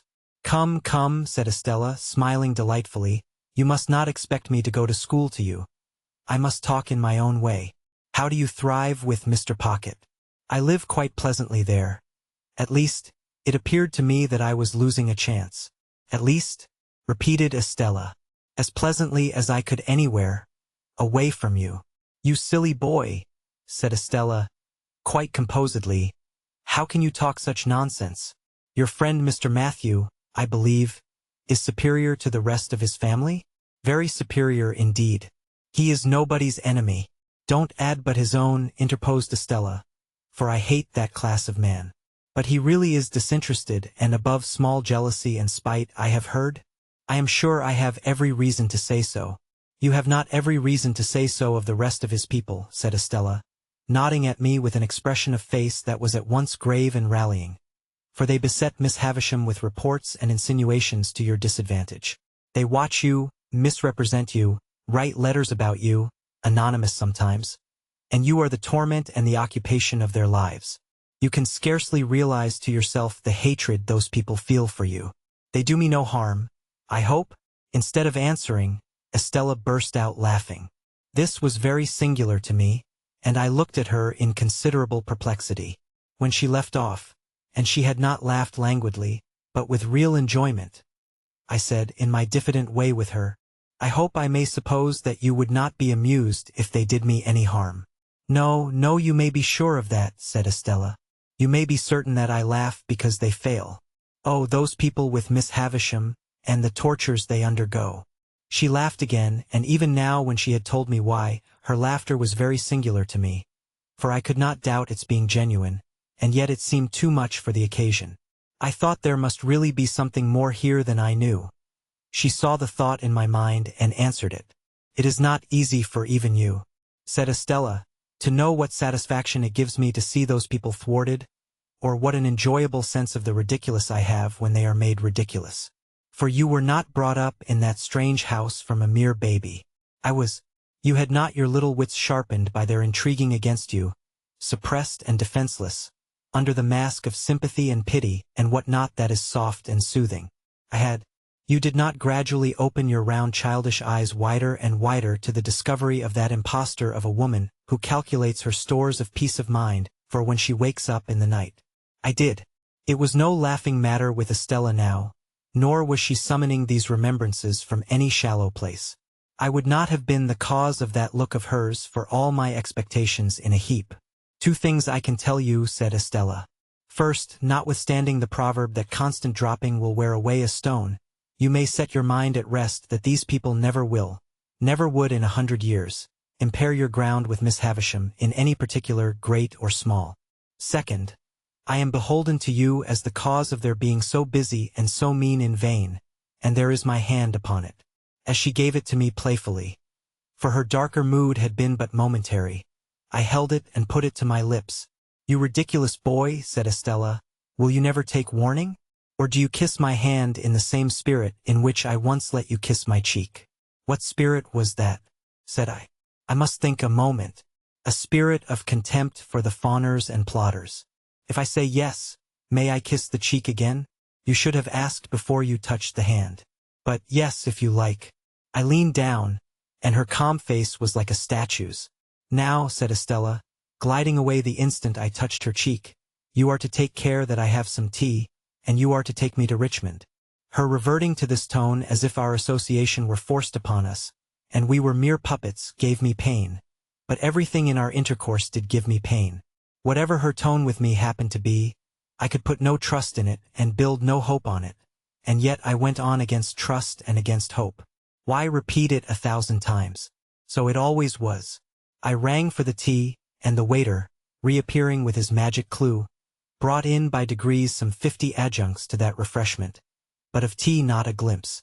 A tea-board, cups and saucers, plates, knives and forks, including carvers, spoons, various, salt-cellars, a meek little muffin confined with the utmost precaution under a strong iron cover, Moses in the bulrushes typified by a soft bit of butter in a quantity of parsley, a pale loaf with a powdered head, 2 proof impressions of the bars of the kitchen fireplace on triangular bits of bread, and ultimately a fat family urn, which the waiter staggered in with, expressing in his countenance burden and suffering. After a prolonged absence at this stage of the entertainment, he at length came back with a casket of precious appearance containing twigs. These I steeped in hot water, and so from the whole of these appliances extracted 1 cup of I don't know what for Estella. The bill paid, and the waiter remembered, and the ostler not forgotten, and the chambermaid taken into consideration. In a word, the whole house bribed into a state of contempt and animosity, and Estella's purse much lightened. We got into our post-coach and drove away. Turning into Cheapside and rattling up Newgate Street, we were soon under the walls of which I was so ashamed. "What place is that?" Stella asked me. I made a foolish pretense of not at first recognizing it, and then told her. As she looked at it, and drew in her head again, murmuring, "Wretches, I would not have confessed to my visit for any consideration." "Mr. Jaggers," said I, by way of putting it neatly on somebody else, "has the reputation of being more in the secrets of that dismal place than any man in London." "He is more in the secrets of every place, I think," said Estella, in a low voice. "You have been accustomed to see him often, I suppose?" "I have been accustomed to see him at uncertain intervals, ever since I can remember. But I know him no better now, than I did before I could speak plainly. What is your own experience of him? Do you advance with him? Once habituated to his distrustful manner, said I have done very well. Are you intimate? I have dined with him at his private house. I fancy, said Estella, shrinking, that must be a curious place. It is a curious place. I should have been chary of discussing my guardian too freely even with her, but I should have gone on with the subject so far as to describe the dinner in Gerrard Street, if we had not then come into a sudden glare of gas. It seemed, while it lasted, to be all alight and alive with that inexplicable feeling I had had before, and when we were out of it, I was as much dazed for a few moments as if I had been enlightening. So we fell into other talk, and it was principally about the way by which we were traveling, and about what parts of London lay on this side of it and what on that. The great city was almost new to her, she told me, for she had never left Miss Havisham's neighborhood until she had gone to France, and she had merely passed through London then in going and returning. I asked her if my guardian had any charge of her while she remained here. To that she emphatically said God forbid, and no more. It was impossible for me to avoid seeing that she cared to attract me, that she made herself winning, and would have won me even if the task had needed pains. Yet this made me none the happier, for even if she had not taken that tone of our being disposed of by others, I should have felt that she held my heart in her hand because she willfully chose to do it, and not because it would have wrung any tenderness in her to crush it and throw it away. When we passed through Hammersmith, I showed her where Mr. Matthew Pocket lived, and said it was no great way from Richmond, and that I hoped I should see her sometimes. Oh yes, you are to see me. You are to come when you think proper. You are to be mentioned to the family. Indeed, you are already mentioned. I inquired, was it a large household she was going to be a member of? No. There are only two, mother and daughter. The mother is a lady of some station, though not averse to increasing her income. I wonder Miss Havisham could part with you again so soon. It is a part of Miss Havisham's plans for me, Pip, said Estella with a sigh as if she were tired. I am to write to her constantly and see her regularly and report how I go on. I and the jewels, for they are nearly all mine now. It was the first time she had ever called me by my name. Of course she did so purposely, and knew that I should treasure it up. We came to Richmond all too soon, and our destination there was a house by the green. A staid old house, where hoops and powder and patches, embroidered coats, rolled stockings, ruffles and swords, had had their court days many a time. Some ancient trees before the house were still cut into fashions as formal and unnatural as the hoops and wigs and stiff skirts. But their own allotted places in the great procession of the dead were not far off, and they would soon drop into them and go the silent way of the rest. A bell with an old voice, which I dare say in its time had often said to the house, "Here is the green farthingale. Here is the diamond-hilted sword. Here are the shoes with red heels and the blue solitaire," sounded gravely in the moonlight, and two cherry-colored maids came fluttering out to receive Estella. The doorway soon absorbed her boxes, and she gave me her hand and a smile and said good night, and was absorbed likewise. And still I stood looking at the house, thinking how happy I should be if I lived there with her, and knowing that I never was happy with her, but always miserable. I got into the carriage to be taken back to Hammersmith, and I got in with a bad heartache, and I got out with a worse heartache. At our own door, I found little Jane Pocket coming home from a little party escorted by her little lover, and I envied her little lover in spite of his being subject to flopsun. Mr. Pocket was out lecturing. For he was a most delightful lecturer on domestic economy, and his treatises on the management of children and servants were considered the very best textbooks on those themes. But Mrs. Pocket was at home, and was in a little difficulty, on account of the baby's having been accommodated with a needle-case to keep him quiet during the unaccountable absence, with a relative in the foot-guards of Miller's. And more needles were missing than it could be regarded as quite wholesome for a patient of such tender years either to apply externally or to take as a tonic. Mr. Pocket being justly celebrated for giving most excellent practical advice, and for having a clear and sound perception of things and a highly judicious mind, I had some notion in my heartache of begging him to accept my confidence. But happening to look up at Mrs. Pocket as she sat reading her book of dignities after prescribing bed as a sovereign remedy for baby, I thought, well, no, I wouldn't. Chapter 34. As I had grown accustomed to my expectations, I had insensibly begun to notice their effect upon myself and those around me. Their influence on my own character I disguised from my recognition as much as possible, but I knew very well that it was not all good. I lived in a state of chronic uneasiness respecting my behavior to Joe. My conscience was not by any means comfortable about Biddy. When I woke up in the night, like Camilla, I used to think, with a weariness on my spirits, that I should have been happier and better if I had never seen Miss Havisham's face, and had risen to manhood content to be partners with Joe in the honest old forge. Many a time of an evening, when I sat alone looking at the fire, I thought, after all, there was no fire like the forge fire and the kitchen fire at home.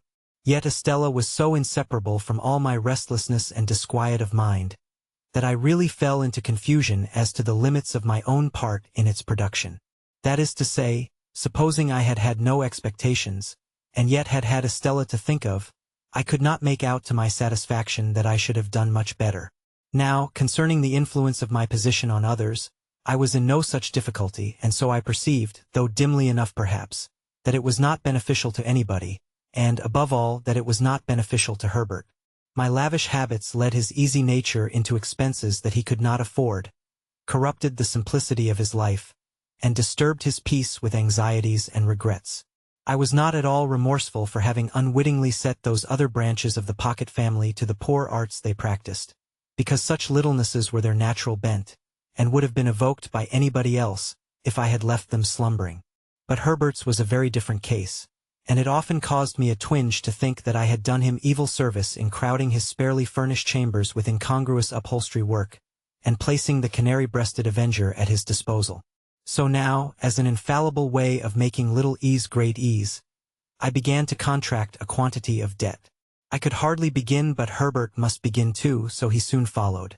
At Startop's suggestion, we put ourselves down for election into a club called the Finches of the Grove, the object of which institution I have never divined, if it were not that the members should dine expensively once a fortnight, to quarrel among themselves as much as possible after dinner, and to cause 6 waiters to get drunk on the stairs.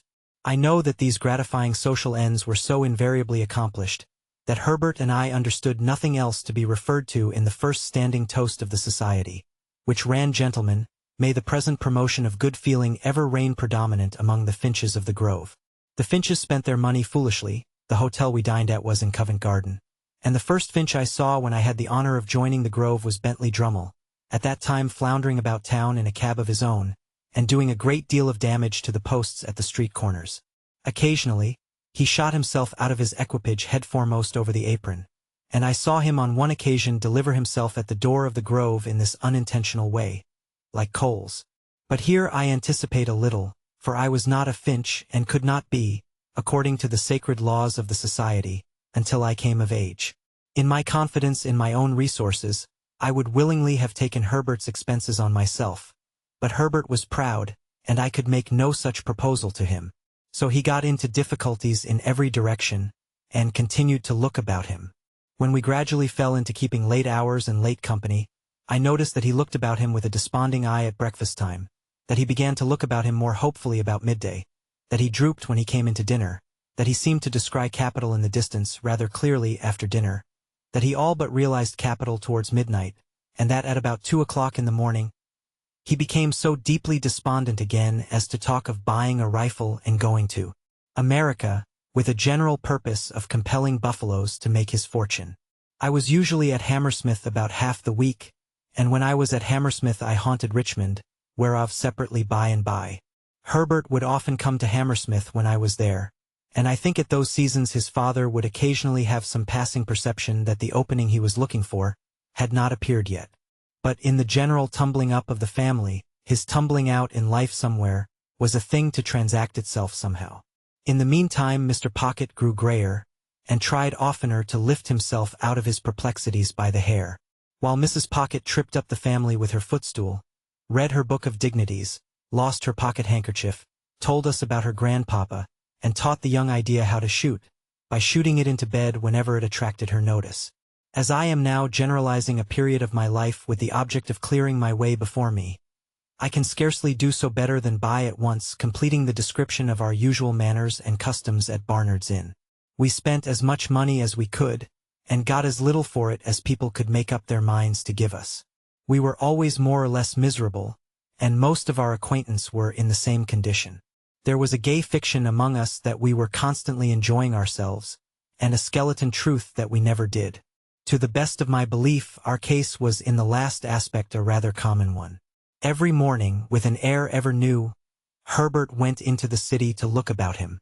I often paid him a visit in the dark back room in which he consorted with an ink jar, a hat peg, a coal box, a string box, an almanac, a desk and stool, and a ruler, and I do not remember that I ever saw him do anything else but look about him.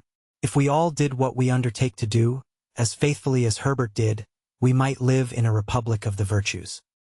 He had nothing else to do, poor fellow, except at a certain hour of every afternoon to go to Lloyd's, in observance of a ceremony of seeing his principal, I think.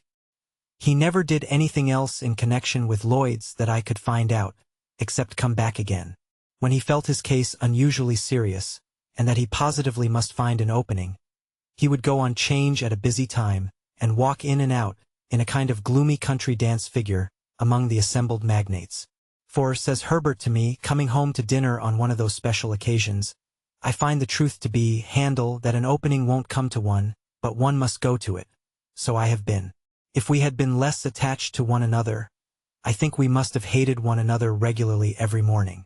I detested the chambers beyond expression at that period of repentance, and could not endure the sight of the Avenger's livery, which had a more expensive and a less remunerative appearance then than at any other time in the 24 hours.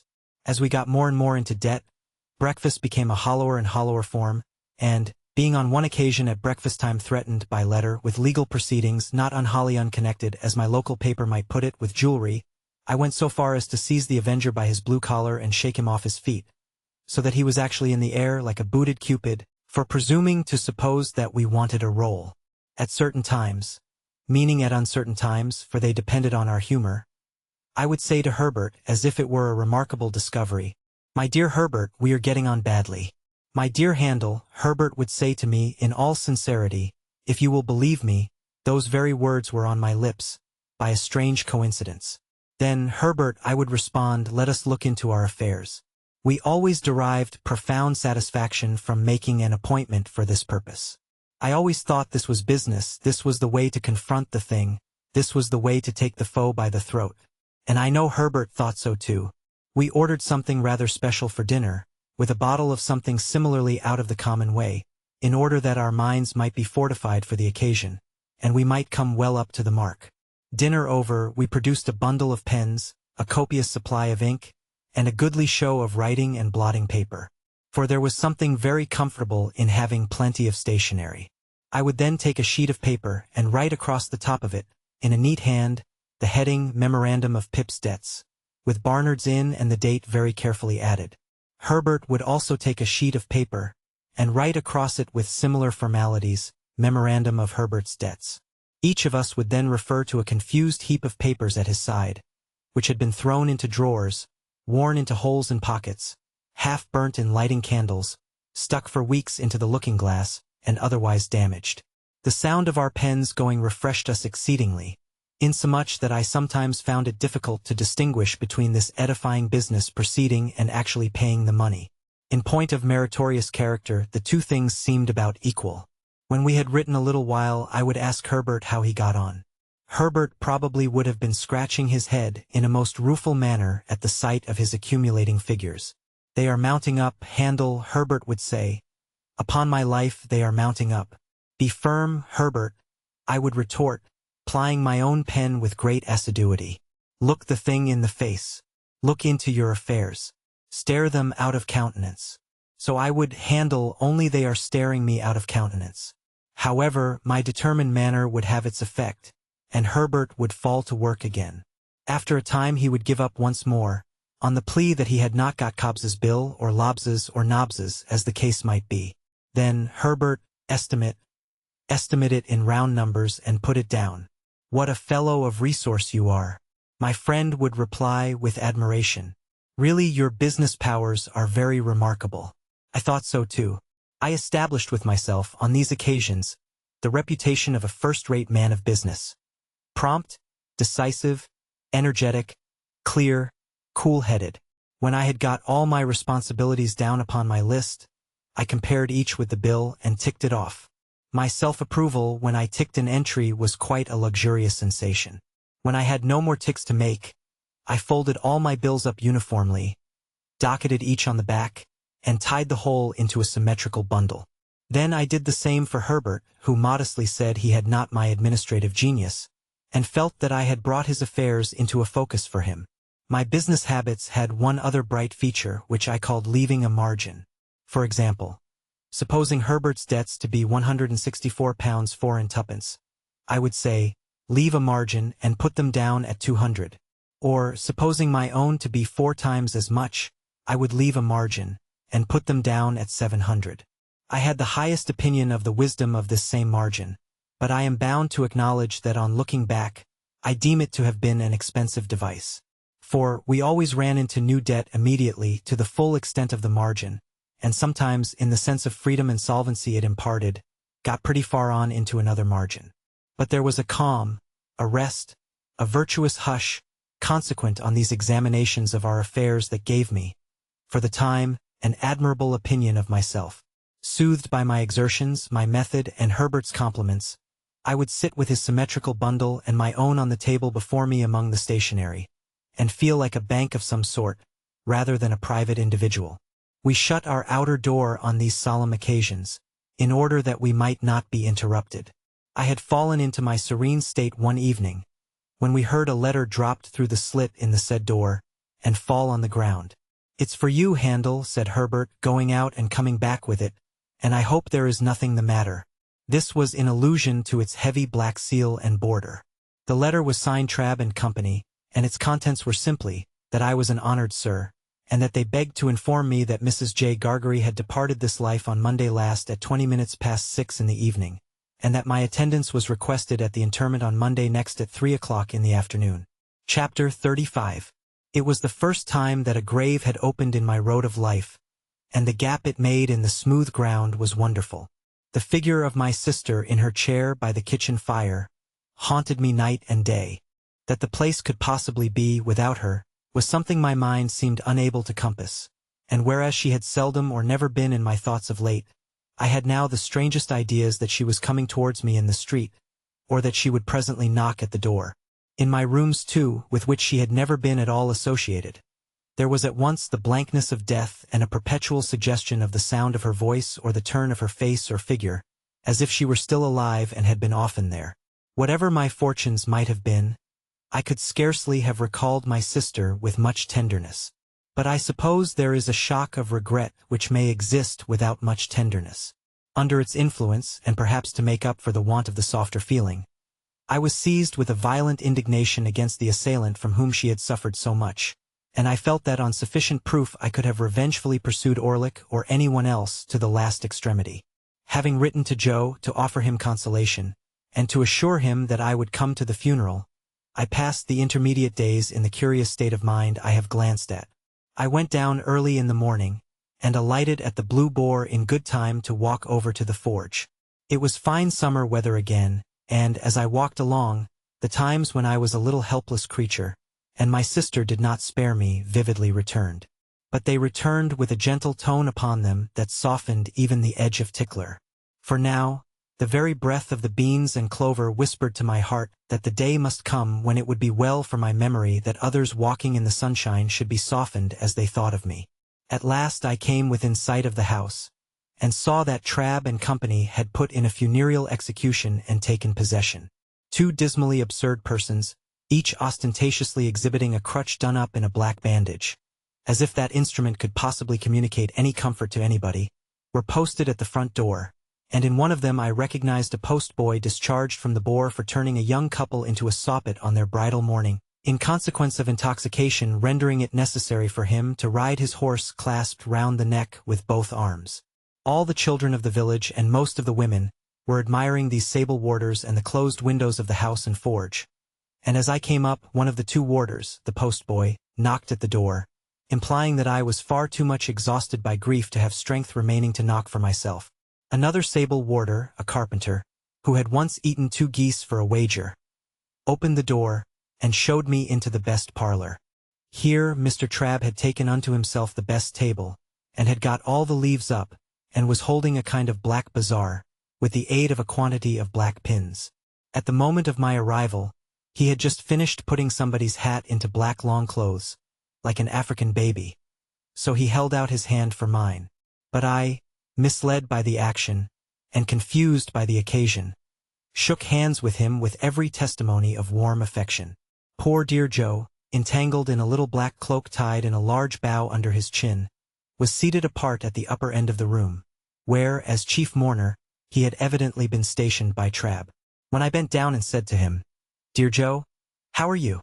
he said, "Pip, old chap, you knowed her when she were a fine figure of a," and clasped my hand and said no more. Biddy, looking very neat and modest in her black dress, went quietly here and there, and was very helpful. When I had spoken to Biddy, as I thought it not a time for talking, I went and sat down near Joe, and there began to wonder in what part of the house she, my sister, was. The air of the parlor being faint with the smell of sweet cake, I looked about for the table of refreshments.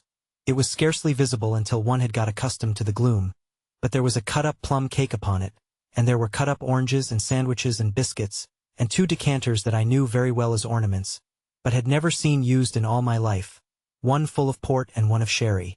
Standing at this table, I became conscious of the servile Pumblechook in a black cloak and several yards of hatband, who was alternately stuffing himself and making obsequious movements to catch my attention.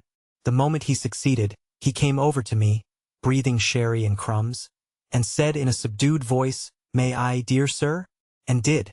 I then descried Mr. and Mrs. Hubble, the last named in a decent speechless paroxysm in a corner. We were all going to follow, and were all in course of being tied up separately by Trabb into ridiculous bundles, which I meanter say, "Pip," Joe whispered me, as we were being what Mr. Trabb called formed in the parlor 2 and 2, and it was dreadfully like a preparation for some grim kind of dance, which I meanter say, sir, as I would in preference have carried her to the church myself, along with 3 or 4 friendly ones what come to it with willing hearts and arms, but it were considered what the neighbors would look down on such and would be of opinions as it were wanting in respect. "Pocket handkerchiefs out, all," cried Mr. Trabb at this point in a depressed businesslike voice. "Pocket handkerchiefs out. We are ready."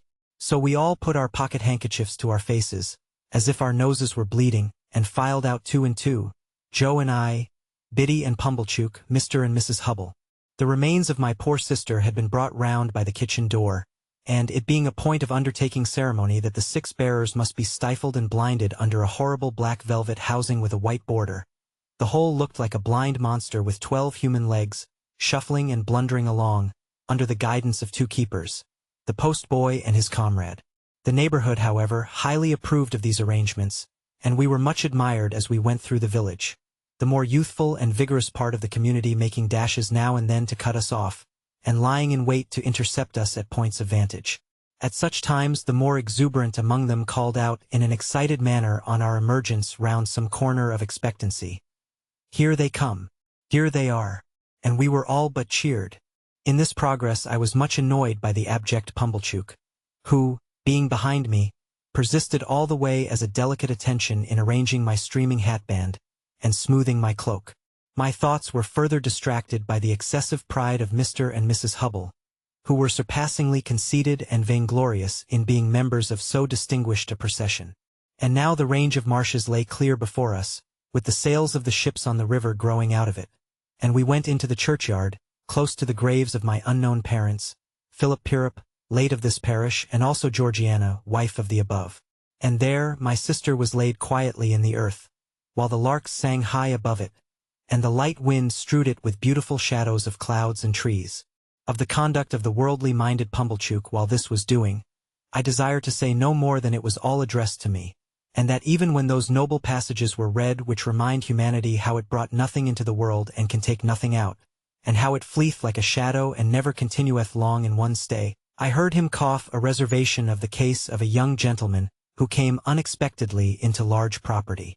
When we got back, he had the hardihood to tell me that he wished my sister could have known I had done her so much honor, and to hint that she would have considered it reasonably purchased at the price of her death. After that, he drank all the rest of the sherry, and Mr. Hubble drank the port, and the 2 talked, which I have since observed to be customary in such cases, as if they were of quite another race from the deceased and were notoriously immortal. Finally, he went away with Mr. and Mrs. Hubble. To make an evening of it, I felt sure, and to tell the jolly bargemen that he was the founder of my fortunes and my earliest benefactor.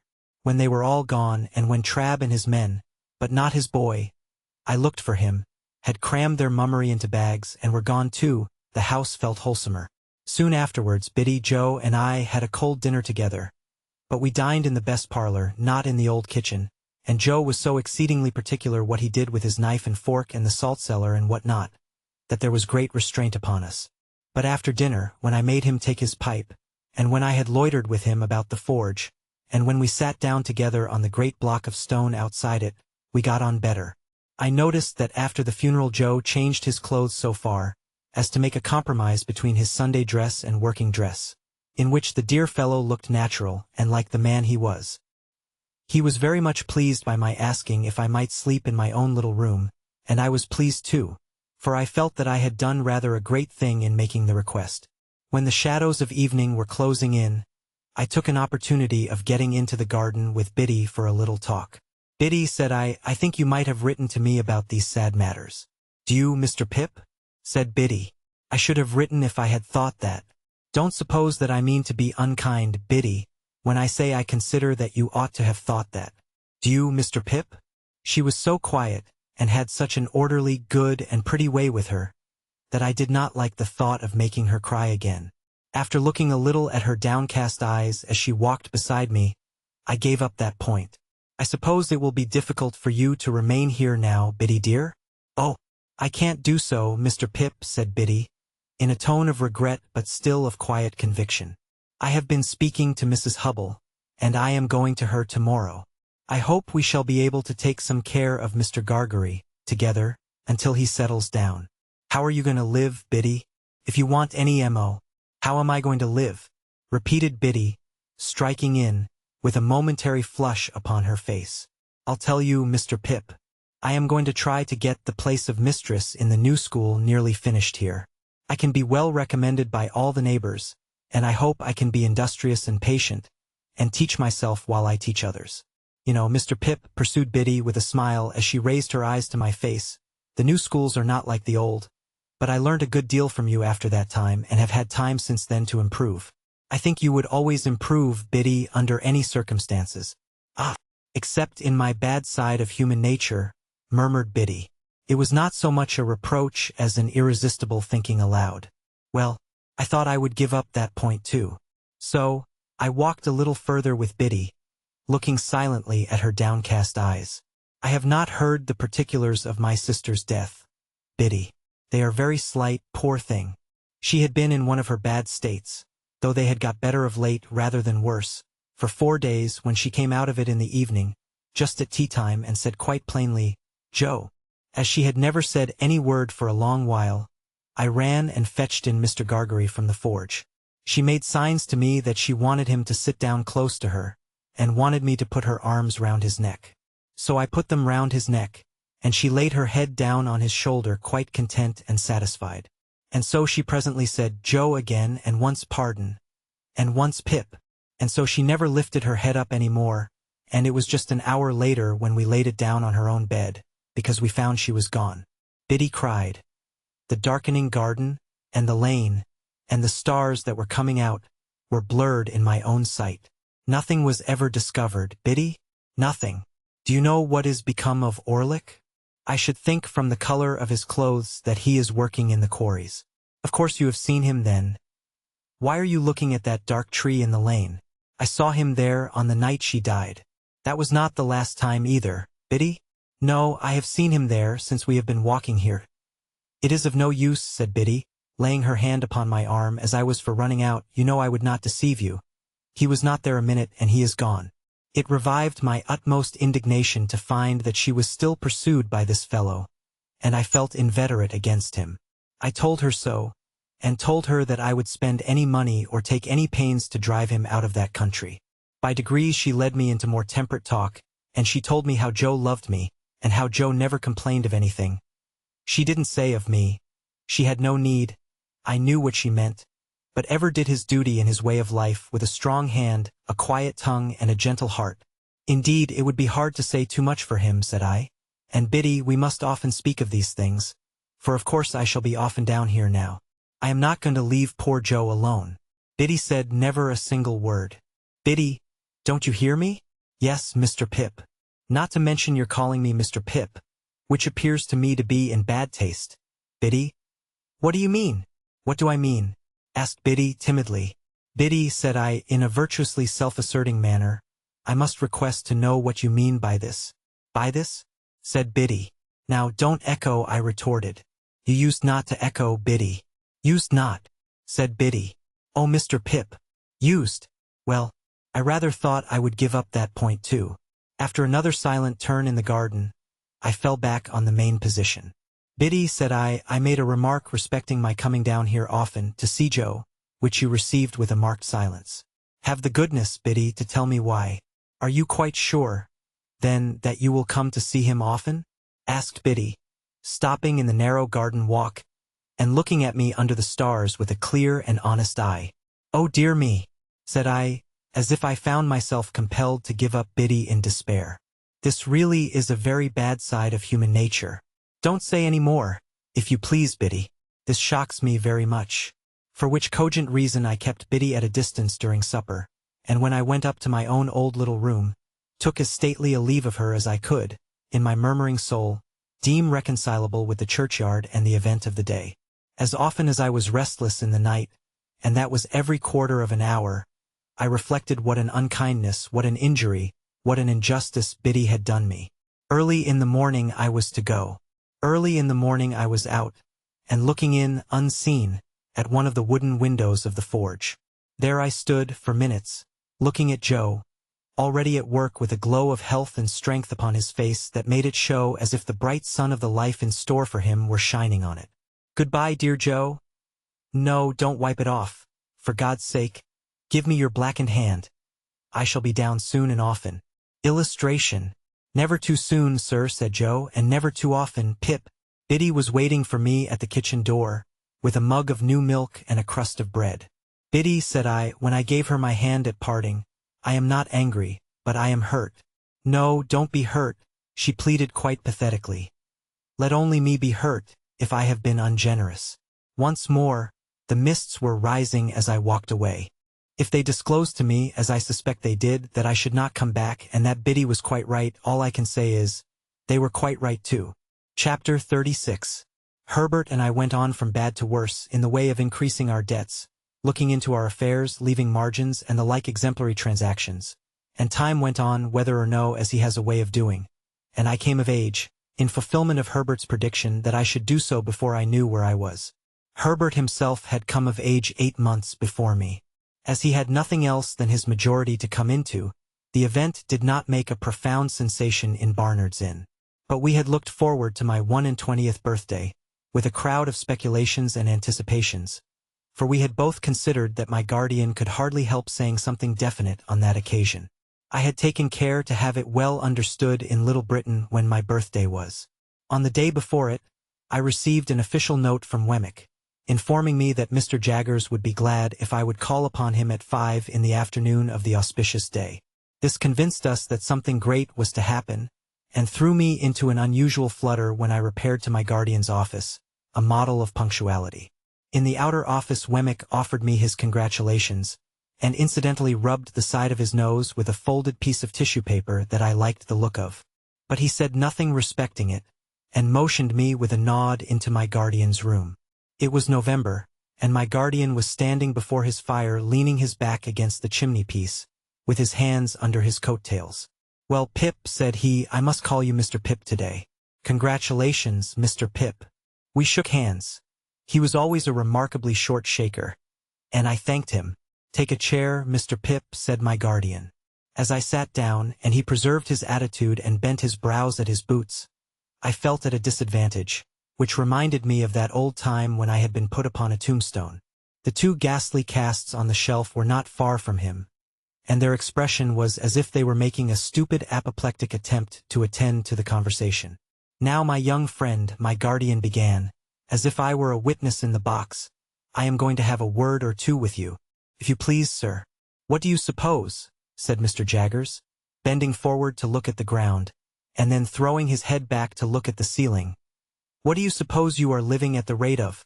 At the rate of, sir? At, repeated Mr. Jaggers, still looking at the ceiling, the rate of? And then looked all round the room, and paused with his pocket handkerchief in his hand, halfway to his nose. I had looked into my affairs so often that I had thoroughly destroyed any slight notion I might ever have had of their bearings. Reluctantly, I confessed myself quite unable to answer the question. This reply seemed agreeable to Mr. Jaggers, who said, "I thought so," and blew his nose with an air of satisfaction. "Now, I have asked you a question, my friend," said Mr. Jaggers. "Have you anything to ask me?" "Of course it would be a great relief to me to ask you several questions, sir. But I remember your prohibition." "Ask one," said Mr. Jaggers. "Is my benefactor to be made known to me today?" "No." "Ask another. Is that confidence to be imparted to me soon?" "Waive that a moment," said Mr. Jaggers, "and ask another." I looked about me, but there appeared to be now no possible escape from the inquiry. "Have I anything to receive, sir?" On that, Mr. Jaggers said triumphantly, "I thought we should come to it," and called to Wemmick to give him that piece of paper. Wemmick appeared, handed it in, and disappeared. "Now, Mr. Pip," said Mr. Jaggers, "attend, if you please. You have been drawing pretty freely here. Your name occurs pretty often in Wemmick's cash book. But you are in debt, of course?" "I am afraid I must say yes, sir." "You know you must say yes, don't you?" said Mr. Jaggers. "Yes, sir. I don't ask you what you owe because you don't know. And if you did know, you wouldn't tell me, you would say less." "Yes, yes, my friend," cried Mr. Jaggers, waving his forefinger to stop me as I made a show of protesting. "It's likely enough that you think you wouldn't, but you would. You'll excuse me, but I know better than you. Now, take this piece of paper in your hand. You have got it? Very good. Now unfold it and tell me what it is." "This is a banknote," said I, "for £500. "That is a banknote," repeated Mr. Jaggers, "for £500. And a very handsome sum of money too, I think. You consider it so?" "How could I do otherwise?" "Ah, but answer the question," said Mr. Jaggers. "Undoubtedly. You consider it undoubtedly a handsome sum of money. Now, that handsome sum of money, Pip, is your own. It is a present to you on this day, in earnest of your expectations. And at the rate of that handsome sum of money per annum, and at no higher rate, you are to live until the donor of the whole appears. That is to say, you will now take your money affairs entirely into your own hands, and you will draw from Wemmick £125 per quarter, until you are in communication with the fountainhead, and no longer with the mere agent. As I have told you before, I am the mere agent.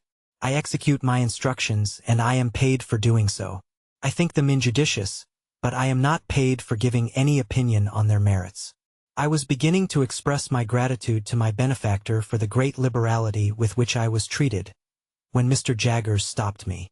"I am not paid, Pip," said he coolly, "to carry your words to anyone," and then gathered up his coat-tails as he had gathered up the subject, and stood frowning at his boots as if he suspected them of designs against him. After a pause, I hinted, "There was a question just now, Mr. Jaggers, which you desired me to waive for a moment. I hope I am doing nothing wrong in asking it again?" "What is it?" said he. I might have known that he would never help me out, but it took me aback to have to shape the question afresh, as if it were quite new. "Is it likely," I said, after hesitating, "that my patron, the fountainhead you have spoken of, Mr. Jaggers, will soon—" There I delicately stopped. "Will soon what?" asked Mr. Jaggers. "That's no question as it stands, you know." "Will soon come to London," said I, after casting about for a precise form of words, "or summon me anywhere else." "Now, here," replied Mr. Jaggers, fixing me for the first time with his dark, deep-set eyes, "we must revert to the evening when we first encountered one another in your village. What did I tell you then, Pip?" "You told me, Mr. Jaggers, that it might be years hence when that person appeared." "Just so," said Mr. Jaggers, "that's my answer." As we looked full at one another, I felt my breath come quicker in my strong desire to get something out of him. And as I felt that it came quicker, and as I felt that he saw that it came quicker, I felt that I had less chance than ever of getting anything out of him. "Do you suppose it will still be years hence, Mr. Jaggers?" Mr. Jaggers shook his head, not in negativing the question, but in altogether negativing the notion that he could anyhow be got to answer it. And the two horrible casts of the twitched faces looked, when my eyes strayed up to them, as if they had come to a crisis in their suspended attention and were going to sneeze. "Come," said Mr. Jaggers, warming the backs of his legs with the backs of his warmed hands. "I'll be plain with you, my friend Pip. That's a question I must not be asked. You'll understand that better when I tell you it's a question that might compromise me. Come, I'll go a little further with you. I'll say something more." He bent down so low to frown at his boots that he was able to rub the calves of his legs in the pause he made. "When that person discloses," said Mr. Jaggers, straightening himself, "you and that person will settle your own affairs. When that person discloses, my part in this business will cease and determine. When that person discloses, it will not be necessary for me to know anything about it. And that's all I have got to say." We looked at one another until I withdrew my eyes and looked thoughtfully at the floor. From this last speech I derived the notion that Miss Havisham, for some reason or no reason, had not taken him into her confidence as to her designing me for Estella, that he resented this and felt a jealousy about it, or that he really did object to that scheme and would have nothing to do with it.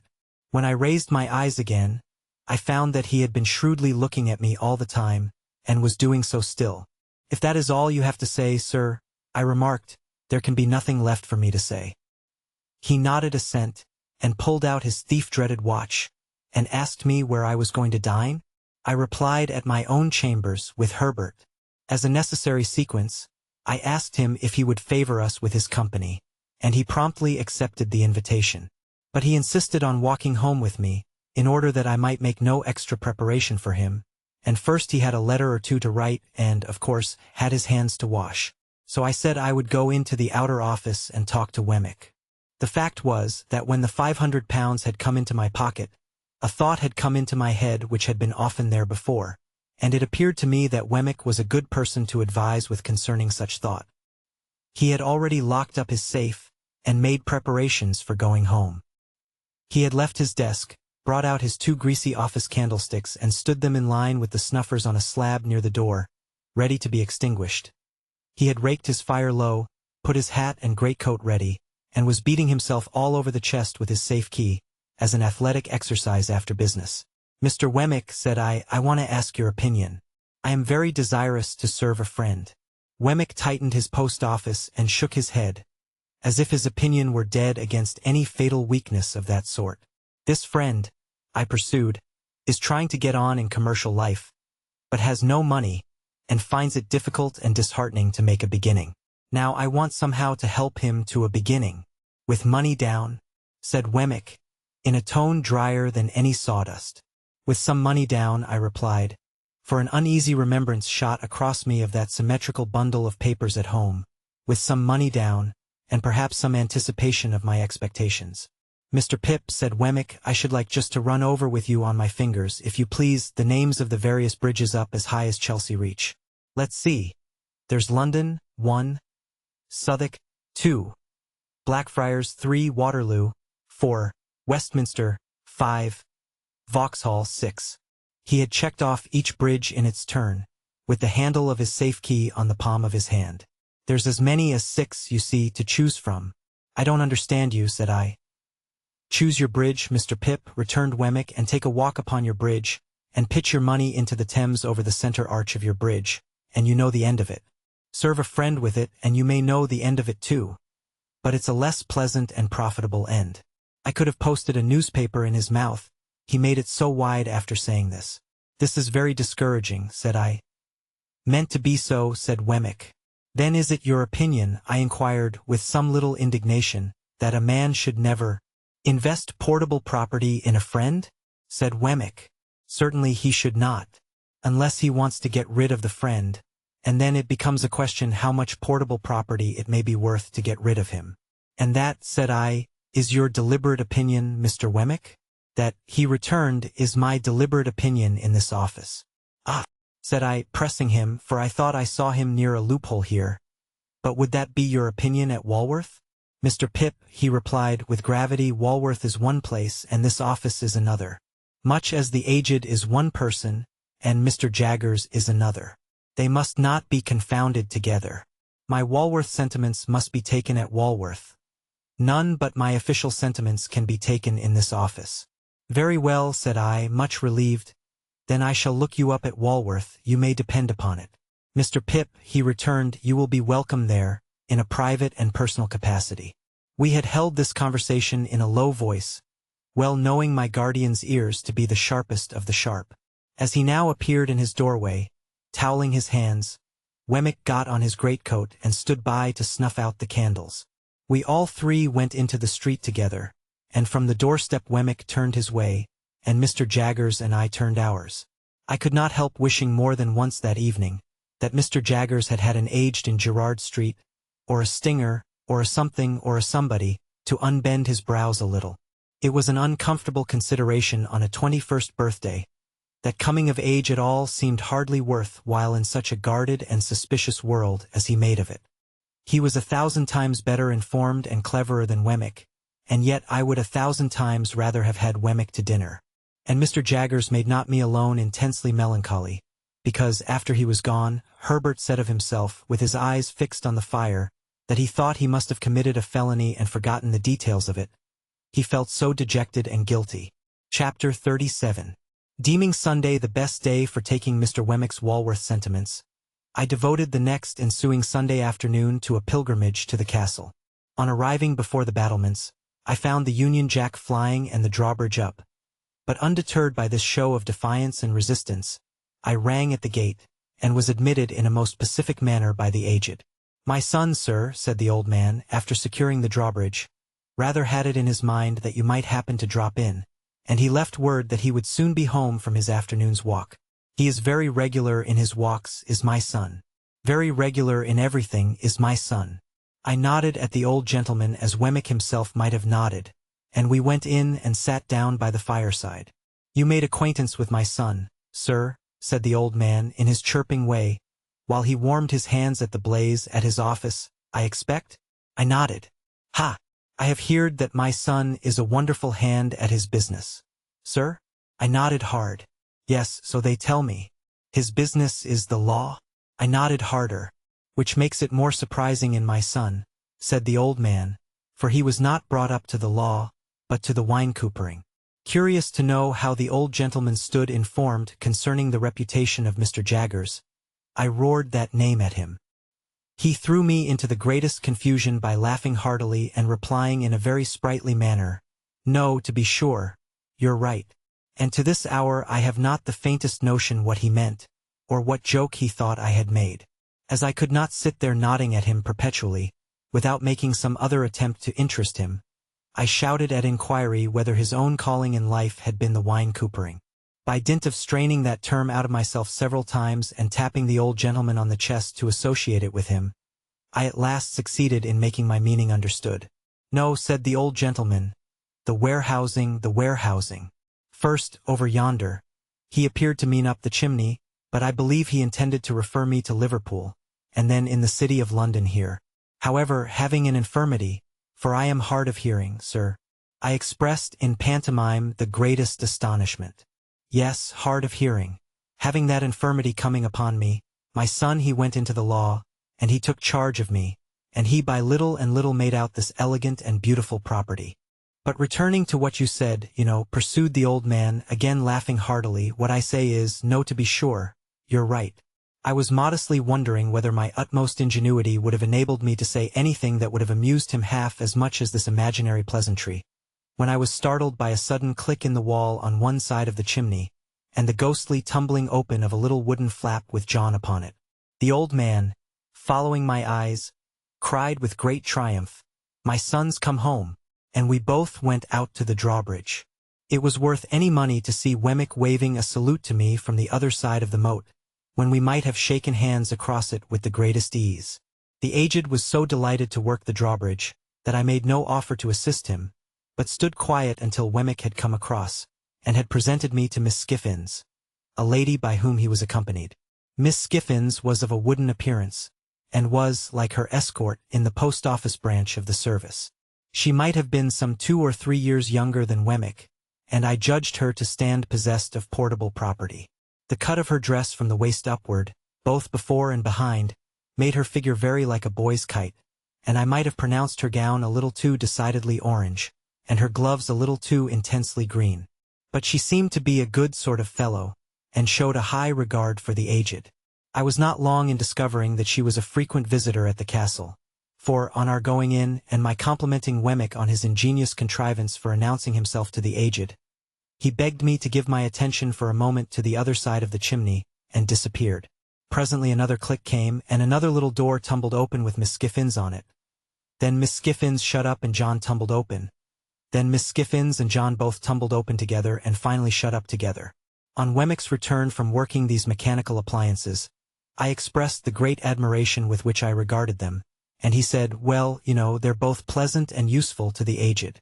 And by George, sir, it's a thing worth mentioning, that of all the people who come to this gate, the secret of those pulls is only known to the aged, Miss Skiffins, and me, and Mr. Wemmick made them," added Miss Skiffins, "with his own hands out of his own head." While Miss Skiffins was taking off her bonnet, she retained her green gloves during the evening as an outward and visible sign that there was company. Wemmick invited me to take a walk with him round the property, and see how the island looked in winter-time. Thinking that he did this to give me an opportunity of taking his Walworth sentiments, I seized the opportunity as soon as we were out of the castle. Having thought of the matter with care, I approached my subject as if I had never hinted at it before. I informed Wemmick that I was anxious in behalf of Herbert Pocket, and I told him how we had first met, and how we had fought. I glanced at Herbert's home, and at his character, and at his having no means but such as he was dependent on his father for, those uncertain and unpunctual. I alluded to the advantages I had derived in my first rawness and ignorance from his society, and I confessed that I feared I had but ill repaid them, and that he might have done better without me and my expectations. Keeping Miss Havisham in the background at a great distance, I still hinted at the possibility of my having competed with him in his prospects, and at the certainty of his possessing a generous soul, and being far above any mean distrusts, retaliations, or designs. For all these reasons, I told Wemmick, and because he was my young companion and friend, and I had a great affection for him, I wished my own good fortune to reflect some rays upon him, and therefore I sought advice from Wemmick's experience and knowledge of men and affairs, how I could best try with my resources to help Herbert to some present income, say of 100 a year, to keep him in good hope and heart, and gradually to buy him on to some small partnership. I begged Wemmick, in conclusion, to understand that my help must always be rendered without Herbert's knowledge or suspicion, and that there was no one else in the world with whom I could advise. I wound up by laying my hand upon his shoulder, and saying, "I can't help confiding in you, though I know it must be troublesome to you. But that is your fault in having ever brought me here." Wemmick was silent for a little while, and then said with a kind of start, "Well, you know, Mr. Pip, I must tell you one thing. This is devilish good of you." "Say you'll help me to be good then," said I. "Ecod," replied Wemmick, shaking his head, "that's not my trade." "Nor is this your trading place," said I. "You are right," he returned. "You hit the nail on the head. Mr. Pip, I'll put on my considering cap, and I think all you want to do may be done by degrees. Skiffins, that's her brother, is an accountant and agent. I'll look him up and go to work for you. I thank you 10,000 times." "On the contrary," said he, "I thank you, for though we are strictly in our private and personal capacity, still it may be mentioned that there are Newgate cobwebs about, and it brushes them away." After a little further conversation to the same effect, we returned into the castle, where we found Miss Skiffins preparing tea. The responsible duty of making the toast was delegated to the aged, and that excellent old gentleman was so intent upon it that he seemed to me in some danger of melting his eyes. It was no nominal meal that we were going to make, but a vigorous reality. The aged prepared such a haystack of buttered toast that I could scarcely see him over it as it simmered on an iron stand hooked on to the top bar, while Miss Skiffins brewed such a jorum of tea that the pig in the back premises became strongly excited and repeatedly expressed his desire to participate in the entertainment. The flag had been struck, and the gun had been fired, at the right moment of time, and I felt as snugly cut off from the rest of Walworth as if the moat were 30 feet wide by as many deep. Nothing disturbed the tranquillity of the castle, but the occasional tumbling open of John and Miss Skiffins, which little doors were a prey to some spasmodic infirmity that made me sympathetically uncomfortable until I got used to it. I inferred from the methodical nature of Miss Skiffins's arrangements that she made tea there every Sunday night, and I rather suspected that a classic brooch she wore, representing the profile of an undesirable female with a very straight nose and a very new moon, was a piece of portable property that had been given her by Wemmick. We ate the whole of the toast and drank tea in proportion, and it was delightful to see how warm and greasy we all got after it. The aged especially, might have passed for some clean old chief of a savage tribe, just oiled. After a short pause of repose, Miss Skiffins, in the absence of the little servant who, it seemed, retired to the bosom of her family on Sunday afternoons, washed up the tea-things, in a trifling ladylike amateur manner that compromised none of us. Then, she put on her gloves again, and we drew round the fire, and Wemmick said, "Now, aged parent, tip us the paper." Wemmick explained to me while the aged got his spectacles out, that this was according to custom, and that it gave the old gentleman infinite satisfaction to read the news aloud. "I won't offer an apology," said Wemmick, "for he isn't capable of many pleasures. Are you, aged P?" "All right, John, all right," returned the old man, seeing himself spoken to. "Only tip him a nod every now and then when he looks off his paper," said Wemmick, "and he'll be as happy as a king. We are all attention, aged one." "All right, John, all right," returned the cheerful old man, so busy and so pleased, that it really was quite charming. The aged's reading reminded me of the classes at Mr. Wopsle's Greytants, with the pleasanter peculiarity that it seemed to come through a keyhole. As he wanted the candles close to him, and as he was always on the verge of putting either his head or the newspaper into them, he required as much watching as a powder mill. But Wemmick was equally untiring and gentle in his vigilance, and the aged read on, quite unconscious of his many rescues. Whenever he looked at us, we all expressed the greatest interest and amazement, and nodded until he resumed again.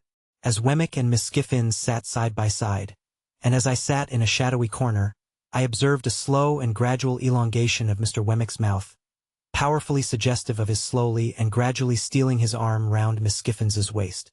In course of time I saw his hand appear on the other side of Miss Skiffins, but at that moment Miss Skiffins neatly stopped him with the green glove, unwound his arm again as if it were an article of dress, and with the greatest deliberation laid it on the table before her. Miss Skiffins's composure while she did this was one of the most remarkable sights I have ever seen, and if I could have thought the act consistent with abstraction of mind, I should have deemed that Miss Skiffins performed it mechanically. By and by, I noticed Wemmick's arm beginning to disappear again, and gradually fading out of view. Shortly afterwards, his mouth began to widen again. After an interval of suspense on my part that was quite enthralling and almost painful, I saw his hand appear on the other side of Miss Skiffins. Instantly, Miss Skiffins stopped it with the neatness of a placid boxer, took off that girdle or cestus as before, and laid it on the table. Taking the table to represent the path of virtue, I am justified in stating that during the whole time of the aged's reading, Wemmick's arm was straying from the path of virtue and being recalled to it by Miss Skiffins. At last, the aged read himself into a light slumber. This was the time for Wemmick to produce a little kettle, a tray of glasses, and a black bottle with a porcelain-topped cork, representing some clerical dignitary of a rubicund and social aspect. With the aid of these appliances we all had something warm to drink, including the aged, who was soon awake again. Miss Skiffins mixed, and I observed that she and Wemmick drank out of one glass. Of course I knew better than to offer to see Miss Skiffins home, and under the circumstances I thought I had best go first, which I did, taking a cordial leave of the aged, and having passed a pleasant evening. Before a week was out, I received a note from Wemmick, dated Walworth, stating that he hoped he had made some advance in that matter appertaining to our private and personal capacities, and that he would be glad if I could come and see him again upon it. So, I went out to Walworth again, and yet again, and yet again, and I saw him by appointment in the city several times, but never held any communication with him on the subject in or near Little Britain. The upshot was that we found a worthy young merchant or shipping broker, not long established in business, who wanted intelligent help, and who wanted capital, and who in due course of time and receipt would want a partner. Between him and me, secret articles were signed of which Herbert was the subject, and I paid him half of my £500 down, and engaged for sundry other payments. Some to fall due at certain dates out of my income, some contingent on my coming into my property. Miss Skiffins's brother conducted the negotiation. Wemmick pervaded it throughout, but never appeared in it. The whole business was so cleverly managed, that Herbert had not the least suspicion of my hand being in it. I never shall forget the radiant face with which he came home one afternoon, and told me, as a mighty piece of news, of his having fallen in with one Clarriker, the young merchant's name, and of Clarriker's having shown an extraordinary inclination towards him, and of his belief that the opening had come at last. Day by day, as his hopes grew stronger and his face brighter, he must have thought me a more and more affectionate friend, for I had the greatest difficulty in restraining my tears of triumph when I saw him so happy. At length, the thing being done, and he having that day entered Clarker's house, and he having talked to me for a whole evening in a flush of pleasure and success, I did really cry in good earnest when I went to bed, to think that my expectations had done some good to somebody. A great event in my life, the turning point of my life, now opens on my view.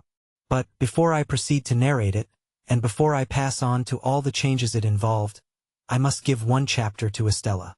It is not much to give to the theme that so long filled my heart. Chapter 38.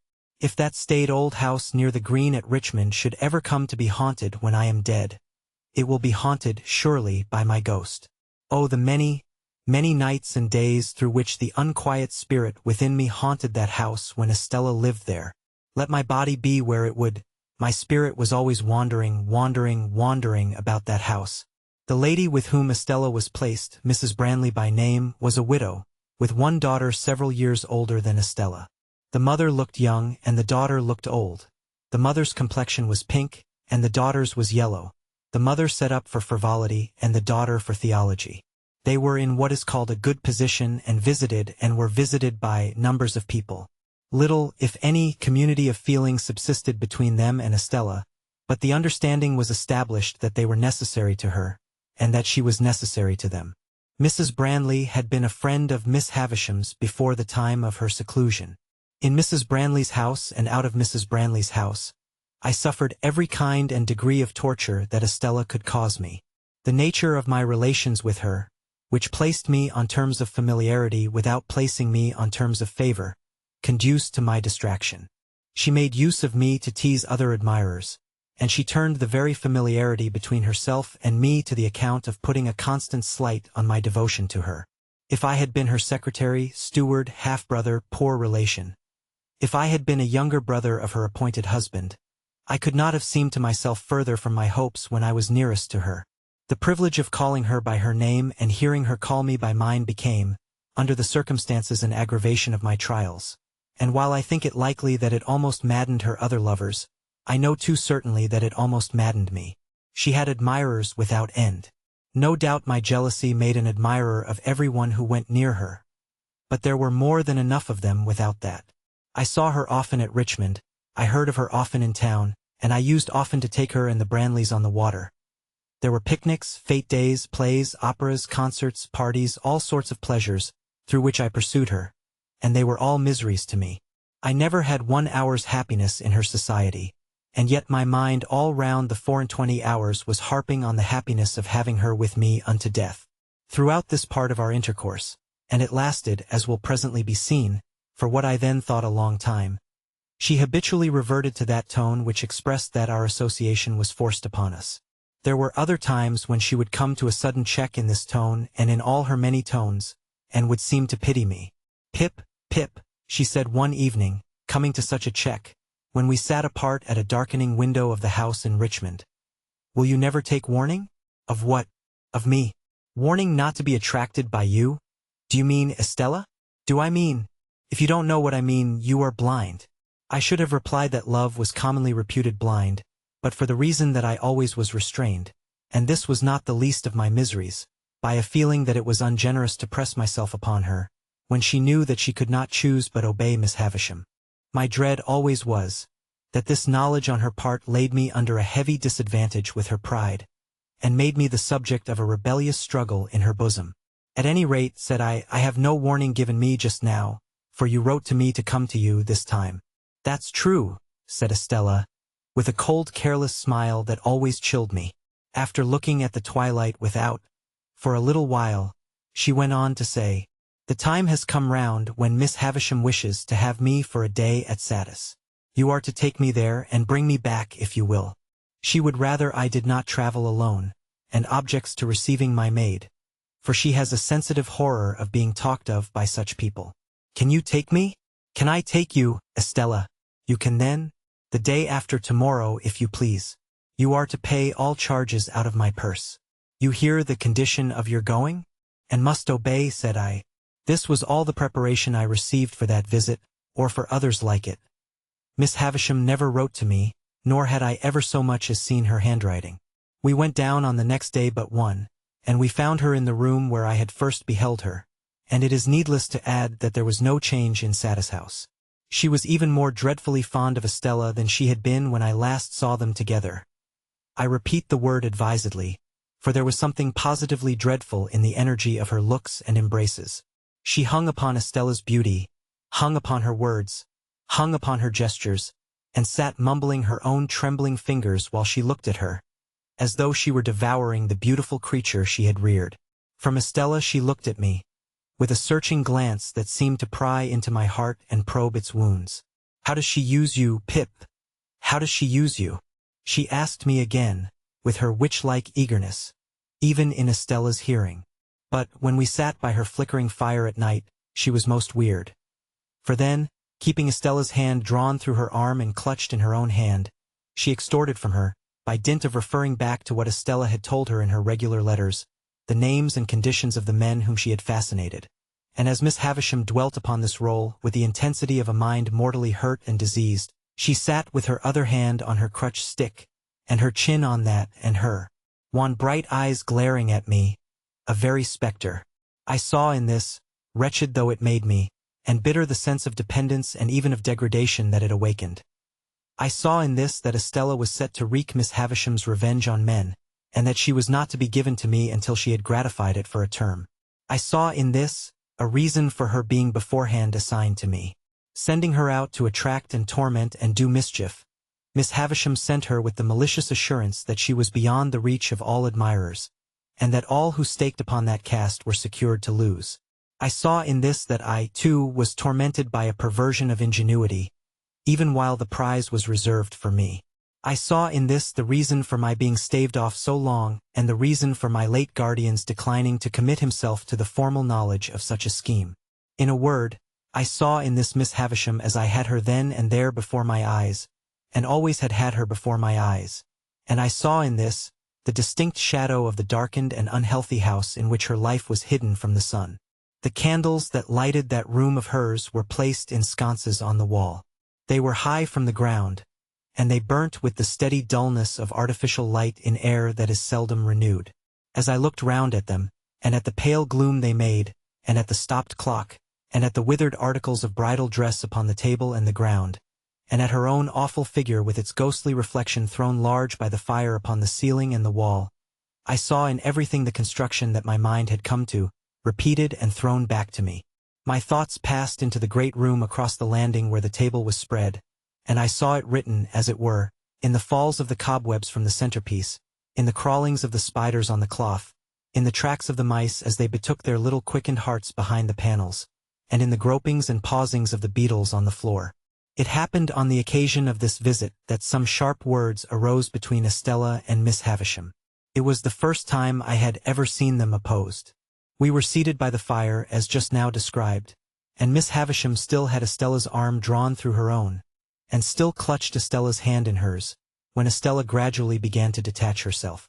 She had shown a proud impatience more than once before, and had rather endured that fierce affection than accepted or returned it. "What?" said Miss Havisham, flashing her eyes upon her. "Are you tired of me?" "Only a little tired of myself," replied Estella, disengaging her arm, and moving to the great chimney-piece, where she stood looking down at the fire. "Speak the truth, you ingrate!" cried Miss Havisham, passionately striking her stick upon the floor. "You are tired of me." Estella looked at her with perfect composure, and again looked down at the fire. Her graceful figure and her beautiful face expressed a self-possessed indifference to the wild heat of the other that was almost cruel. "You stock and stone!" exclaimed Miss Havisham. "You cold, cold heart!" "What?" said Estella, preserving her attitude of indifference as she leaned against the great chimney-piece and only moving her eyes. "Do you reproach me for being cold? You? Are you not?" was the fierce retort. "You should know," said Estella. "I am what you have made me. Take all the praise, take all the blame. Take all the success, take all the failure. In short, take me." "Oh, look at her, cried Miss Havisham, bitterly. Look at her so hard and thankless, on the hearth where she was reared, where I took her into this wretched breast when it was first bleeding from its stabs, and where I have lavished years of tenderness upon her. Illustration. At least I was no party to the compact, said Estella, for if I could walk and speak, when it was made, it was as much as I could do. But what would you have? You have been very good to me, and I owe everything to you. What would you have? Love, replied the other. You have it. I have not, said Miss Havisham. Mother by adoption, retorted Estella, never departing from the easy grace of her attitude, never raising her voice as the other did, never yielding either to anger or tenderness. Mother by adoption, I have said that I owe everything to you. All I possess is freely yours. All that you have given me is at your command to have again. Beyond that I have nothing. And if you ask me to give you what you never gave me, my gratitude and duty cannot do impossibilities. Did I never give her love? Cried Miss Havisham, turning wildly to me. Did I never give her a burning love, inseparable from jealousy at all times, and from sharp pain, while she speaks thus to me? Let her call me mad. Let her call me mad. Why should I call you mad? Returned Estella. I, of all people. Does anyone live who knows what set purposes you have, half as well as I do? Does anyone live who knows what a steady memory you have, half as well as I do? I who have sat on this same hearth on the little stool that is even now beside you there, learning your lessons and looking up into your face, when your face was strange and frightened me. Soon forgotten, moaned Miss Havisham. Times soon forgotten. No, not forgotten, retorted Estella. Not forgotten, but treasured up in my memory. When have you found me false to your teaching? When have you found me unmindful of your lessons? When have you found me giving admission here? She touched her bosom with her hand, to anything that you excluded. Be just to me. So proud, moaned Miss Havisham, pushing away her gray hair with both her hands. Who taught me to be proud? Returned Estella. Who praised me when I learnt my lesson? So hard, moaned Miss Havisham with her former action. Who taught me to be hard? Returned Estella. Who praised me when I learnt my lesson? But to be proud and hard to me, Miss Havisham quite shrieked, as she stretched out her arms. Estella, Estella, Estella, to be proud and hard to me. Estella looked at her for a moment with a kind of calm wonder, but was not otherwise disturbed. When the moment was past, she looked down at the fire again. I cannot think, said Estella, raising her eyes after a silence, why you should be so unreasonable when I come to see you after a separation. I have never forgotten your wrongs and their causes. I have never been unfaithful to you or your schooling. I have never shown any weakness that I can charge myself with. Would it be weakness to return my love? Exclaimed Miss Havisham. But yes, she would call it so. I begin to think, said Estella in a musing way, after another moment of calm wonder, that I almost understand how this comes about. If you had brought up your adopted daughter wholly in the dark confinement of these rooms, and had never let her know that there was such a thing as the daylight by which she had never once seen your face. If you had done that and then, for a purpose, had wanted her to understand the daylight and know all about it, you would have been disappointed and angry? Miss Havisham, with her head in her hands, sat making a low moaning, and swaying herself on her chair, but gave no answer. Or, said Estella, which is a nearer case, if you had taught her, from the dawn of her intelligence, with your utmost energy and might, that there was such a thing as daylight, but that it was made to be her enemy and destroyer, and she must always turn against it, for it had blighted you and would else blight her. If you had done this and then, for a purpose, had wanted her to take naturally to the daylight and she could not do it, you would have been disappointed and angry? Miss Havisham sat listening, or it seemed so, for I could not see her face, but still made no answer. So, said Estella, I must be taken as I have been made. The success is not mine, the failure is not mine, but the two together make me. Miss Havisham had settled down. I hardly knew how, upon the floor, among the faded bridal relics with which it was strewn. I took advantage of the moment. I had sought one from the first, to leave the room, after beseeching Estella's attention to her, with a movement of my hand. When I left, Estella was yet standing by the great chimney-piece, just as she had stood throughout.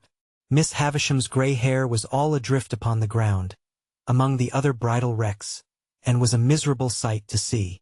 It was with a depressed heart that I walked in the starlight for an hour and more, about the courtyard, and about the brewery, and about the ruined garden. When I at last took courage to return to the room, I found Estella sitting at Miss Havisham's knee, taking up some stitches in one of those old articles of dress that were dropping to pieces, and of which I have often been reminded since by the faded tatters of old banners that I have seen hanging up in cathedrals. Afterwards, Estella and I played at cards as of yore, only we were skillful now and played French games. And so the evening wore away and I went to bed. I lay in that separate building across the courtyard. It was the first time I had ever lain down to rest in Satis house, and sleep refused to come near me. 1,000 Miss Havishams haunted me. She was on this side of my pillow, on that, at the head of the bed, at the foot, behind the half-open door of the dressing room, in the room overhead, in the room beneath, everywhere. At last, when the night was slow to creep on towards 2 o'clock, I felt that I absolutely could no longer bear the place as a place to lie down in, and that I must get up. I therefore got up and put on my clothes, and went out across the yard into the long stone passage, designing to gain the outer courtyard and walk there for the relief of my mind. But I was no sooner in the passage than I extinguished my candle, for I saw Miss Havisham going along it in a ghostly manner, making a low cry. I followed her at a distance, and saw her go up the staircase. She carried a bare candle in her hand, which she had probably taken from one of the sconces in her own room, and was a most unearthly object by its light. Standing at the bottom of the staircase, I felt the mildewed air of the feast chamber without seeing her open the door, and I heard her walking there, and so across into her own room, and so across again into that, never ceasing the low cry. After a time, I tried in the dark both to get out, and to go back, but I could do neither until some streaks of day strayed in and showed me where to lay my hands. During the whole interval, whenever I went to the bottom of the staircase, I heard her footstep, saw her light pass above, and heard her ceaseless low cry. Before we left next day, there was no revival of the difference between her and Estella, nor was it ever revived on any similar occasion, and there were 4 similar occasions to the best of my remembrance. Nor did Miss Havisham's manner towards Estella in anywise change, except that I believed it to have something like fear infused among its former characteristics. It is impossible to turn this leaf of my life without putting Bentley Drummle's name upon it, or I would very gladly. On a certain occasion when the Finches were assembled in force, and when good feeling was being promoted in the usual manner by nobody's agreeing with anybody else, the presiding Finch called the Grove to order, forasmuch as Mr. Drummle had not yet toasted a lady, which, according to the solemn constitution of the society, it was the brute's turn to do that day. I thought I saw him leer in an ugly way at me while the decanters were going round, but as there was no love lost between us, that might easily be. What was my indignant surprise when he called upon the company to pledge him to Estella. "Estella who?" said I. "Never you mind," retorted Drummle. "Estella of where?" said I. "You are bound to say of where," which he was as a Finch. "Of Richmond, gentlemen," said Drummle, putting me out of the question, "and a peerless beauty." Much he knew about peerless beauties. A mean, miserable idiot. I whispered Herbert. "I know that lady," said Herbert, across the table, when the toast had been honored. "Do you?" said Drummle. "And so do I," I added with a scarlet face. "Do you?" said Drummle. "Oh, Lord!" This was the only retort, except glass or crockery, that the heavy creature was capable of making. But I became as highly incensed by it as if it had been barbed with wit, and I immediately rose in my place and said that I could not but regard it as being like the Honorable Finch's impudence to come down to that grove. We always talked about coming down to that grove as a neat parliamentary turn of expression. Down to that grove, proposing a lady of whom he knew nothing. Mr. Drummle, upon this, starting up, demanded what I meant by that, whereupon I made him the extreme reply that I believed he knew where I was to be found. Whether it was possible in a Christian country to get on without blood, after this, was a question on which the Finches were divided. The debate upon it grew so lively, indeed, that at least 6 more honorable members told 6 more, during the discussion, that they believed they knew where they were to be found. However, it was decided at last, the Grove being a court of honor, that if Mr. Drummle would bring never so slight a certificate from the lady, importing that he had the honor of her acquaintance, Mr. Pip must express his regret, as a gentleman and a Finch, for having been betrayed into a warmth which, Joe's station and influence were something feebler, if possible, when there was company than when there was none. But he always aided and comforted me when he could, in some way of his own, and he always did so at dinner-time by giving me gravy, if there were any. There being plenty of gravy today, Joe spooned into my plate at this point about half a pint. A little later on in the dinner, Mr. Wopsle reviewed the sermon with some severity, and intimated, in the usual hypothetical case of the church being thrown open, what kind of sermon he would have given them. After favoring them with some heads of that discourse, he remarked that he considered the subject of the day's homily ill-chosen, which was the less excusable, he added, when there were so many subjects going about. "True again," said Uncle Pumblechook. "You've hit it, sir. Plenty of subjects going about, for them that know how to put salt upon their tails. That's what's wanted. A man needn't go far to find a subject, if he's ready with his salt box." Mr. Pumblechook added, after a short interval of reflection, "Look at pork alone. There's a subject. If you want a subject, look at pork." "True, sir. Many a moral for the young," returned Mr. Wopsle, and I knew he was going to lug me in before he said it, "might be deduced from that text." "You listen to this," said my sister to me, in a severe parenthesis.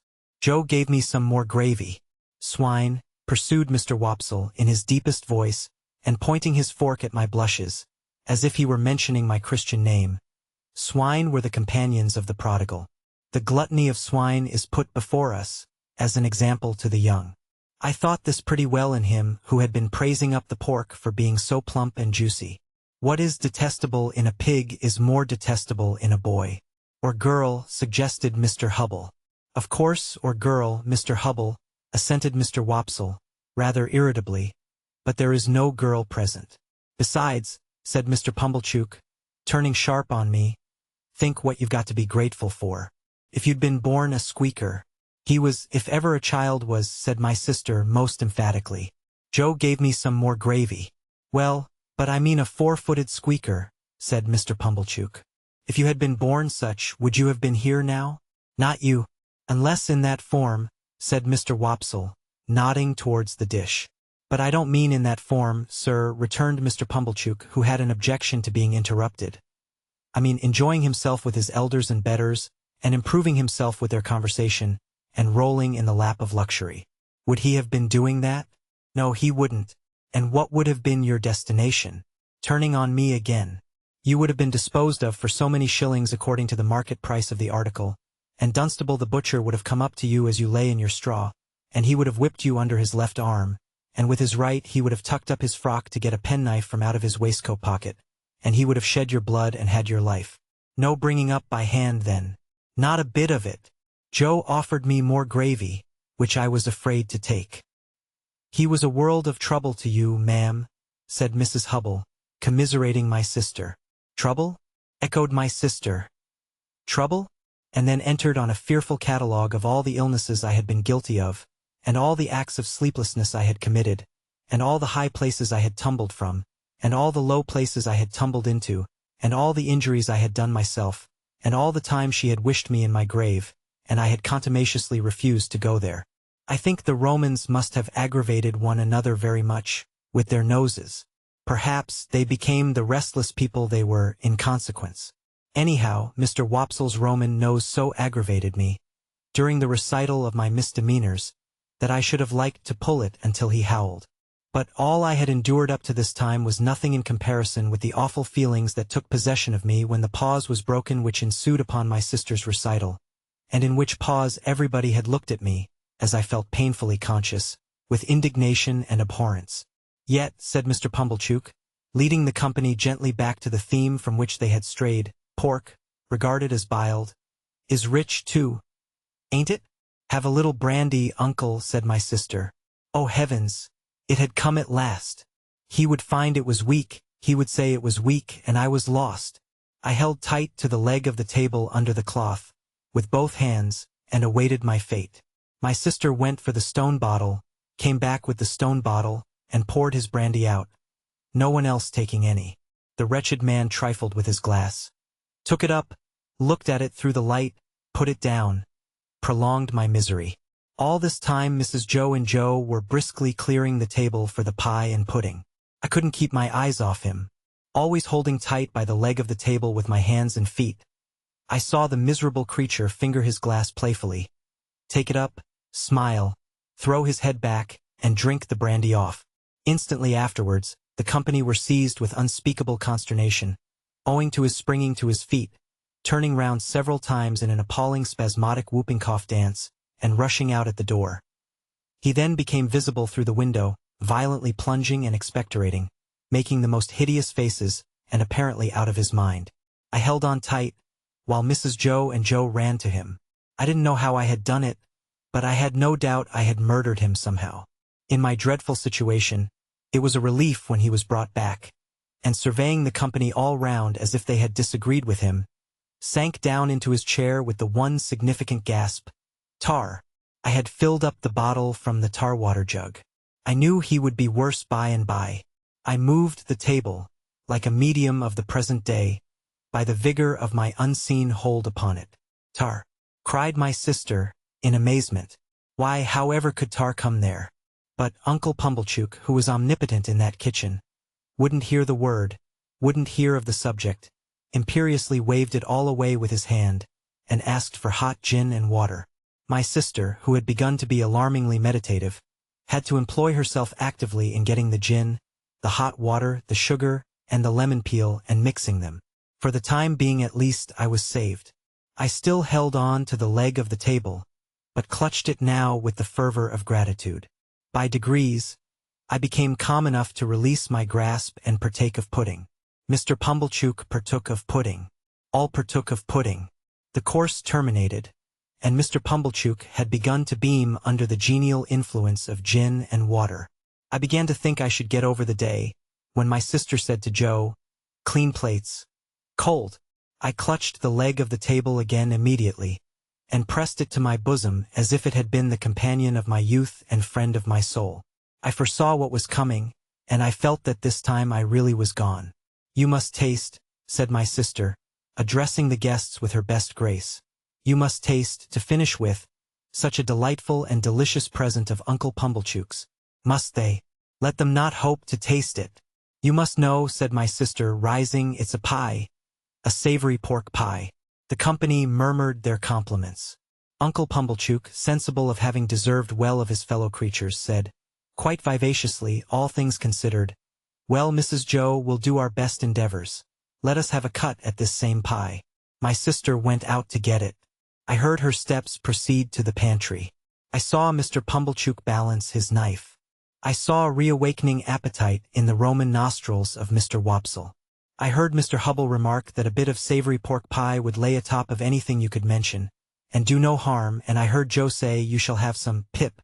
I have never been absolutely certain whether I uttered a shrill yell of terror, merely in spirit, or in the bodily hearing of the company. I felt that I could bear no more, and that I must run away. I released the leg of the table and ran for my life. But I ran no farther than the house door, for there I ran headforemost into a party of soldiers with their muskets, one of whom held out a pair of handcuffs to me, saying, "Here you are, look sharp, come on." Chapter 5. The apparition of a file of soldiers ringing down the butt ends of their loaded muskets on our doorstep caused the dinner party to rise from table in confusion, and caused Mrs. Joe re-entering the kitchen empty-handed, to stop short and stare, in her wondering lament of "Gracious goodness gracious me, what's gone with the pie?" The sergeant and I were in the kitchen when Mrs. Joe stood staring, at which crisis I partially recovered the use of my senses. It was the sergeant who had spoken to me, and he was now looking round at the company, with his handcuffs invitingly extended towards them in his right hand, and his left on my shoulder.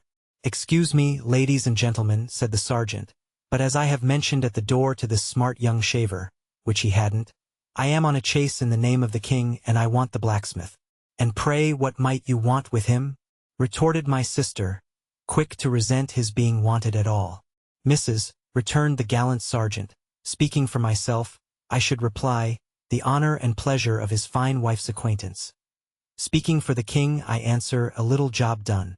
This was received as rather neat in the sergeant, insomuch that Mr. Pumblechook cried audibly, "Good again." "You see, blacksmith," said the sergeant, who had by this time picked out Joe with his eye, "we have had an accident with these, and I find the lock of one of 'em goes wrong, and the coupling don't act pretty.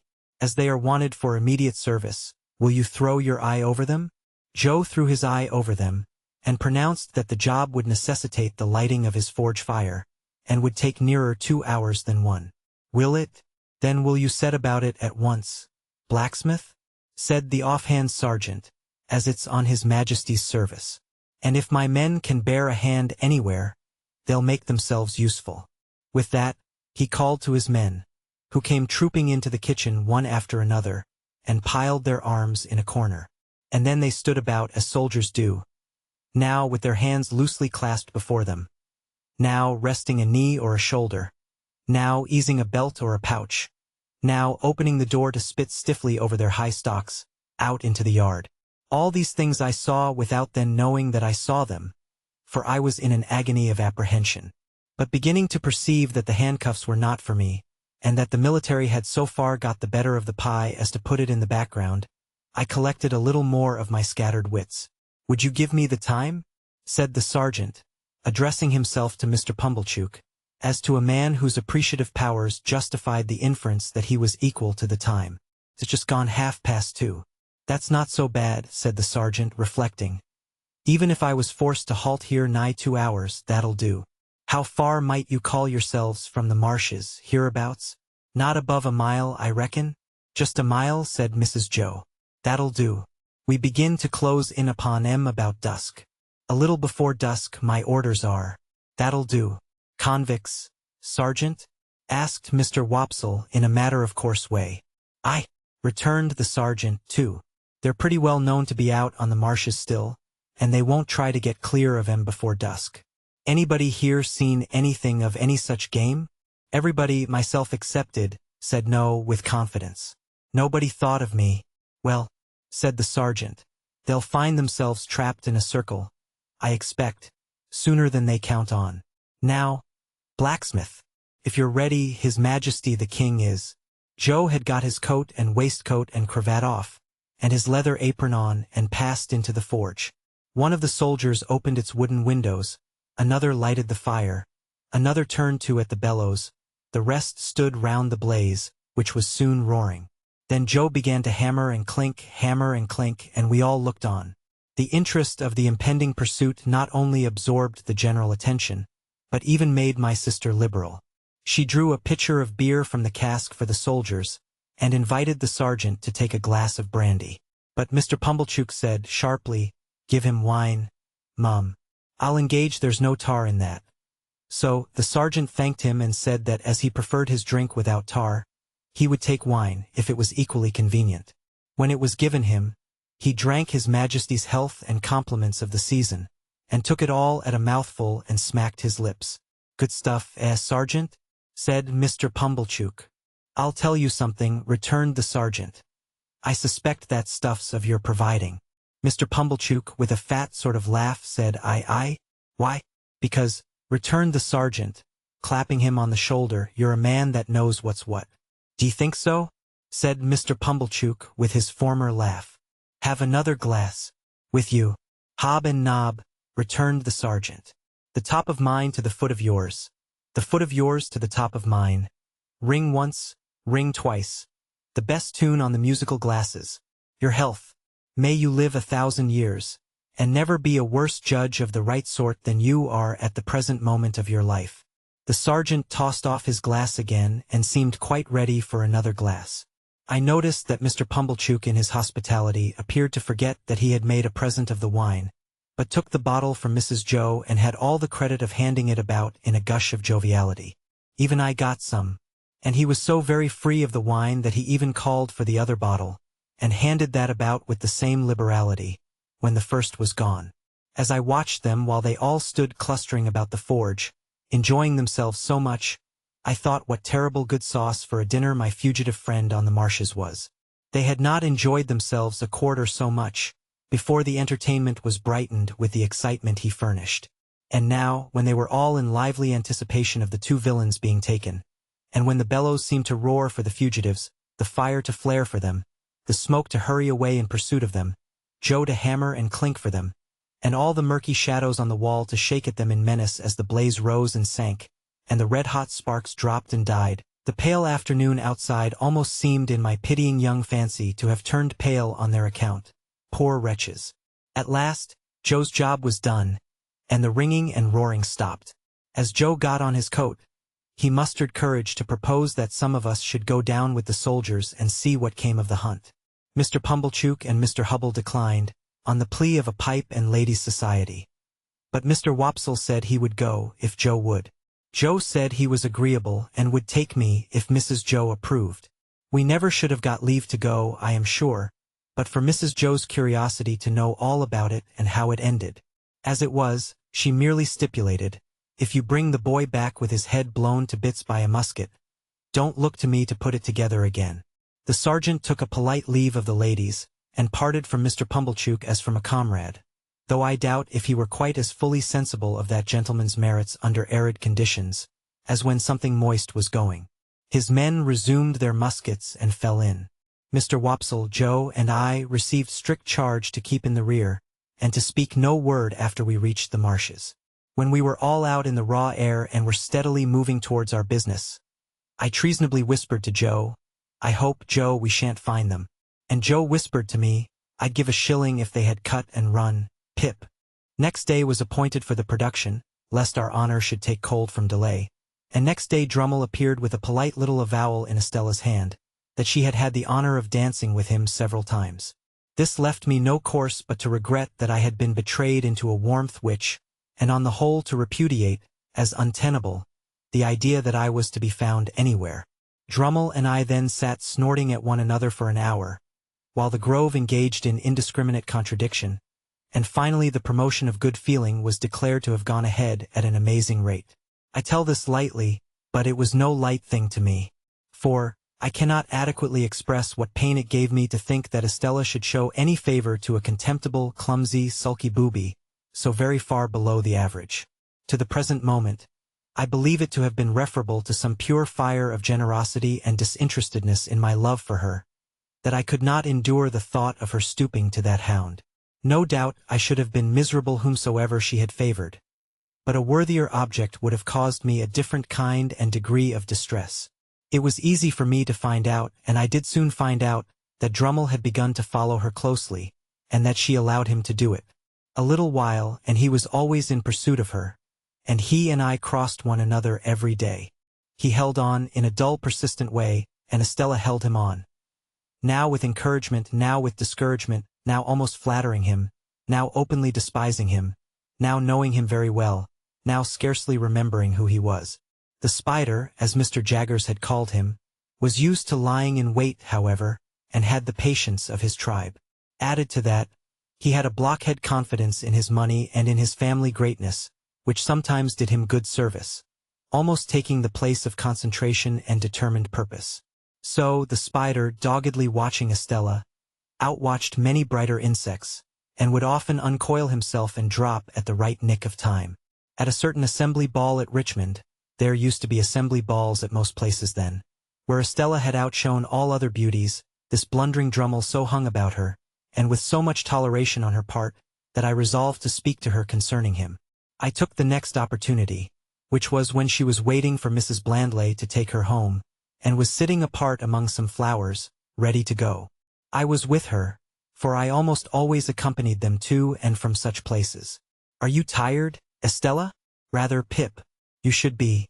"Say rather I should not be, for I have my letter to Satis House to write before I go to sleep." "Recounting tonight's triumph?" said I. "Surely a very poor one, Estella." "What do you mean? I didn't know there had been any."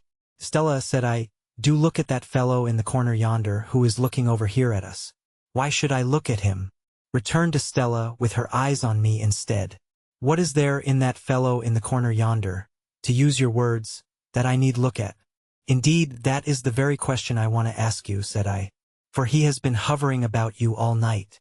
"Moths, and all sorts of ugly creatures," replied Estella, with a glance towards him, "hover about a lighted candle." "Can the candle help it?" "No," I returned. "But cannot the Estella help it?" "Well," said she, laughing after a moment, "perhaps, yes, anything you like. But, Estella, do hear me speak. It makes me wretched that you should encourage a man so generally despised as Drummle. You know he is despised. Well, said she, you know he is as ungainly within as without. A deficient, ill-tempered, lowering, stupid fellow. Well, said she, you know he has nothing to recommend him but money and a ridiculous roll of addle-headed predecessors. Now, don't you? Well, said she again, and each time she said it, she opened her lovely eyes the wider. To overcome the difficulty of getting past that monosyllable, I took it from her and said, repeating it with emphasis, well, then that is why it makes me wretched. Now, if I could have believed that she favored Drummle with any idea of making me wretched, I should have been in better heart about it. But in that habitual way of hers, she put me so entirely out of the question that I could believe nothing of the kind. Pip, said Estella, casting her glance over the room, don't be foolish about its effect on you. It may have its effect on others and may be meant to have. It's not worth discussing. Yes, it is, said I, because I cannot bear that people should say, she throws away her graces and attractions on a mere boor, the lowest in the crowd. I can bear it, said Estella. Oh, don't be so proud, Estella, and so inflexible. Calls me proud and inflexible in this breath, said Estella, opening her hands, and in his last breath reproached me for stooping to a boor. There is no doubt you do, said I, something hurriedly, for I have seen you give him looks and smiles this very night, such as you never give to me. Do you want me then, said Estella, turning suddenly with a fixed and serious, if not angry, look, to deceive and entrap you? Do you deceive and entrap him, Estella? Yes, and many others, all of them but you. Here is Mrs. Brandley. I'll say no more. And now that I have given the one chapter to the theme that so filled my heart, and so often made it ache and ache again, I pass on unhindered, to the event that had impended over me longer yet. The event that had begun to be prepared for, before I knew that the world held Estella, and in the days when her baby intelligence was receiving its first distortions from Miss Havisham's wasting hands.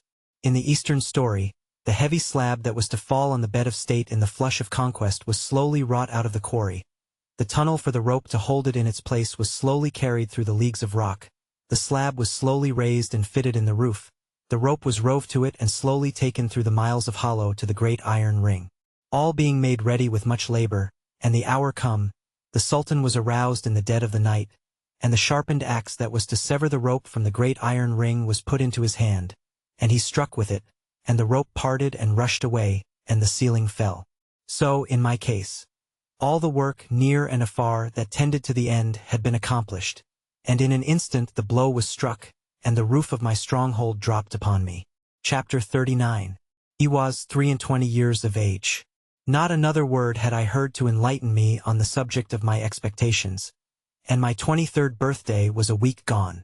We had left Barnard's in more than a year, and lived in the Temple. Our chambers were in Garden Court, down by the river. Mr. Pocket and I had for some time parted company as to our original relations, though we continued on the best terms.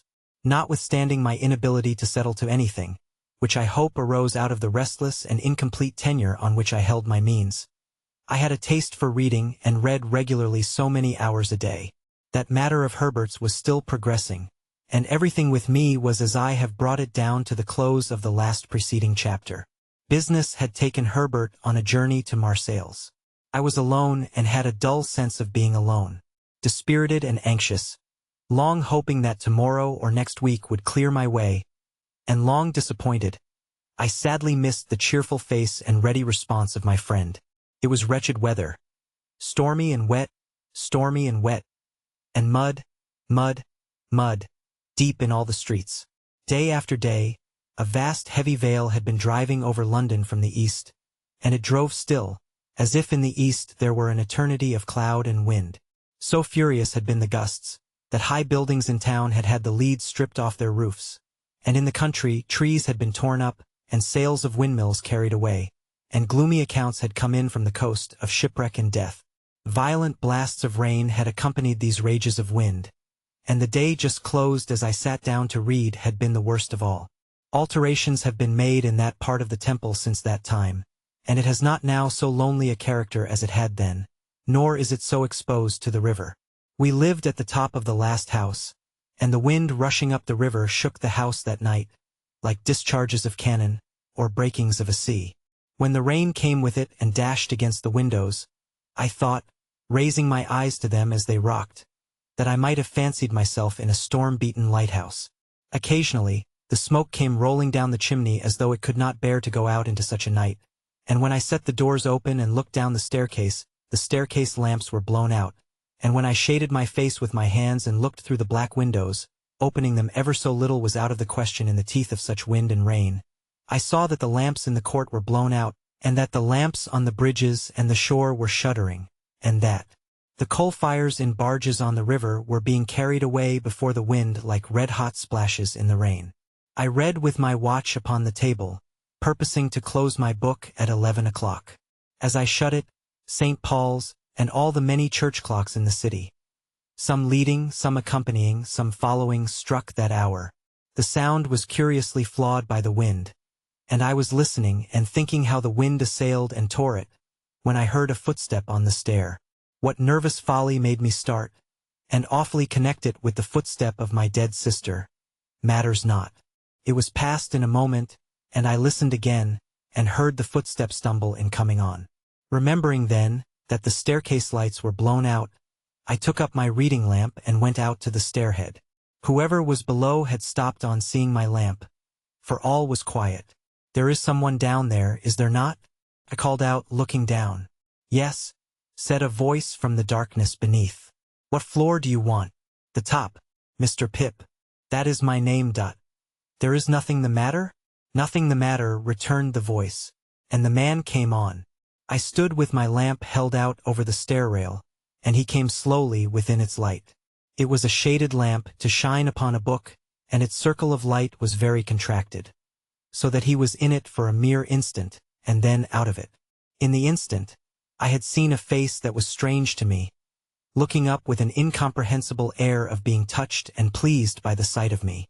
Moving the lamp as the man moved, I made out that he was substantially dressed, but roughly like a voyager by sea, that he had long iron-gray hair, that his age was about 60, that he was a muscular man, strong on his legs, and that he was browned and hardened by exposure to weather. As he ascended the last stair or two, and the light of my lamp included us both, I saw, with a stupid kind of amazement, that he was holding out both his hands to me. "Pray, what is your business?" I asked him. "My business?" he repeated, pausing. "Ah, yes. I will explain my business, by your leave.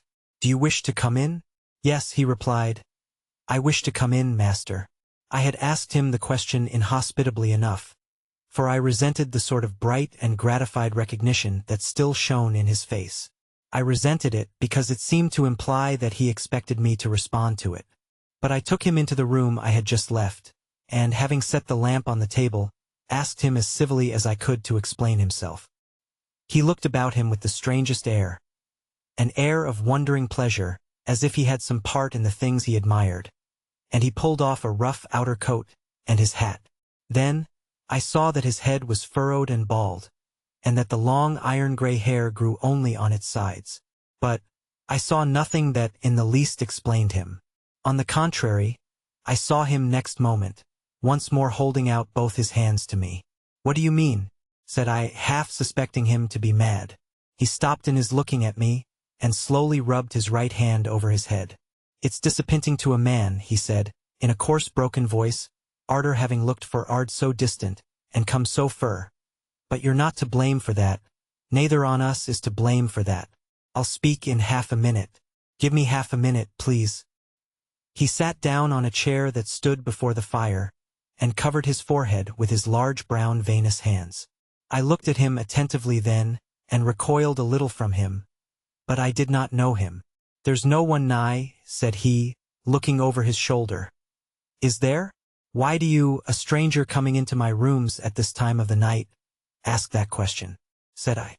"You're a game one," he returned, shaking his head at me with a deliberate affection, at once most unintelligible and most exasperating. "I'm glad you've growed up, a game one, but don't catch hold of me. You'd be sorry arterwards to have done it." I relinquished the intention he had detected, for I knew him. Even yet I could not recall a single feature, but I knew him. If the wind and the rain had driven away the intervening years, had scattered all the intervening objects, had swept us to the churchyard where we first stood face to face on such different levels, I could not have known my convict more distinctly than I knew him now as he sat in the chair before the fire. No need to take a file from his pocket and show it to me. No need to take the handkerchief from his neck and twist it round his head. No need to hug himself with both his arms and take a shivering turn across the room, looking back at me for recognition. I knew him before he gave me one of those aids, though a moment before, I had not been conscious of remotely suspecting his identity. He came back to where I stood, and again held out both his hands. Not knowing what to do, for in my astonishment I had lost my self-possession, I reluctantly gave him my hands. He grasped them heartily, raised them to his lips, kissed them, and still held them. "You acted noble, my boy," said he. "Noble, Pip, and I have never forgot it." At a change in his manner, as if he were even going to embrace me, I laid a hand upon his breast and put him away. "Stay," said I. "Keep off. If you are grateful to me for what I did when I was a little child, I hope you have shown your gratitude by mending your way of life. If you have come here to thank me, it was not necessary. Still, however you have found me out, there must be something good in the feeling that has brought you here, and I will not repulse you. But surely you must understand that My attention was so attracted by the singularity of his fixed look at me, that the words died away on my tongue. "You was saying," he observed, when we had confronted one another in silence, "that surely I must understand." "What surely must I understand?" "That I cannot wish to renew that chance intercourse with you of long ago, under these different circumstances. I am glad to believe you have repented and recovered yourself. I am glad to tell you so. I am glad that, thinking I deserve to be thanked, you have come to thank me. But our ways are different ways none the less. You are wet and you look weary. Will you drink something before you go?" He had replaced his neckerchief loosely, and had stood, keenly observant of me, biting a long end of it. "I think," he answered, still with the end at his mouth and still observant of me, "that I will drink, I thank you, afore I go." There was a tray ready on a side table. I brought it to the table near the fire, and asked him what he would have. We were joined by no stragglers from the village, for the weather was cold and threatening, the way dreary, the footing bad, darkness coming on, and the people had good fires indoors and were keeping the day. A few faces hurried to glowing windows and looked after us, but none came out. We passed the finger-post and held straight on to the churchyard. There we were stopped a few minutes by a signal from the sergeant's hand, while 2 or 3 of his men dispersed themselves among the graves, and also examined the porch. They came in again without finding anything, and then we struck out on the open marshes, through the gate at the side of the churchyard. A bitter sleet came rattling against us here on the east wind, and Joe took me on his back. Now that we were out upon the dismal wilderness where they little thought I had been within 8 or 9 hours and had seen both men hiding, I considered for the first time, with great dread, if we should come upon them, would my particular convict suppose that it was I who had brought the soldiers there? He had asked me if I was a deceiving imp, and he had said I should be a fierce young hound if I joined the hunt against him. Would he believe that I was both imp and hound in treacherous earnest, and had betrayed him? It was of no use asking myself this question now. There I was, on Joe's back, and there was Joe beneath me, charging at the ditches like a hunter, and stimulating Mr. Wopsle not to tumble on his Roman nose, and to keep up with us. The soldiers were in front of us, extending into a pretty wide line with an interval between man and man. We were taking the course I had begun with, and from which I had diverged in the mist. Either the mist was not out again yet, or the wind had dispelled it. Under the low red glare of sunset, the beacon, and the gibbet, and the mound of the battery, and the opposite shore of the river were plain, though all of a watery lead color. With my heart thumping like a blacksmith at Joe's broad shoulder, I looked all about for any sign of the convicts. I could see none, I could hear none. Mr. Wopsle had greatly alarmed me more than once, by his blowing and hard breathing, but I knew the sounds by this time, and could dissociate them from the object of pursuit. I got a dreadful start, when I thought I heard the file still going, but it was only a sheep bell. The sheep stopped in their eating and looked timidly at us, and the cattle, their heads turned from the wind and sleet, stared angrily as if they held us responsible for both annoyances. But, except these things, and the shudder of the dying day in every blade of grass, there was no break in the bleak stillness of the marshes. The soldiers were moving on in the direction of the old battery, and we were moving on a little way behind them when, all of a sudden, we all stopped. For there had reached us on the wings of the wind and rain a long shout. It was repeated. It was at a distance towards the east, but it was long and loud. Nay, there seemed to be 2 or more shouts raised together, if one might judge from a confusion in the sound. To this effect the sergeant and the nearest men were speaking under their breath, when Joe and I came up. After another moment's listening, Joe, who was a good judge, agreed, and Mr. Wopsle, who was a bad judge, agreed. The sergeant, a decisive man, ordered that the sound should not be answered, but that the course should be changed, and that his men should make towards it at the double. So we slanted to the right, where the east was, and Joe pounded away so wonderfully that I had to hold on tight to keep my seat. It was a run indeed now, and what Joe called, in the only 2 words he spoke all the time, a winder. Down banks and up banks, and over gates, and splashing into dikes, and breaking among coarse rushes. No man cared where he went. As we came nearer to the shouting, it became more and more apparent that it was made by more than one voice. Sometimes it seemed to stop altogether, and then the soldiers stopped. When it broke out again, the soldiers made for it at a greater rate than ever, and we after them. After a while we had so run it down that we could hear one voice calling murder, and another voice convicts. Runaways. Guard. This way for the runaway convicts. Then both voices would seem to be stifled in a struggle, and then would break out again. And when it had come to this, the soldiers ran like deer, and Joe too. The sergeant ran in first, when we had run the noise quite down, and 2 of his men ran in close upon him. Their pieces were cocked and leveled when we all ran in. Here are both men, panted the sergeant, struggling at the bottom of a ditch. Surrender, you 2, and confound you for 2 wild beasts. Come asunder. Water was splashing, and mud was flying, and oaths were being sworn, and blows were being struck, when some more men went down into the ditch to help the sergeant, and dragged out, separately, my convict and the other one. Both were bleeding and panting and execrating and struggling, but of course I knew them both directly. Mind, said my convict, wiping blood from his face with his ragged sleeves, and shaking torn hair from his fingers. I took him. I give him up to you. Mind that. It's not much to be particular about, said the sergeant. It'll do you small good, my man, being in the same plight yourself. Handcuffs there. I don't expect it to do me any good. I don't want it to do me more good than it does now, said my convict, with a greedy laugh. I took him. He knows it. That's enough for me. The other convict was livid to look at, and, in addition to the old bruised left side of his face, seemed to be bruised and torn all over. He could not so much as get his breath to speak, until they were both separately handcuffed, but leaned upon a soldier to keep himself from falling. Take notice, guard. He tried to murder me were his first words. Tried to murder him, said my convict, disdainfully. Try and not do it? I took him and give him up. That's what I done. I not only prevented him getting off the marshes, but I dragged him here, dragged him this far on his way back. He's a gentleman, if you please, this villain. Now the hulks has got its gentleman again.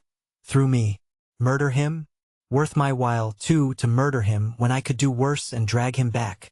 The other one still gasped. He tried to murder me. Bear witness. Looky here, said my convict to the sergeant. Single-handed I got clear of the prison ship. I made a dash and I done it. I could ha' got clear of these death-cold flats likewise. Look at my leg. You won't find much iron on it, if I hadn't made the discovery that he was here. Let him go free? Let him profit by the means as I found out? Let him make a tool of me afresh and again? Once more? No, no, no. If I had died at the bottom there, and he made an emphatic swing at the ditch with his manacled hands, I'd have held to him with that grip, that you should have been safe to find him in my hold. The other fugitive, who was evidently in extreme horror of his companion, repeated, he tried to murder me. I should have been a dead man if you had not come up. He lies, said my convict with fierce energy. He's a liar born, and he'll die a liar. Look at his face. Ain't it written there? Let him turn those eyes of his on me. I defy him to do it.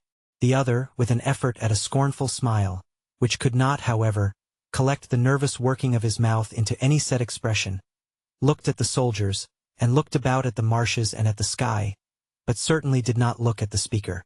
"Do you see him?" pursued my convict. "Do you see what a villain he is?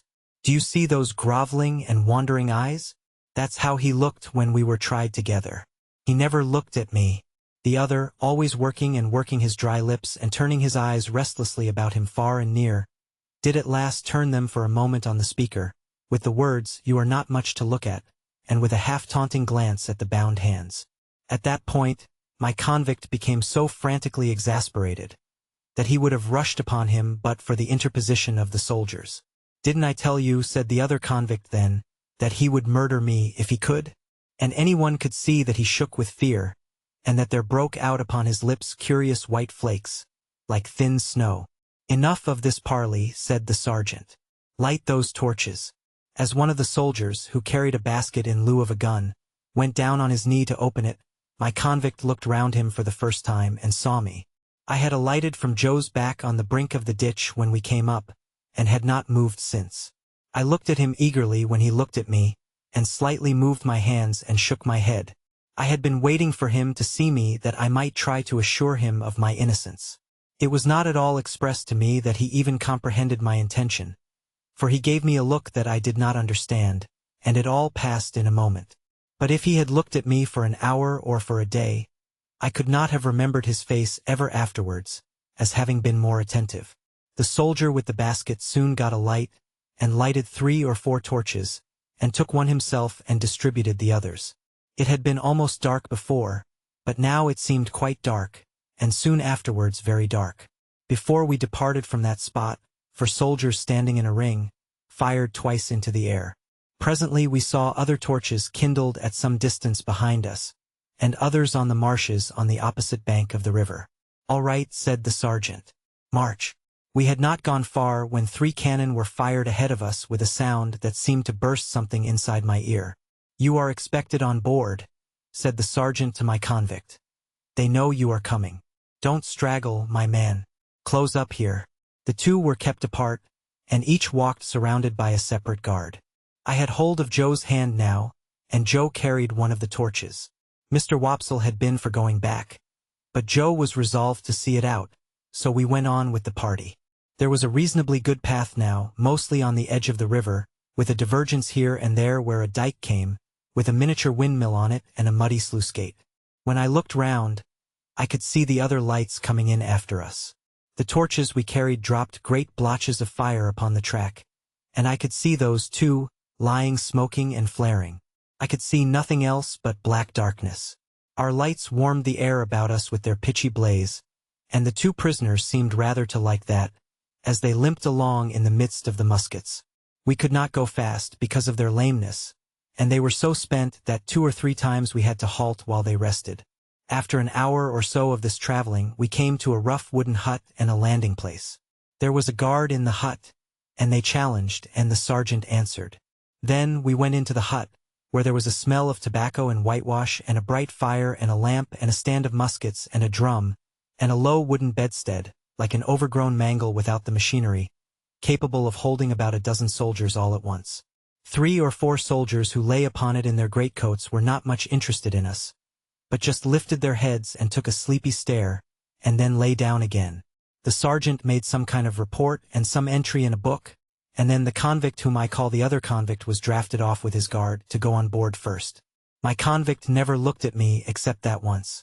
While we stood in the hut, he stood before the fire looking thoughtfully at it, or putting up his feet by turns upon the hob, and looking thoughtfully at them as if he pitied them for their recent adventures. Suddenly, he turned to the sergeant, and remarked, "I wish to say something respecting this escape. It may prevent some persons laying under suspicion Alongier me."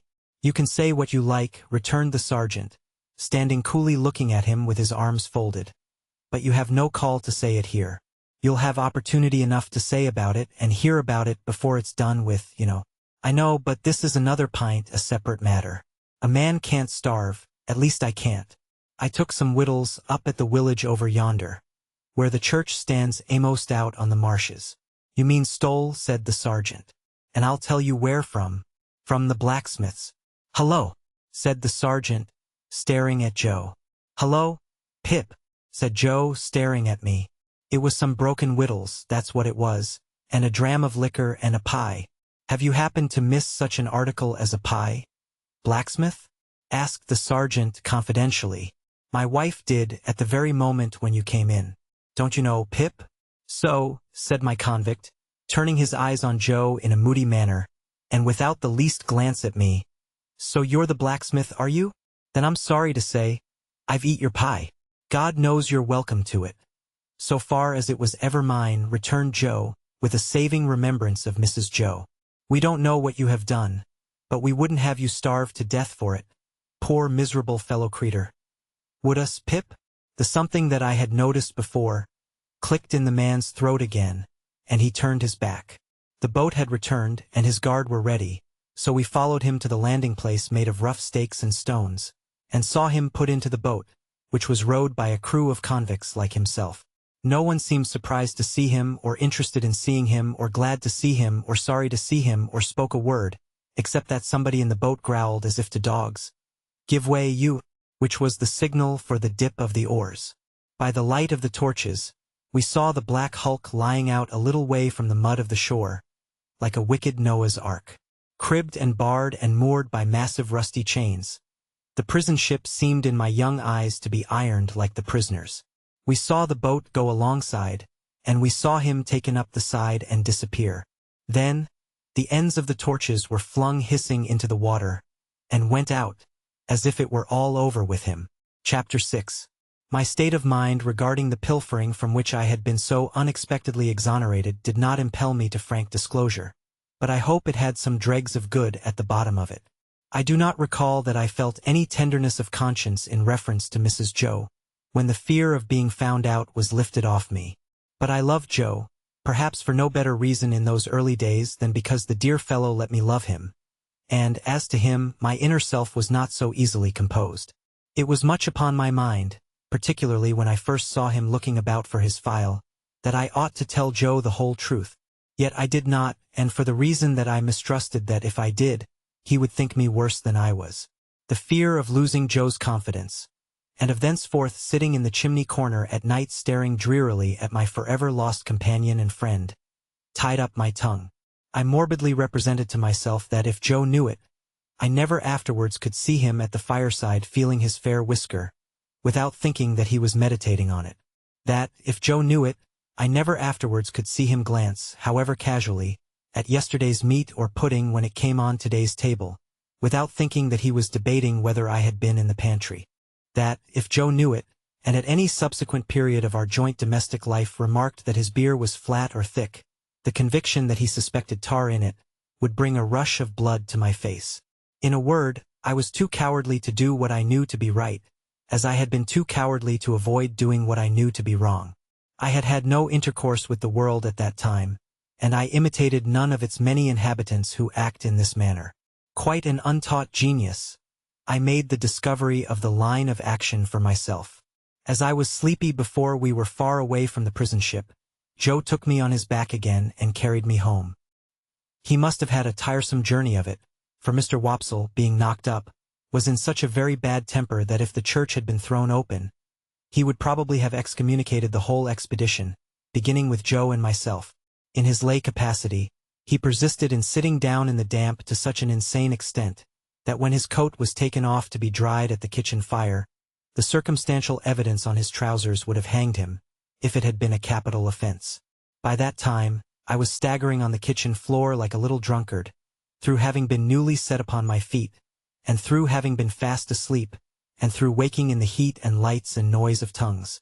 As I came to myself, with the aid of a heavy thump between the shoulders, and the restorative exclamation, "Yah! Was there ever such a boy as this?" from my sister, I found Joe telling them about the convict's confession, and all the visitors suggesting different ways by which he had got into the pantry.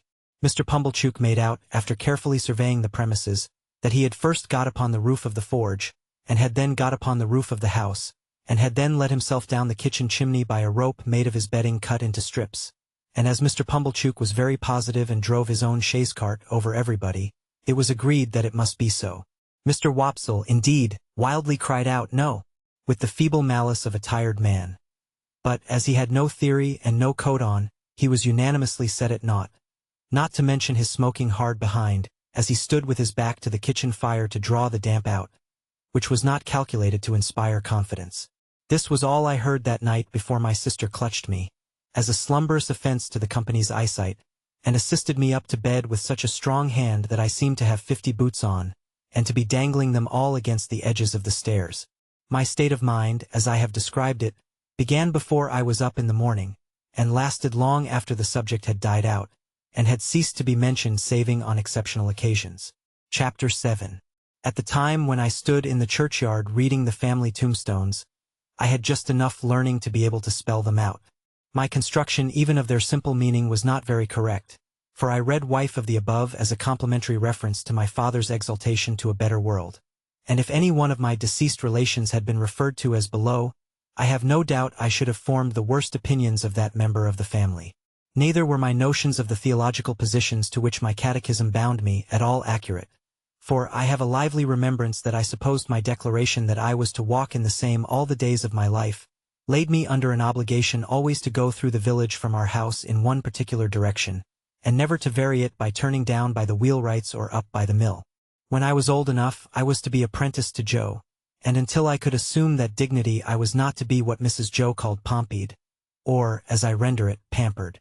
Therefore, I was not only odd boy about the forge, but if any neighbor happened to want an extra boy to frighten birds, or pick up stones, or do any such job, I was favored with the employment. In order, however, that our superior position might not be compromised thereby, a money-box was kept on the kitchen mantel-shelf, into which it was publicly made known that all my earnings were dropped. I have an impression that they were to be contributed eventually towards the liquidation of the national debt, but I know I had no hope of any personal participation in the treasure. Mr. Wopsle's great-aunt kept an evening school in the village. That is to say, she was a ridiculous old woman of limited means and unlimited infirmity, who used to go to sleep from 6 to 7 every evening, in the society of youth who paid 2 pence per week each, for the improving opportunity of seeing her do it. She rented a small cottage, and Mr. Wopsle had the room upstairs, where we students used to overhear him reading aloud in a most dignified and terrific manner, and occasionally bumping on the ceiling. There was a fiction that Mr. Wopsle examined the scholars once a quarter. What he did on those occasions was to turn up his cuffs, stick up his hair, and give us Mark Antony's oration over the body of Caesar. This was always followed by Collins's Ode on the Passions, wherein I particularly venerated Mr. Wopsle as Revenge throwing his blood-stained sword in thunder down, and taking the ward-announcing trumpet with a withering look. It was not with me then, as it was in later life, when I fell into the society of the passions, and compared them with Collins and Wopsle, rather to the disadvantage of both gentlemen. Mr. Wopsle's great-aunt, besides keeping this educational institution, kept in the same room a little general shop. She had no idea what stock she had or what the price of anything in it was. But there was a little greasy memorandum book kept in a drawer, which served as a catalogue of prices, and by this oracle Biddy arranged all the shop transactions. Biddy was Mr. Wopsle's great-aunt's granddaughter. I confess myself quite unequal to the working out of the problem, what relation she was to Mr. Wopsle. She was an orphan like myself. Like me, too, had been brought up by hand. She was most noticeable, I thought, in respect of her extremities. For her hair always wanted brushing, her hands always wanted washing, and her shoes always wanted mending and pulling up at heel. This description must be received with a weekday limitation. On Sundays she went to church elaborated. Much of my unassisted self, and more by the help of Biddy than of Mr. Wopsle's great-aunt, I struggled through the alphabet as if it had been a bramble bush, getting considerably worried and scratched by every letter. After that I fell among those thieves, the 9 figures, who seemed every evening to do something new to disguise themselves and baffle recognition. But at last I began, in a purblind groping way, to read, write, and cipher on the very smallest scale. One night I was sitting in the chimney corner with my slate, expending great efforts on the production of a letter to Joe. I think it must have been a full year after our hunt upon the marshes, for it was a long time after, and it was winter and a hard frost. With an alphabet on the hearth at my feet for reference, I contrived in an hour or two to print and smear this epistle. Am I dear Joiop, you are quite well Iopishal. Son be hable for to teach you Joe, and then we sure'll be so glad, and when I am pranked to you Jowot larks, and believe me infxn pip. There was no indispensable necessity for my communicating with Joe by letter, inasmuch as he sat beside me and we were alone. But I delivered this written communication, slate and all, with my own hand, and Joe received it as a miracle of erudition. I say, Pip, old chap, cried Joe, opening his blue eyes wide. What a scholar you are, ain't you? I should like to be, said I, glancing at the slate as he held it, with a misgiving that the writing was rather hilly. Why, here's a J, said Joe, an AO equal to anythink. Here's a J, an AO, Pip, and a JO, Joe. Illustration. I had never heard Joe read aloud to any greater extent than this monosyllable, and I had observed at church last Sunday, when I accidentally held our prayer book upside down, that it seemed to suit his convenience quite as well as if it had been all right. Wishing to embrace the present occasion of finding out whether in teaching Joe, I should have to begin quite at the beginning, I said, but read the rest, Joe. The rest, Pip? Said Joe, looking at it with a slow, searching eye. 1, 2, 3. Why, here's 3JS and 3OS and 3JO, Joe's in it, Pip. I leaned over Joe, and, with the aid of my forefinger, read him the whole letter. Astonishing, said Joe when I had finished. You are a scholar. How do you spell Gargery, Joe? I asked him with a modest patronage. I don't spell it at all, said Joe. But supposing you did? Can't be supposed, said Joe. Though I'm uncommon fond of reading, too. Are you, Joe? Uncommon. Give me, said Joe, a good book or a good newspaper, and sit me down afore a good fire, and I ask no better. Lord, he continued, after rubbing his knees a little, when you do come to a J and AO and says you, here at last is a JO, Joe. How interesting reading is. I derived from this that Joe's education, like steam, was yet in its infancy. Pursuing the subject, I inquired, didn't you ever go to school, Joe, when you were as little as me? No, Pip. Why didn't you ever go to school, Joe, when you were as little as me? Well, Pip, said Joe, taking up the poker and settling himself to his usual occupation when he was thoughtful, of slowly raking the fire between the lower bars. I'll tell you. My father, Pip, he were given to drink, and when he were overtook with drink, he hammered away at my mother most unmerciful. It were a'most the only hammering he did, indeed, excepting at myself. And he hammered at me with a wigger only to be equalled by the wigger with which he didn't hammer at his anwalda. You're a listening and understanding, Pip? Yes, Joe. Consequence, my mother and me, we ran away from my father several times. And then my mother, she'd go out to work, and she'd say, Joe, she'd say, now, please God, you shall have some schooling, child, and she'd put me to school. But my father were that good in his heart that he couldn't bear to be without us. So, he'd come with a most tremendous crowd and make such a row at the doors of the houses where we was, that they used to be obligated to have no more to do with us and to give us up to him. And then he took us home and hammered us. Which, you see, Pip, said Joe, pausing in his meditative raking of the fire, and looking at me, were a drawback on my learning. Certainly, poor Joe. Though mind you, Pip, said Joe, with a judicial touch or two of the poker on the top bar, rendering unto all their due, and maintaining equal justice betwixt man and man, my father were that good in his heart, don't you see? I didn't see. But I didn't say so. Well, Joe pursued, somebody must keep the pot a-biling, Pip, or the pot won't bile, don't you know? I saw that and said so. Consequence, my father didn't make objections to my going to work. So I went to work at my present calling, which were his too, if he would have followed it, and I worked tolerable hard, I assure you, Pip. In time I were able to keep him, and I kept him till he went off in a purple leptic fit. And it were my intentions to have had put upon his tombstone that, whatsoever the failings on his part, remember, reader, he were that good in his heart.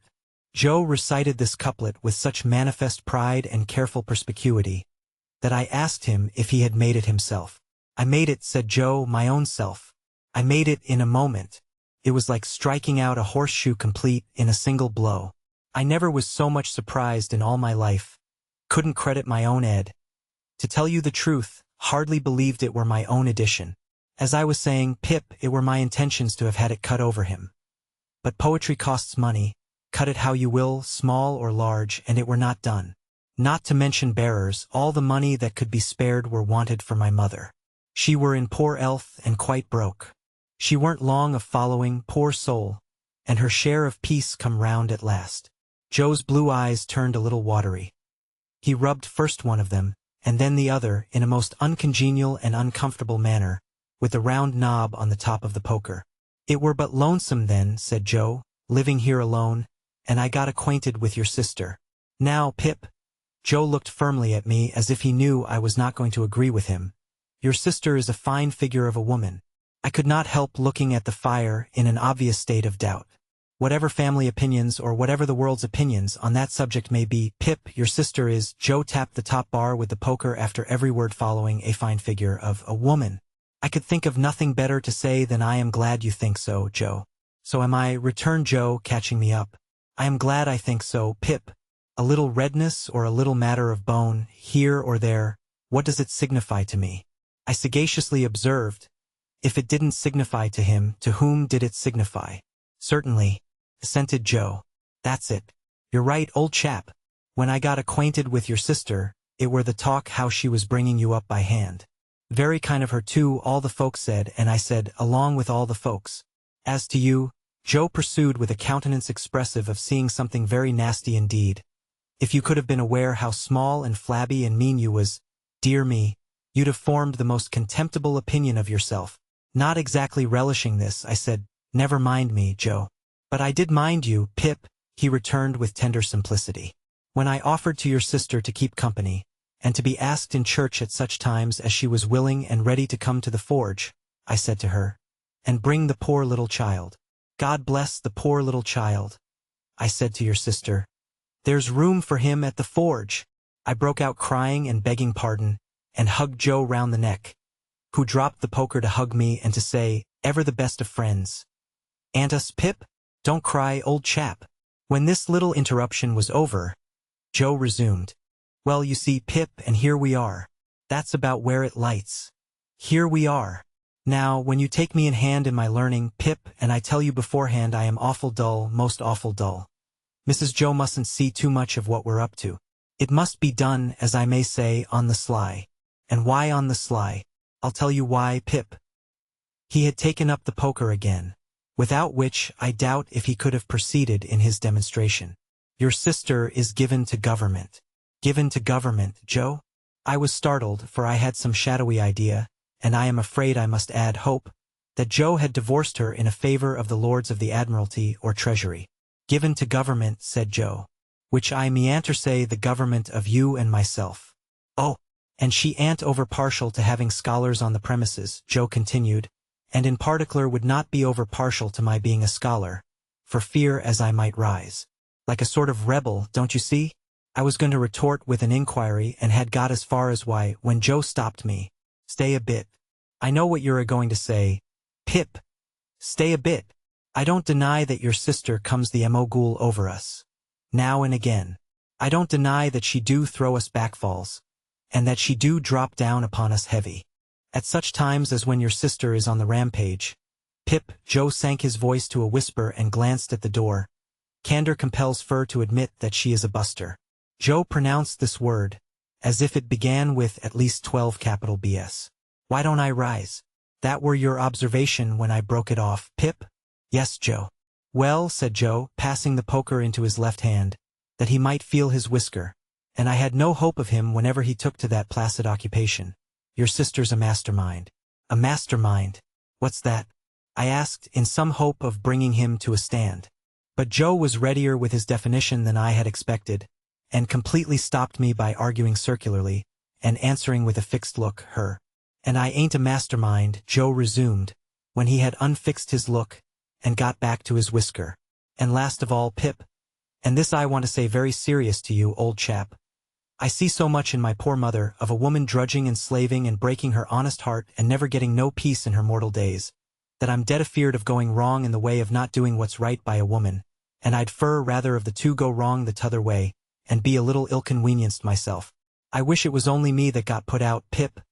I wish there warn't no tickler for you, old chap. I wish I could take it all on myself. But this is the up and down and straight on it, Pip, and I hope you'll overlook shortcomings. Young as I was, I believe that I dated a new admiration of Joe from that night. We were equals afterwards, as we had been before. But afterwards, at quiet times when I sat looking at Joe and thinking about him, I had a new sensation of feeling conscious that I was looking up to Joe in my heart. However, said Joe, rising to replenish the fire, here's the Dutch clock a-working himself up to being equal to strike 8 of 'em, and she's not come home yet. I hope Uncle Pumblechook's mare mayn't have set a forefoot on a piece o' ice, and gone down.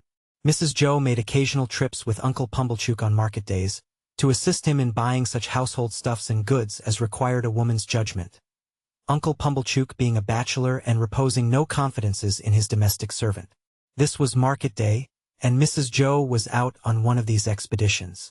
Joe made the fire and swept the hearth, and then we went to the door to listen for the chaise cart. It was a dry, cold night, and the wind blew keenly, and the frost was white and hard. A man would die tonight of lying out on the marshes, I thought. And then I looked at the stars, and considered how awful it would be for a man to turn his face up to them as he froze to death, and see no help or pity in all the glittering multitude. Here comes the mare, said Joe, ringing like a peal of bells. The sound of her iron shoes upon the hard road was quite musical, as she came along at a much brisker trot than usual. We got a chair out, ready for Mrs. Joe's alighting, and stirred up the fire that they might see a bright window, and took a final survey of the kitchen that nothing might be out of its place. When we had completed these preparations, they drove up, wrapped to the eyes. Mrs. Joe was soon landed, and Uncle Pumblechook was soon down too, covering the mare with a cloth, and we were soon all in the kitchen, carrying so much cold air in with us that it seemed to drive all the heat out of the fire. Now, said Mrs. Joe, unwrapping herself with haste and excitement, and throwing her bonnet back on her shoulders where it hung by the strings, if this boy ain't grateful this night, he never will be. I looked as grateful as any boy possibly could, who was wholly uninformed why he ought to assume that expression. It's only to be hoped, said my sister, that he won't be pompied. But I have my fears. She ain't in that line, Mum, said Mr. Pumblechook. She knows better. She? I looked at Joe, making the motion with my lips and eyebrows. She? Joe looked at me, making the motion with his lips and eyebrows. She? My sister catching him in the act. He drew the back of his hand across his nose with his usual conciliatory air on such occasions, and looked at her. Well, said my sister in her snappish way, what are you staring at? Is the house afire? Which some individual, Joe politely hinted, mentioned she. And she is a she, I suppose? Said my sister. Unless you call Miss Havisham a he. And I doubt if even you'll go so far as that. Miss Havisham, uptown? Said Joe. Is there any Miss Havisham downtown? Returned my sister. She wants this boy to go and play there. And of course he's going. And he had better play there, said my sister, shaking her head at me as an encouragement to be extremely light and sportive, or I'll work him. I had heard of Miss Havisham uptown. Everybody for miles round had heard of Miss Havisham uptown, as an immensely rich and grim lady who lived in a large and dismal house barricaded against robbers, and who led a life of seclusion. Well, to be sure, said Joe, astounded. I wonder how she come to know Pip. Noodle, cried my sister, who said she knew him, which some individual, Joe again politely hinted, mentioned that she wanted him to go and play there. And couldn't she ask Uncle Pumblechook if he knew of a boy to go and play there? Isn't it just barely possible that Uncle Pumblechook may be a tenant of hers, and that he may sometimes, we won't say quarterly or half-yearly, for that would be requiring too much of you, but sometimes go there to pay his rent? And couldn't she then ask Uncle Pumblechook if he knew of a boy to go and play there? And couldn't Uncle Pumblechook, being always considerate and thoughtful for us, though you may not think it, Joseph, in a tone of the deepest reproach, as if he were the most callous of nephews, then mention this boy standing prancing here, which I solemnly declare I was not doing, that I have forever been a willing slave to? Good again, cried Uncle Pumblechook. Well put, prettily pointed. Good indeed. Now, Joseph, you know the case. No, Joseph, said my sister, still in a reproachful manner, while Joe apologetically drew the back of his hand across and across his nose, you do not yet, though you may not think it, know the case. You may consider that you do, but you do not, Joseph. For you do not know that Uncle Pumblechook, being sensible that for anything we can tell, this boy's fortune may be made by his going to Miss Havisham's, has offered to take him into town tonight in his own chaise cart, and to keep him tonight, and to take him with his own hands to Miss Havisham's tomorrow morning. And Laura mussy me, cried my sister, casting off her bonnet in sudden desperation. Here I stand talking to mere mooncalves, with Uncle Pumblechook waiting, and the mare catching cold at the door, and the boy grimed with crock and dirt from the hair of his head to the sole of his foot. With that, she pounced upon me, like an eagle on a lamb, and my face was squeezed into wooden bowls and sinks, and my head was put under taps of water butts, and I was soaped and kneaded, and towelled and thumped, and harrowed and rasped, until I really was quite beside myself. I may here remark that I suppose myself to be better acquainted than any living authority with the ridgy effect of a wedding ring, passing unsympathetically over the human countenance. When my ablutions were completed, I was put into clean linen of the stiffest character, like a young penitent into sackcloth, and was trussed up in my tightest and fearfullest suit.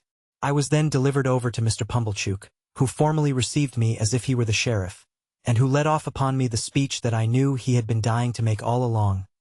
Boy, be forever grateful to all friends, but especially unto them which brought you up by hand. Goodbye, Joe. God bless you. Pip, old chap. I had never parted from him before, and what with my feelings and what with soapsuds, I could at first see no stars from the chaise cart. But they twinkled out one by one, without throwing any light on the questions why on earth I was going to play at Miss Havisham's, and what on earth I was expected to play at. Chapter 8. Mr. Pumblechook's premises in the High Street of the market town were of a peppercorny and farinaceous character, as the premises of a corn chandler and seedsman should be. It appeared to me that he must be a very happy man indeed, to have so many little drawers in his shop, and I wondered when I peeped into one or two on the lower tiers, and saw the tied-up brown paper packets inside, whether the flower seeds and bulbs ever wanted of a fine day to break out of those jails and bloom. It was in the early morning after my arrival that I entertained this speculation. On the previous night, I had been sent straight to bed in an attic with a sloping roof, which was so low in the corner where the bedstead was, that I calculated the tiles as being within a foot of my eyebrows. In the same early morning, I discovered a singular affinity between seeds and corduroys. Mr. Pumblechook wore corduroys, and so did his shopman, and somehow there was a general air and flavor about the corduroys so much in the nature of seeds, and a general air and flavor about the seeds so much in the nature of corduroys that I hardly knew which was which. The same opportunity served me for noticing that Mr. Pumblechook appeared to conduct his business by looking across the street at the saddler, who appeared to transact his business by keeping his eye on the coachmaker, who appeared to get on in life by putting his hands in his pockets and contemplating the baker, who in his turn folded his arms and stared at the grocer, who stood at his door and yawned at the chemist.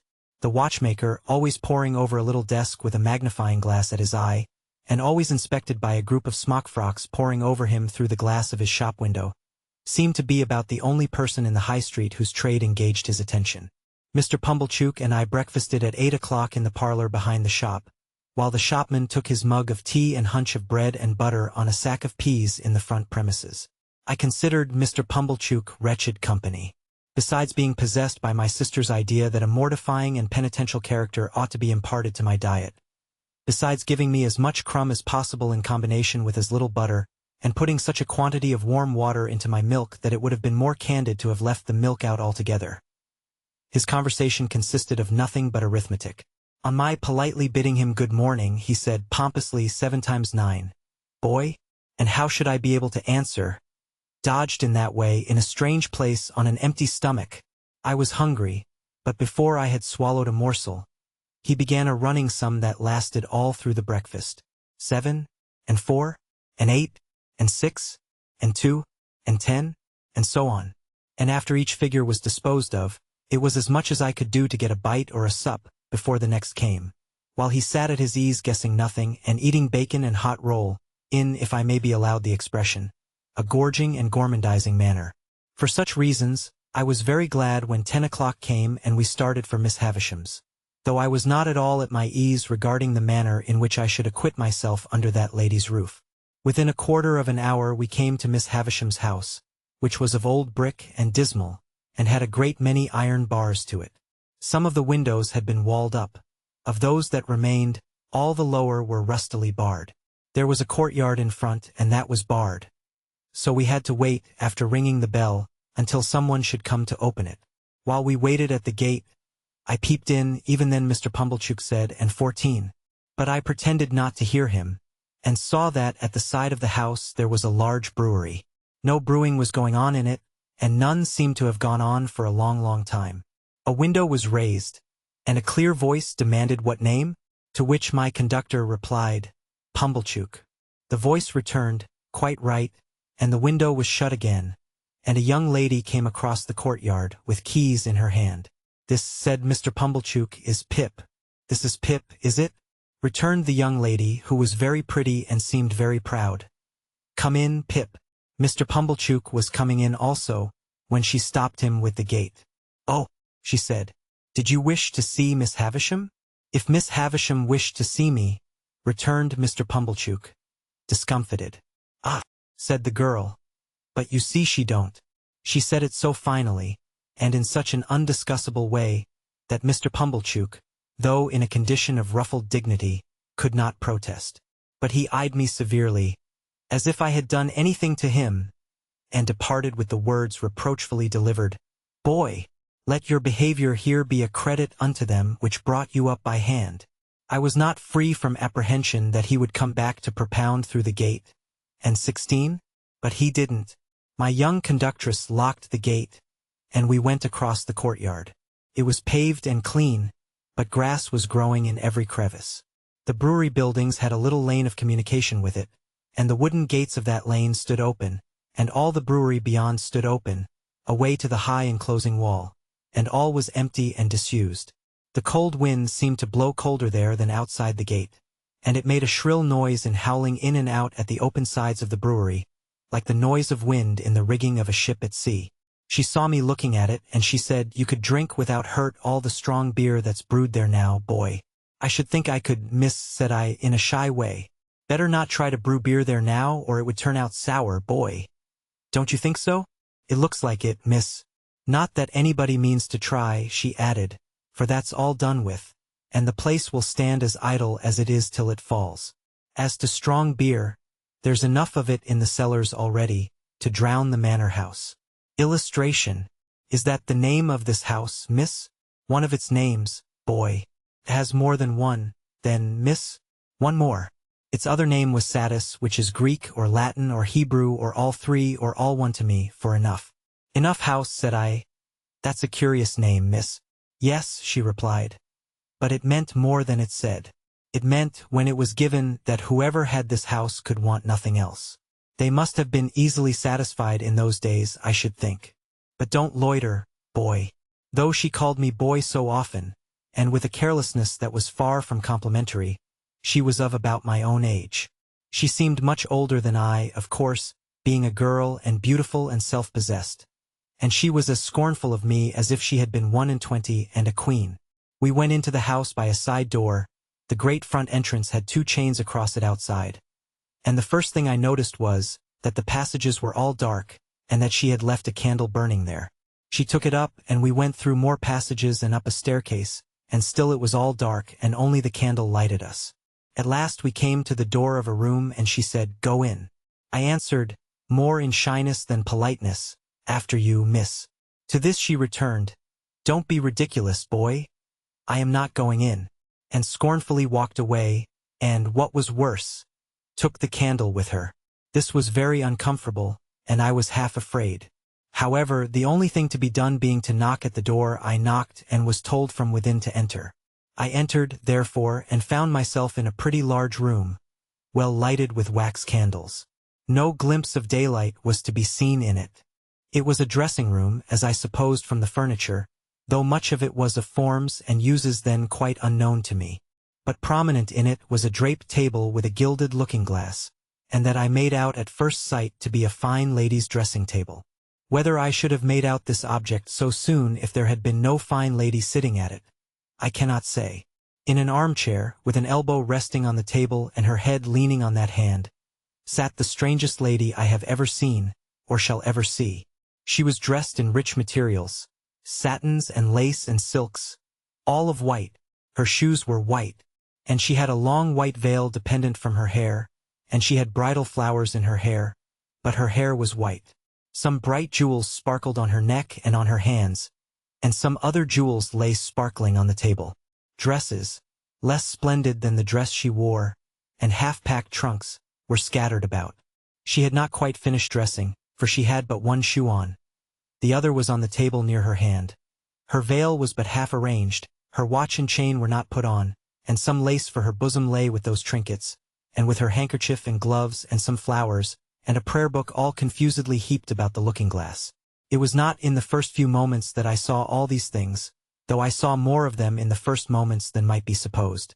But I saw that everything within my view which ought to be white, had been white long ago, and had lost its luster and was faded and yellow.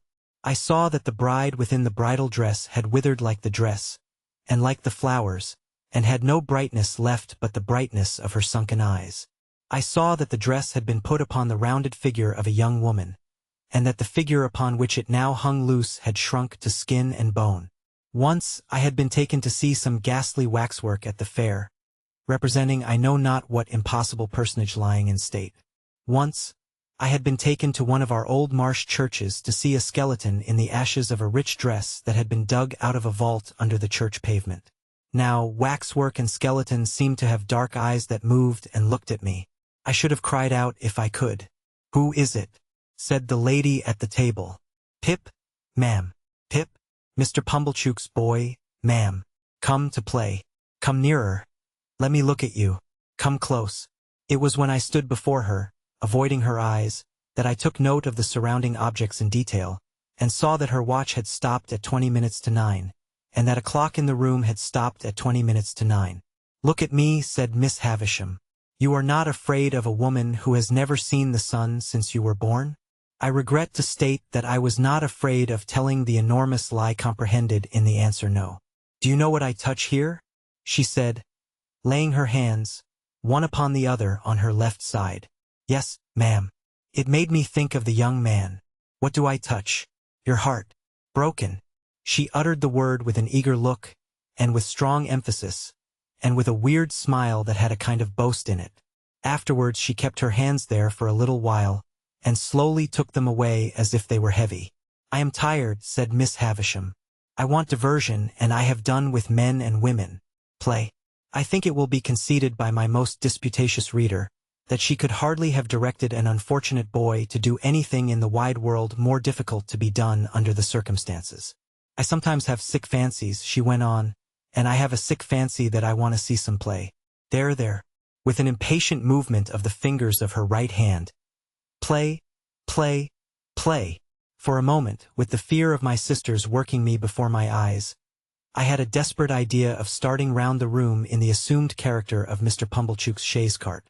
But I felt myself so unequal to the performance that I gave it up, and stood looking at Miss Havisham in what I suppose she took for a dogged manner, inasmuch as she said, when we had taken a good look at each other, "Are you sullen and obstinate?" "No, ma'am. I am very sorry for you, and very sorry I can't play just now. If you complain of me I shall get into trouble with my sister, so I would do it if I could. But it's so new here, and so strange, and so fine, and melancholy." I stopped, fearing I might say too much, or had already said it, and we took another look at each other. Before she spoke again, she turned her eyes from me, and looked at the dress she wore, and at the dressing table, and finally at herself in the looking-glass. "So new to him," she muttered, "so old to me. So strange to him, so familiar to me. So melancholy to both of us. Call Estella."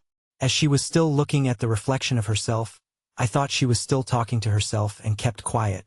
"Call Estella," she repeated, flashing a look at me. "You can do that. Call Estella." At the door.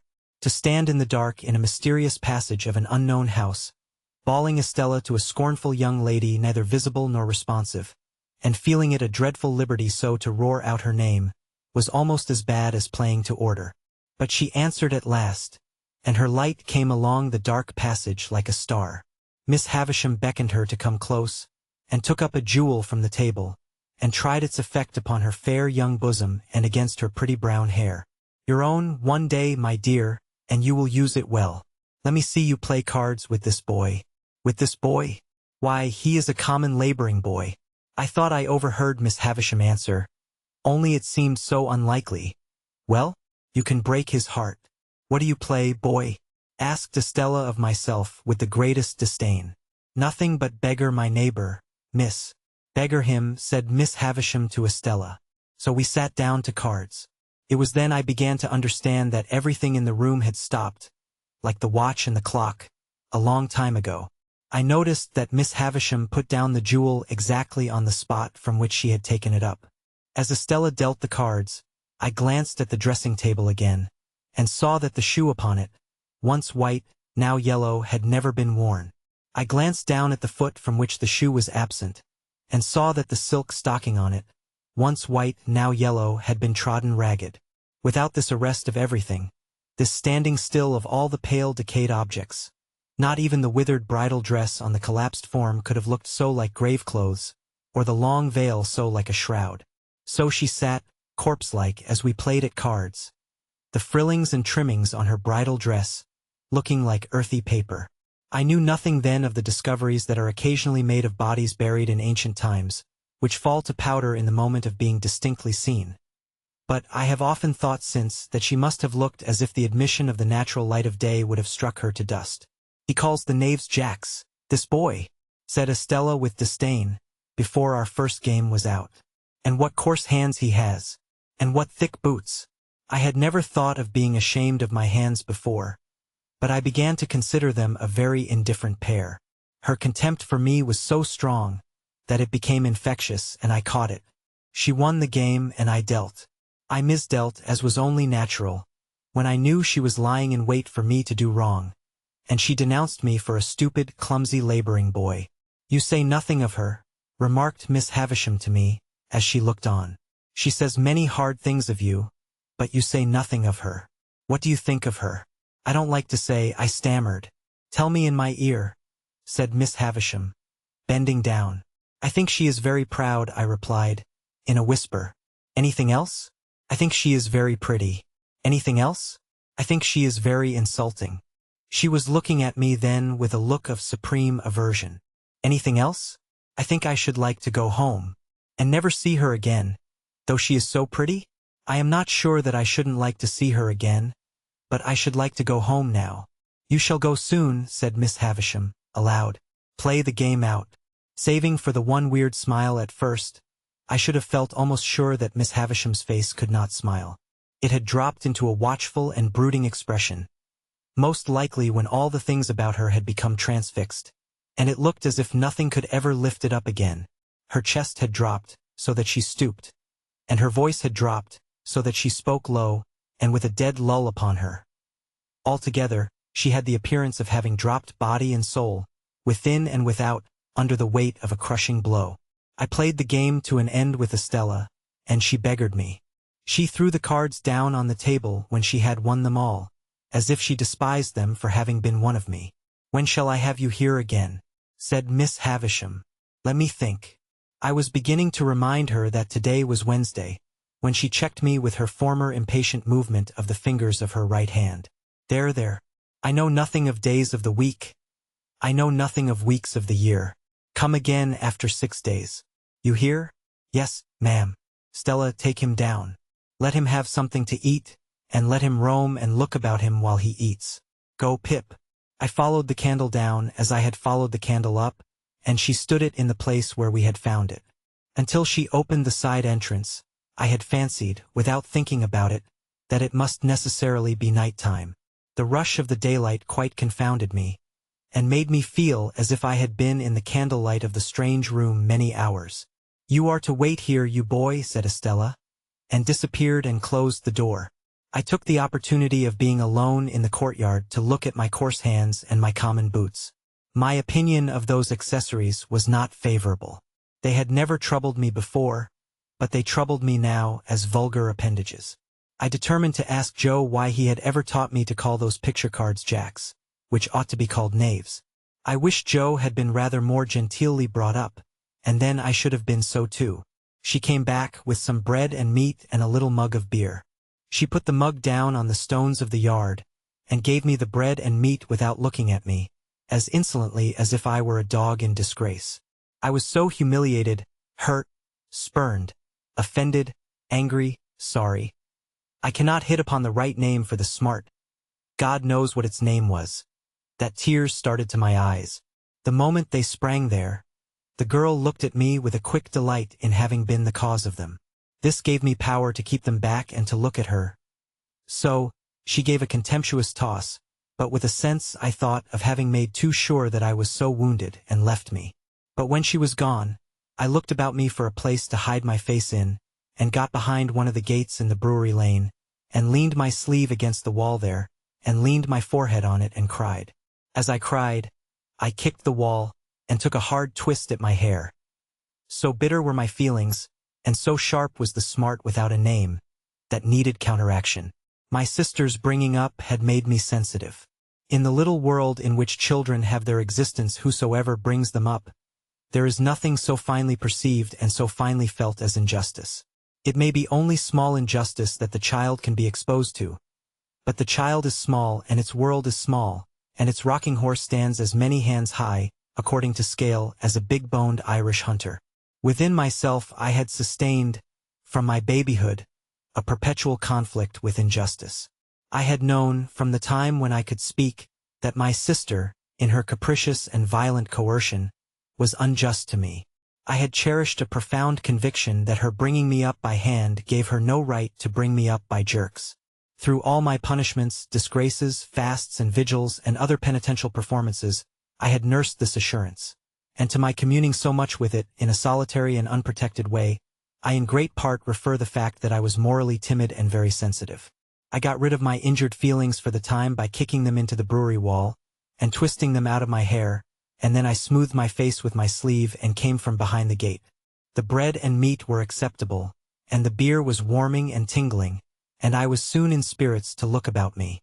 To be sure, it was a deserted place, down to the pigeon house in the brewery yard, which had been blown crooked on its pole by some high wind, and would have made the pigeons think themselves at sea, if there had been any pigeons there to be rocked by it.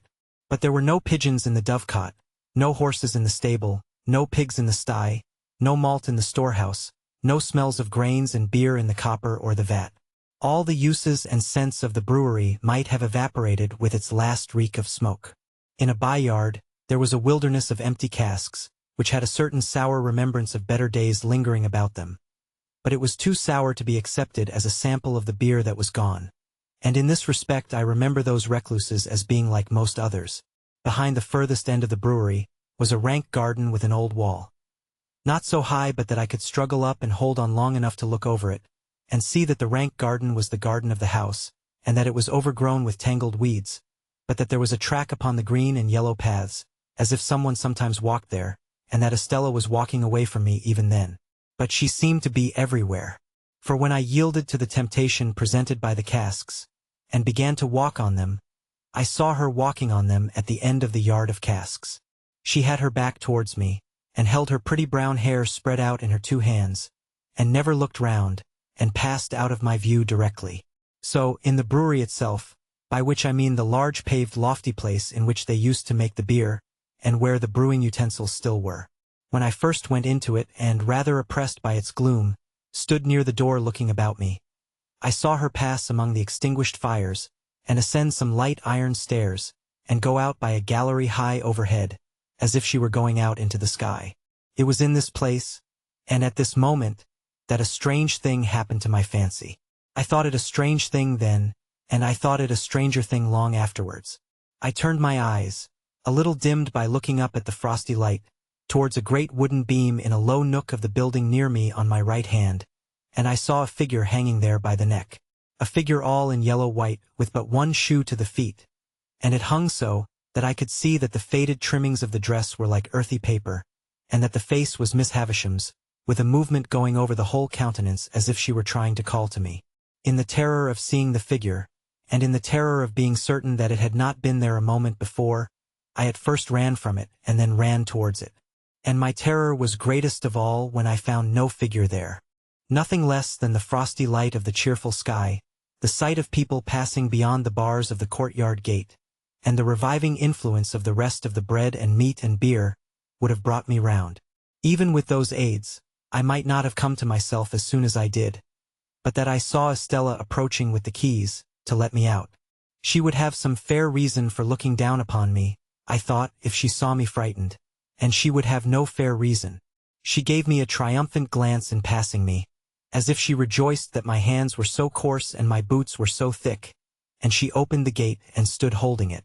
I was passing out without looking at her, when she touched me with a taunting hand. "Why don't you cry?" "Because I don't want to." "You do," said she. "You have been crying till you are half blind, and you are near crying again now." She laughed contemptuously, pushed me out, and locked the gate upon me. I went straight to Mr. Pumblechook's, and was immensely relieved to find him not at home. So, leaving word with the shopman on what day I was wanted at Miss Havisham's again, I set off on the 4-mile walk to our forge, pondering as I went along on all I had seen, and deeply revolving that I was a common laboring boy, that my hands were coarse, that my boots were thick, that I had fallen into a despicable habit of calling knaves jacks, that I was much more ignorant than I had considered myself last night, and generally that I was in a low-lived bad way. Chapter 9. When I reached home, my sister was very curious to know all about Miss Havisham's, and asked a number of questions. And I soon found myself getting heavily bumped from behind in the nape of the neck and the small of the back, and having my face ignominiously shoved against the kitchen wall, because I did not answer those questions at sufficient length. If a dread of not being understood be hidden in the breasts of other young people to anything like the extent to which it used to be hidden in mine, which I consider probable, as I have no particular reason to suspect myself of having been a monstrosity, it is the key to many reservations. I felt convinced that if I described Miss Havisham's as my eyes had seen it, I should not be understood. Not only that, but I felt convinced that Miss Havisham too would not be understood, and although she was perfectly incomprehensible to me, I entertained an impression that there would be something coarse and treacherous in my dragging her as she really was, to say nothing of Miss Estella, before the contemplation of Mrs. Joe. Consequently, I said as little as I could, and had my face shoved against the kitchen wall. The worst of it was that bullying old Pumblechook, preyed upon by a devouring curiosity to be informed of all I had seen and heard, came gaping over in his chaise cart at tea-time, to have the details divulged to him.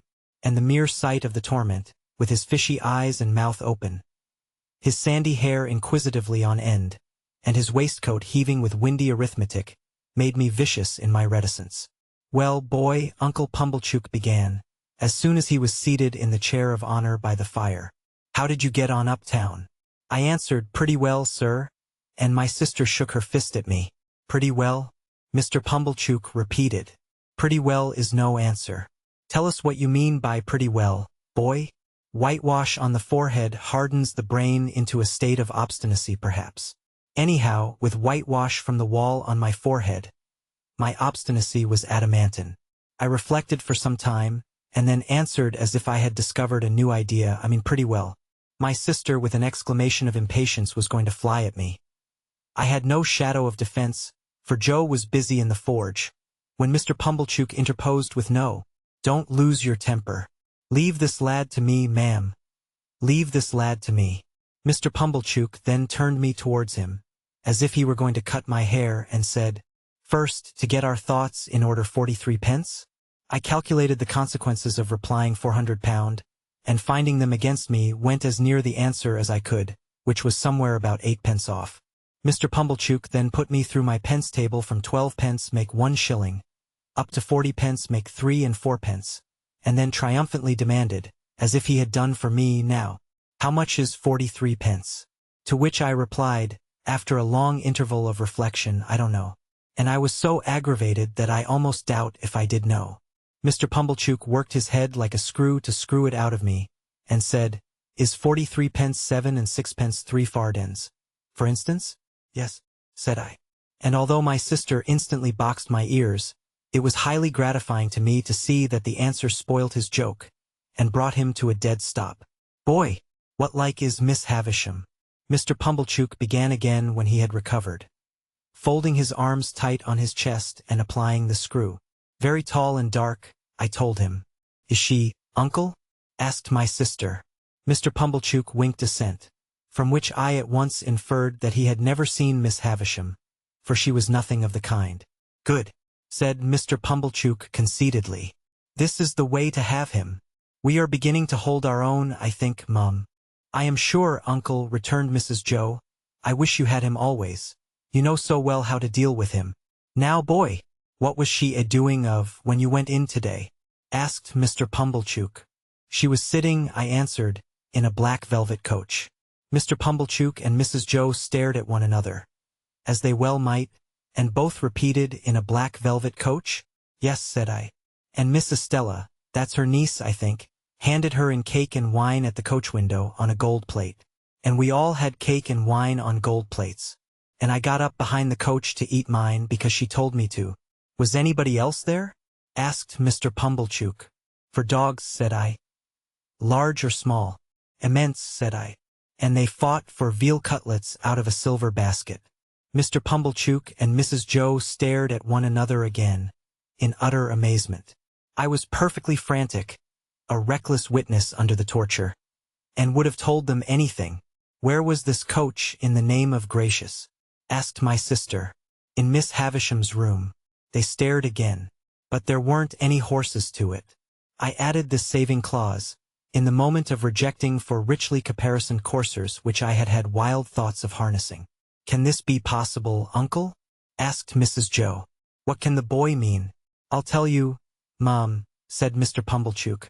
My opinion is it's a sedan chair. She's flighty, you know, very flighty. Quite flighty enough to pass her days in a sedan chair. Did you ever see her in it, uncle? Asked Mrs. Joe. How could I, he returned, forced to the admission, when I never see her in my life. Never clapped eyes upon her. Goodness, uncle. And yet you have spoken to her? Why, don't you know, said Mr. Pumblechook testily, that when I have been there, I have been took up to the outside of her door, and the door has stood ajar, and she has spoke to me that way. Don't say you don't know that, Mum. Howsever, the boy went there to play. What did you play at, boy? We played with flags, I said. I beg to observe that I think of myself with amazement, when I recall the lies I told on this occasion. Flags, echoed my sister. Yes, said I. Estella waved a blue flag, and I waved a red one, and Miss Havisham waved one sprinkled all over with little gold stars, out at the coach window. And then we all waved our swords and hurrahed. Swords, repeated my sister. Where did you get swords from? Out of a cupboard, said I. And I saw pistols in it, and jam, and pills. And there was no daylight in the room, but it was all lighted up with candles. That's true, Mum, said Mr. Pumblechook with a grave nod. That's the state of the case. For that much I've seen myself. And then they both stared at me, and I, with an obtrusive show of artlessness on my countenance, stared at them, and plaited the right leg of my trousers with my right hand. If they had asked me any more questions, I should undoubtedly have betrayed myself, for I was even then on the point of mentioning that there was a balloon in the yard, and should have hazarded the statement but for my invention being divided between that phenomenon and a bear in the brewery. They were so much occupied, however, in discussing the marvels I had already presented for their consideration, that I escaped. The subject still held them when Joe came in from his work to have a cup of tea, to whom my sister, more for the relief of her own mind than for the gratification of his, related my pretended experiences. Now, when I saw Joe open his blue eyes and roll them all round the kitchen in helpless amazement, I was overtaken by penitence, but only as regarded him, not in the least as regarded the other two. Towards Joe, and Joe only, I considered myself a young monster, while they sat debating what results would come to me from Miss Havisham's acquaintance and favor. They had no doubt that Miss Havisham would do something for me. Their doubts related to the form that something would take. My sister stood out for property. Mr. Pumblechook was in favor of a handsome premium for binding me apprentice to some genteel trade. Say, the corn and seed trade, for instance. Joe fell into the deepest disgrace with both, for offering the bright suggestion that I might only be presented with one of the dogs who had fought for the veal cutlets. If a fool's head can't express better opinions than that, said my sister, and you have got any work to do, you had better go and do it. So he went. After Mr. Pumblechook had driven off, and when my sister was washing up, I stole into the forge to Joe, and remained by him until he had done for the night. Then I said, before the fire goes out, Joe, I should like to tell you something. Should you, Pip? Said Joe, drawing his shoeing stool near the forge. Then tell us. What is it, Pip? Joe, said I, taking hold of his rolled-up shirt sleeve, and twisting it between my finger and thumb, You remember all that about Miss Havisham's? Remember? Said Joe. I believe you. Wonderful. It's a terrible thing, Joe. It ain't true. What are you telling of, Pip? Cried Joe, falling back in the greatest amazement. You don't mean to say it's… Yes, I do.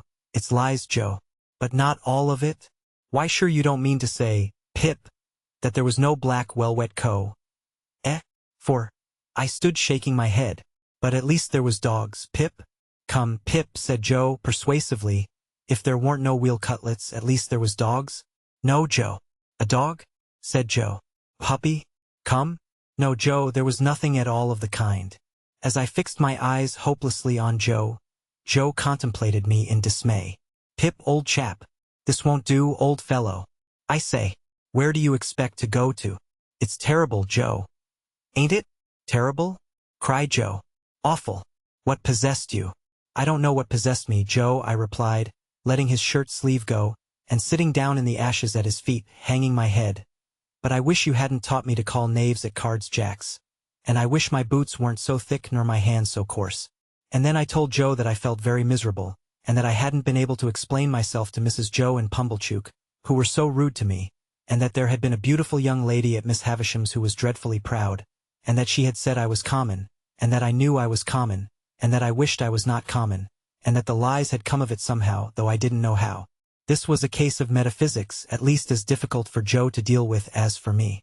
But Joe took the case altogether out of the region of metaphysics, and by that means vanquished it. There's one thing you may be sure of, Pip, said Joe after some rumination, namely that lies is lies. Howsever they come, they didn't ought to come, and they come from the father of lies, and work round to the same. Don't you tell no more of 'em, Pip. That ain't the way to get out of being common, old chap. And as to being common, I don't make it out at all clear. You are uncommon in some things. You're uncommon small. Likewise you're a uncommon scholar. No, I am ignorant and backward, Joe. Why? See what a letter you wrote last night. Wrote in print, even. I've seen letters. And from gentlefolks. That I'll swear weren't wrote in print, said Joe. I have learnt next to nothing, Joe. You think much of me. It's only that. Well, Pip, said Joe, be it so or be it sunt, you must be a common scholar afore you can be a uncommon one, I should hope. The king upon his throne, with his crown upon his head, can't sit and write his acts of parliament in print, without having begun, when he were a unpromoted prince, with the alphabet, added Joe, with a shake of the head that was full of meaning, and begun at a 2 and worked his way to Z. And I know what that is to do, though I can't say I've exactly done it. There was some hope in this piece of wisdom, and it rather encouraged me. Whether common ones as to callings and earnings, pursued Joe reflectively, mightn't be the better of continuing for to keep company with common ones instead of going out to play with uncommon ones, which reminds me to hope that there were a flag, perhaps. No, Joe. I'm sorry there weren't a flag. Pip, whether that might be or mightn't be, is a thing as can't be looked into now, without putting your sister on the rampage. And that's a thing not to be thought of as being done intentional. Looky here, Pip, at what is said to you by a true friend. Which this to you the true friend say. If you can't get to be uncommon through going straight, you'll never get to do it through going crooked. So don't tell no more on 'em, Pip, and live well and die happy. You are not angry with me, Joe? No, old chap. But bearing in mind that them were which I meander say of a stunning and audacious sort, alluding to them which bordered on veal cutlets and dog-fighting, a sincere well-wisher would advise, Pip, their being dropped into your meditations when you go upstairs to bed. That's all, old chap, and don't never do it no more. When I got up to my little room and said my prayers, I did not forget Joe's recommendation, and yet my young mind was in that disturbed and unthankful state, that I thought long after I laid me down, how common Estella would consider Joe, a mere blacksmith. How thick his boots and how coarse his hands. I thought how Joe and my sister were then sitting in the kitchen, and how I had come up to bed from the kitchen, and how Miss Havisham and Estella never sat in a kitchen, but were far above the level of such common doings. I fell asleep recalling what I used to do when I was at Miss Havisham's, as though I had been there weeks or months instead of hours, and as though it were quite an old subject of remembrance, instead of one that had arisen only that day. That was a memorable day to me, for it made great changes in me. But it is the same with any life. Imagine one selected day struck out of it, and think how different its course would have been. Pause, you who read this, and think for a moment of the long chain of iron or gold, of thorns or flowers, that would never have bound you, but for the formation of the first link on one memorable day. Chapter 10. The felicitous idea occurred to me a morning or two later when I woke, that the best step I could take towards making myself uncommon was to get out of Biddy everything she knew. In pursuance of this luminous conception, I mentioned to Biddy when I went to Mr. Wopsle's Greytance at night, that I had a particular reason for wishing to get on in life, and that I should feel very much obliged to her if she would impart all her learning to me.